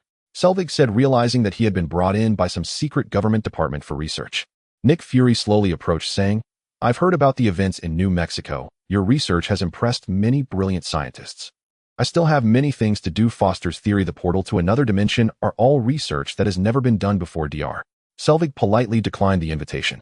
Nick Fury turned towards the table, saying, legends and history often differ greatly, but as long as you are good at discovery, you will always find things that exist in both. It's not just a legend. As he spoke, Nick Fury opened the box. Inside was a square object radiating blue light, which was none other than the Tesseract containing the Space Stone. Dr. Selvig looked at the Tesseract in confusion, asking, what is this? Power, strength, energy. It's all about how you interpret it. If we can develop it properly and figure out how to harness its energy, we would have an endless supply of energy or power. Nick Fury continued, looking at Dr. Selvig. I think this is definitely worth a closer look, Dr. Selvig remarked. Nick Fury nodded in satisfaction. He was confident that the doctor would choose to stay and help with the development, but what he did not see was the shadow of Loki appearing behind the doctor. The group returned to New York and quickly resumed their original routines of training and research. However, Tony Stark was recently so busy that he felt completely lost, as the Stark Tower had already been completed. This was a bold move following Tony Stark's announcement to shut down the Stark Weapons Department. The entire tower was now independently powered by a reactor he had redesigned, marking a significant symbol of Stark Industries as a leader in the renewable clean energy sector. It also signified the powerful resurgence of Stark Industries. To counter those media outlets predicting its imminent demise, Tony provocatively illuminated his surname in lights atop the tower. He even reserved several floors at the top for his personal research and living space. Rather than just a building, it could be said that Tony had constructed a sky villa atop Stark Tower. In comparison, Xia Yu's penthouse in Los Angeles was nothing but mediocre. No wonder Xia Yu claimed that compared to Tony, he was merely scraping by. For this tower, Tony not only had to independently ensure its energy supply, but also had to accompany Pepper Potts to various promotional events flying all over the world, making it nearly impossible to see him at the base these days. As a result, Bruce Banner found himself alone in the lab, occasionally chatting with Tony, but inevitably left to his own thoughts. Especially after just returning from London, where he had witnessed so much affection only to come back and see Xia Yu and Natasha flaunting their love. Hawkeye. He has a wife and kids now. Thor. He spends his free time swinging his hammer through the skies, watching the moon and stars. Even Coulson had recently met a girl who played the cello off and chatting about how artistic and talented she was. Dr. Banner felt lonely and melancholic, losing hair every morning. Why wasn't Tony around? Even if Tony Stark returned, he wouldn't be single. He had a domineering girlfriend. Poor Dr. Banner didn't realize that if Tony were without Pepper, it would hit him even harder. People are like this. After escaping military pursuit and failing in a suicide attempt, Banner told himself that he wouldn't even think about finding a wife. He would be grateful if he could live a stable life. At that time, he was focused on controlling his anger and not transforming recklessly. Even after being brought back to New York and joining the Avengers, he felt his life was stable enough, being able to research alongside a top scientist like Tony Stark. The thought of finding a wife never crossed his mind. If he were to lose control and transform one day, it would be a disaster. Therefore, the honest Dr. Banner had long abandoned that thought. Moreover, aside from Xia Yu and Natasha being a couple, everyone else was just like him at the base. Even knowing others had wives or girlfriends, he generally ignored it, as he couldn't relate or think about it. However, after going to London, Banner found himself in a crumbling state of mind, silently counting the circumstances of those around him, only to realize that he was the only one single. The more he tried to comfort himself that he was prepared to be a lonely star, the more he thought about it. For instance, during dinner, when Xia Yu asked Coulson how things were going with his girlfriend, Banner felt uncomfortable. Why did they have to discuss this in front of him? It was just because he was single. Banner knew nobody was targeting him, but once your mindset crumbles, it's hard to regain control. In recent days, he had started experiencing insomnia, with visions of moments spent with Betty Ross flashing in his mind. Now each night before sleeping, Banner would hypnotize himself, giving himself psychological suggestions that he was unworthy of such thoughts, that he was an unfortunate person destined to bring disaster, and that he wasn't entitled to a normal person's life. Such sentiments are common for anyone, but as an outsider, it's easy to see that this only results in a counterproductive effect. Banner's personality contrasted starkly with Tony Stark's, yet they shared one trait: both kept their worries deeply hidden, never discussing them with others. Thus no one realized anything was amiss with Banner in these days. Captain asked me if there were any important matters lately. He wants to retrace the path he took with Miss Carter during World War II in Europe, which might take a little while. Natasha said to everyone while picking up her phone. Go ahead. The captain no longer belongs to America. Is this a honeymoon? Everyone teased, happy for the event that they all contributed to facilitating, genuinely celebrating the captain and Peggy Carter. Peggy Carter waited her entire life for Steve Rogers. Just as she was about to leave this world, she saw her one true love, who returned still youthful. Unfortunately, she was unable to even get out of bed, but Xia Yu's pill restored her youth. A lifetime of waiting had come to fruition. Such a love story deserved everyone's blessings. Thus Xia Yu genuinely expressed his happiness for them. Tell the captain that no one will exploit the labor of these two centenarians. The Avengers want, and neither will shield. Let him go worry-free. I hope to see news of a centenarian pregnancy. Ha. Everyone laughed at the captain from a distance, unaware that Banner had quietly gotten up and left the room. Banner rushed back to his room, sitting cross-legged on the floor, his abdomen rising and falling with each breath. Unfortunately, he had learned how to control his anger, but not his emotions. The more one suppresses feelings, the more lethal they become. That night, Banner took a cold shower standing by the window in his bedroom, his mind filled with thoughts of Betty Ross, an image he could not shake off. He was in New York, just a stone's throw away from Betty Ross. Should he sneak a glance at her to see how she was doing? Once the thought crossed his mind, it became impossible to suppress. Why haven't we seen Banner lately? Is he going out every day? At yet another dinner, Xia Yu asked Natasha. He must have his own life, Xia. We're just an emergency team with nothing much to do normally. With Tony away, he can't just stay in the lab all the time. You should be happy for him. It's not easy for him to go out. But why hasn't Coulson been around recently? Xia Yu felt that the number of people was dwindling. He was called back to S.H.I.E.L.D. by Nick. We haven't had enough manpower lately, but thankfully there haven't been any field missions. Otherwise, Hawkeye and I might have been reassigned too. Hawkeye, you seem to be the only one without anything to do. Shouldn't I head back to Los Angeles to manage my company properly? What about me? Thor pointed to himself. Kids should play out. When are you not busy dating? It's rare to see you here tonight. Xia Yu rolled his eyes at Thor. Thor not concerned about the matter side. Jane is away on a business trip, and I have nowhere to go tonight. Thor, why don't you come to my place in a few days? I want my kids to meet the legendary Thunder God, Hawkeye suddenly said, looking up at Thor. Thor was quite pleased, laughing as he hugged Hawkeye's shoulder. Clint'll dress up properly for that. Should I bring my helmet? It would make me look even more impressive. No need, just dress casually. I just want to educate my kids, broaden their horizons, and show them that gods aren't that remarkable. Hawkeye continued eating. Time rewound to a few days ago, when Bruce Banner finally couldn't help himself and secretly went to see Betty Ross. At first he kept his distance, observing her from afar. She is still as beautiful as ever and seems to be doing well, Banner told himself in his heart, secretly reminding himself not to disturb her life. But once he started, it became a habit. Banner began waiting every day after work along Betty's route home just to catch a glimpse of her. For some reason, discovering that Betty was still single made Banner deeply happy. He once again urged himself, Betty needs to have her own life, someone who loves her. I will bless her. Betty Ross was not an ordinary girl, having gone through experiences that most people never would. Alongside Banner, especially as the daughter of General Ross, she began to sense that someone might be following her after Banner had trailed her for several days. Casually picking up her phone, Betty pretended to make a call, subtly adjusting her phone to capture the rear view, while walking her finger firmly pressed on the shutter button, utilizing continuous shooting mode. Nobody likes being followed, and neither did Betty. So once she got home, she began selecting the correctly angled photos, enlarging them one by one on her computer. At first, she thought it might be government agents, or even someone from her father's circle, as many had tried to locate Bruce Banner through her. If her father weren't a general, she would have probably been taken away long ago. As she flipped through the pictures, Betty Ross suddenly spotted a familiar figure, and immediately zoomed in to take a closer look. "Is that you, Bruce? It must be you. You've returned." Tears instantly streamed down Betty's face. Even though the photo was blurry and he wore a hat, she recognized him at a glance. "You actually thought you could hide from me. No matter how much you transform into a green giant or anything else this time, you can't escape from me," Betty Ross murmured, reaching out to touch that familiar face on the computer screen. Banner was unable to resist secretly trailing her home every day, believing he was hidden well. If Xia Yu found out, he would surely smack his head, saying, "You follow her.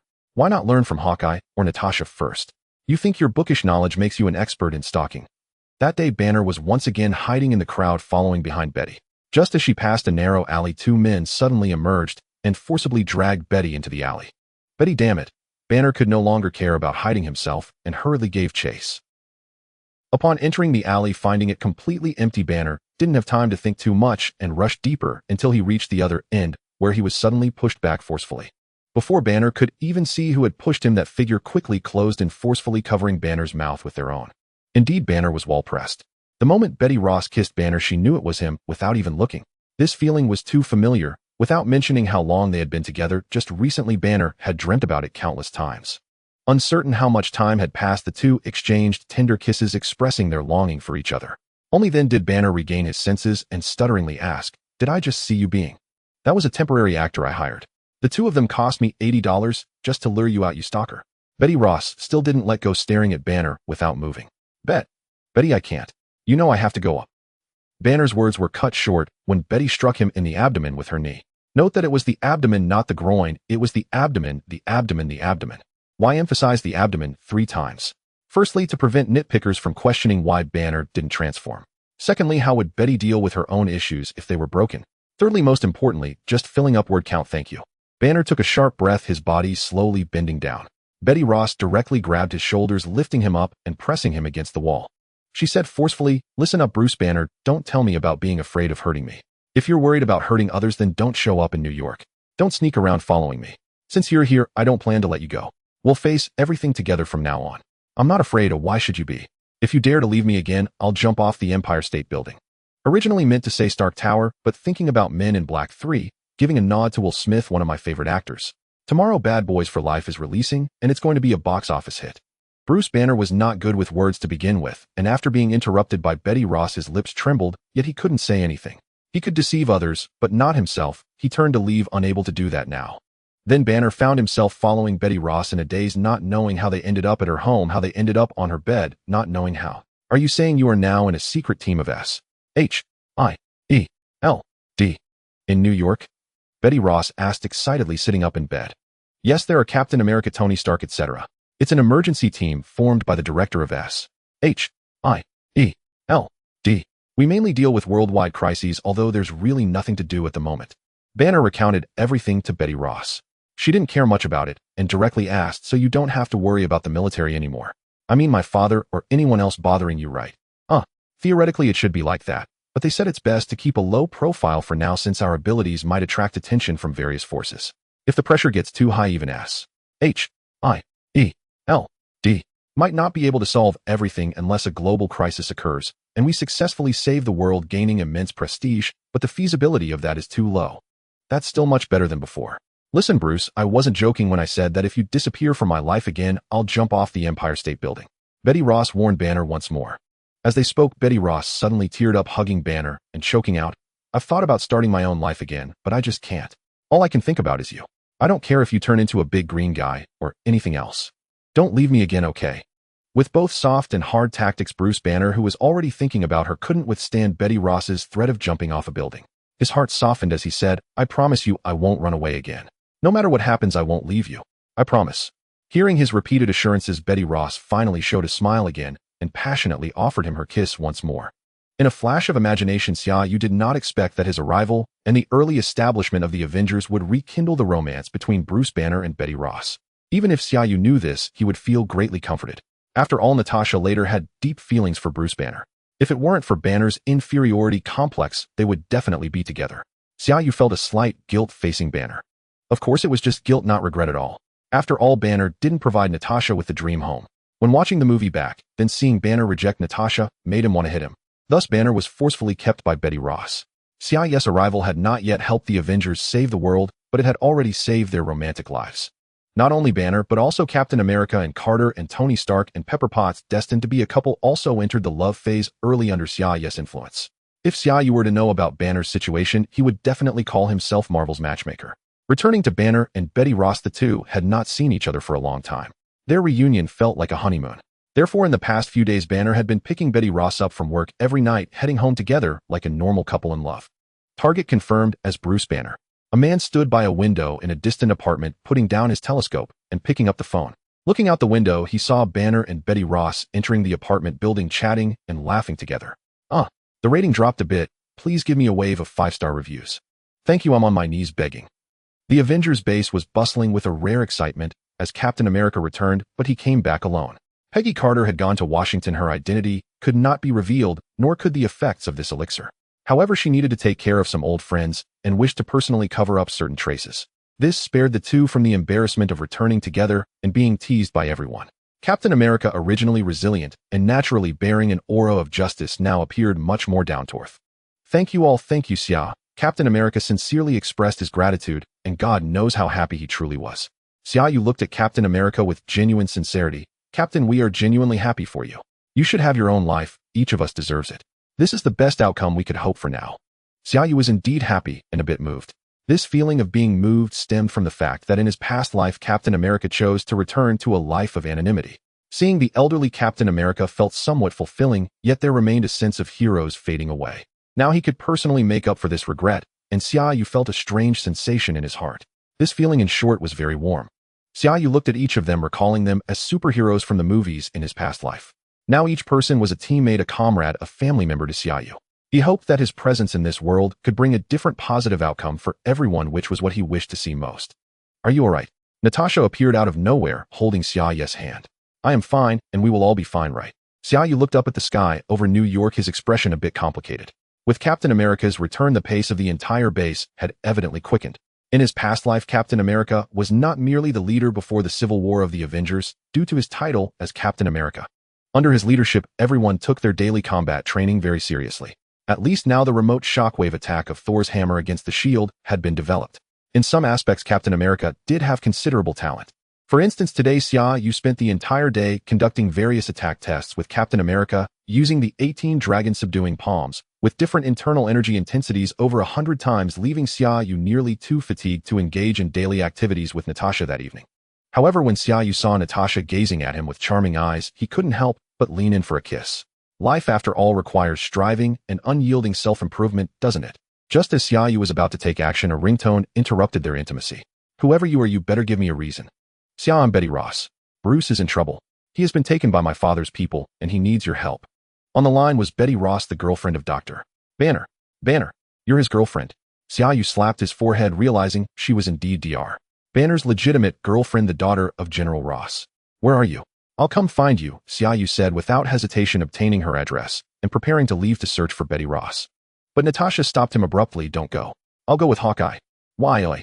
To be honest, Xia Yu was a bit anxious, feeling it was his responsibility. The military took him. What can you do? Charge into a military base to rescue him. That would escalate things. Plus, we don't know the situation clearly. What if the military is monitoring Betty Ross? Let's quietly bring her to the base first and understand the situation. Hawkeye and I are more professional. Trust me, they won't harm Banner. Natasha persuaded Xia Yu. Then be careful. Change your clothes, I'll go call Hawkeye. Listening to advice is wise. As long as Banner is around, he should have no safety issues. After some commotion, Captain America and Thor also got up, and everyone sat together waiting for news.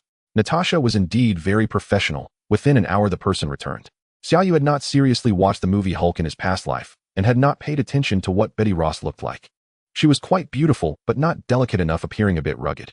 However, it was rare to find someone in the West who was very delicate. Someone like Natasha was exceptional, especially after meeting Xia Yu. She maintained her peak appearance. Where's Clinton? Captain America asked. He's dealing with some issues in the back. Natasha told Betty Ross to sit down first, and got up to pour some water. Let's talk about the situation, Betty. You can call me. So I assume Banner has already briefed you on the general situation here, right? Xia Yu got straight to the point. Yes, he secretly came to see me a while ago, and I found out. Then I arranged to meet him. He feels insecure, afraid of hurting me, but I threatened him with jumping off a building to make him stay. So we've been together often, but I didn't know we had been discovered by my father's people. Betty Ross spoke directly, taking a sip of water before continuing. I just want him to stay with me, and he said he has already joined S. H. I. E. L. D. I thought everything was fine. We didn't intentionally hide our whereabouts, so. You will save him, right? He can't stay in the military's hands. They will keep experimenting on him. Betty Ross appeared a bit guilty, and Captain America comforted her. It's not your fault, Miss Ross, nor is it Banner's fault. We will definitely help you, don't worry. Miss Ross, I don't mean anything else.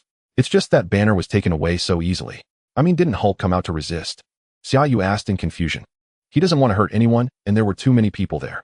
My father threatened him, saying that if he transformed the military, would have no hesitation in opening fire. There are many innocent people in the city. The more Betty Ross spoke, the quieter her voice became. She felt her father's methods were somewhat despicable. This tactic sounded very familiar, and everyone unconsciously turned to look at Xia Yu. Ahem. Ahem. Xia Yu coughed lightly twice to ease the awkwardness. It's all right. Do you know where he has been taken? They'll go and bring him back right now. I don't know where he was taken. Aren't you from S. H. I. E. L. D. You should be able to find out, right? Betty Ross said. Xia Yu turned his gaze towards Natasha and Hawkeye. We can indeed find out where he is, but the key lies in how we rescue him. Natasha replied. We need to find out the location. He'll go and retrieve him. I don't think it will be too difficult. Wait, we need a plan. That place is definitely heavily guarded, Captain America interrupted Xia Yu. Natasha added, it's not a matter of doubting your abilities. We can't directly confront the military. That would only make things worse, and don't forget what Nick said. The Avengers initiative hasn't been approved. We can't openly attempt to rescue him. So we just watch them experiment on Banner. At least S. H. I. E. L. D. should do something. If not, I'll just go in and take him. Let's see who can stop me. Xia Yu was a bit anxious. You're too hasty, Xia. We're not saying we won't help, but we just want to find the best way to solve the problem. Your approach will only make things worse. Don't worry, we won't abandon Banner.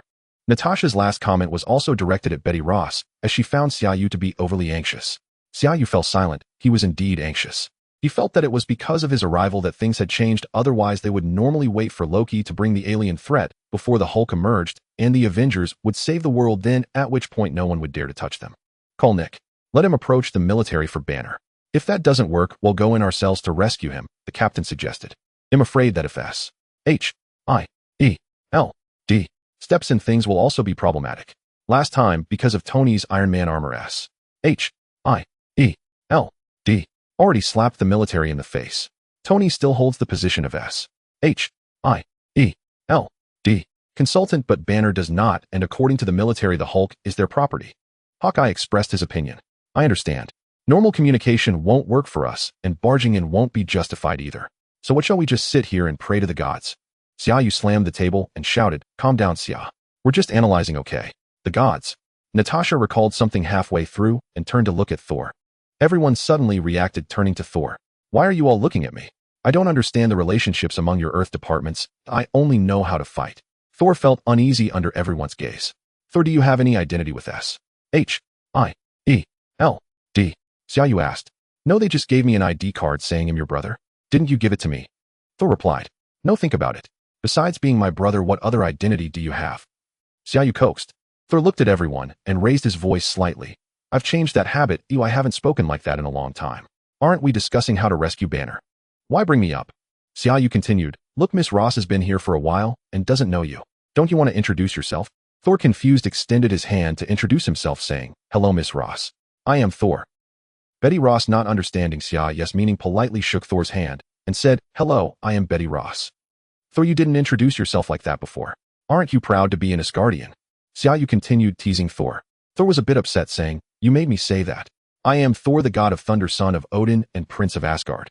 Bingo. Xia Yu snapped his fingers. Natasha said, he'll find out where Banner has been taken. Hawkeye added, he'll prepare the plane. Oh, well, set off soon. Having S. H. I. E. L. D. demand him directly is troublesome and puts us in a passive position. However, we can't just barge in either. That would provoke the military and the government. But Thor is different. He is Asgardian and an alien. If the military feels their dignity has been challenged, they can go to Asgard to find Odin. I am the god of thunder from Asgard, not just an alien, Thor complained. Got a god of thunder. Now your followers need you to save them. Xia Yu patted Thor on the shoulder. Nick Fury once said that nothing happening in the world could escape his notice. This may be an exaggeration, but to S. H. I. E. L. D. North America truly has no secrets. Without going through S. H. I. E. L. D. S upper management, Natasha quickly found out where Banner was temporarily detained using her own network and connections. Captain, we're in your territory now. Banner is currently in the basement of the Brooklyn Museum, which is a secret military base. There are schools and residential areas nearby. I suspect General Ross is using this as leverage to force Banner's cooperation. Natasha opened an electronic map on the table and said, "It's right here. I suspect the military is building a cage or room capable of containing the Hulk, so we have ample time to rescue him. This place is very secretive, but since it's in the city, there won't be many heavy weapons. Thor just needs to charge in and rescue him quickly. We can't let Banner get hurt and transform. Go and take Banner and fly out. We will provide support in the air. Unless absolutely necessary, you will be the only one to act." Natasha emphasized, looking at Xia Yu. Xia Yu scratched his head, feeling a bit embarrassed, and said, "Let's go." After 911, the military deployed a substantial emergency counterterrorism force in every major city, primarily focusing on air defense missiles, which were nearly ubiquitous in parks and museums underground. Natasha explained to the group on the plane. Hawkeye continued, "For instance, our target this time is the Brooklyn Museum. Not only is there air defense underground, but also some supporting reconnaissance and communication systems, such as radar and radio. However, these are not the main concerns. What matters is that these bases were hastily constructed back in the day, and the government concealed the truth about the missiles being right beneath the public's feet, which meant the costs were never disclosed." "What does this have to do with our operation?" Xia Yu asked. "Of course it matters.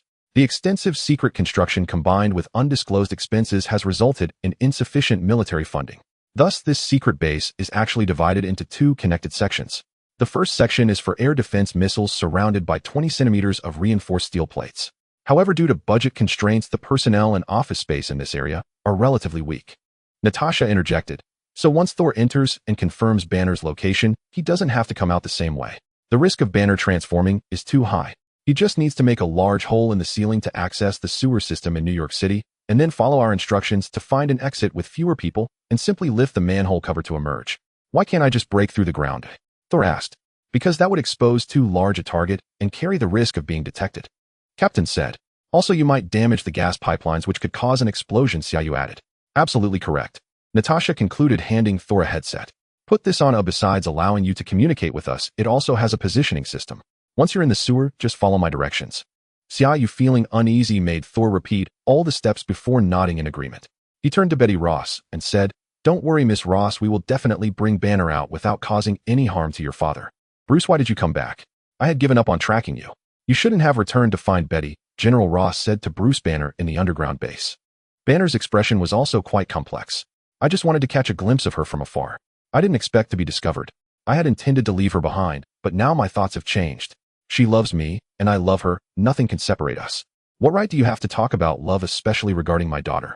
"You will hurt her, you bastard." General Ross slammed the table in anger, deeply caring for his daughter. "I once thought the same. After the incident in New York, I even tried to commit suicide by swallowing a gun, but it didn't work. Hulk expelled the bullet. What could I do?" Banner's voice rose. "Just stay far away from here and don't come back. You know how dangerous you are." General Ross shouted, then took a few deep breaths and continued calmly. "If you come back, don't leave again. The serum on Blonsky is less stable than what you have. Stay and help me improve the super soldier program, and I will give you a chance to research a serum to cure yourself. Dr." Banner shook his head in refusal, not wanting to say anything further as it seemed pointless. "You have plenty of time to consider. In a few days I will send you away from here. Don't blame me for not warning you. If you're unwilling to help me, just expect to be locked in a cage for the rest of your life as an experiment subject." After finishing, General Ross turned and walked out. "Watch him closely. As long as he doesn't leave this room, he can do whatever he wants. Any attempt to leave this room, shoot him on sight." General Ross' loud instructions were deliberately meant for Banner to hear. Banner had no intention of escaping unless he transformed into Hulk, but engaging the military as Hulk would inevitably result in innocent casualties. He would rather die than bring disaster again. On the other side, back in the temporary office, General Ross lit a cigar and sighed deeply. Once upon a time, Bruce Banner was the scientist he had the highest hopes for. Although General Ross had deceived him with research on radiation protection, he genuinely recognized his daughter's boyfriend. However, after the mishap during human trials, he could not allow his daughter to be with such a dangerous person. However, after the last incident, there was a deep rift between him and his daughter. This time, capturing Banner again would probably mean his daughter would never speak to him again. Forget it, after all, he returned on his own. The super soldier program must continue. War needs soldiers, not the kind of freak team that Stark mentioned. As for his daughter, he would slowly try to win her back. A father and daughter couldn't really go a lifetime without speaking. General Ross exhaled a deep breath of smoke, and amidst the swirling mist his face bore a hint of guilt, a touch of reluctance, and more of a maddening obsession. Bang! Suddenly, a sound of an explosion echoed outside, followed by the screams of soldiers and the sound of gunfire. Tat-a-tat-a-tat-a-tat. Damn it, has he transformed again? General Ross feared that Banner had turned into Hulk. His heart raced. Although he had retained Banner through threats, if there was another uproar in the city, he would find himself in a very passive position. The last battle between Hulk and the Abomination had already caused him immense trouble. If another major incident occurred, and he couldn't deliver an improved super soldier program, his project would definitely be permanently halted. This was one of the reasons he ultimately decided to capture Banner upon seeing his return. The super soldier program has already been delayed for too long. As General Ross' mind raced, he quickly ran out of the small temporary office. Before he could see clearly what was happening outside, a hammer appeared in his line of sight, growing larger and filling his entire vision. Bang! General Ross was sent flying and fell unconscious. Banner heard chaos outside and stood up to look through the small window on the door, just in time to see Thor send General Ross flying with a single blow. Fear gripped Banner, drenched in cold sweat. He hoped Thor wouldn't kill him with that strike. After all, he was Betty's father, and it could very well mean he was his own father-in-law. Thor, don't kill anyone. Banner shouted towards the door. Thor heard his voice, his eyes lit up, and he strode towards the room. From the moment Thor entered to when Banner shouted was merely 5 or 6 seconds. There were fewer than 20 soldiers in total at this place, and they were no match for Thor. Several were knocked out while the rest either hid or dared not move. The 2 soldiers guarding the door watched the entire scene unfold, seeing Thor charge through like a humanoid beast unafraid of bullets. As Thor approached them, they exchanged glances and in perfect sync tossed their guns aside and fell to the ground, pretending to be unconscious. Don't worry, I'm controlling my strength. They told me to be gentle, Thor said as he kicked the door open and spoke to Banner. Thor, moved faster. The alarm has been triggered and someone is rushing toward the entrance. Natasha's voice came through the earpiece. Without hesitation, Thor used his hammer to break a large hole in the ceiling. Well, go this way, he said, grabbing Banner and jumping up. To ensure safety, Natasha directed Thor and Banner to cross half of Brooklyn through the sewer before emerging in a secluded area. In an abandoned factory, Banner and Thor crawled out of the sewer and saw the Quinjet parked nearby, with several people already off the plane waiting for them. As soon as Banner emerged, Betty Ross, who had been waiting, rushed over and hugged him tightly. Oh my God, I'm so glad you're safe. Thor glanced at the 2 in a tight embrace and stepped forward to the others, saying, don't you all want to give me a hug? I'm a hero tonight. Summer and the others quickly stepped back, looking disgusted. Thor, my dear brother, stay away from us. You smell worse than a toilet. You should fly back yourself to avoid dirtying the plane. Even Captain America, who usually radiated a halo of virtue, subtly shrank back behind Hawkeye, trying to minimize his presence in front of Thor.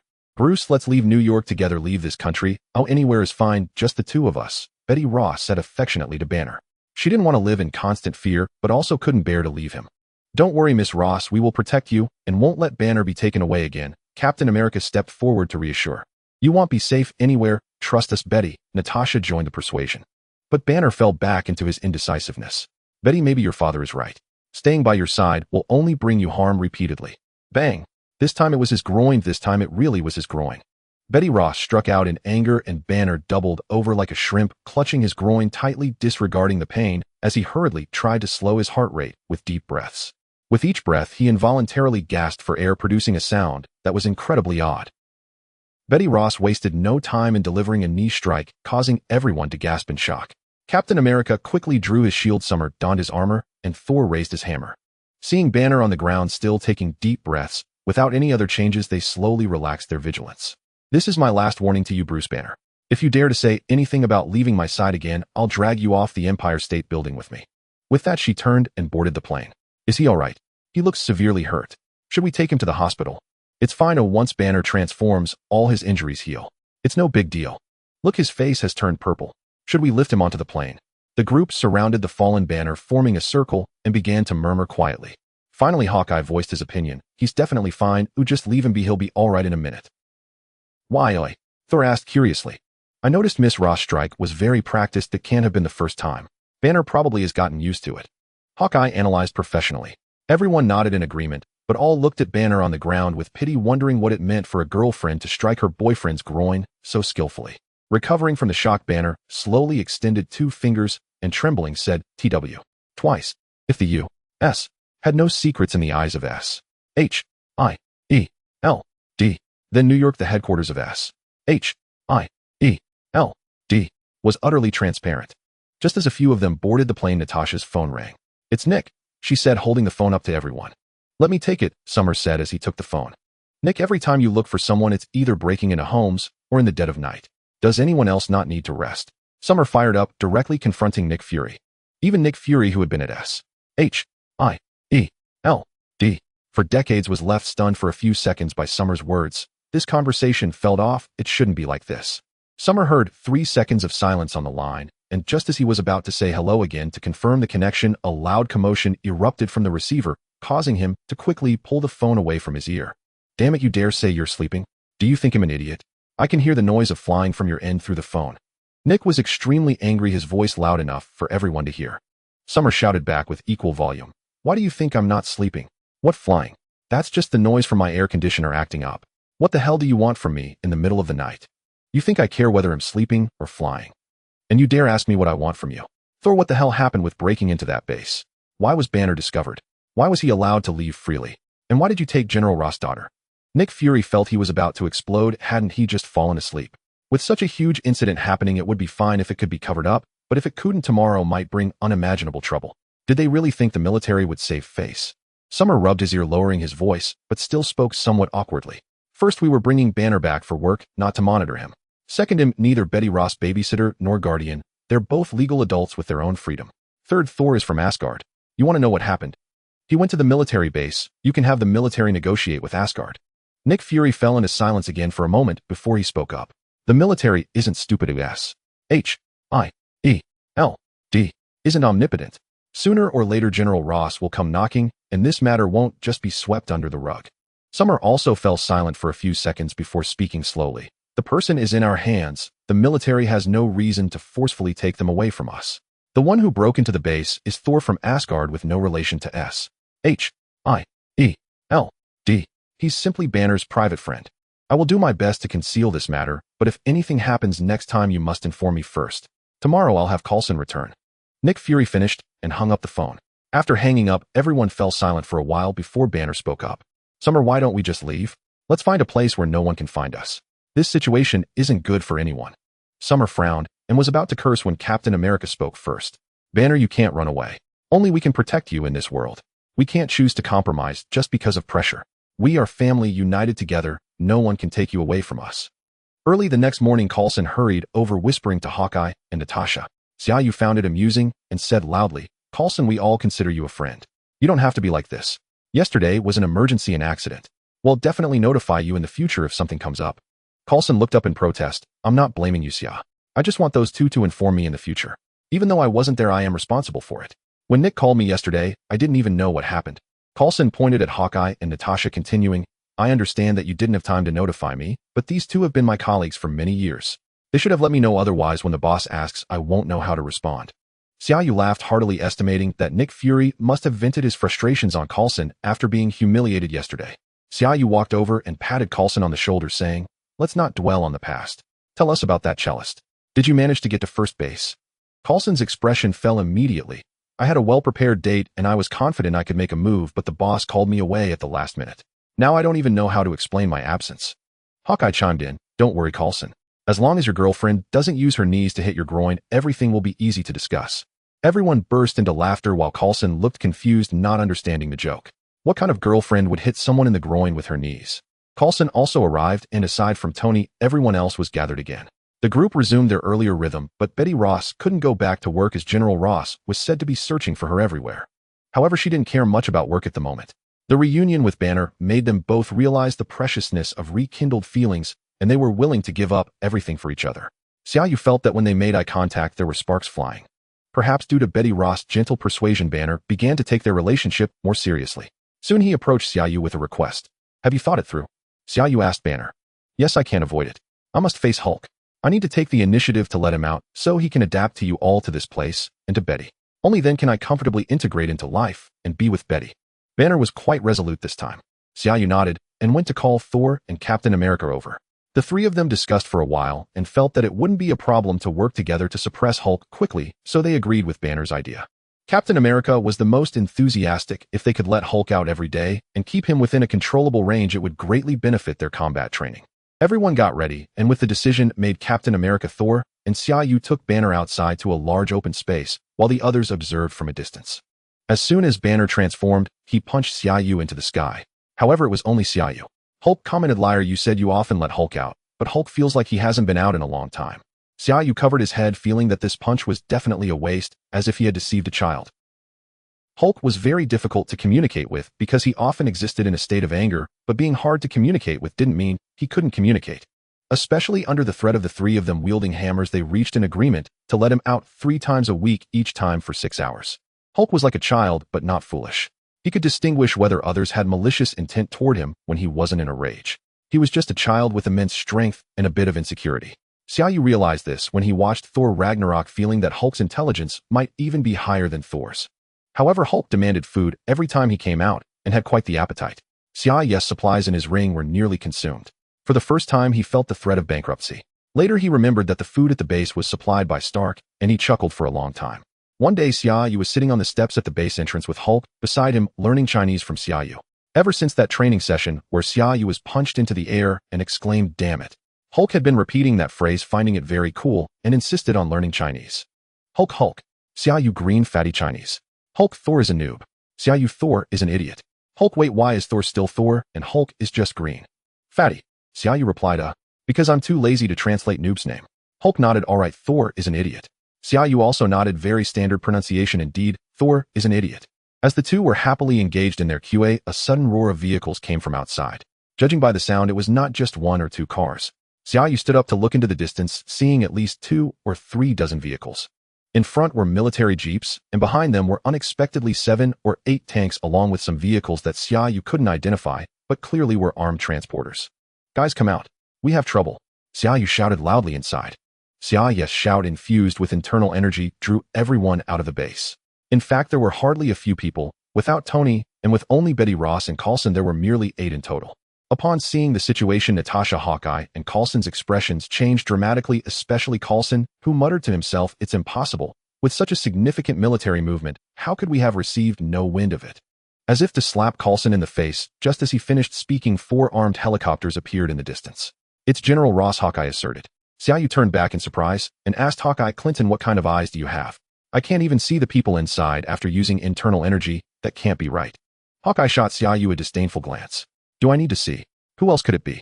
Xia Yu felt like giving himself a hard slap for asking. As the military approached with such a large formation, the recently finished training crew quickly armed themselves. Xia Yu donned his battle armor and gently patted Hulk's arm, saying, "Don't be impulsive. If you do, I'll pin you to the ground. I'll tell you when to fight."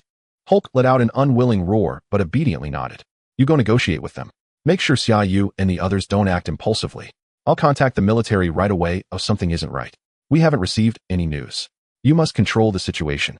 Nick Fury hung up on Coulson. "Don't be nervous, guys. I'll go negotiate with them. Let's not make the atmosphere too tense." Coulson spoke to Xia Yu and the others as he walked out. A line of military vehicles didn't follow the road, but drove directly onto the lawn, stopping about 20 meters from the gate. Fully armed soldiers disembarked, and Xia Yu estimated that there were at least 100 men with tanks and other offensive weapons lined up behind. All the muzzles were aimed at the crowd in front of the base. Such a large formation easily evaded the notice of S.H.I.E.L.D. It seemed Nick Fury's secrecy work wasn't good enough. If it could bypass Nick Fury, this wasn't something General Ross could do alone. There must be someone else with ulterior motives. Xia Yu looked up. The leading helicopter was slowly preparing to descend. "They sure are putting on a show. They've come to the wrong place if they want to act cool." Xia Yu quickly took 2 steps forward and unleashed a flurry of over 10 palm strikes at the soldiers' feet. Over 10 golden Eastern dragons roared out, shocking the lined-up soldiers. They had never seen anything like this before, or was it magic or something else? They staggered back a few steps, their formation in disarray, with some tripping over their comrades in their panic. The helicopter pilot about to descend trembled and instinctively pulled up a bit. The people below saw the visual effect of a helicopter clearly carrying a significant figure suddenly tremble and rise several meters mid-descent. Xia Yu even saw General Ross on the helicopter, almost knocking his head due to the instability. With a single strike of the dragon subduing palm, Xia Yu created over 10 deep holes in the lawn, causing the fully armed soldiers to be thrown into disarray as General Ross bumped his head again. The imposing aura they had prepared at the start was turned into a joke by Xia Yu's move. Without waiting for any reaction, Xia Yu stepped forward, his voice wrapped in internal energy resonating throughout the field. "Who dares to trespass on private property? I have the right to kill you on the spot." Xia Yu was reckless, but the latter part of his statement was quite clever. "Who knows who you are? Just because you're in military uniforms doesn't mean you're soldiers. Did you even show your identification?" The Avengers stepped forward alongside Xia Yu. Captain America drew his shield. Thor picked up his hammer. Natasha aimed her dual pistols forward. Hawkeye notched an arrow. Hulk roared roar. The 6 of them intimidated the fully armed enhanced squad, making them retreat several steps. These soldiers were also in a tough spot. Before coming, they had received strict orders that without a command, they must not fire under any circumstances. Among these people were gigantic monsters, and those who could summon exploding dragons. They couldn't fire, would they just wait to die? General Ross understood that today's show of force was futile. He exchanged glances with his adjutant, who picked up a microphone connected to the amplifier below, saying, "We are from the Department of Defense and need your assistance in an investigation." Xia Yu showed no signs of politeness. "We haven't received any notification and you haven't shown any identification. No matter who you are trespassing on private property. I'll give you 1 minute to leave. We have identification and we also have a document signed jointly by the Department of Defense and the New York District Attorney. I can go down to show you," the adjutant shouted again. "Don't come down. There are too many of you with too many guns. We are only old people, women, and children. What if you attack us? How do I know you're not terrorists?" Xia Yu pointed at Natasha, Thor, and Captain America. "Get your documents ready and exit our premises. We will arrange for someone to receive you outside. The countdown starts now, 1 minute or else." Xia Yu glanced at Thor. This time Thor was quite clever. He raised his hammer and summoned a lightning bolt that struck the ground near the helicopter, almost scaring the pilot to death as he quickly maneuvered the aircraft behind. Roar. Hulk roared again, recognizing the people in these uniforms who had shot at him before. The adjutant really wanted to shoot Xia Yu, did he just call them the elderly and children? With no strong options, he turned to General Ross and asked, "What should we do now?" General Ross wished he could shoot the helicopter pilot. They had already retreated. What more could they do? They had to leave. General Ross was also frustrated, but if they played dumb to this extent, there was nothing he could do. If they really came up and got beaten up, it would be pointless. If he argued about trespassing without showing identification, he would be in a tight spot. Thus a group of them left hastily, exiting much faster than they had arrived. Coulson hurried to follow, knowing that a specialist would negotiate. It was definitely him, and he was very capable. General Ross arrived in a car with 4 helicopters following from a distance, and the soldiers did not get out of the vehicle. Xia Yu went up to greet him from afar. "Coulson, why don't you hurry up and introduce who this general from the military is? I have always admired soldiers the most in my life, ha ha ha." Xia Yu laughed heartily as he approached, his smile so sincere that General Ross thought his earlier experience was merely an illusion. Even Coulson, a cunning old fox who had been in the intelligence organization for half his life, was momentarily taken aback by Xia Yu's swift change of expression. After a moment, he finally reacted and said, "This is General Ross from the Department of Defense. General Ross, this is our S.H.I.E.L.D. consultant Xia Yu." General Ross is known for his iron-fisted representation in the military. Earlier, Xia Yu exploited the fact that he had illegally intruded, and with Banner and Betty taken away, and having been struck by Thor, he had no good demeanor left to show Xia Yu. General Ross initially intended to say something stern, but held back when he remembered that his own intimidation had been thwarted. He could only grunt and stride away. The military has always adhered to the principle of capturing first and reasoning later. Regardless of whether you have government backing, they simply use their strength to take control. This has always been the case, and they are accustomed to it. However, this time Xia Yu's group had much more strength, resulting in a silent defeat for them. Xia Yu pointed at General Ross and said to Coulson, "Look at this person, how lacking in grace. He is not even practicing basic manners. I was still planning to shake his hand." Coulson looked at Xia Yu's serious expression and was completely at a loss for words. "How did you just treat him? You nearly brought down a helicopter on him. Who would pay you any courtesy?" Given General Ross' status once he entered, he would certainly sit in the main seat before discussing serious matters, right? Just then Hulk saw him and let out a mighty roar, blocking the entrance, his eyes fixed on General Ross with a fierce glare that seemed to say, "If you take one more step forward, he'll kill you." If it were someone else, even if they were powerful, they would still have to eat in a country under a single system. Even if they secretly wanted to kill you, they would still have to show some respect. But who could guarantee that Hulk wouldn't act? General Ross looked towards the Avengers beside him, but they all turned their heads away. Only Betty looked him in the eye, her gaze filled with a hint of hatred. With his daughter unable to say anything, General Ross could only stop and turn back to Coulson, asking, "Agent Coulson, what does this mean? Is the S.H.I.E.L.D. so welcoming to guests?" Before Coulson could respond, Xia Yu jogged up, saying, "General Ross, Hulk is still a bit naive and doesn't understand. Don't take it to heart. However, the place is currently under renovation with a lot of dust and severely poor air quality. For your health, let's not go in. Let's discuss here instead." Xia Yu was blatantly lying. Forget about whether Hulk would let them in. The entire first floor was made up of large floor-to-ceiling windows. Did he think others were blind? "You?" General Ross was so furious that his face turned purple.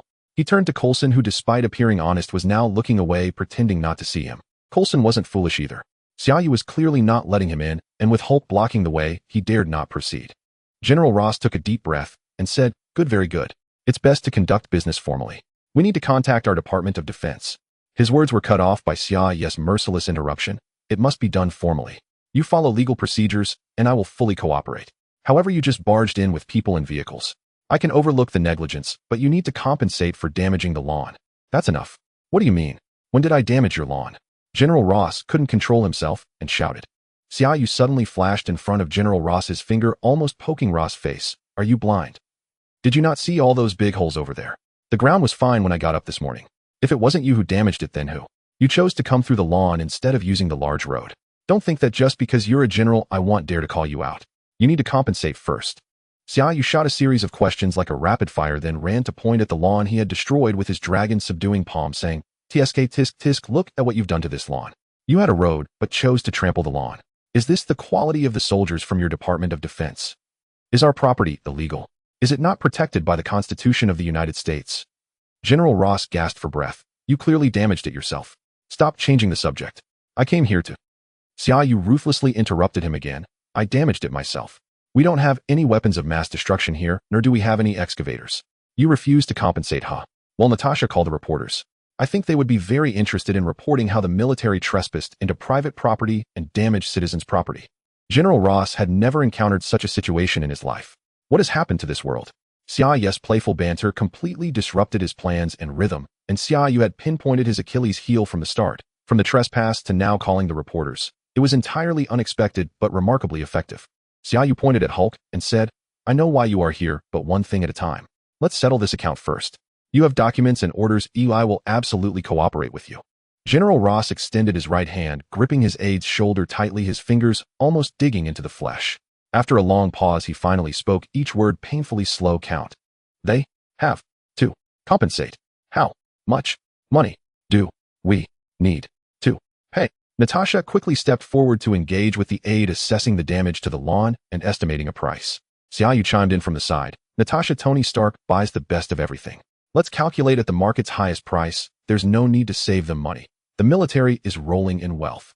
General Ross clenched his fists, his nails nearly digging into his own flesh. He thought, "If it's about money, fine. Once I take my men away, we'll see how you keep them safe." After a long negotiation, the aide finally issued a check. Natasha nodded towards Xia Yu and General Ross. General Ross then relaxed his fist. "We have compensated for the lawn. Can we now discuss serious matters?" Xia Yu shrugged, making a very innocent expression as he said, "I do wish to finish discussing serious matters quickly. We are all very busy and can't waste time with you. While it's true we compensated for the lawn, the road was also damaged by your tank, so shouldn't you compensate for that as well?" Coulson couldn't bear it any longer and felt it was enough. He advised Xia Yu, "Xia, you're mistaken. The road isn't damaged at all." Xia Yu smiled, pointing with his left hand at the road ahead. "Look, you say it's undamaged, but there are big holes." After saying this, Xia Yu swiftly struck with his right hand. Boom! A deep hole about a meter was blasted into the road. The entire scene was dumbfounded, especially the military personnel. They were used to not reasoning with others who would dare to stand against them. Moreover, this was no longer just unreasonable. It was outright extortion. Today, Xia Yu taught the military a good lesson about what it means to be unreasonable and what it means to speak nonsense with eyes wide open. General Ross could no longer contain his fury, grabbing Xia Yu by the neck and pulling him close nearly face-to-face, and said fiercely, "Do you wish to start a war?" Xia Yu waved his hand behind him, signaling the Avengers to remain calm, and provocatively replied, "Do you dare? I don't care how many people you have behind you today wanting to see our strength. With just your small group, if you want to see how strong we are, you better bring the entire Department of Defense. Start a war. If your men dare to move, do you believe I can have Thor annihilate you all and then return to Asgard?" Xia Yu removed General Ross' hand from his neck and quietly said, "Do you think the military would go to war with Asgard for you people, or do you think you can find out where Asgard is? I said let's follow the legal process. I will cooperate with you. If you want to come here to flaunt your power, you will not succeed."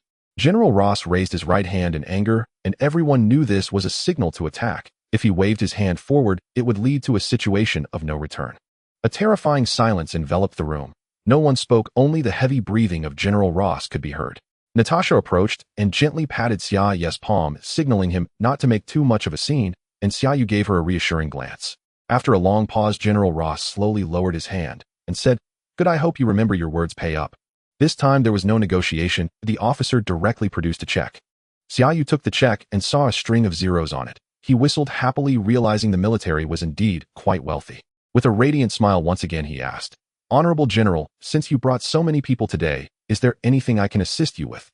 General Ross suppressed the urge to shoot Xia Yu's face off and said expressionlessly, "A key researcher from our Department of Defense has defected. Bruce Banner. I want him back."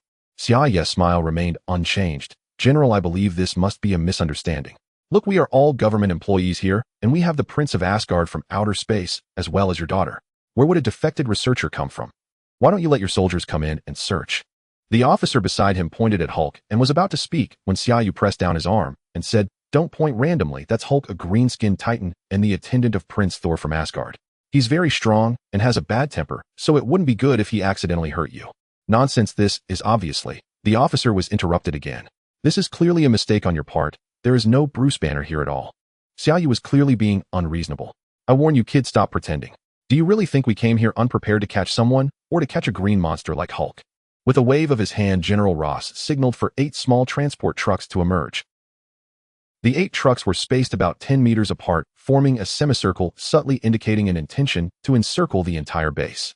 After stopping, the cargo compartments opened automatically, revealing large devices resembling loudspeakers inside.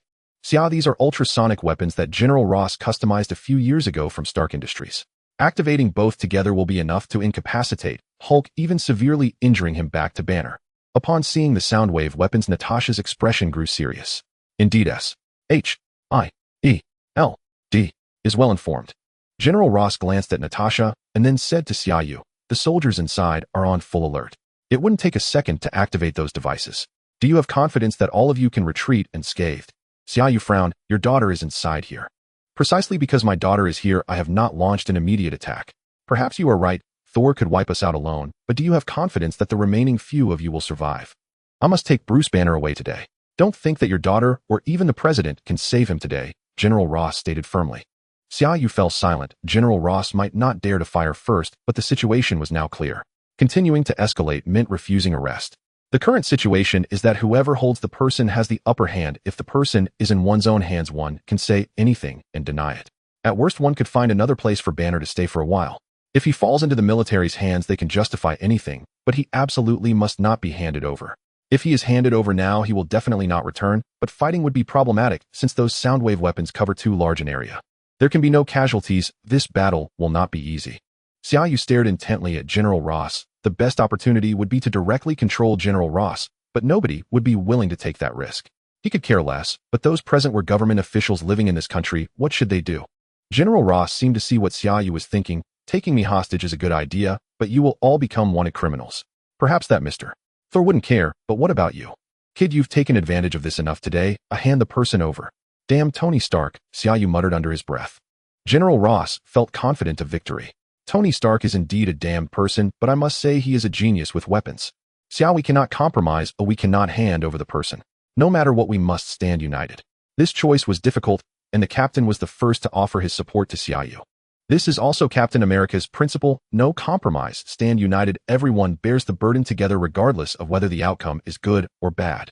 Xia Yu's eyes sparkled. The only option left was to seize General Ross and leave together. Xia Yu gave Coulson an apologetic glance and was about to make a move. Whoosh, whoosh.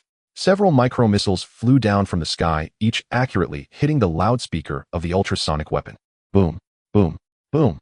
The explosions were not large nor were they loud, but all the soundwave weapons were destroyed in an instant, definitely rendered unusable.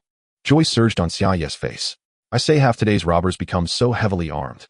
With such good equipment, you should be robbing banks. Why come to Stark Industries' warehouse?" As his words fell, a red and yellow armored suit spun down from the sky in a flamboyant manner, landing in front of Xia Yu and the others. As soon as Tony Stark landed, he aimed both hands at the military ahead, and his unique, nonchalant voice came from the armor. "Listen up, you are now surrounded. Put down your weapons and surrender immediately. I will plead for you in court in the future." Why did Tony return so promptly? As soon as General Ross and the others arrived, J.R.V.I.S. had already reported the situation to Tony. Even Xia Yu's act of feigning madness was clear to him. Who knew that General Ross would bring out so many soundwave weapons? If they fought, there would definitely be casualties. If they didn't fight, they couldn't let Banner be taken away. Thus, the only option left was to take General Ross hostage. Xia Yu could think of it, and so could Tony, but it was unnecessary unless it was absolutely necessary. Tony, who arrived just in time, continued to play the part of feigning madness following Xia Yu's script. As long as he could destroy those sound wave weapons, they wouldn't be able to take anyone away today, and as for the future, they would of course have to deal with the fallout. Oh, no one is surrendering. It seems Iron Man doesn't show his power, and you all think I'm just a Lego block. Tony Stark's palm-mounted laser cannon began to glow brightly. Stark enough, General Ross shouted. Oh, General Ross, what are you doing here? Have you also been taken hostage by the terrorists? Sorry, my helmet doesn't fit very well, it's hard to see, Tony said, tapping on his helmet with a finger. Then, changing his tone, he continued, tell me who dares to take you hostage on American soil, who is the leader of this gang, and he'll help you catch him. Put away your poor acting, Stark. This matter is not over yet. Bruce, you can't run away. We're leaving. General Ross gritted his teeth in anger. Tony dismissed it with a smile, saying you'll be more careful with that question next time. I just met a Hollywood actor named Robert Downey. He's quite ugly but a good actor, and I'll consult him. General Ross walked away without looking back. As he reached for the Jeep, Tony Stark's voice came again. Damn it, my lawn. I'll send you the bill. I know where your office is. General Ross stumbled, almost hitting his head on the seat. The aide beside him even loudly explained, we've already given a check, Stark. Shut up, just hurry up and leave. You really met an actor named Robert Downey? Xia Yu asked Tony. Yes, at a party he and a director want to make a movie with me as the subject. He'll play Iron Man and is looking for my investment. Why are you asking this? Do you know him? Tony countered. Oh, just asking. Did you agree to him? Xia Yu inquired. No, he's too ugly and his reputation isn't good. How could he play me? Well done, brother. General Ross temporarily retreated, and Xia Yu, worried about Banner's safety, suggested changing locations. Tony Stark waved it off, saying no need. As long as they don't catch people openly, I want to see who dares to come to my place to catch someone. This was an accident, it won't happen again. Nearly 1/10 of the senators are allies of Stark Industries, and such incidents won't happen again. This time they just took advantage of my absence to catch me off guard. Xia Yu felt a bit overwhelmed. Stark perfectly explained to him what the power of capital means in a capitalist country, not to mention Tony Stark's father's connections, who was one of the founders of S.H.I.E.L.D. Truly magnificent Tony. Xia Yu silently gave Tony a nickname in his heart. New York, the newly completed Stark Tower. Tony Stark was bragging in front of Xia Yu and the others in the past. When people talked about New York, they would mention Times Square, Wall Street, the Empire State Building, etc. But from today onwards, when people think of New York, the first thing that comes to mind will be Stark Tower. Tony spread his arms wide and continued, this will be the brightest landmark in all of New York, a benchmark for clean energy worldwide. The energy for this entire building will be self-sufficient through the reactor. Do you know what this represents? It represents the birth of new energy, that oil is no longer an indispensable resource. This is an invention that will change the world, and you, the luckiest people in the world, will witness the moment Stark Tower lights up. Celebrate. Oh, come on, you're so narcissistic, Stark. Everyone started to mock Tony Stark's narcissism. You're just jealous. Wait for me, I'm going to light up this world-changing surname. After saying that, Tony turned and flew away. He was going to connect the underwater cables. Tony's invention is indeed remarkable. It can bring change to the world, a better change. He will win the Nobel Prize. Banner said, watching Tony's flying figure, and to be honest, he felt a bit envious. The greatest achievement of a scientist is to change the world through their invention, leaving a legacy rather than becoming a powerful green monster. Does your beautiful change include the fact that most Middle Eastern tycoons will become poor? Xia Yu quipped. Actually, you could research how to utilize cosmic energy. For example, Asgard uses cosmic energy to float in space, using certain magical arrays. Sounds like some kind of magical engine, Hawkeye described accurately. What do you think? Isn't it spectacular? Tony's voice rang out in the room. Everyone turned to look, and sure enough, the massive light box that spanned the air was already lit up. Pepper rushed to the computer and looked at the display screen, saying, Operation Stable. Tony, you can come back. Of course, Stable. This is a project I personally participated in. Get the champagne ready, I've arrived. Just as he finished speaking, Tony Stark landed steadily on the outside platform. Xia Yu's arrival made Tony's armor research progress a little faster than in the movie. In the movie, Tony was still wearing Mark 6 at this point, only donning Mark 7 during the final battle of Avengers 1, which was still unstable. But now Mark 7 had completely passed the experimental phase and was quite perfected. This meant that Tony Stark had moved beyond the era of needing mechanical assistance to wear and take off armor, except for Mark 5, which was relatively weak in firepower and defense. Everyone, let's pop the champagne in celebration, Tony said as he emerged from the armor. Mr. Stark, Agent Coulson is on the line. J.R.V.I.S. said. Xia Yu already had a sense of it. Loki had arrived, and the long-awaited Avengers 1 was finally beginning. Coulson, where have you been today? We're celebrating with champagne. You can still make it here now. Tony answered the phone. I'm downstairs. There's been an incident, Stark. Is everyone still there? It's a big deal. Hey Thor, your brother Loki has come to Earth. Xia Yu's first reaction was to glance at Hawkeye, thinking that he did not know which unfortunate soul had been controlled this time. As Coulson finished speaking, he had already stepped out of the elevator. Thor rushed over in a single stride, grabbing Coulson's shoulder and asking, "You said Loki? Impossible, he is dead." Coulson pulled out a computer saying, "Take a look for yourself." This is how he introduced himself. He infiltrated S.H.I.E.L.D., controlled several of our colleagues, and stole the Tesseract. Natasha walked over to take the computer while Thor turned to Coulson and asked, "You have the Tesseract? My father left it on Earth over 1,000 years ago, and it's not a power you can control." Xia Yu said to Thor, "Let's not worry about that for now.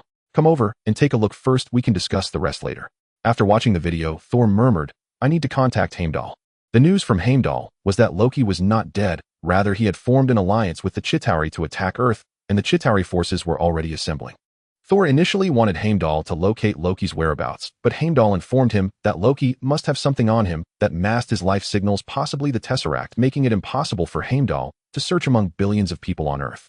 With the threat of an alien army looming, the situation escalated to a new height. Coulson hurriedly left, stating that a helicopter would come to pick everyone up for the command center tomorrow. Tony and Banner reviewed S.H.I.E.L.D.'s research on the Tesseract and discovered that it continuously emitted trace amounts of gamma radiation. They immediately began working on a design plan to track the Tesseract. Pepper was supposed to depart for Washington the next day, but seeing that Tony Stark had serious business to attend to, she decided to leave that very night. Xia Yu thought for a moment and said to Banner and Betty Ross, "Banner, let Ms. Ross accompany Pepper to Washington. It could be good for her to unwind, travel, or help Pepper with her tasks. Staying with us may be dangerous." At a critical moment, Betty Ross understood the situation and decided to stay behind, nodding as she followed Pepper. The next morning, everyone arrived by helicopter on the massive deck of an aircraft carrier. This was Xia Yu's first time on an aircraft carrier, and he knew it was actually a flying fortress that not only could fly, but also achieve physical invisibility with reflective panels. After a brief tour on the deck, they noticed many people securing the planes and vehicles to the deck. Natasha remarked, "Let's head inside, everyone. It won't be suitable for breathing here for long. Are we going to submerge underwater?" Banner asked. Hawkeye chuckled, "Just go to the edge of the deck and see for yourself." Everyone dashed to the edge of the deck, and at that moment the aircraft carrier began to ascend with 4 massive propellers lifting a tremendous amount of seawater from the surface. Xia Yu had only seen this in movies before. Witnessing such a massive vessel rise into the sky was far more astounding in reality, providing a powerful visual impact. Xia Yu patted Tony Stark's arm, saying, "Tony, I think it's time for you to upgrade to a new yacht." During the ascent of the carrier, the deck was not suitable for standing. Apart from Xia Yu and Thor, even the captain struggled to maintain his balance. After a brief look, everyone hurried to follow Hawkeye and Natasha into the bridge. The bridge was the control room of the entire flying fortress, and also Nick Fury's command center, filled with no less than 100 computers and staff. Xia Yu looked up and saw a circle of computers and personnel around the upper floor. Nick Fury's command area looked exactly like in the movies, with a platform flanked by touchscreen displays. Nick Fury stood in the center, and regardless of convenience, the effect was undoubtedly impressive, perfectly matching his style of leaving a strong impression. Behind Nick Fury's platform was a conference table. Once everyone gathered, Fury turned and walked towards the table, signaling everyone to take a seat. "There's someone over there playing a game. I saw it, yes, you, that young man," Tony pointed out, immediately spotting someone slacking off. "Nick, how do you usually see the other screen?" Tony, like a curious child, stepped up to Nick Fury's platform, covering one of his eyes with his hand. "Just turn around and look," a female agent next to the platform said lightly. Xia Yu instantly recognized her as Agent Maria Hill, Nick Fury's most trusted agent, a level 9 agent of S.H.I.E.L.D. After the temporary disbandment of S.H.I.E.L.D. in Captain America 2, she joined the Avengers for logistics support. "That really is inconvenient," Tony said before turning and leaving the platform, casually placing a small round metal object below the screen. This device would allow J.R.V.I.S. to hack into S.H.I.E.L.D.'s servers. Everyone had agreed on this last night after Tony and Banner reviewed S.H.I.E.L.D.'s research on the Tesseract. They did not believe S.H.I.E.L.D.'s claim that their research on the Tesseract was for energy. They suspected S.H.I.E.L.D. was using it to create weapons of mass destruction. "All right, Stark, now that everyone is here, let's start the meeting," Nick Fury said to Tony. "First, I want to congratulate you all. In light of the impending threat of war last night, I persuaded the World Security Council to officially establish a crisis response team, meaning the Avengers are now fully legitimate." Xia Yu smirked at this, saying, We don't really care about that. Let's talk about Loki instead. He has an army, the Chitauri, who do not belong to Asgard or any planet. They chose to ally with Loki, and I believe the condition is the Tesseract, Thor explained. So his goal is to open a portal, Banner added. He needs to transport an army, so the portal must be stable.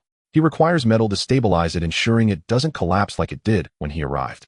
Additionally, to transport a whole army, the portal needs to be larger and last longer, Tony Stark continued. He also needs a high-density energy source to activate the Tesseract. Theoretically, he needs to heat the Tesseract to at least 100 million degrees Fahrenheit, Banner stated. Now the most important thing is to locate Loki. We have already matched him through cameras worldwide, phones, laptops, public cameras, etc. Dr. Banner, you and Stark will be responsible for tracking the Tesseract. Any issues with that? Nick Fury said. I need as many spectrometers as possible. Call all the labs, set up the spectrometers on rooftops, and calibrate them to gamma rays. I will establish a tracking algorithm to identify the source, which will eliminate most options and help us narrow down the search area to find a working location, Banner explained. Loki had established a temporary base underground somewhere, and Dr. Selvig was assisting him in setting up the equipment to activate the Tesseract. Where can we find these things? Loki asked a nearby white man in combat gear. If Xia Yu were present, he would surely recognize him as Brock Rumlow from HIELD's action team, a Hydra operative known in comics as the infamous villain Crossbones. I know where there's a lab that has them, but I need you to divert their attention, preferably by staging a scene, Brock Rumlow said. Just as I thought, Loki smiled. The developments had diverged significantly from the movie, and despite the strong narrative inertia, many details would differ greatly. Xia Yu was aware of all this. However, what he did not realize was that the enemies were not just Loki and the Chitauri. Many believed the protagonist to be too weak, but in fact he was already quite strong. If the protagonist were invincible at this stage, the villains would have to be strengthened, reducing the Avengers to mere side characters, making it a story of invincibility that would be easier to write. Such formulas could yield 400 chapters from 20 chapters of content, but then there would be no need to write about the Avengers.